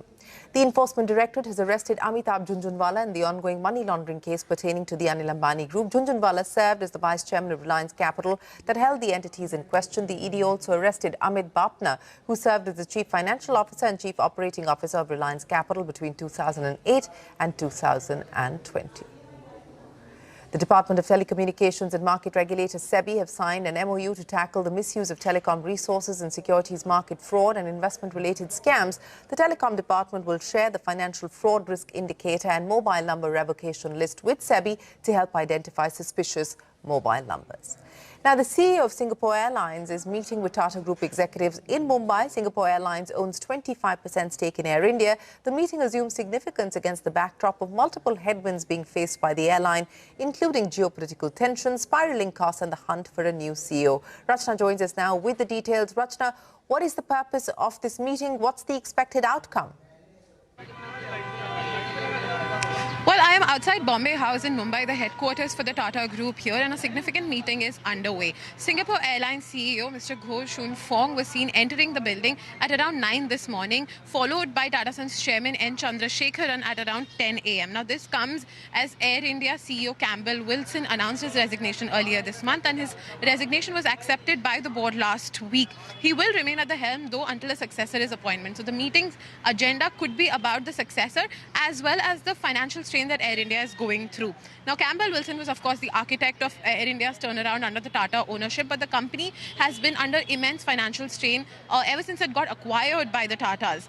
And this has been compounded further by Pakistan's ban on Indian carriers over its airspace, and now due to the ongoing conflict in the West Asia. All of this has led to a loss of about 20,000 crore rupees for India. That's what the reports are suggesting. Now, Singapore Airlines' stake here in this conversation is quite significant because Singapore Airlines holds about 25.1% in Air India. And in fact, CEO Phong sits on the board of Air India.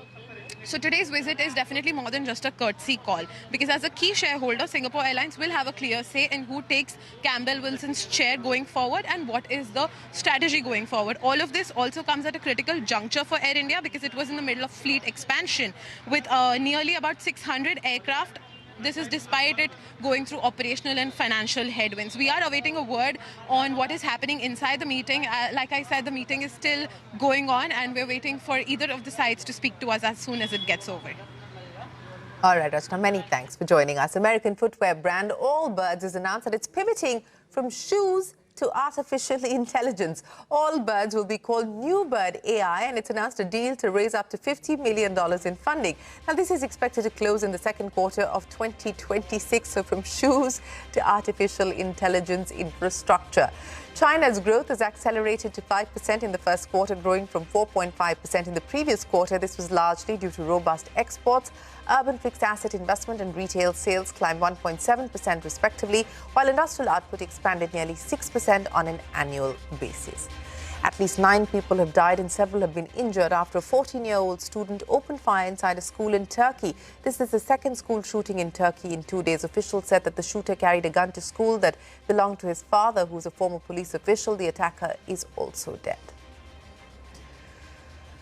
Plumes of fire engulfed a crucial oil refinery in Australia after a chain of explosions. Authorities have said that the fire has been brought under control. Firefighters said flames as tall as 60 meters erupted on Wednesday after a gas leak caught fire at a fuel plant in Victoria.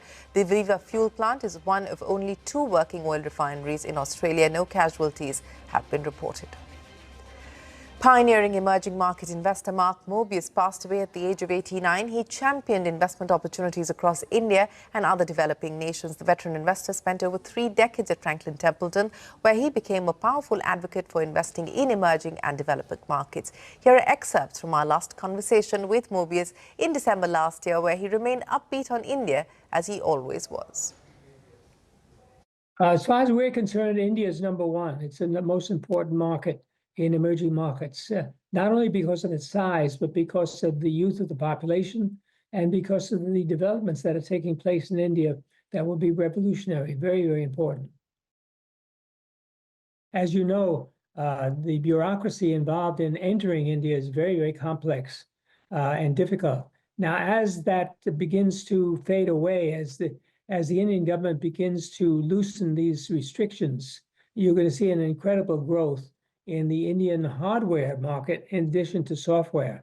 So India has a long way to go. Where we would want to focus is on the software companies as well as the hardware, in other words, computer hardware companies, which I think will be growing at a very fast rate going forward. Now, of course, many of these are not listed yet, but as we go forward, this will be a good development area.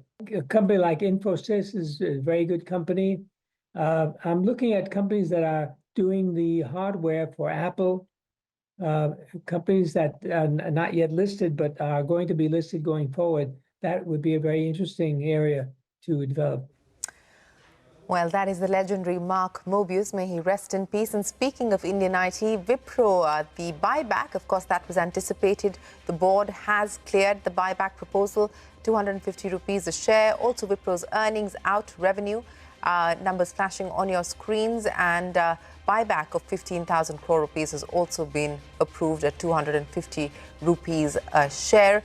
The Wipro fourth quarter IT revenue at 24,017 crores versus the CNBC TV 18 poll of 24,434 crore rupees. And we will analyze the Wipro earnings with you in just a bit. That's the Wipro share buyback for you. That's it then on this edition of Business 360. We're back in a moment with more.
Welcome to Indianomics. The Indian economy is faced with mixed blessings this week. Crude prices have declined and the March CPI inflation was at a benign 3.4%. However, the IMD has forecast an 8% deficient monsoon this year. How does all this stack up for inflation, GDP growth, interest rates and the rupee? I'm joined by two market economists, Samiran Chakrabarti of Citi and Nikhil Gupta of CLSA. Later in the show, the famous agriculture economist, Dr. Ashok Gulati, will also be joining us. But first, Samiran, Nikhil, welcome to the show. Samiran, let me start with you. What's your assessment of the March CPI at 3.4%? Was it a pleasant surprise? But will our joy be short-lived given the deficit monsoon forecast? Yeah, thanks, Lata, for having me. So obviously this print, at least to us, seems like the impact of the conflict in Middle East is not as much visible on the CPI number. It's not a complete surprise because clearly the energy price shock is more absorbed by the fiscal side through not raising domestic retail prices at all. So even the second round effect of that energy shock into other kind of components of core inflation is not yet visible. We were slightly worried that whether there will be any impact through the petchem channel onto some of the core inflation component. That also is not there in the data as yet. And we know that the core inflation momentum has been extremely soft for a long period of time. That seems to be continuing even in this print. So there's not much of a surprise at all. As you mentioned, obviously, we will now have to look for the other kind of shock, which is the weather shock, which probably we'll get to know in a couple of months' time. Mm-hmm. No, can you, I'll come to the fuel part in just a bit, because my sense is after April 29th, when the second phase of the Bengal elections are over, we should see an increase in retail price. Okay, let us complete that argument first. Do you see that retail price increase, and how will that impact inflation for the full year? So, this is a difficult political call that the government will have to take, whether to absorb the entire cost into the fiscal or pass on some part to inflation. It will also be a function of, between now and that April 29th, how the Middle East conflict situation itself evolves. But in our baseline forecast, we have assumed a 5 rupee price increase for petrol and diesel, and that lasts for kind of 3/4 of the fiscal year. And then in the latter part, this can even be withdrawn if oil prices go back to our baseline forecast of around $80 per barrel. Then we probably would not need this price hike at that stage. So with that sort of a 5 rupee price hike in our baseline, we think that our average FY27 CPI forecast is very close to where the RBI's forecast is. So that's about 4.6%. But our core inflation forecast is slightly lower than RBI's forecast of 4.4. We are at 4.2. Well, in my fairly long innings of watching governments, once they increase crude prices, they don't pull it back. At least that was not the experience in the first round, if you remember, when petrol prices were raised above 100 rupees. But Samiran, let's come to the food part. How worried are you about this 8% deficit? I can't remember when last the IMD started with that. I mean, it could even get worse because they have El Nino fears. Impact on food prices? So we've looked at these IMD forecasts for last 25 years. So this is the sort of lowest forecast that IMD has put in April in this century. And the last time this kind of forecast was made is in 2002, where we ended up with 23% shortfall during the whole monsoon season. So 77% of long period average was there in 2022. So clearly, both IMD as well as SkyMet are now talking about a El Nino condition developing during the monsoon season, which is going to affect food prices. Now, just a very sort of crude back of the envelope calculation is that most likely, given the buffer stock that we have on food grains, the impact will not be as much on food grains for the summer season, the price impact. But the things like vegetables and fruits, etc., which we do not have that sort of buffer stock, there we could see an increase. So typically during the summer month, the average increase in vegetable prices is about 30%. In the last El Nino year, this went up to 45%. In our baseline, we have taken a number which is between the 30% and 45% to start with. But yes, there are upside risks to vegetable prices, particularly if this El Nino condition becomes severe. We have to also keep in mind that it's not just the total quantum of shortfall, but also the spatial and temporal distribution of rainfall, which has a lot of impact on these prices. We have to also see how the winter crop itself is shaping up, because that typically lasts through the summer months if that crop is good. So if we have the onions and potatoes from the winter crop at a good quality, then there is a possibility that the price impact could be minimized also. Okay. Well, let's hope that doesn't spoil the party. Nikhil Gupta has also joined us. Nikhil, what are your estimates about CPI this year? And more importantly, do you see the possibility of a rate hike in calendar 26 itself?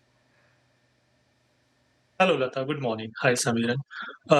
So, Lata, for CPI, our projection is close to 4.5% as of now, but we are not taking crude oil at $100 at all. This is for the year. For FY27, our headline inflation projection is about 4.5%, which is similar to what the RBI projection is. And our core inflation is between 4 to 4.3%, roughly around, again, where the RBI forecasts are. So by itself, these numbers are not high enough to make the RBI take any rate action in CY26 or FY27.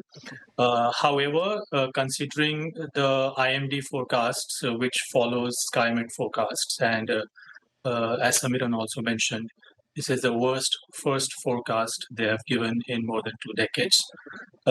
So although this headline number is something concerning from the sentiment perspective, we also need to understand that the water reservoir levels play a very important role in the near term.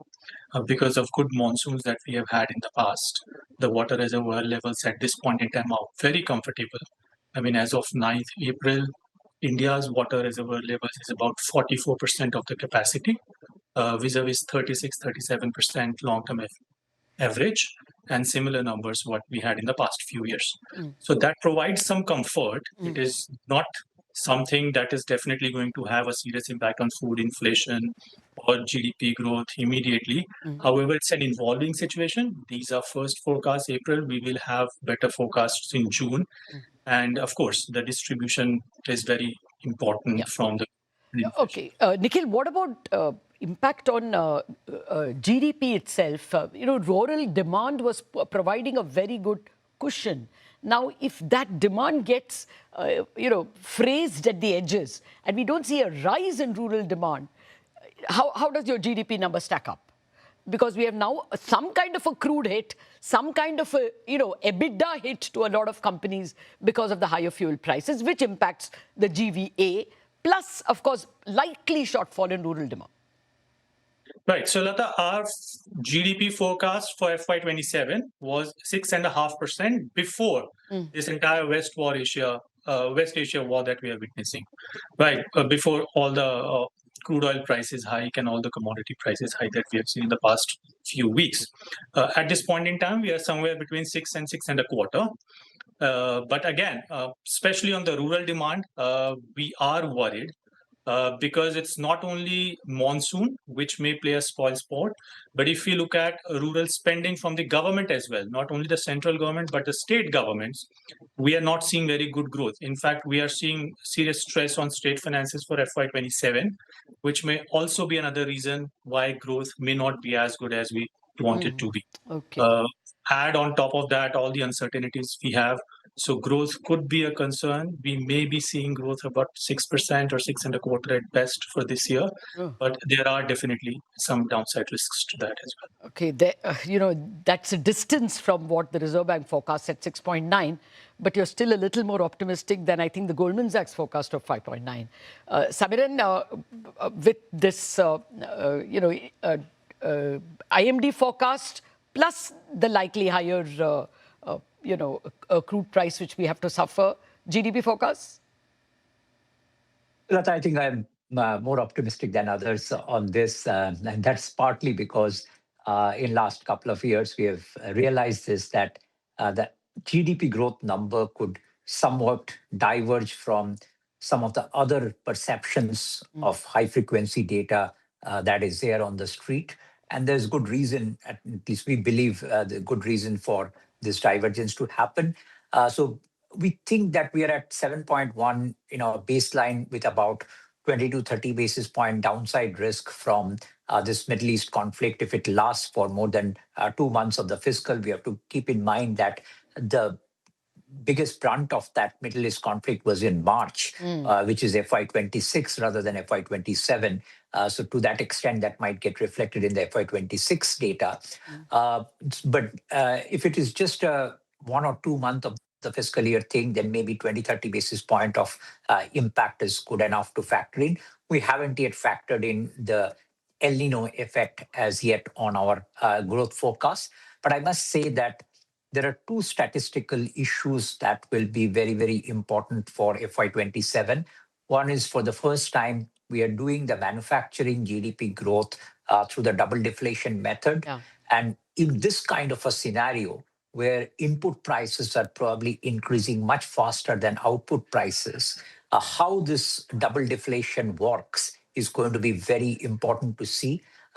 If we are able to do it perfectly, no problem. But if we are unable to capture this fully, then there is a risk that the real GDP growth is weaker. But on the other hand, the nominal GDP growth could be mechanically much higher. We think there is a 80 to 120 basis point upside risk to our nominal GDP growth forecast of 10.5, just because the WPI prints could be much higher. Okay. Where the pass-through of the global prices, commodity prices, are much better than what it is on CPI. So the real GDP versus nominal GDP conflict might arise this year. No, actually, I'm more worried that higher GDP numbers are not reflecting in corporate earnings numbers more than anything else. But very quickly, Samiran, out of time, what does this mean for bond yields? The pressure of inflation for the current year, do you see 7% as likely and higher? And also your rupee forecast. Not much time, so quickly. So very quickly, I think inflation will be less of a concern for bond yields. It's going to be more the view on the fiscal. But we think that bond yields will stay very close to this 7% mark for most of the year. Don't see a rate hike immediately in 2026, but early 2027, that possibility might also emerge. And on the currency side, looks like we might enter another period of FY27 also being a BOP deficit year. So some intervention from the RBI side or government side to improve the balance of payment is possible. And that might put some floor on the rupee depreciation. But without a BOP deficit, it's difficult to, without a BOP surplus, it's very difficult to imagine how RBI will be able to control this pace of depreciation just through FX intervention. Samiran, Nikhil, we have to leave it at that. Thank you very much for joining us. We're going to a break. After that, we're going to be joined by the famous agriculture economist, Ashok Gulati.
Welcome back.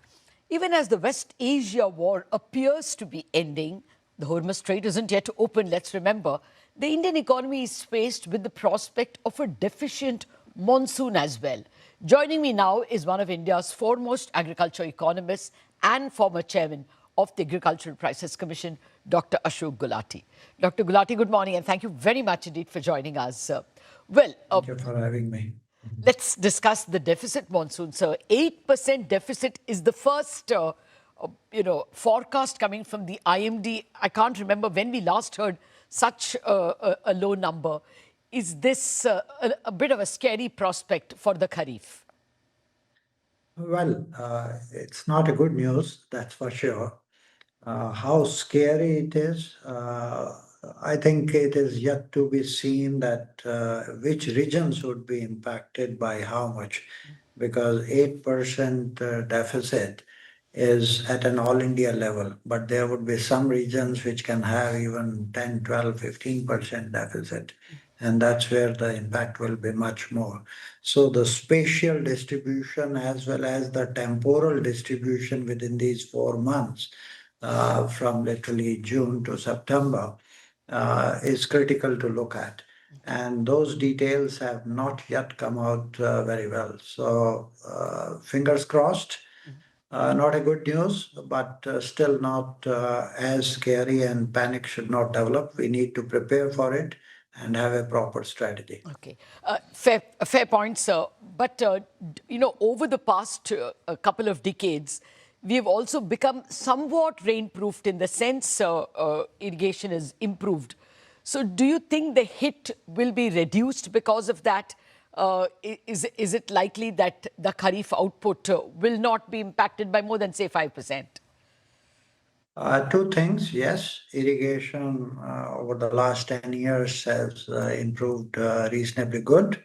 Almost 55% of our gross cropped area today is irrigated, which contributes to more than 60% of the overall output, crop output in the country. So from that perspective, yes, there is some drought proofing, if you like to say that. And secondly, that we have very good stocks of rice and wheat. So the likely impact, even if there is a drop in the production of, say, the main Kharif crop, paddy, we have right now buffer stocks, which are almost 5 times the buffer stock norm. So you can easily tide over any difficulty if the production of that drops. But I would say the advisory from the government should immediately go, because we have too much rice in the country already, too much area under rice. We need to reduce the area under rice, and rice is the water guzzler. So if you shift about 3, 4, 5 million hectares from paddy to pulses or oil seeds, which are very less water demanding, then you would do justice not only to the unduly high stocks of rice, but also cut down the imports of pulses and oil seeds.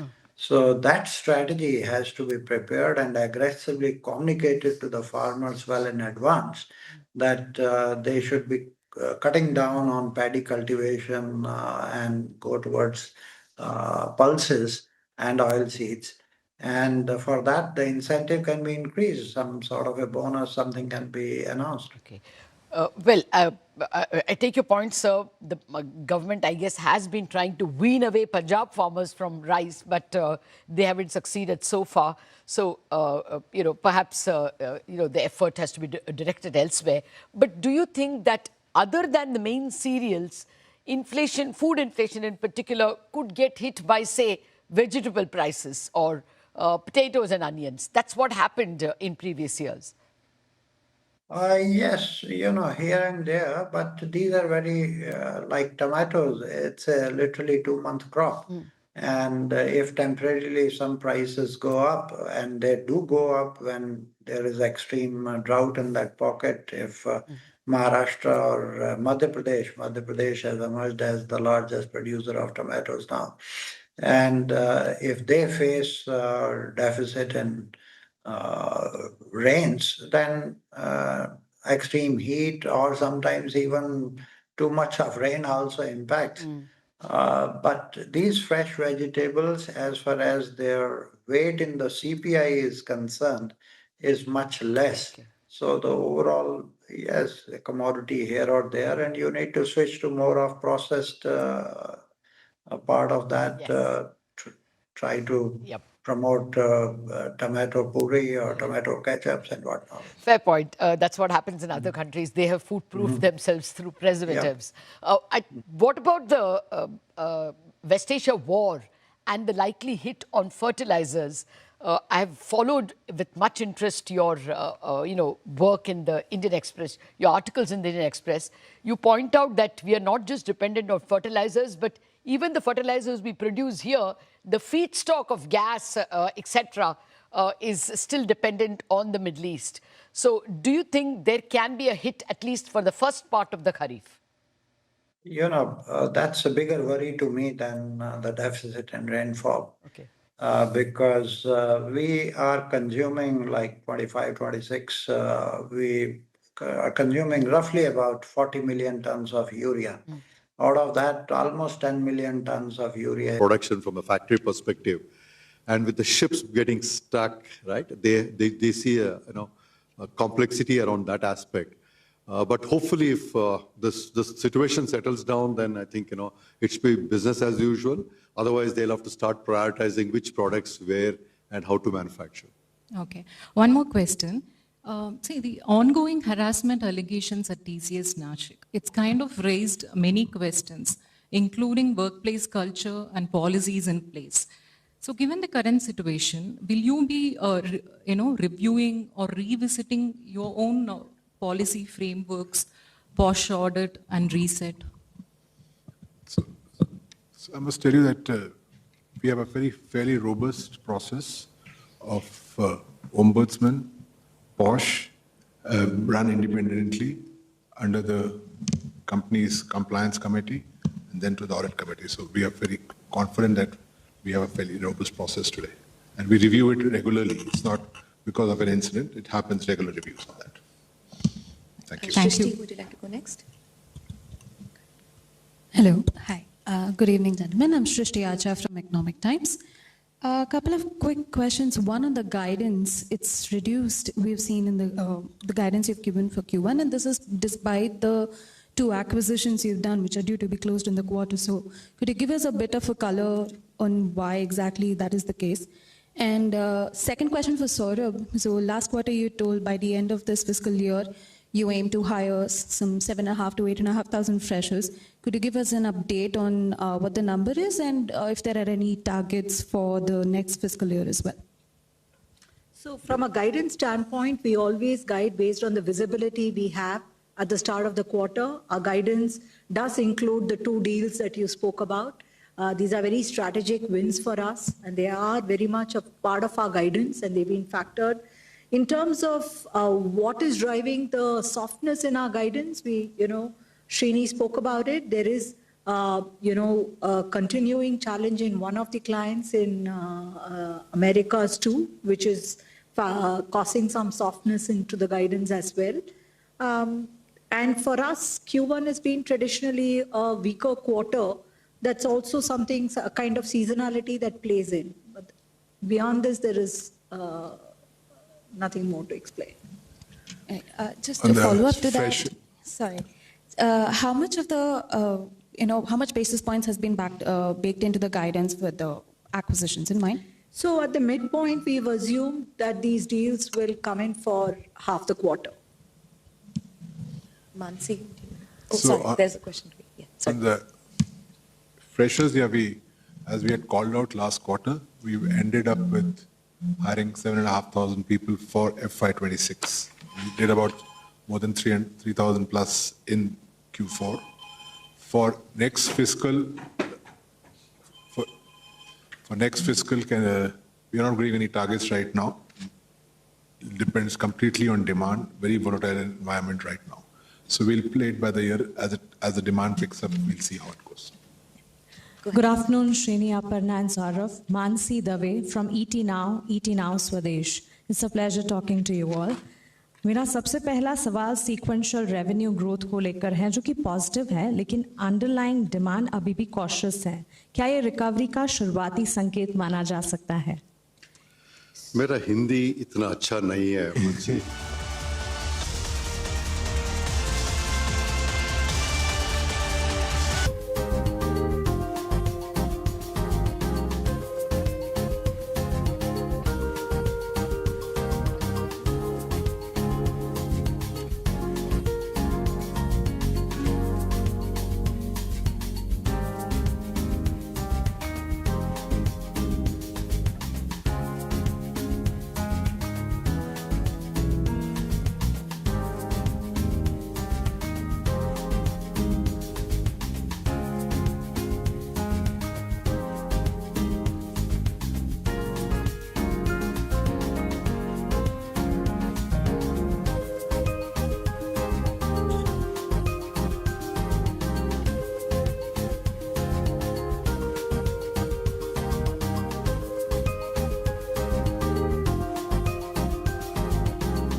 Hello and welcome. You're watching News Center. I am Ashmit Kumar. Now, the government's decision to convene a special parliament session to table 3 bills has snowballed into a major political controversy.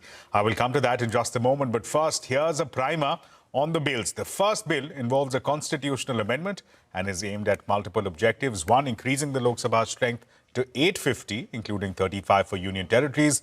Two, the government wants to operationalize 33% reservation for women in the Lok Sabha and state assemblies. Now, the constitution provides that the readjustment of the number of the seats would be made after every census. This readjustment was deferred for 25 years in 1971 via a constitutional amendment. Another constitutional amendment in 2001 froze that seat share of states for a further 25 years. So the second bill aims to link the delimitation exercise to the 2011 census. Remember, the Constitution Amendment Bill needs to be backed by a supermajority, that's 2/3 majority of the members present and voting, to sail through. Now, the third bill concerns the administration and legislative framework of union territories. Law Minister Arjun Meghwal tabled the bills in Lok Sabha. Now, why is the opposition seeing red? Congress and other parties, including the DMK, have criticized the government for bulldozing delimitation with women's reservation. Leaders of southern states have also claimed that the delimitation exercise would reduce their proportional representation. Tamil Nadu Chief Minister M.K. Stalin led a protest in Chennai today with just a week to go for the state elections. Opposition parties also questioned the need to initiate a redrawing of electoral boundary without the completion of the latest census. The BJP has rejected this argument, calling it misleading. Prime Minister Narendra Modi, while speaking in the Lok Sabha, has said that it was the need of the hour to not delay 33% women's reservation any further. Union Law Minister said there will be no reduction in the proportional representation of states. इसको राजनीति के तराजू से न तोलें। हम जब भी कुछ निर्णय करने जा रहे हैं तो देश के इतने बड़े देश का आधा जिम्मा जो उठा रहे हैं उनका भी कोई हक बनता है यहाँ आने का। हमें रोकना नहीं चाहिए कि महिला आरक्षण को लागू करने के लिए आप एक डिलिमिटेशन को बुलडोज कर रहे हो। आप डिलिमिटेशन। आप जो ये बिल में आप जो ये संख्या लाए हो क्लॉज 3 में कि आर्टिकल 81 ऑफ कॉन्स्टिट्यूशन में संशोधन आना चाहिए कि 815 मेंबर्स आने चाहिए, कहां से आया? जनगणना का काम शुरू हो चुका है, जारी।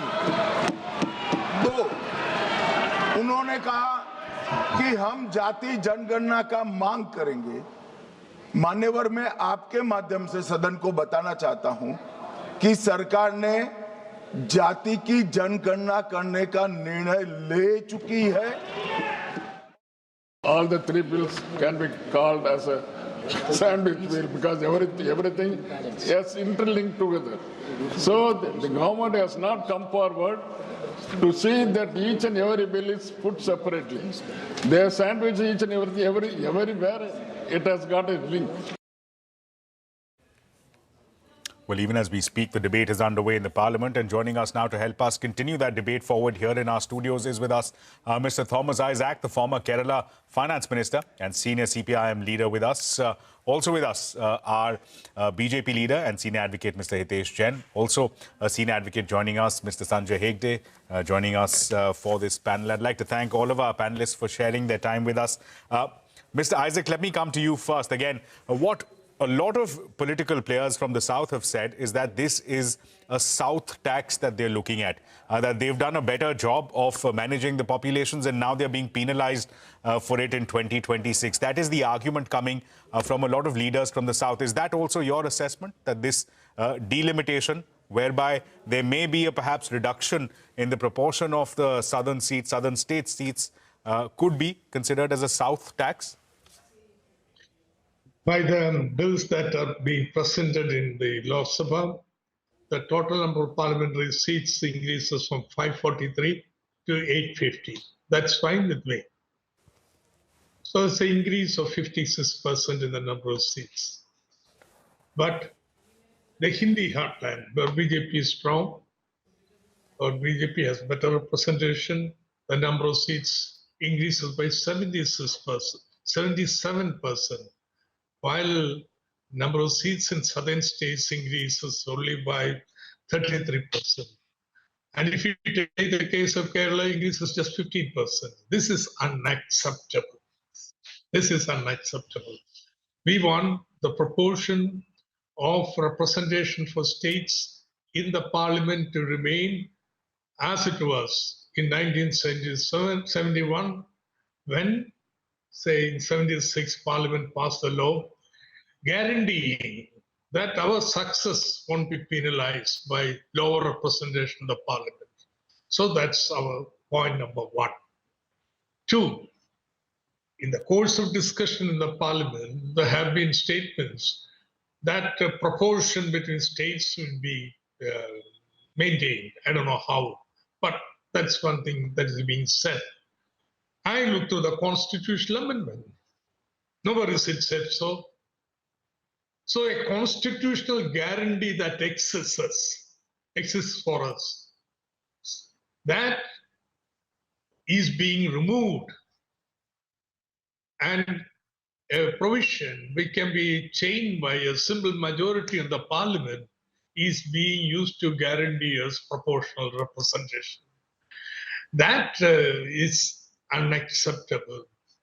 Third, given the experience of Jammu and Kashmir and also Punjab, Assam, the gerrymandering of the constituencies and the experience of SIR, we are not willing to accept a body constituted by the central government to do a fair job of redividing the constituencies.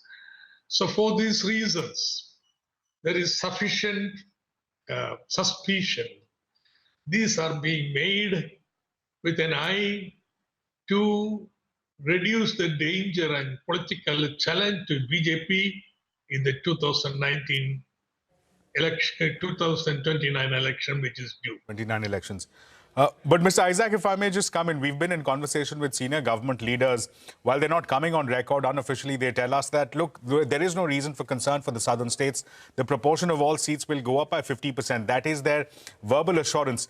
Do you see that in the copies of the bill? There are 3 bills that have now been tabled in the parliament. They've been shared with all the MPs. Do you see that? That there is any assurance to perhaps to be gained from the copies of the bill that have been served? This is precisely what we are saying. There was a constitutional guarantee.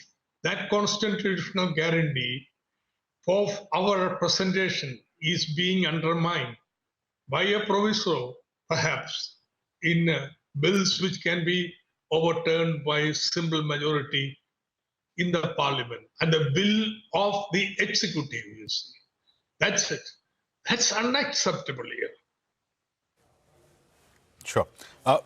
One more question for you, Mr. Isaac, that in terms of this constitutional amendment bill, it requires a 2/3 majority, which means for the opposition, for leaders such as you, the magic number would be 182. If you can rally the support of 182 like-minded leaders in the opposition, you're good to go. This bill won't be sailing through. Are you confident of achieving that number? Is the opposition confident of achieving that number? The voting is tomorrow at 4 p.m. The government will never be able to get 2/3 majority to pass it. That's a foregone conclusion.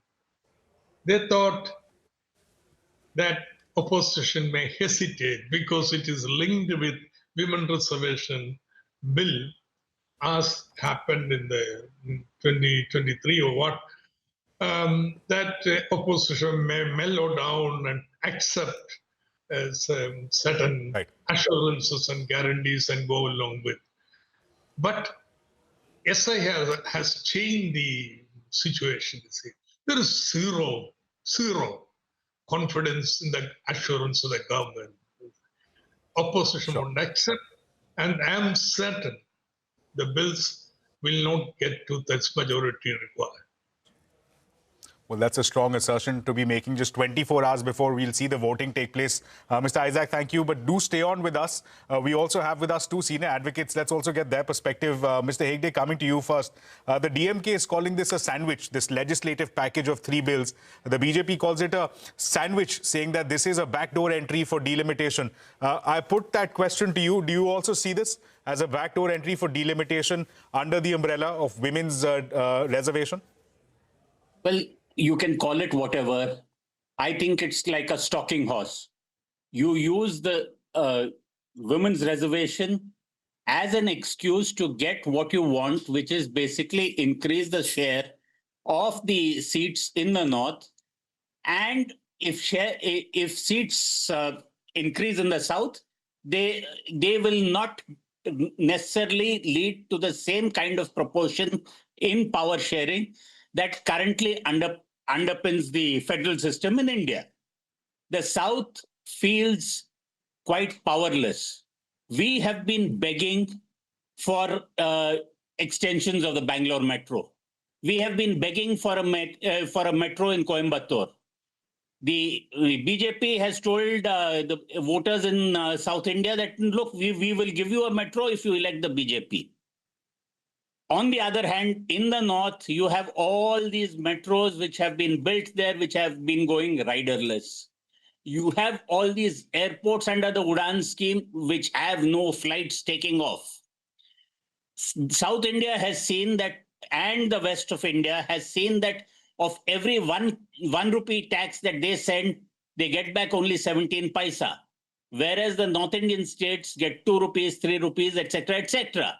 Sure. This kind of fiscal unjustness will only get perpetuated as the southern states' share in power is in the initial stage just about maintained or maintained less 5%, and we are totally left at the mercy of future parliaments as to what the shares will be.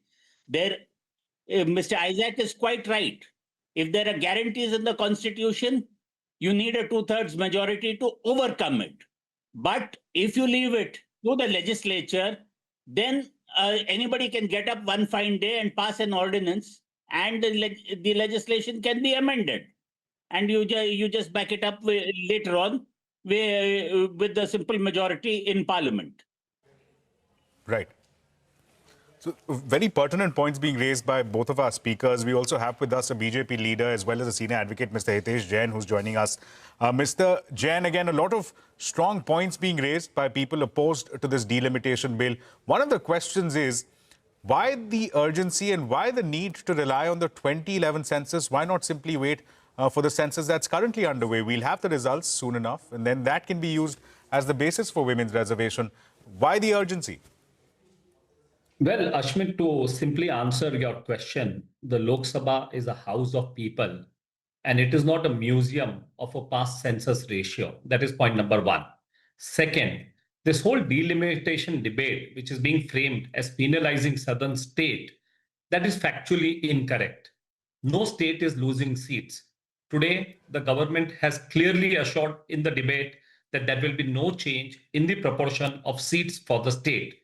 Now, and insofar as the Constitution is concerned, it does not envisage any fossilized representation. What is happening today, if you will see in the bill, and it has been the clear intent of the government, that what you are doing is you are expanding. In expanding the seat, every state gains. Every state gains proportionality. When you say penalization means it implies loss. There is none over here. The southern states are not losing. In fact, they are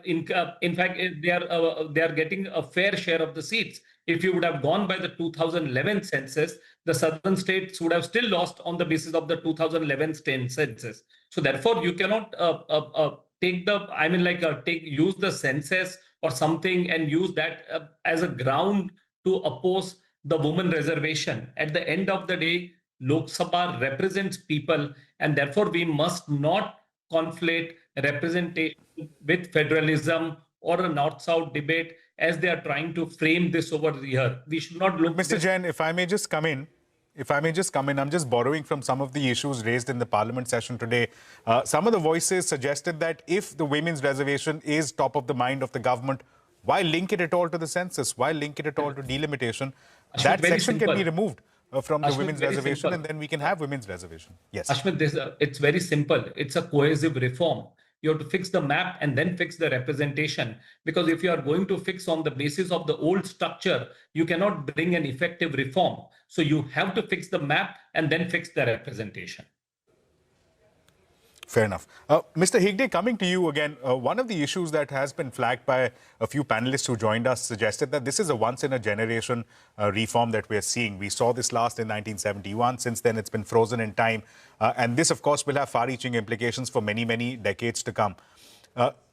The concern that was raised is that perhaps it's not best to have only 3 days of discussion in a special session of Parliament. Perhaps it requires more deliberation. This is also some concerns flagged by the opposition leaders that there was no time for consensus building.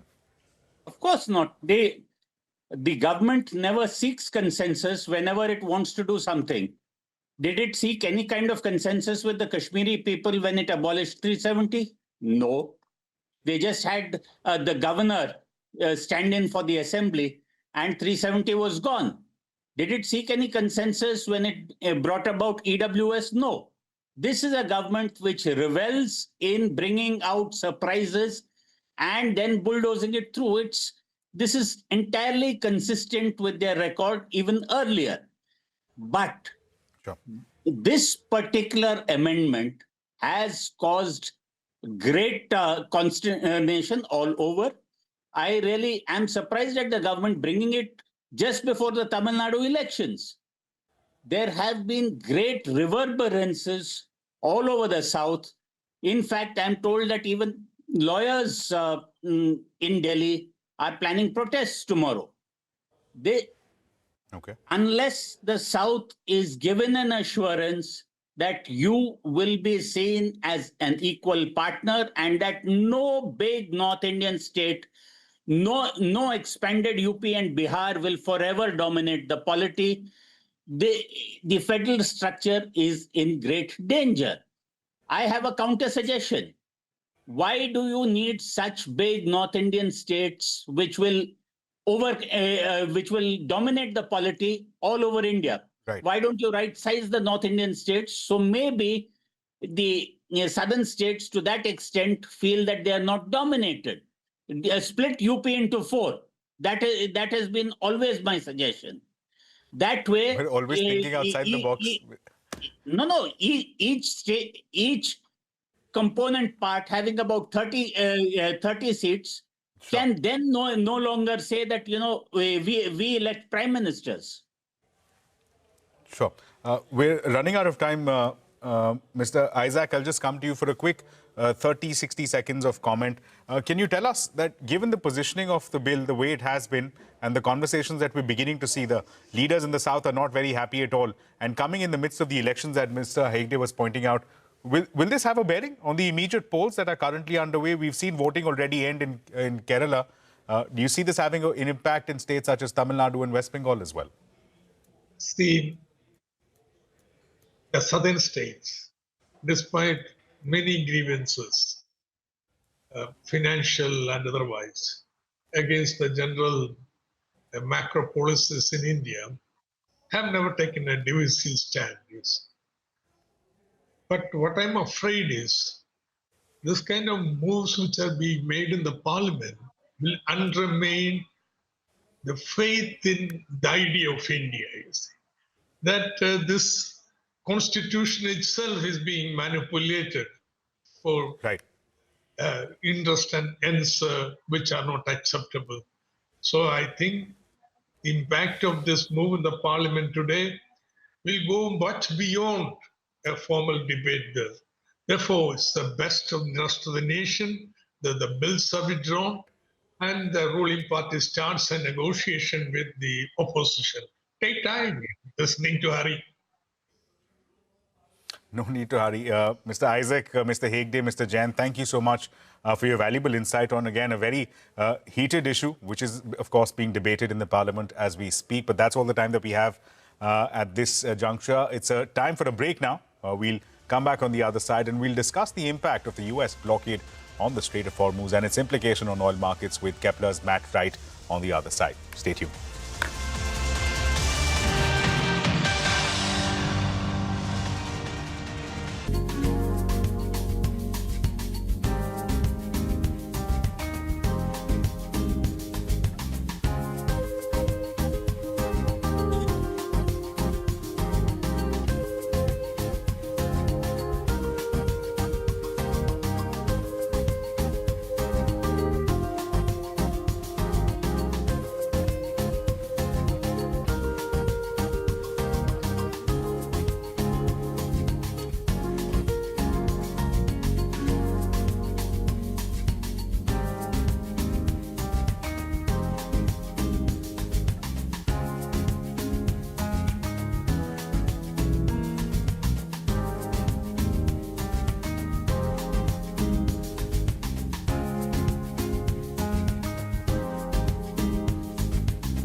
Welcome back to News Center. Now, oil prices have eased marginally amidst the ongoing US blockade in the Strait of Hormuz. The Iranian military has threatened to block trade in the Red Sea as well as the Gulf and the Sea of Oman if the US continues to stop ship movements.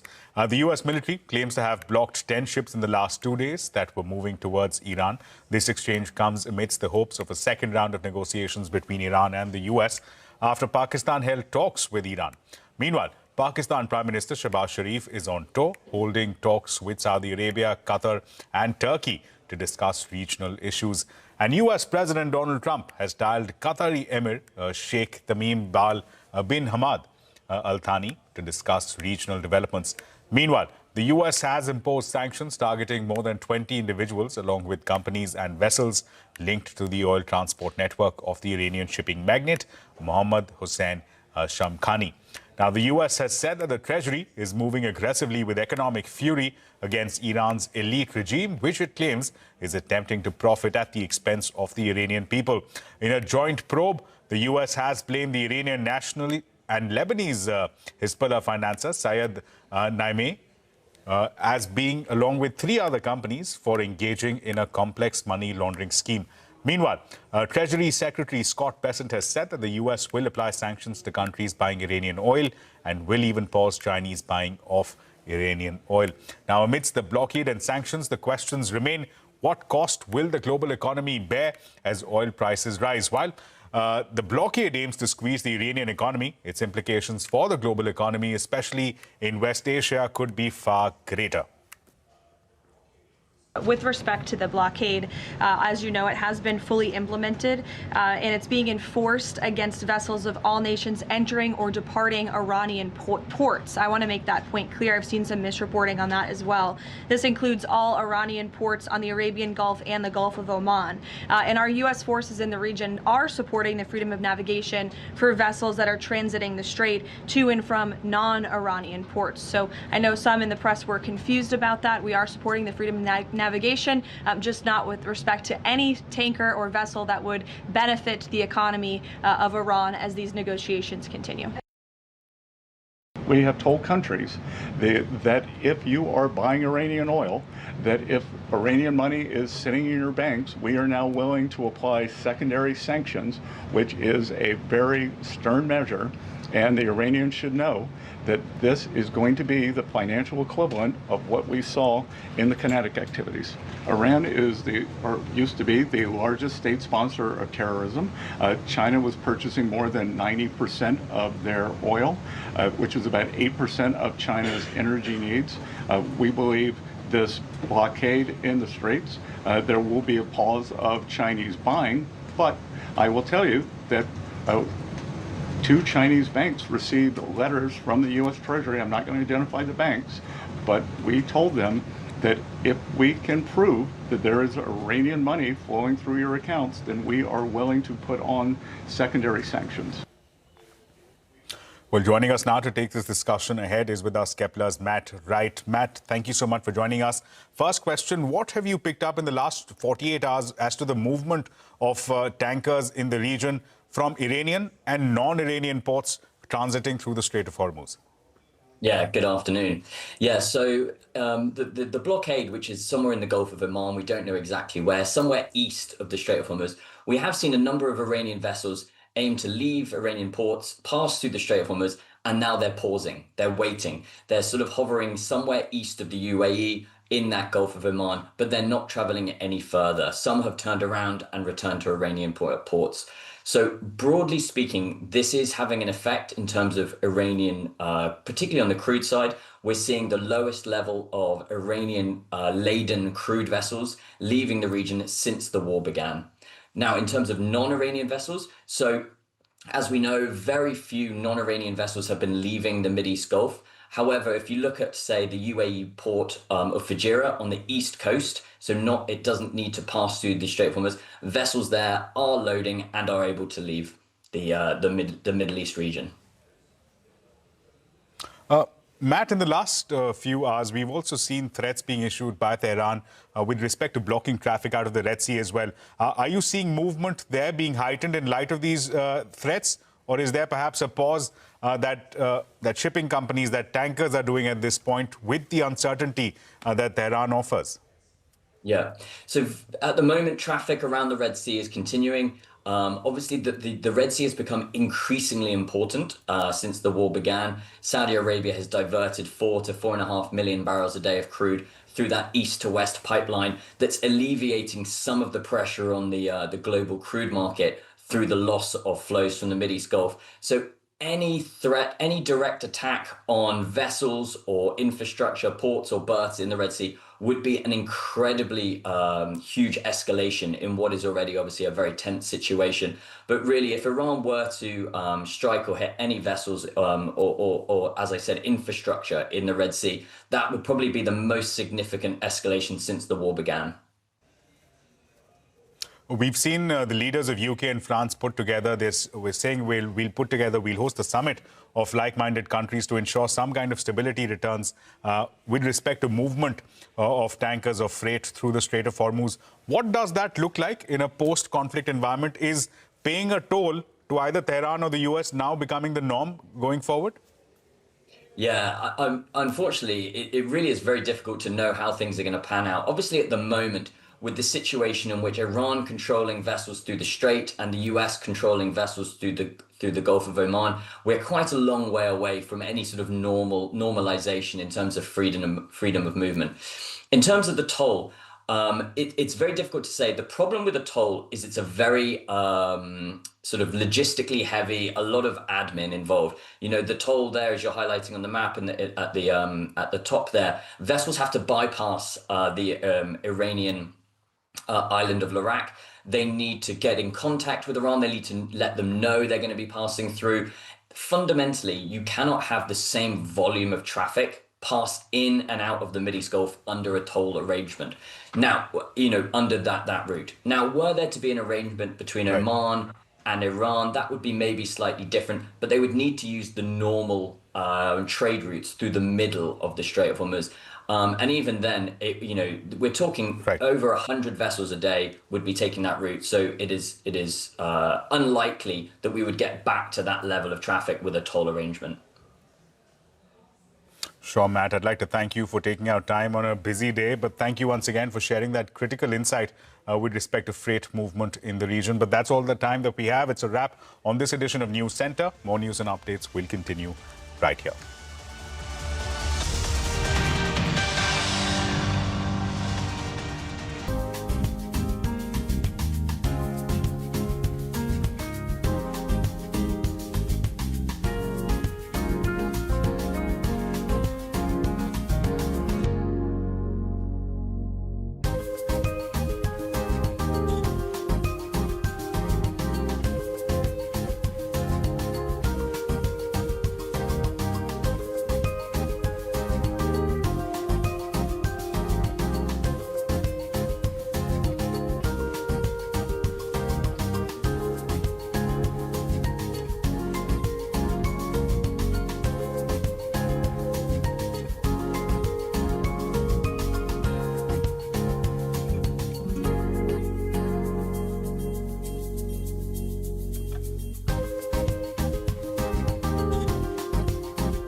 Let's talk money.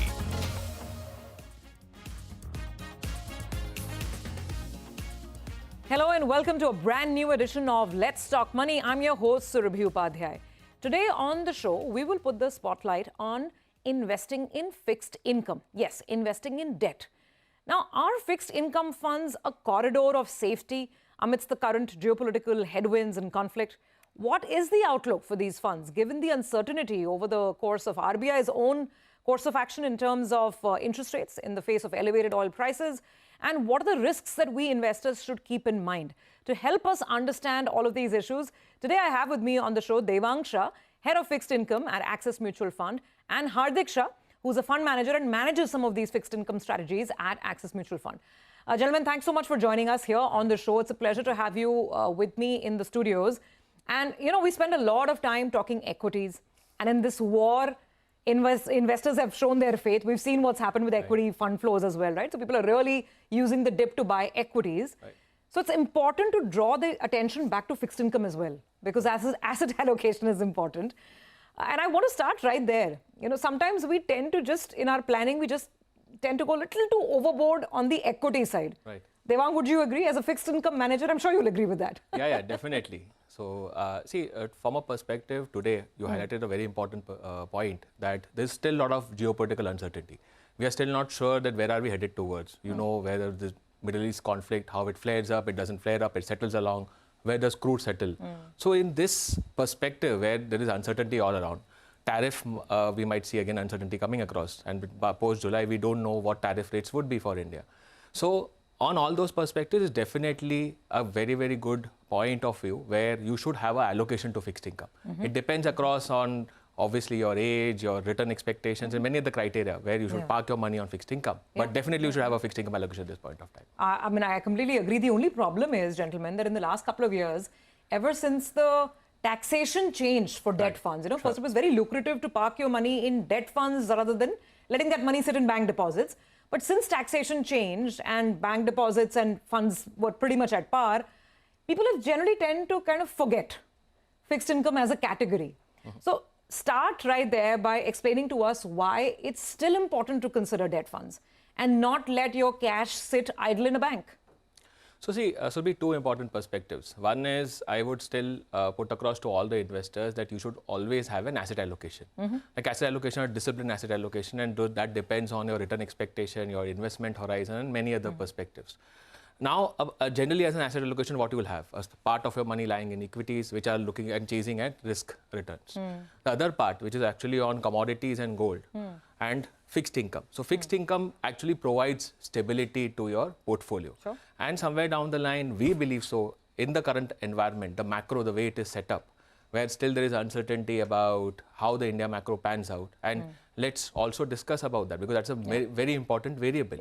When we look at Indian macroeconomic variables, I think at a margin, things are started to get deteriorating. Because if you look at the pre-Middle East conflict, what we're talking about? We're talking about a very, very strong growth in India, like 7% and all. We were talking about the Goldilocks period in India, where inflation would be continue to remain around below 4.5, significantly under RBI's comfort zone. We're looking at the twin deficits significantly controlled, like fiscal deficit under control, current account deficit around 1%. I mean, it was like the best we can have in terms of macroeconomic stability, right? Yeah.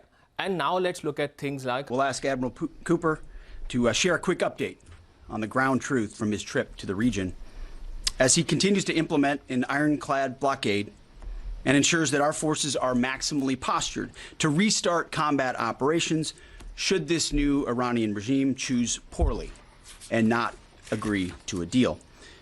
And that is what we urge this morning, that this new Iranian regime choose wisely, which is where we'll start with a message to Iran's military leadership, to the KH leadership and IRGC leadership. We're watching you. Our capabilities are not the same, our military and yours. Remember, this is not a fair fight. And we know what military assets you are moving and where you are moving them to. While you are digging out, which is exactly what you're doing, digging out of bombed out and devastated facilities, we are only getting stronger. You are digging out your remaining launchers and missiles with no ability to replace them. You have no defense industry. No ability to replenish your offensive or defensive capabilities. You only have what you have. You know that, and we know that. You can move things around, but you can't actually rebuild. You can dig out for now, but you can't reconstitute. But we can. We are reloading with more power than ever before, and better intelligence. Even more importantly, better intelligence than ever before, as you expose yourself with your movement to our watchful eye. We are locked and loaded on your critical dual-use infrastructure, on your remaining power generation, and on your energy industry. We'd rather not have to do it, but we're ready to go at the command of our president and at the push of a button. This blockade, which the chairman will detail this morning, is the polite way that this can go. Your energy is not moving and will not move, and we can do this all day. But it's not destroyed yet. Your energy industry is not destroyed yet. You like to say publicly, Iran, that you control the Strait of Hormuz, but you don't have a navy or real domain awareness. You can't control anything. To be clear, threatening to shoot missiles and drones at ships, commercial ships that are lawfully transiting international waters, that is not control. That's piracy. That's terrorism. The United States Navy controls the traffic going in and out of the strait because we have real assets and real capabilities.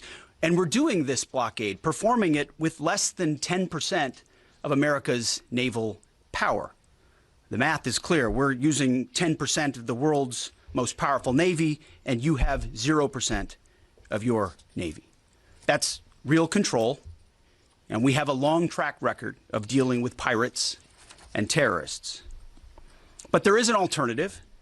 As our negotiators have said, you, Iran, can choose a prosperous future, a golden bridge, and we hope that you do for the people of Iran. In the meantime, and for as long as it takes, we will maintain this blockade, successful blockade. But if Iran chooses poorly, then they will have a blockade and bombs dropping on infrastructure, power, and energy. And at the same time, Treasury Secretary Scott Bessent and our friends over at Treasury are launching Operation Economic Fury as well, maximizing economic pressure across the entirety of the government. To Iran, choose wisely.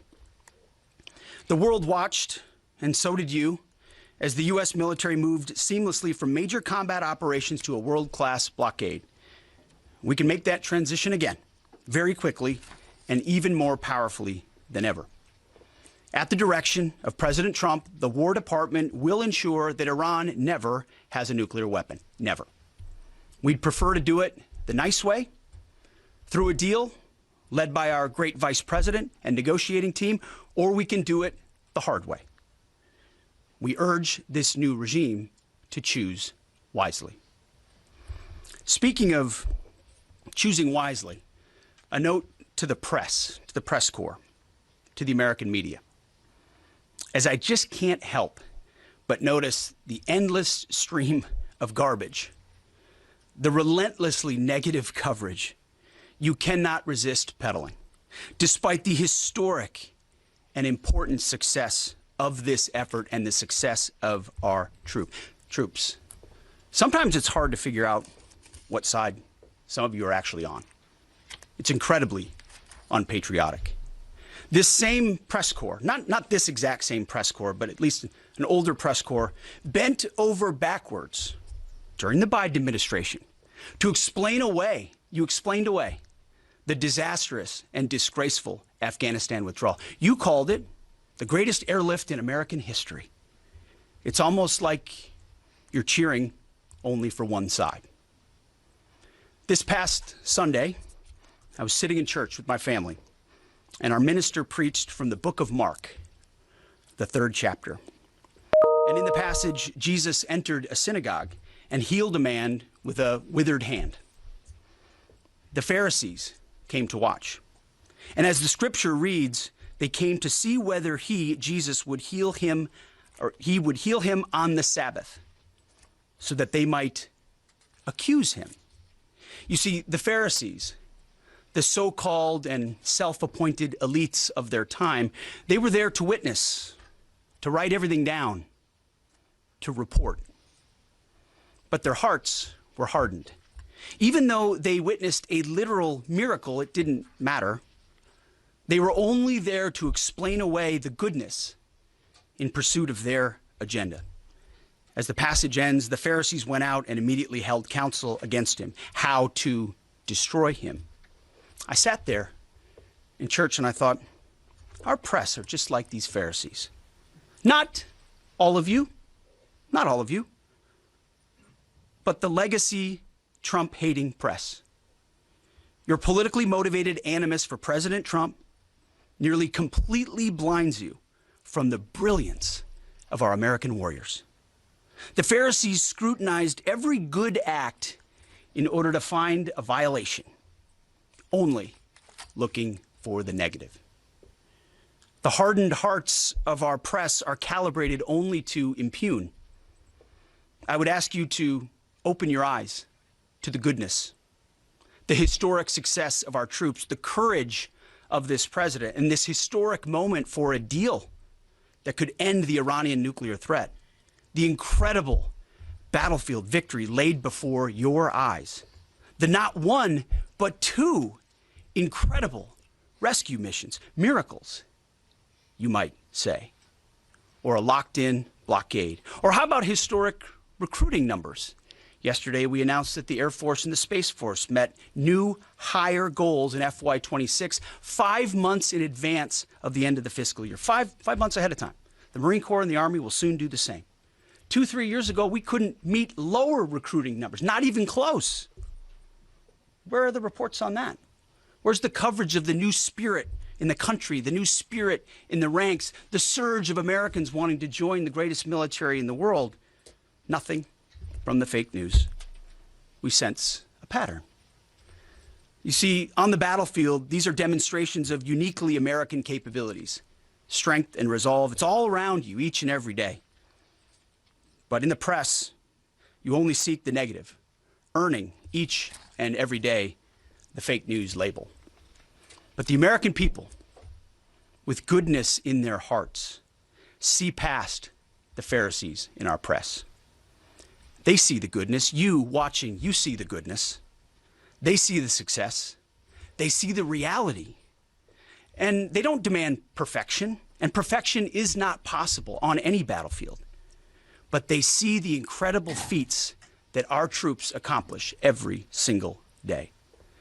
So to those troops, stay focused, block out the noise, stay aggressive. You are showing the world what it means to be an American warrior. You are making this building and the American people proud. We pray for you every day, and we have your back in every way. And to Iran, choose wisely. I pray you choose a deal which is within your grasp for the betterment of your people and for the betterment of the world. In the meantime, the War Department is locked and loaded. Mr. Chairman, over to you. Thank you, Mr. Secretary, and good morning, ladies and gentlemen. Thank you for being here today. Last week, the President of the United States directed a ceasefire that temporarily paused major combat operations in Iran. The unprecedented effort by America's joint force during Operation Epic Fury set the conditions for this ceasefire. And as the Secretary said, I'd like to emphasize during this pause that the United States Joint Force remains postured and ready to resume major combat operations at literally a moment's notice. This morning, I'd like to give you an update on the ongoing blockade in the CENTCOM AOR area of responsibility. On Monday, 13 April, at 10 a.m. Eastern Standard Time, at the direction of the President, America's joint force began implementing a blockade against Iran under the leadership of Admiral Cooper and the team at CENTCOM. Let me be clear, this blockade applies to all ships, regardless of nationality, heading into or from Iranian ports. बातों से ये लगा कि भाजपा ही महिला आरक्षण के champion, प्रस्तावक और सबसे बड़े समर्थक रहे हैं। इनके पूरे भाषण में यही बात थी, जबकि ये कह रहे थे कि इन्हें इसका श्रेय नहीं चाहिए। कोई भी महिला आपको बता देगी कि बार-बार बहकाने वाले पुरुषों को महिलाएं झट से पहचान लेती हैं। थोड़ी सावधानी बरत लीजिए, पकड़े जाएंगे। आखिर जब 2023 में राहुल जी के पत्र को पढ़ने के कुछ सालों बाद, हाँ, उसके बाद पढ़ लिया। आखिर जब 2023 में आदरणीय प्रधानमंत्री नरेंद्र मोदी जी की सरकार ने यह अधिनियम सर्वसहमति से पारित किया, तब भारतीय राष्ट्रीय कांग्रेस ने अपनी विचारधारा के अनुकूल इसका पूरा समर्थन किया। आज भी इसमें कोई शक नहीं होना चाहिए कि भारतीय राष्ट्रीय कांग्रेस महिला आरक्षण के पक्ष में डट कर खड़ी है और खड़ी रहेगी। लेकिन अध्यक्ष महोदय, सच्चाई ये है कि आज की चर्चा दरअसल महिला आरक्षण पर है ही नहीं। जो विधेयक के सरकार ने पेश किया है उसका प्रारूप हमने पढ़ा, उससे पूरी चर्चा ही बदल गई है। उनकी सरकार के इस विधेयक का सार सुनिए। सबसे पहले इसमें लिखा है कि संसद में महिला आरक्षण 2029 तक लागू होना चाहिए। अब सहमत है। फिर कहा गया है कि इसे लागू करने के लिए लोकसभा सदस्यों की संख्या 50% बढ़ानी पड़ेगी। मतलब कि सीटों की संख्या 543 से बढ़कर 850 तक बनानी पड़ेगी, बढ़ाई जाएगी। और इन सीटों को बढ़ाने के लिए एक परिसीमन आयोग बनाया जाएगा जो 2011 की जनगणना को आधार बनाकर ये कार्य करेगा। ऊपर से इसमें कोई आपत्तिजनक बात नहीं लगती, मगर इसे गहराई से समझा जाए तो इसका असली मकसद उभरता है। वह राजनीति की बू जिसका जिक्र प्रधानमंत्री महोदय ने किया, वह राजनीति की बू इसमें पूरी तरह से घुली हुई है। दरअसल इसी सरकार ने महिला आरक्षण का जो विधेयक सर्वसहमति से 2023 में पारित कराया था, उसमें दो चीजें थी जो इस विधेयक में नहीं है। उसमें लिखा था कि इसे लागू करने से पहले नई जनगणना और परिसीमन कराई जाएगी। अब अचानक क्या हो गया? मन बदल गया। वही सरकार पुराने आंकड़ों के आधार पर क्यों आगे बढ़ना चाह रही है और इतनी जल्दबाजी क्यों? अध्यक्ष महोदय, ये हमारे देश की सच्चाई है कि प्रतिनिधित्व का सवाल जनसंख्या के सवाल से जुड़ा हुआ है। जब तक जातीय जनगणना नहीं होती, सभी वर्गों को उचित प्रतिनिधित्व नहीं मिल सकता। यह अनिवार्य है। ये सरकार 2011 की जनगणना पर आगे बढ़ना इसलिए चाहती है क्योंकि इस जनगणना में ओबीसी वर्ग की संख्या ही नहीं है।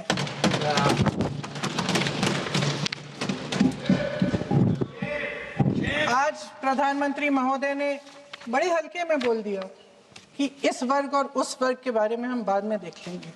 कौन सा इस वर्ग, कौन सा उस वर्ग?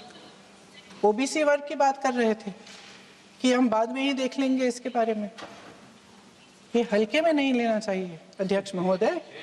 ये बहुत बड़ी संख्या है, एक पूरे वर्ग का परिश्रम है, एक पूरे वर्ग का संघर्ष है।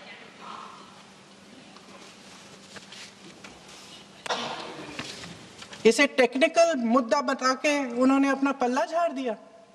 हम इनकी मांग कर रहे हैं, हम इनकी जरूरतों को आगे कर रहे हैं, हम कह रहे हैं कि इनको भी अपना हक मिलना चाहिए, और प्रधानमंत्री जी ने उसको एक टेक्निकल मुद्दा बता दिया। हमारे प्रधानमंत्री महोदय किस बात से घबरा रहे हैं? इसी बात से ना कि जब नई जनगणना होगी तो इस ओबीसी वर्ग के असली आंकड़े निकलेंगे और उसमें पता चलेगा कि ये वर्ग कितना मजबूत है, कितना बड़ा है, और उसके हक को कोई नकार नहीं पाएगा। 2011 की जनगणना को परिसीमन का आधार बनाकर प्रधानमंत्री जी ओबीसी वर्ग की ये हक छीनना चाहते हैं। उनके साथ एक बहुत बड़ा अन्याय करने जा रहे हैं। अध्यक्ष महोदय, कांग्रेस पार्टी कभी नहीं होने देगी। हमारा संविधान सबका है, ये देश एक एक देशवासी का है। किसी एक का हक छीनकर इसे नहीं चलाया जा सकता। इस विधेयक में सिर्फ यह अभाव नहीं है, एक और खतरनाक अभाव है। संसद का 50% विस्तार प्रस्तावित है, लेकिन इसके लिए कोई ठोस प्रक्रिया के बारे में एक भी शब्द नहीं लिखा है। आश्चर्य की बात यह है कि इतने बड़े परिवर्तन के नियम क्या होंगे, कैसे किया जाएगा, इसके बारे में पूरे विधेयक में एक भी शब्द नहीं है। महोदय, संसद में भारत के हर प्रदेश की भागीदारी 1971 में निश्चित तौर पर तय की गई थी और इसमें परिवर्तन लाने पर रोक लगाई गई थी, लेकिन इस विधेयक के तहत ये सब बदलने जा रहा है। आदरणीय प्रधानमंत्री महोदय जी और उनके अन्य मंत्रियों के खोखले आश्वासनों के बावजूद यह निश्चित है कि संसद में प्रदेशों के वजन का परिवर्तन किया जाएगा। हमारे लोकतंत्र की व्यवस्था में इतने बड़े परिवर्तन के लिए पूरी प्रक्रिया बनी हुई है, मगर इनकी योजना यही है कि प्रक्रिया को नकारा जाएगा। जिस तरह असम में इन्होंने मन चाहे सीटों को काटा पीटा, विपक्षी दलों के नेताओं की सीटों का विभाजन किया और अपने राजनीतिक फायदे के लिए नई सीमाएं बनाई, उसी तरह ये पूरे देश में इसका मतलब ये है कि परिसीमन आयोग में सरकार द्वारा चुने गए 3 जने इस पूरे देश के प्रदेशों का वजूद, देश के लोकतंत्र में उनकी भागीदारी और उनका महत्व तय करेंगे। लोकतंत्र को खत्म करने की शुरुआत तो इस सरकार ने चुनाव आयोग, न्यायपालिका, मीडिया और अन्य संस्थाओं पर अपना पूरा दबाव डालकर शुरू कर ही लिया था, मगर अब लोकतंत्र पर खुला वार होने जा रहा है। अगर ये विधेयक पारित होता है तो समझ लीजिए कि इस देश में लोकतंत्र खत्म हो जाएगा। अध्यक्ष महोदय, मौजूदा सरकार एक बार फिर इस देश की जनता की आंखों में धूल झोंकने का काम करके देश की अखंडता पर बहुत बड़ा हमला कर रही है। एक तरफ महिला आरक्षण की बड़ी बड़ी बातें, तो दूसरी तरफ गुप्त रूप से ओबीसी वर्ग का हक छीना जा रहा है और कुछ प्रदेशों की ताकत कम करके लोकतंत्र की धज्जियां उड़ाकर अगले चुनाव के लिए अपनी पार्टी की मजबूती का ढांचा बनाया जा रहा है। हंस रहे हैं गृह मंत्री जी, हंस रहे हैं। पूरी योजना बना रखी है। चाणक्य आज अगर जिंदा होते तो वो भी चौंक जाते आपकी राजनीतिक कुटिलता पे।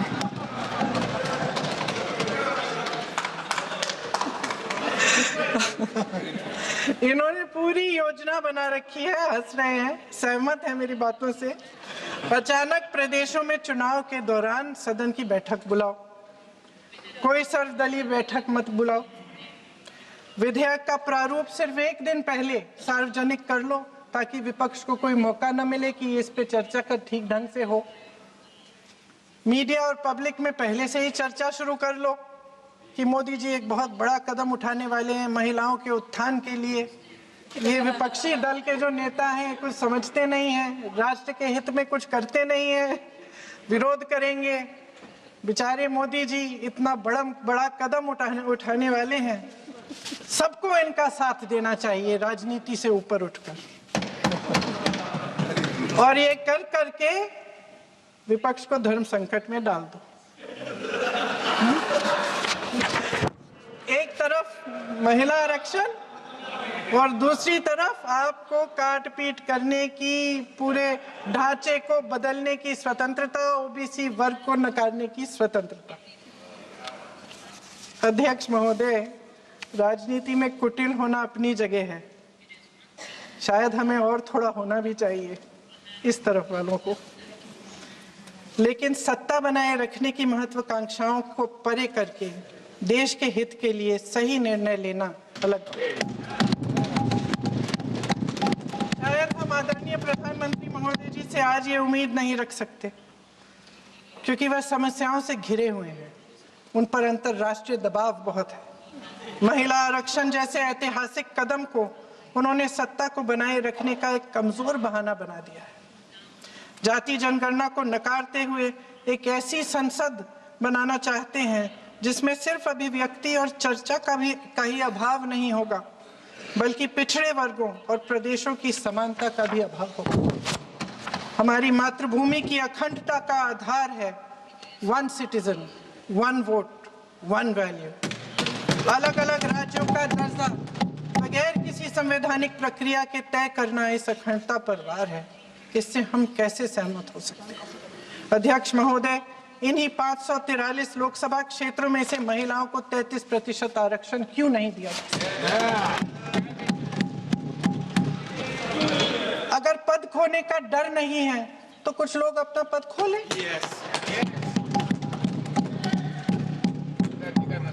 इसी में से SC ST का जो दर्जा है, SC ST में महिलाओं का आरक्षण 33% हो जाए, 1/3 आरक्षण हो जाए, OBC का भी उचित आरक्षण हो जाए, आज पारित हो सकता है। शुभ काम भी हो जाएगा, बेवजह प्रक्रियाहीन परिसीमन से देश का नुकसान भी नहीं होगा और काला टीका भी काम आ जाएगा।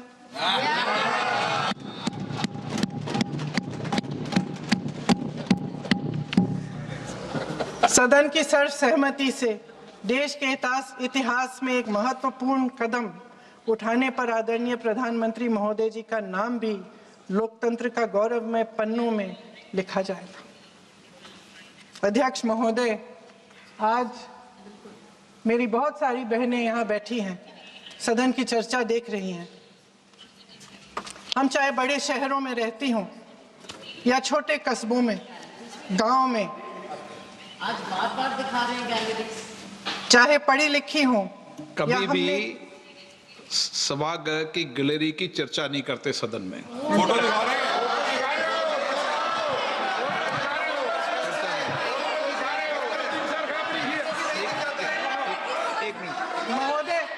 महोदय मैं अभी भी थोड़ी नई हूँ, मैं समझ जाऊंगी। प्रियंका जी, एक मिनट। माननीय सभासदों, सभा की सहमति हो तो सभा की कार्रवाई आज रात को 11 बजे तक बढ़ा दी जाए।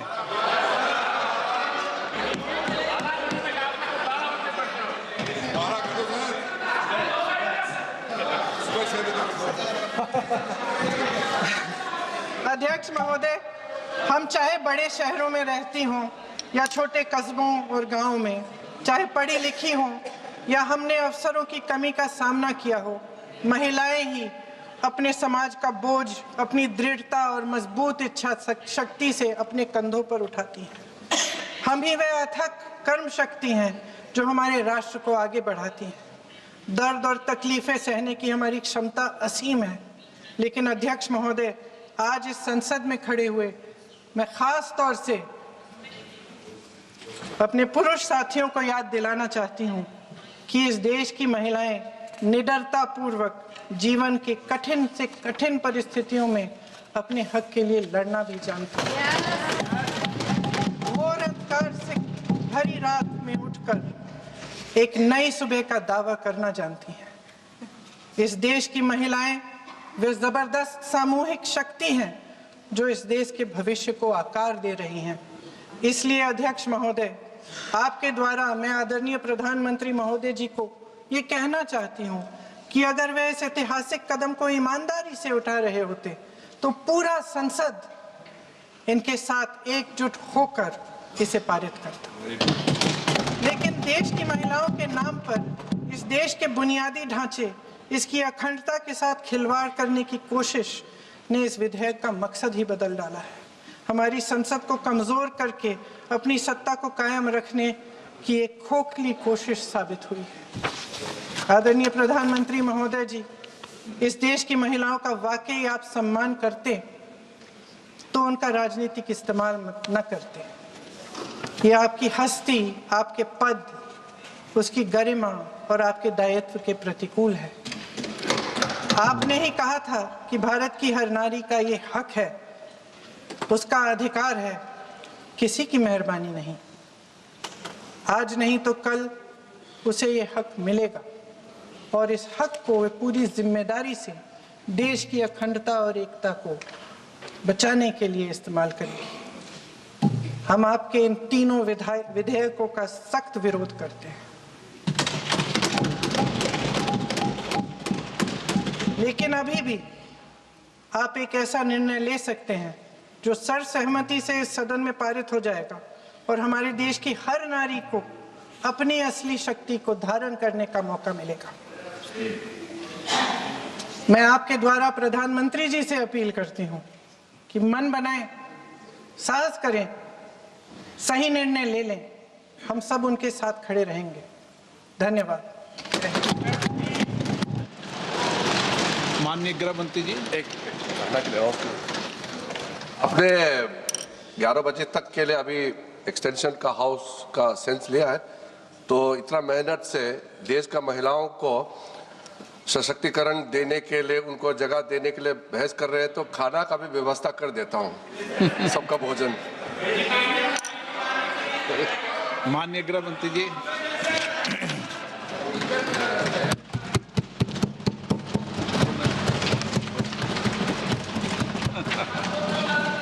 सम्माननीय अध्यक्ष जी, पूरी चर्चा पर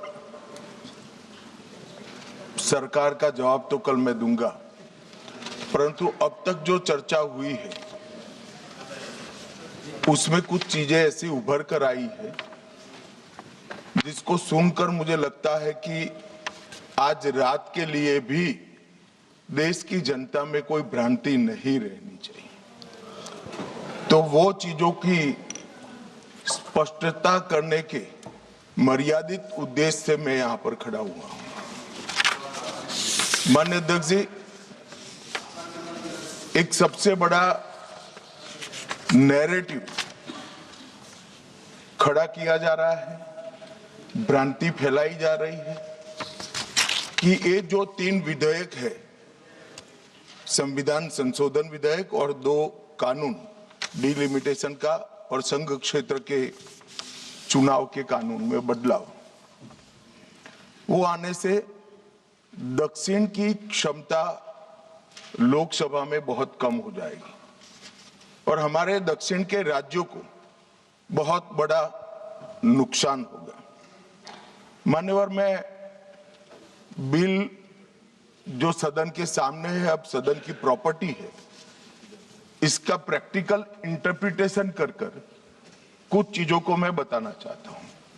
कर्नाटक राज्य में 543 के सदन में अभी 28 सीटें और सदन की 543 सीटों की संख्या के 5.15% कर्नाटक के सांसद यहां पर आते हैं। ये बिल पारित होने के बाद, संविधान संशोधन होने के बाद कर्नाटक की संख्या हो जाएगी 28 से बढ़कर 42 और प्रतिशत लोकसभा में 816 में हो जाएगा 5.14। तो जरा भी नुकसान कर्नाटक को नहीं होगा। दूसरा राज्य है आंध्र प्रदेश, इनकी अभी 25 सीटें हैं आंध्र प्रदेश की और अब की स्थिति में उसका प्रतिशत प्रतिनिधित्व 4.60 है, 4.60। अब इसमें भी 50% लगभग वृद्धि होगी, तो सीटें हो जाएगी 38 और 4.60 की जगह 4.65% उनकी शक्ति हो जाएगी। तेलंगाना में 17 सीटें हैं अभी और उनकी शक्ति 543 के सदन में प्रतिशत 3.13 है। अब उसमें 50% की वृद्धि होगी और सीटें हो जाएगी 26 और 3.13 की जगह 3.18% उनकी क्षमता। तमिलनाडु, इतने सारे लोग काले कपड़े पहनकर आए हैं, मैं तमिलनाडु की जनता को भी आश्वस्त करना चाहता हूं कि आपकी शक्ति कम नहीं होगी, बढ़ रही है।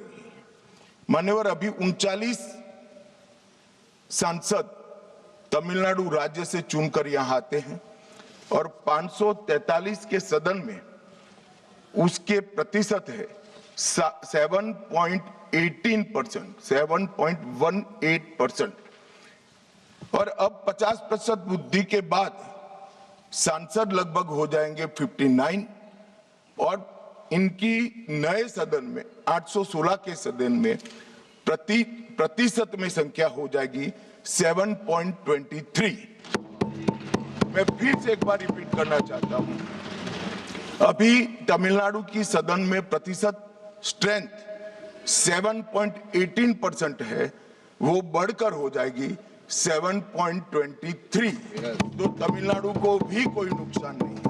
केरला में 20 सांसद हैं, 3.68% इनका स्ट्रेंथ है, 20 की जगह 30 सांसद होंगे और 3.68 की जगह होगा 3.67। अब कुल मिलाकर दक्षिण का जो पूरा नैरेटिव बनाया जाता है, उसको अगर हम सोचते हैं तो अभी 543 सीटों में जो आपके द्वारा बनाया गया है, उसमें 129 सांसद इस सदन में बैठते हैं। मान्यवर, लगभग 23.76% दक्षिण के सांसदों का यहां शक्ति है। अब 50% वृद्धि होने के बाद 129 की जगह 195 सांसद बैठेंगे और उनकी शक्ति 23.97%, मतलब 24% होगी। तो शक्ति बढ़ नहीं रही है, कम नहीं हो रही है, बढ़ रही है। तो कृपया कोई भी एक मिनट मेरा समाप्त तो होने दीजिए, समाप्त तो होने दीजिए। अरे पर समाप्त तो होने दीजिए। अरे पर बीच में कैसे करेंगे आप? मैं अभी बैठ जाइए, उसका भी जवाब देता हूं। आपको जवाब चाहिए ना, देता हूं।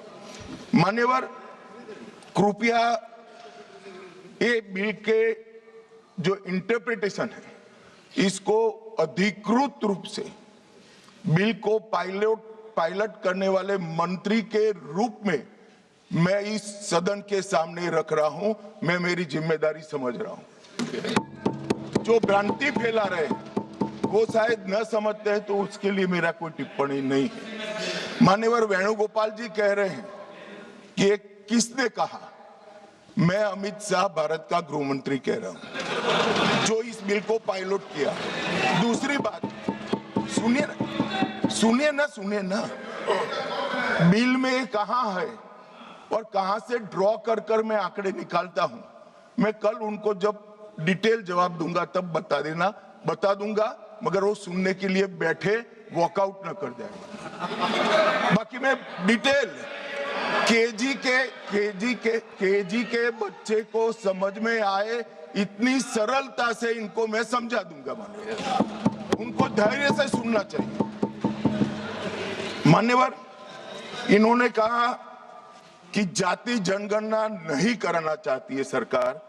इसको भी मुझे स्पष्ट कर देना चाहिए, सरकार की कैबिनेट ने नरेंद्र मोदी जी के नेतृत्व में जाति जनगणना करने का निर्णय कर लिया है। अगली जनगणना जाति जनगणना होने वाली है। एक भ्रांति फैलाई जा रही है कि अभी जो प्रश्न पूछे जा रहे हैं उसमें जाति का जिक्र नहीं है। मान्यवर, जनगणना जिनका डिटेल अभ्यास है उनको मालूम होगा, जनगणना 2 हिस्सों में होती है।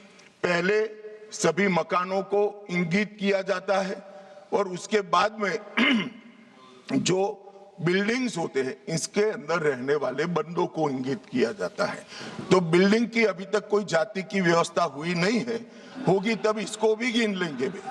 अभी तक बिल्डिंग की कोई जाति व्यवस्था नहीं है। मान्यवर, जब व्यक्तियों की जाति गिनी जाएगी तब जाति जनगणना का सवाल आएगा। ये भी मैं आज पूरी तरह से स्पष्ट कर देना चाहता हूं। मान्यवर, उन्होंने कहा कि 850 का आंकड़ा कहां से आया, ये मैं समझाता हूं।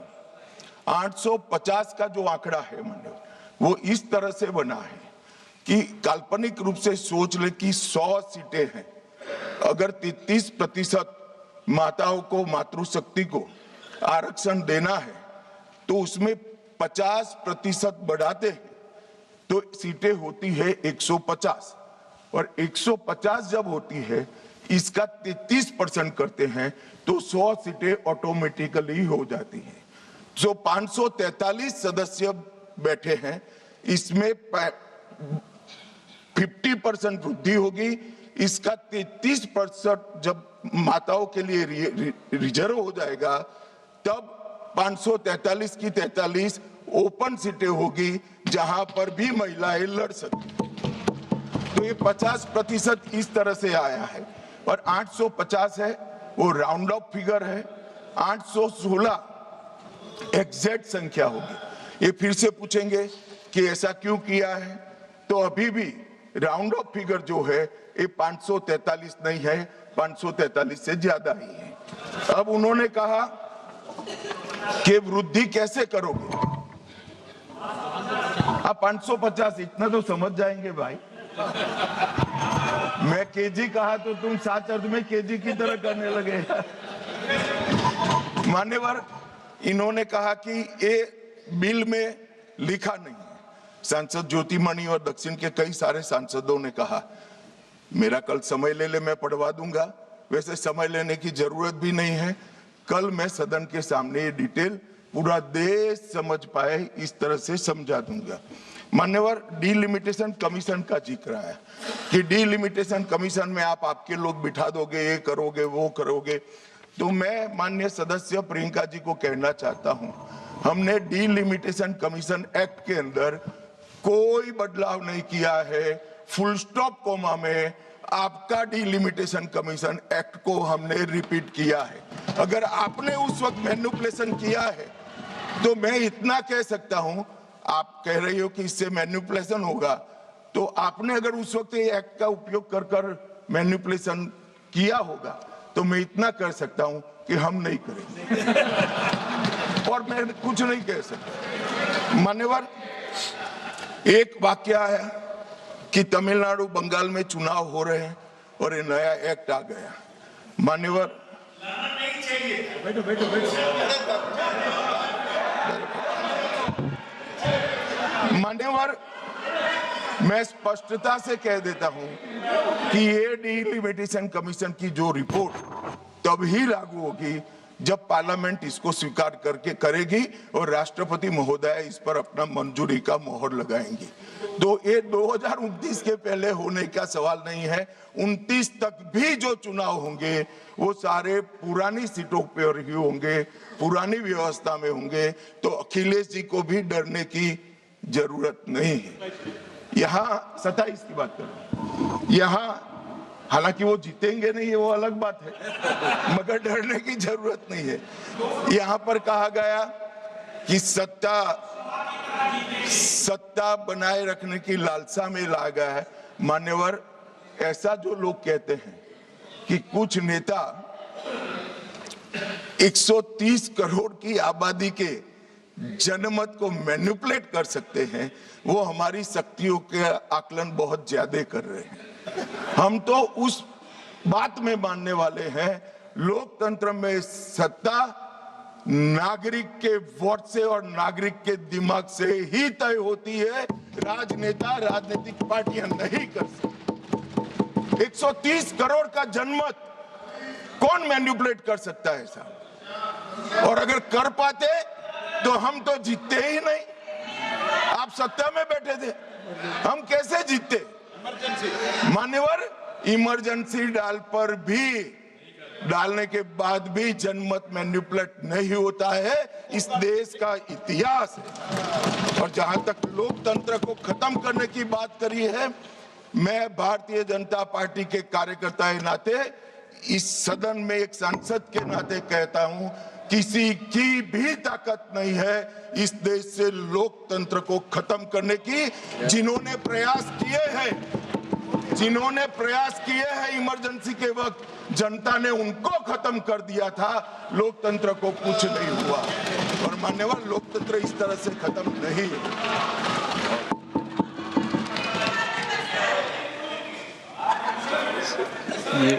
मलविंदर सिंह, अपना आपका भाषण बाकी है, जब उसमें बोल देना। Malvinder Singh Kang.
Joining us today to discuss these proposed overhauls for the NBFCs are AM Karthik of ICRA and Sanjay Doshi of KPMG. Gentlemen, thanks very much for joining us here. Karthik, to begin with you, specifically on the government-owned NBFCs, the likes of Hindalco, PFC, RFC, etc. The state government exposures are significant. Even with the exemption that has been provided, do you think some of them could still be in breach? And secondly, and I'm talking about the likes of Hindalco that don't only have government-backed exposures, that don't only have government-backed exposures, and does it also effectively neutralizes, the stricter rules that come along with being an upper layer NBFC? Yeah, hi, thanks. The government-owned NBFCs will easily qualify for the upper layer. There are two things which have come up. One is, the classification versus the asset size, based on which all these entities will classify for the upper layer criteria. The exemption has been provided specifically for the concentration norm, which applies to an IFC, depending upon whether it is in the middle layer or the upper layer. So the points that you talked about specifically on the state government related exposure and the exemptions from a concentration norm perspective, which was applicable at the middle layer level, is also applicable now to the upper layer entities, which is the change that the RBI has done with the draft regulation. But more importantly, what has changed is that when an entity is moving from middle layer to upper layer, the concentration norms which are applicable for an IFC in the middle layer were, 35% of tier 1 and 30% of tier 1 and 50% of tier 2 from a single and a group exposure point of view. So that will get tightened when they move to the upper layer entity. So the group exposure norms, which were about 50% of tier 1 when they were in the middle layer, becomes 30% of tier 1 in the upper layer. But at the headline level, we don't estimate that to be a major concern at this point in time, because a lot of these entities do have a sizable guaranteed exposure, state government guaranteed or the central government guaranteed except exposure. IRIDA, Karthik, though.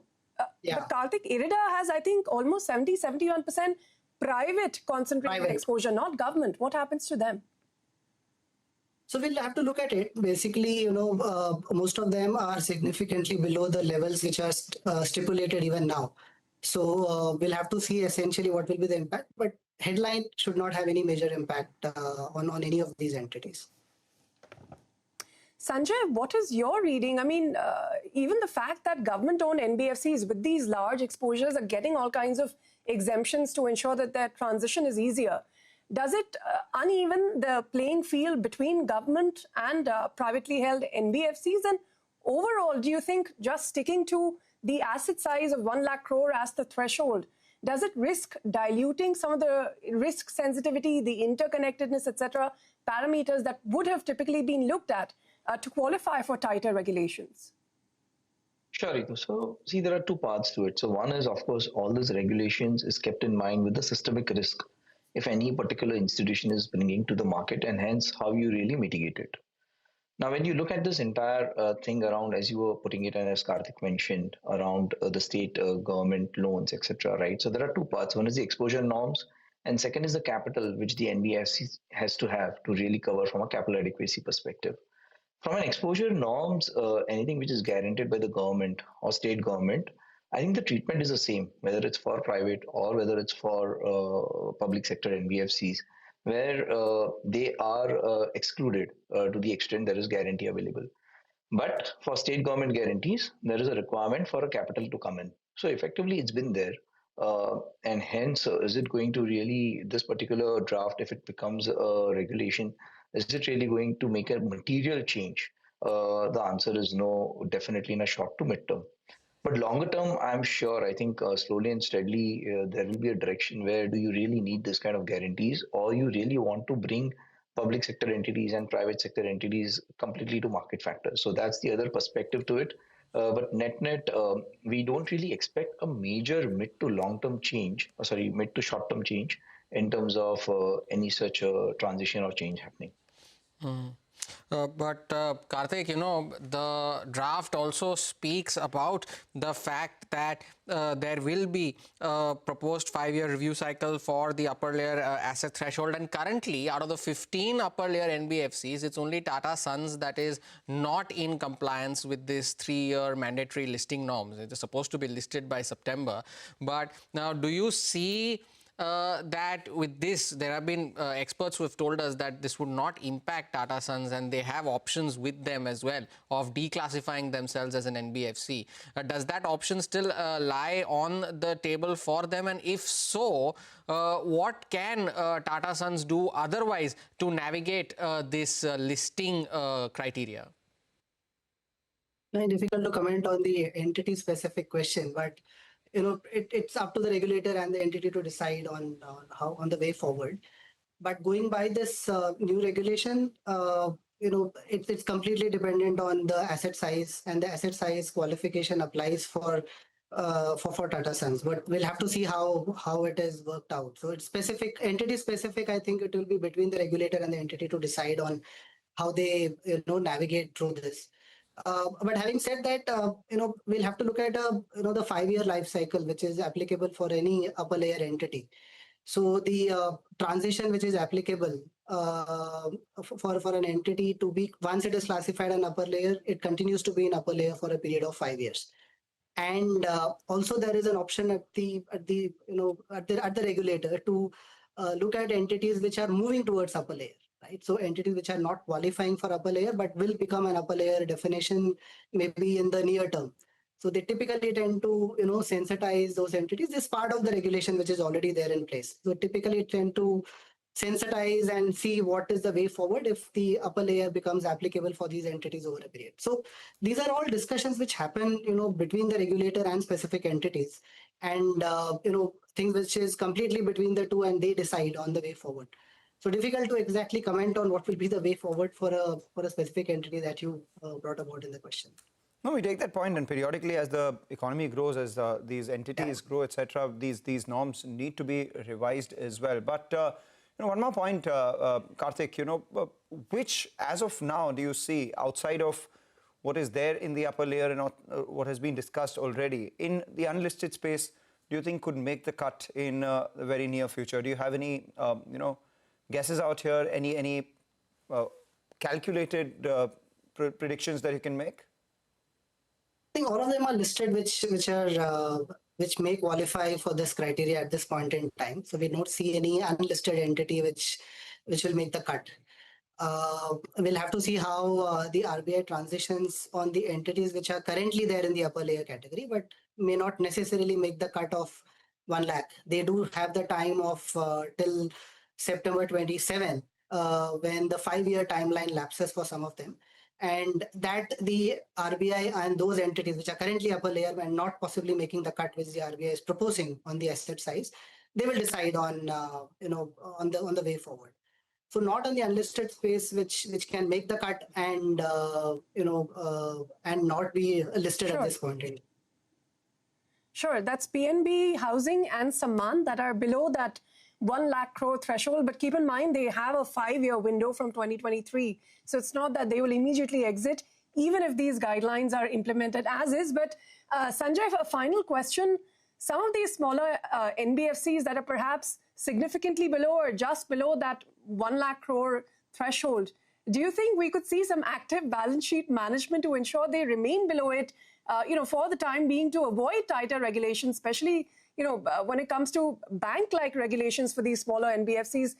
Do you think they'll actively manage their balance sheets to avoid doing that? So active management, I think slowly and steadily, it's going to be a group level exposure. Means how do you act?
have been asked 122 times in my life by a bureaucrat, who allowed you to do this? You know, the notion that innovation will require permission is holding India back. Socialism is capitalism without competition and bankruptcy.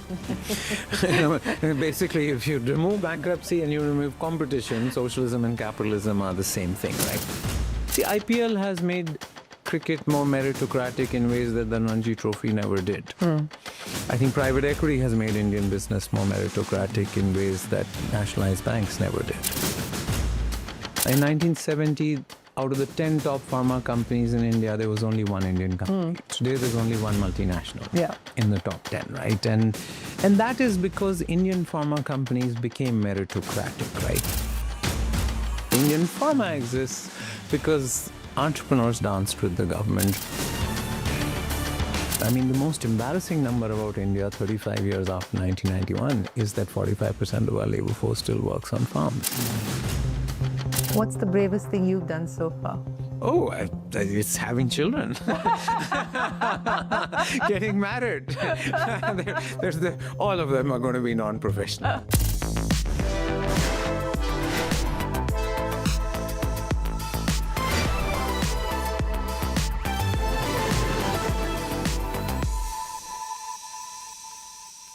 India's manufacturing story is one that evokes sharp reactions. It's a story of triumphs, but equally a story of missteps and failed ambitions. While we lament about regulatory cholesterol, stymieing dreams and scale, we also must credit the stroke of pen action that birthed many industries in independent India. The Indian pharma sector is one such example. From zero domestic pharma companies 4 decades ago to now being recognized as the pharmacy of the world. India's pharma sector has quietly but undeniably changed the rules of the game, making drugs affordable and accessible to millions of people around the world. In telling the story of Lupin, one of India's manufacturing miracles, Manish Sabharwal explains why Indian pharma took off, but more importantly, also shines the light on the magic of entrepreneurship. How is that some can see a future that others can't? What drives them to push the boundaries of what is possible, even when the odds are stacked against them? What gave the late Deshbandhu Gupta the courage to start up with a seed capital of 5,000 rupees courtesy his wife and create one of India's top 10 pharma companies that today commands a market cap of over 100,000 crore rupees with $1 billion in sales in the US market? Hello and welcome to Young Turks Reloaded. I'm Shireen Bhan. My guest today has spent his entrepreneurial journey on solving India's most fundamental challenge, not just creating jobs, but making them better. As a co-founder of Teen Lease Services, he's helped shape one of India's largest human capital engines, connecting millions to employment across factories, offices, and campuses. From building India's apprenticeship ecosystem to influencing policy at the highest levels, his work sits at the intersection of labor, education, and reform. And now, in his book, Made in India, he makes a compelling case for why the country's future will be defined not by unicorns, but by the quality of its jobs, wages, workforce productivity. Blunt, data-driven, and unapologetically contrarian. Joining me today is Manish Sabharwal. Manish, it's great to have you join us on Young Turks Reloaded. Thanks very much for being here. Thank you. Let's address the issue of the Indian pharma story, which is what you've tried to talk about in your book. In telling the Lupin story, you've essentially told the story of the Indian pharma sector. And as I pointed out at the start, while we lament, and you have certainly lamented over the last several decades about regulatory cholesterol killing entrepreneurship, here was policy that actually provided the booster shot, the steroid almost, to create the Indian pharmaceutical industry and make it what it is today. Well, this industry should not exist in India. I think the Indian pharma industry, our Indian pharma companies, and particularly DBG, defy the notion of destiny, right? Because no economist would predict that a country 128th in the world in per capita would be making 60% of the world's medicines, having more than 40% of the world's US FDA plants, and sell medicines in 200 countries. Now, where did that industry come from? It is really two governments on two opposite sides of the planet. The Indian government in 1970, which is 1970 Patents Act, which replaced product patents with process patents for 35 years only. It went away in 2005. And the 1984 Hatch-Waxman Act, which Ronald Reagan put in the US, where he said that, because before that, even when drugs went off patent, there was no pathway for companies to launch the generic version of those drugs. So absolutely, I think that regulatory cholesterol has held India back, but I must acknowledge that good policy can really create wonders. And the Indian pharma industry is also very different from its intellectual cousin, the software industry, because software exports 90% of their product. Its pharma industry sells 50% in India and 50% globally. So I think that companies like Lupin and Cipla are more important to India and the world than their revenues, because I don't think AIDS would have been eradicated in the world without Cipla, and TB would have been eradicated in the world without Lupin, right? Both of them are the world's largest producer of those medicines even today. And in particular, I hung it on DBG because, my father was in the police. I didn't have any money to start my company. I am a child of liberalization, private equity, venture capital was available when I started. I mean, I graduated the year liberalization started. But this pharma industry entrepreneurs, most of them grew up in the licensed Raj, which was hostile to entrepreneurship. There was no concept of venture capital. If you didn't have connections or you didn't have capital, you couldn't be an entrepreneur, right? My father, who was in the police, and my mother broke out when I said I wanted to be an entrepreneur because we said we don't have money. Only people with money can be entrepreneurs. As did DBG's father when he said that he wanted to turn entrepreneur. Yes, because entrepreneurs is a complex debate about whether entrepreneurs are born or made. And I'm not sure entrepreneurs are born. They have some good instincts, which all leaders have. So I think the industry should not exist. It exists because of the government, and the Indian pharma exists because entrepreneurs danced with the government, rather than this stupid metaphor we have of tug of war between the government and entrepreneurs, right? Where one wins when the other loses. I think the Indian pharma industry shows that tug of war is a very dated metaphor for the relationship between business and government. So in telling this story and the many lessons that you articulate in the book, how do we replicate the manufacturing miracle that we saw with the Indian pharma sector? How do we replicate that success across other sectors? And where do you feel most confident of being able to do that? First of all, we have to stop giving up on manufacturing. General Niazi surrendered with 90,000 troops in Bangladesh. And it feels sometimes like all our economists keep saying that India should give up on manufacturing and just focus on services. Raghuram Rajan makes the case. Many other people make the case. I think that's a mistake. It's a defeatism which is self-fulfilling, right? Technology has automated many processes. It's much less labor-intensive than it used to be. But 11% of our labor force working in manufacturing is absolutely the wrong number. It is the same as post-industrial United States. So clearly there was something wrong in India's manufacturing ecosystem, where China, starting at the same time as us, became the factory to the world. While we became the pharmacy to the world, we became the software capital of the world, but we didn't become the factory to the world, even though we have 45% of our labor force still working on farms. I mean, the most embarrassing number about India 35 years after 1991 is that 45% of our labor force still works on farms. And we were, at least I also 20 years had started believing that China's farm to non-farm transition is happening to factories, India's farm to non-farm will happen to services. Customer sales, logistics, and but sales, customer service, and logistics are the three fastest growing segments of India's job market. But I think that was an incomplete and a wrong view to the world. So I think improving the infrastructure, which we already have done quite substantially, I think taking on the labor laws, which the labor courts have done to some extent. But there's still an unfinished job of reducing the regulatory cholesterol, whether it is the amount of criminal provisions. Chand Vishwas is some progress last week, which 12,500 ways to go to jail were removed by a single bill. But I still think that the mentality of prohibited till permitted, I have been asked 122 times in my life by a bureaucrat, who allowed you to do this? Now, from a theory of 122 times. I have kept a list specifically of different things that I've tried and launched, and they say, because it's a profound question, right? All innovation has to be permissionless, right? You know, the notion that innovation will require permission is holding India back. I think the interrogation of the administrative state also has not happened. So regulatory cholesterol, I need to move beyond the slogan of regulatory cholesterol to make it specific. What is regulatory cholesterol? It is the thousands of ways that go to jail. But it is also the multiplicity of administrative instruments. The Constitution only allows acts and rules. Now, as a country, say we will have acts and rules.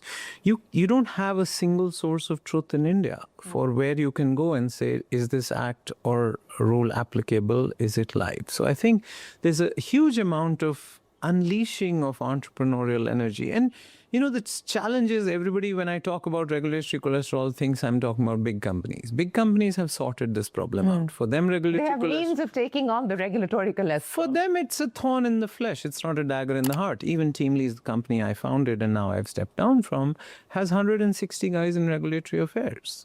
These guys are dharti pe boj, they are cost center. They are cost center. But it doesn't bother me if I have 700 court cases against me in labor laws, right? Because I believe that... Do you actually have 700 court cases against you? Yes, because labor laws were written in a way that I don't think you could comply with 100% of India's labor laws without violating 10% of them. So I think now there is a huge move on ease of doing business, deregulation, decriminalization, but we are far from the horizon. You know, we cannot compare ourselves to where we were. India and China had the same per capita GDP in 19. They are not smarter than us. They are not more hardworking than us. But now they are 5 times more than us because entrepreneurship was unleashed. So how do we then take on China? There is not a sector today where China is not at least competing with the US and in some cases perhaps even leading the US. What will it take for us to be able to unleash the entrepreneurial spirit, the entrepreneurial power, but also the innovation quotient, which is the big sort of, you know, constraint that seems to be holding us back as well?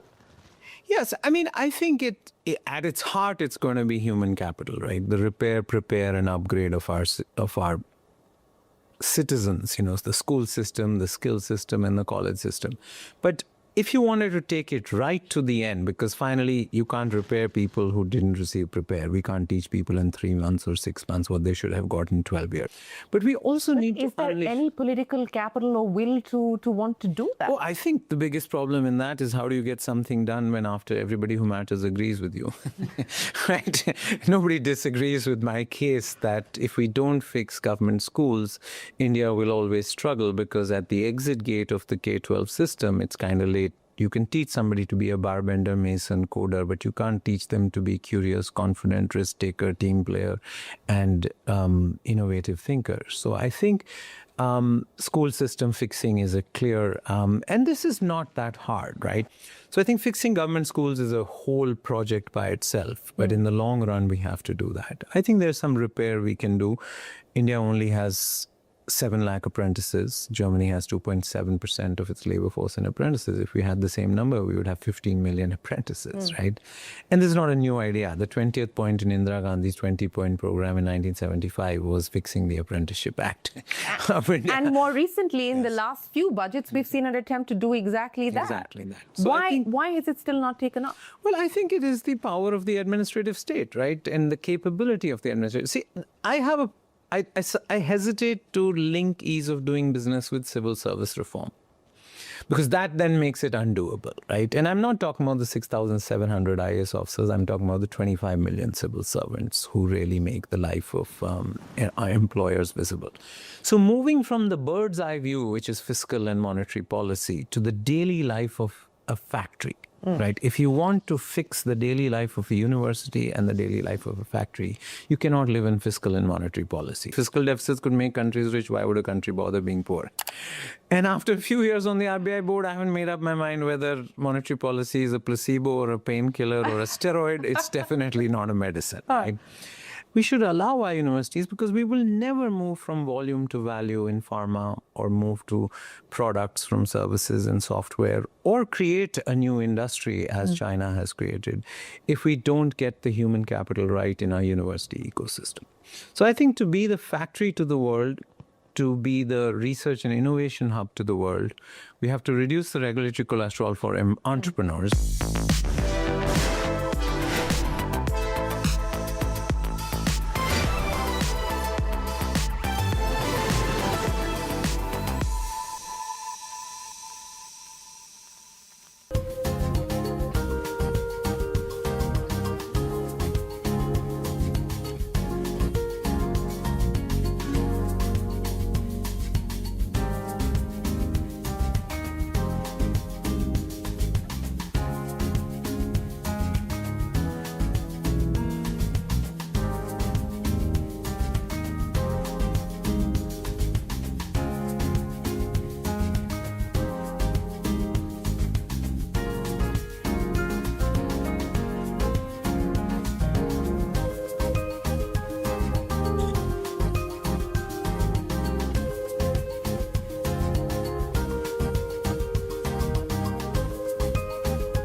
I want to go back to the statement that you made about the RBI and the monetary policy, and you're not quite sure whether it's a painkiller, a steroid, or a placebo. Why do you say that? Fed balance sheet in 2000 was 1 trillion. In 2008 was 3 trillion. It'll never go back to those numbers. It's sitting at 8-9 trillion. Quantitative easing was not very different from fiscal deficits in financings, like in the US now. When you look back to 20 years ago, 30 years ago, fund managers were not keeping as close track of the Fed as they do today, because the Fed balance sheet of 9 trillion has distorted capital markets, right? So I would say that we gave unelected power. Central bank independence is very important, and central banks are important for macroeconomic stability. I think bringing down the cost of capital structurally by competition in financial services. Net interest margin for Indian banks are much higher than they should be. They should come down. But I don't think you'll bring net interest margins by changing your quarterly interest rate. When you think about the US Fed, I don't think the US Fed, the last two governors, handed it over in better condition than they received it. Now, they can talk about, the patient is in the ICU, don't talk about quitting smoking. But if the patient is in the ICU for 10 years, you have to talk about quitting smoking, losing weight, or what leads to health, right? So my case for structural reform over monetary and fiscal reform, while monetary and fiscal policy is maybe easier to do, it may be delivering more short-term results. But I don't think China got to 5 times our per capita GDP with monetary and fiscal policy. I think it got there with the structural reform, which moved people from farm to non-farm, from rural to urban, from subsistence self-employment to wage employment, from informal to formal, and from school to work. So those are really the 5 transitions that they did.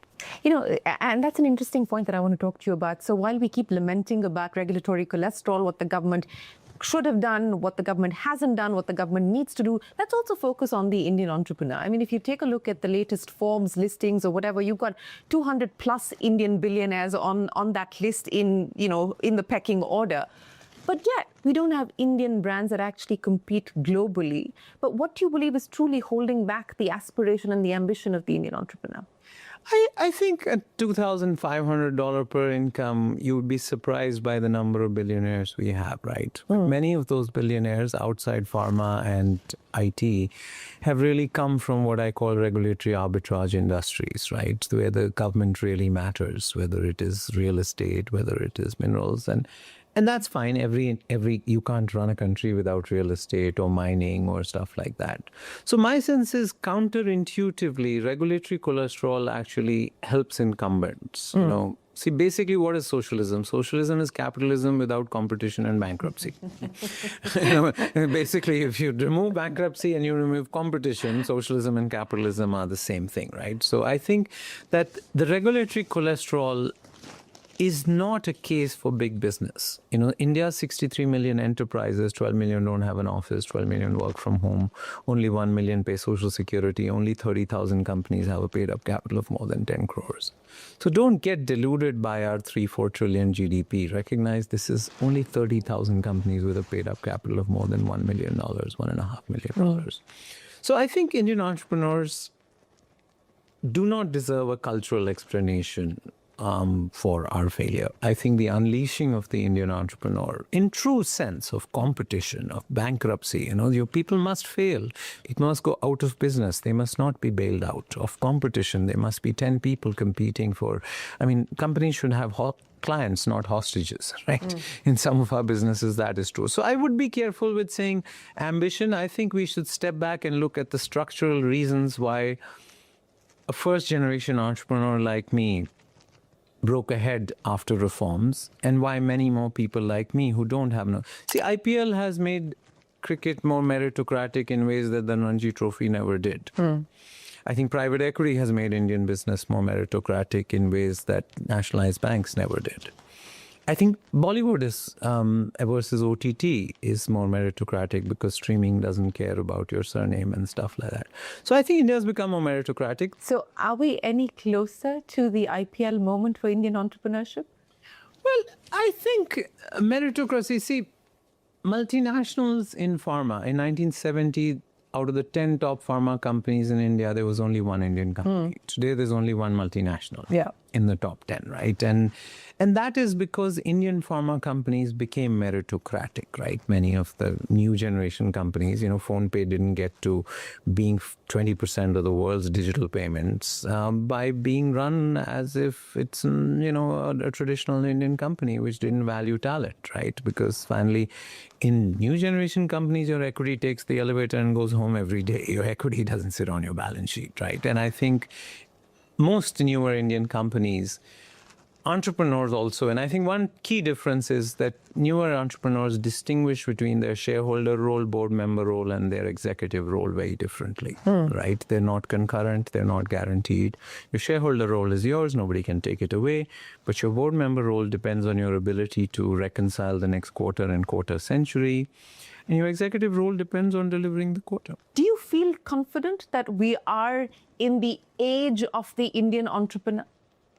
Well, one would be the beauty contest view. Life is... What is the beauty contest view? Well, you don't have to look like Milind Somen or Aishwarya Rai. You just have to be less ugly than your competitors. That's, to win a beauty contest. That's a pretty high bar. But if you look at Japan, 15% of them will die in the next 9 years. If you look at China, its debt to GDP is 350%. If you look at Europe, they are 50% of social spending with only 7% of the world's population. That's unsustainable. If you look at America, at least in my mind, the genius of America was stealing the best people in the world, public investment in science, and globalization of their companies' supply and demand chains. I think they now have a president who doesn't believe in either of the three. I think America is a unique country. It's given us all the technology of the last 20 years, but nothing stays special forever. So Do you believe that this is the end of the American exceptionalism that we've come to recognize? I think it is a huge, huge blow to that. That country has an ability to shoot the wounded and be self-healing in ways that many other countries didn't. So we can't ever write off America's ability to heal itself. But obviously, this does feel like a body blow. In this current environment where there's uncertainty, not just about what this new world order is going to look like, what shape it will take, but there's also the uncertainty on technology, on AI. Do you believe that AI is going to transform the world as we know it, or do you believe that the claims being made today are exaggerated? We are very good at predicting which jobs are destroyed by technology, but we're not good at predicting which jobs are created by technology. That the belief that today's circumstances are so special or so unique that no generation has ever faced it before. Historian Brodel used to say, be careful with fireflies and froth, right? And so obviously it is a technology which is something like we have never seen before, but we hadn't seen electricity, we hadn't seen planes, we hadn't seen many things. So my sense is, of course, it will change the world.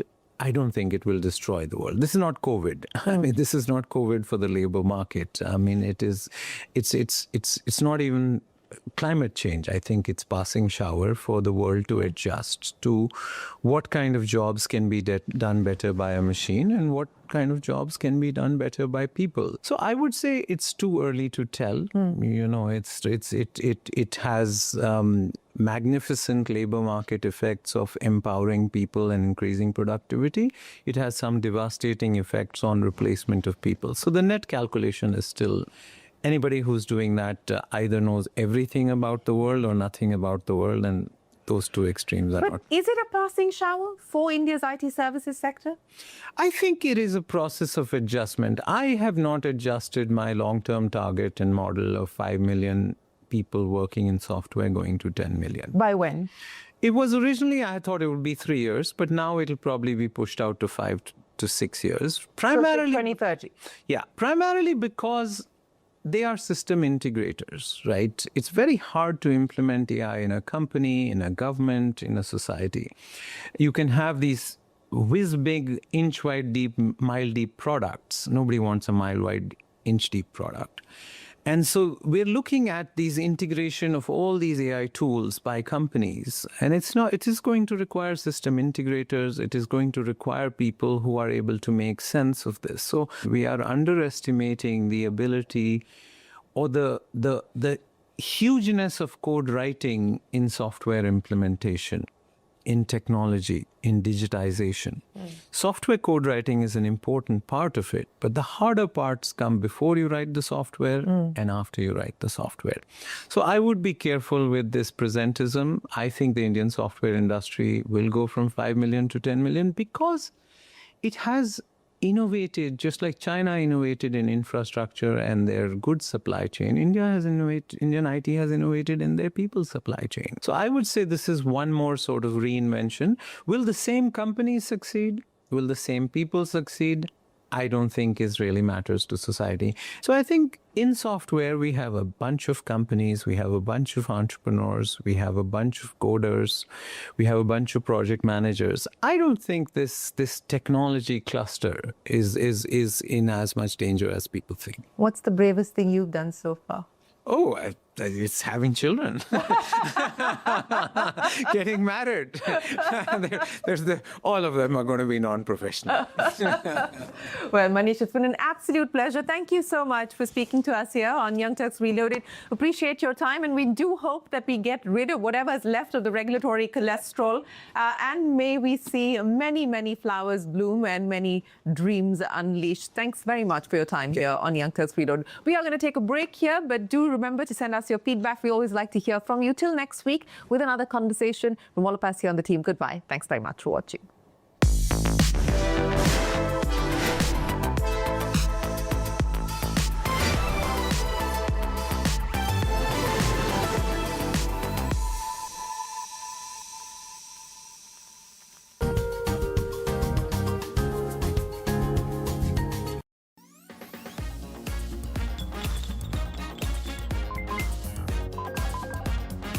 Let's talk money.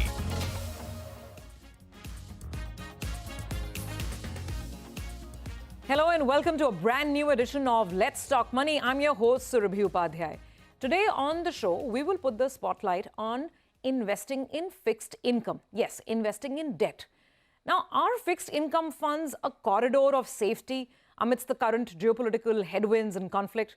What is the outlook for these funds, given the uncertainty over the course of RBI's own course of action in terms of interest rates in the face of elevated oil prices? And what are the risks that we investors should keep in mind?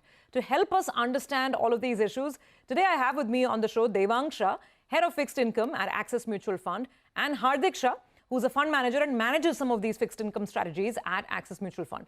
Gentlemen, thanks so much for joining us here on the show. It's a pleasure to have you with me in the studios. And, you know, we spend a lot of time talking equities. And in this war, investors have shown their faith. We've seen what's happened with equity fund flows as well, right? So people are really using the dip to buy equities. Right. So it's important to draw the attention back to fixed income as well, because asset allocation is important.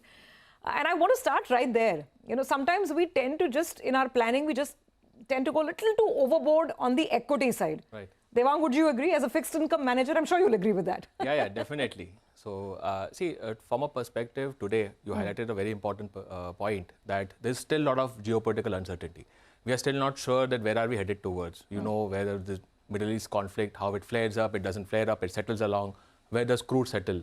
So, in this perspective, where there is uncertainty all around, tariff, we might see again uncertainty coming across. And post-July, we don't know what tariff rates would be for India. So, on all those perspectives, it's definitely a very, very good point of view where you should have an allocation to fixed income. It depends across on obviously your age, your return expectations, and many other criteria where you should park your money on fixed income. But definitely you should have a fixed income allocation at this point of time. I mean, I completely agree. The only problem is, gentlemen, that in the last couple of years, ever since the taxation changed for debt funds, first it was very lucrative to park your money in debt funds rather than letting that money sit in bank deposits. But since taxation changed and bank deposits and funds were pretty much at par, people have generally tend to kind of forget fixed income as a category. So start right there by explaining to us why it's still important to consider debt funds and not let your cash sit idle in a bank. So see, so be two important perspectives. One is I would still put across to all the investors that you should always have an asset allocation. Like asset allocation or disciplined asset allocation, and that depends on your return expectation, your investment horizon, and many other perspectives. Now, generally as an asset allocation, what you will have? A part of your money lying in equities, which are looking and chasing at risk returns. The other part, which is actually on commodities and gold, and fixed income. So fixed income actually provides stability to your portfolio. And somewhere down the line, we believe so, in the current environment, the macro, the way it is set up, where still there is uncertainty about how the India macro pans out. And let's also discuss about that, because that's a very important variable. When we look at Indian macroeconomic variables, I think at a margin, things are started to get deteriorating. Because if you look at the Middle East conflict, what we're talking about? We're talking about a very, very strong growth in India, like 7% and all. We're talking about the Goldilocks period in India, where inflation would be continue to remain around below 4.5, significantly under RBI's comfort zone. We're looking at the twin deficits significantly controlled, like fiscal deficit under control, current account deficit around 1%. I mean, it was like the best we can have in terms of macroeconomic stability, right? Yeah. And now let's look at things like how we will, if we project a year forward and we look at all of these macro trends, and this is actually determines the health of the economy. Because you rightly pointed out, fixed income determines or is more the allocation decided by the health of the economy. You start looking at growth. Growth, my understanding is RBI is significantly optimistic. You might, if this problem continues for a medium term or probably even a quarter more, we will start seeing a significant drawdown on the growth numbers, and probably the growth might not be as strong as all of us are projecting. Second issue might come across is that the inflation expectation, which all of us were expecting around 4.5 on the higher side, I think people will now start projecting inflation in the second half of the year to go above 5%. So the balance, which was very, very favorable for growth inflation dynamics, I think it starts getting a bit skewed. Also, the twin deficit problem. See, as of now, the day and for how long crude continues to stay over $85, $90, there is a fiscal cost to it. And we are bearing the fiscal cost. See, either you can manage inflation or you'll bear the fiscal cost. So at this point of time, I think the current account deficit, fiscal deficit, all at a margin will start getting worried. 1.1% current account deficit. Now we're talking about 2% current account deficit. When we're talking about fiscal consolidation for last 4 years in India, probably this might be a year where we might see a fiscal breach. The deficit might not be able to contain, and we might see a higher fiscal deficit number. So all of these things, as per me, I think at a margin leads to uncertainty. Absolutely. And that is why what offers you some bit of, I would say, certainty into your portfolio, and what can actually investors allocate and somewhere down the line sleep peacefully for certain part of their portfolio is fixed income. And that is why we believe fixed income should have an allocation at this point of time, looking at the market conditions. No, absolutely. I mean, you highlighted some very important points that from a macro perspective, from an economic perspective, now we are seeing several red flags, and we need to see how this year progresses. But before we talk about, what some of these red indicators mean for the fixed income market, I want to take a step back, and Hardik, come in over here. Before this war started, up until say January and February, and in February, I think there was some worry about whether the government will borrow too much, and around the budget time, there were some of those worries, but then they also got evened out. Help us understand the nature and the state of the fixed income market over the last 12 months. What was going on up until now, And then we'll talk about the new challenges that have come up and what may happen. So a bit of a rewind and context. Sure. So what we saw was in February 2025, we saw the first interest rate cut. Market had already priced in aggressive rate cuts back then. So bond yields already reacted to the post the first rate cut.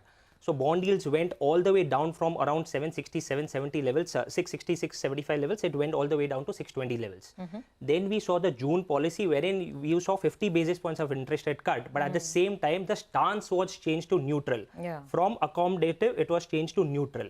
That was it when market thought this might be a shallow interest rate cut cycle. And again, you will see unwinding of those rate cuts. That is where we saw bond yields heading higher. They started moving higher in the second half of the last calendar year. That coincided with huge amount of HDL supply in the market. So HDL supply was closer to 30 Now you have to lakh crores. simplify this. SDL, State Development State Loans. Development Loans. See, you guys use this terminology every day in the market. But for our viewers, we want to make it very simple. So go on. So apart from government security supply, we saw huge amount of state development loan supply at that point of time, which coincided with a lot of demand supply issues in the market. So that is where we saw bond yields heading higher at that point of time. Market was way ahead of RBI and market started pricing in rate hikes. Then it coincided with the escalating geopolitical tensions or crisis. So that point of time, we saw aggressive rate hikes pricing in the market.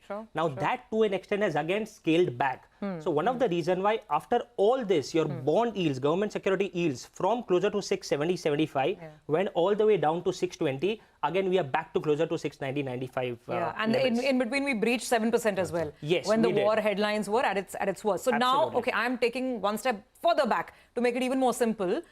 Now, Devang, generally speaking, whenever bond yields move higher, it's typically bad news, right? Because bond prices are falling. So should we understand for most category of debt funds, you will see losses if bond yields are higher. So higher bond yields are bad.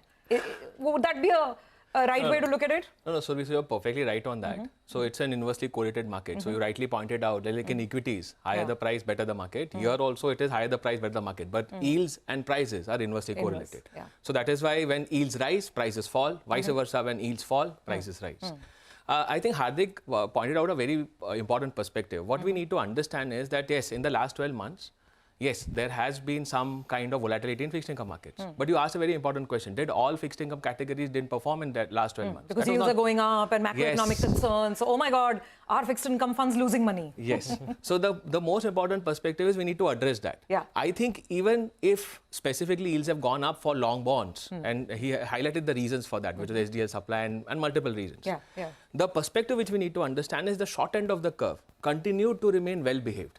So you need to do a right, like in equity markets, you actually look across at the economic growth and valuations and parameters, and then you decide about what you should do, whether you should tilt towards large, mid or small cap. Similarly, in fixed income, what you should do across is you should always select your investment horizon, your time horizon, and then look across at what categories will make sense. Once the rate cuts are priced in, we actually tell investors that don't invest in long bonds. Because what will happen is once the rate cuts are priced in and they are delivered, long bonds after that start pricing in the next move. They are like equity markets. They'll probably start pricing in what's the next move. Is it higher inflation, higher fisc, and so many other concerns, or geopolitical. But the short end of the curve actually remains well behaved during all point of time. And fixed income products in India today, a large part of the segment is still giving you a carry of 7%. A yield of 7% and above. Now, a yield of 7% above for the short end of the curve, as per me, is a very, very good, attractive yield. And even in the last 12 months, despite all the volatility, short-term bond funds, money market funds, liquid funds, all of these solutions have given good returns to investors. So that's a really important sort of distinction, and I think a very basic level understanding to keep in mind. That if you're going to be in long tenure bonds, like the benchmark India 10-year government bond, it's a 10-year paper, then you will have a lot of up and down in interest rates, and therefore those bonds can be maybe more volatile. And funds investing in those long duration bonds, they can be more volatile. But rule of thumb, typically, shorter end, as you're saying, shorter end bonds or shorter tenure bonds, they tend to be, should I say, less volatile and may end up being more lucrative for investors? Yes. See, how I look at it is that if an investor is looking at substitution to traditional investment solutions, I think probably what an investor should always look across is look at SEBI has done a beautiful job. They have divided the entire fixed income categories into various subcategories. And what they have done across is, depending on your time investment horizon, you can actually choose a category which makes sense for you, depending on whether your investment is up to 1 year, 1 to 3 year, whatever. So my understanding is the short end of the curve is very, very attractive if an investor has 12 to 18 months of investment horizon. And at today's level, definitely yes, and with the uncertainty around. The another important point which you highlighted is long bonds. See, we have actually tried to make it, because this show is all about how do you make things simpler for the investors. We've tried to make it very simple for investors by communicating certain things. Like I would say that like in equity, we have this common understanding that you look at valuations. Correct. Okay, at 18p, markets become cheap. At 22p, market become expensive. 26, exit equity. That's the way things are. What we try and tell clients is that depending on the inflation growth dynamics, how we have looked at in the last 10 years, and look at the flexible inflation targeting, where inflation, RBI is targeting a 4% inflation. Where should be bond yields generally? If you look at long bonds, I think 775 and above. 775. And above on government bonds. I'm talking about 30-year GSEC. 10-year GSEC around 7.5 and above. That's like equity markets at 18p or lower. Okay. And vice versa. When yields collapse in India and go around 6%, 6.25, they are like 26p in equity That's the time to get out of these long bond funds. So unless and until the inflation dynamics in India is significantly changing and we are going to a next level of inflation like developed markets, I think this thumb rule, if you follow, where you probably enter at 7.5 and above for long bonds and probably exit at 6 quarter and below, I think investors will have a very, very good experience in fixed income. That's a fantastic way of looking at it, and it really simplifies it. Now I think everybody watching the show can finally understand. You have made the confusing far more simpler. So what we're going to do is we're going to take a break, and on the other side, now that we've understood the theory behind investing in fixed income, we put it in practical action. In today's volatile, confusing and uncertain environment, what are the fixed income categories that could still work for you? We'll discuss it after the break.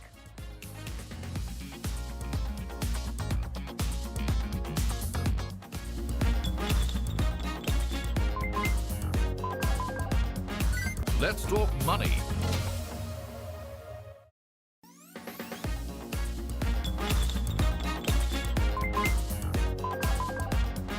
Let's talk money.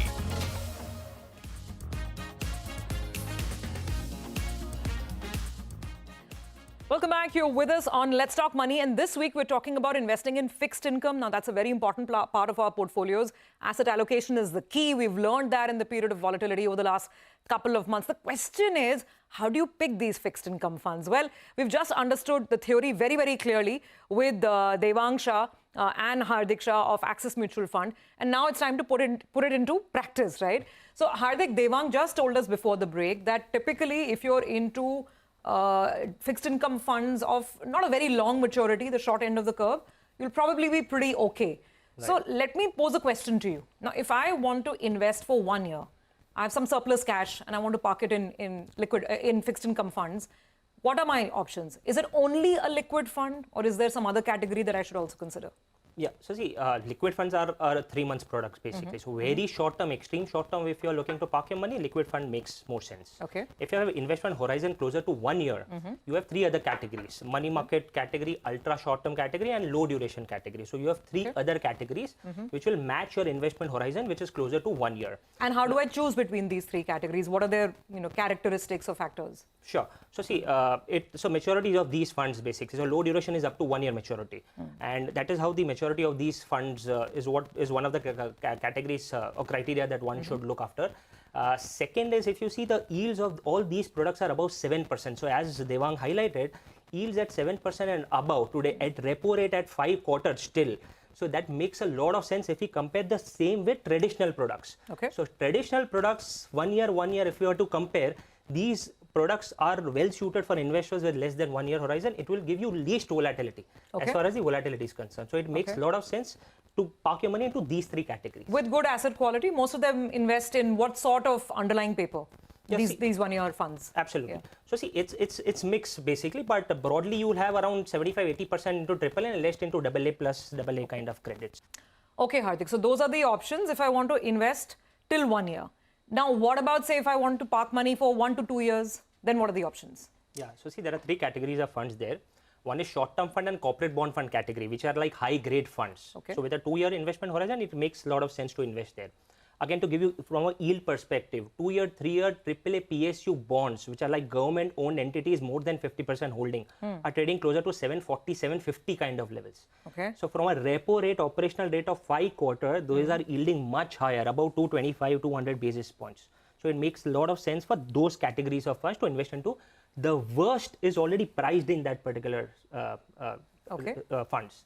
Okay. So that is one category. And another is from a tax efficient solution, there's a fund of fund, which is income plus arbitrage category.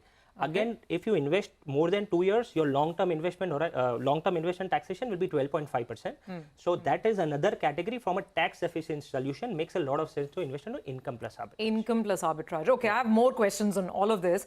Now, Hardik mentioned corporate bond funds. I remember a couple of years back, you know, when the cycle was very different, and that's what happens when you're in the market too long because you have too much of a memory. But some of these funds did not fare well because they were investing in the debt, in the paper of companies which started defaulting. Right. So the investor experience, you know, went south. But have we kind of turned a corner? Are things different? How do you rank these funds, Devang, in terms of safety and return? So, well questioned, Surbhi. So, first of all, let me understand the overall aspect is the worry on credit crisis. Okay, so 2018 was a complete different scenario, market scenario. Okay, like we had actually over leveraged balance sheets, NBFCs saw a lot of worries at that point of time. Corporate health was not so good. Today, if I look at the market scenario, and let's look at, except for this Middle East conflict, let's look at the overall corporate health. The corporate health has been very, very good. We have had the lowest leverage. Overall perspective, all promoters have been started getting money, so the equity base has significantly increased. What was the worry then was asset liability mismatches. You had a lot of borrowing, which was short term, and you had assets which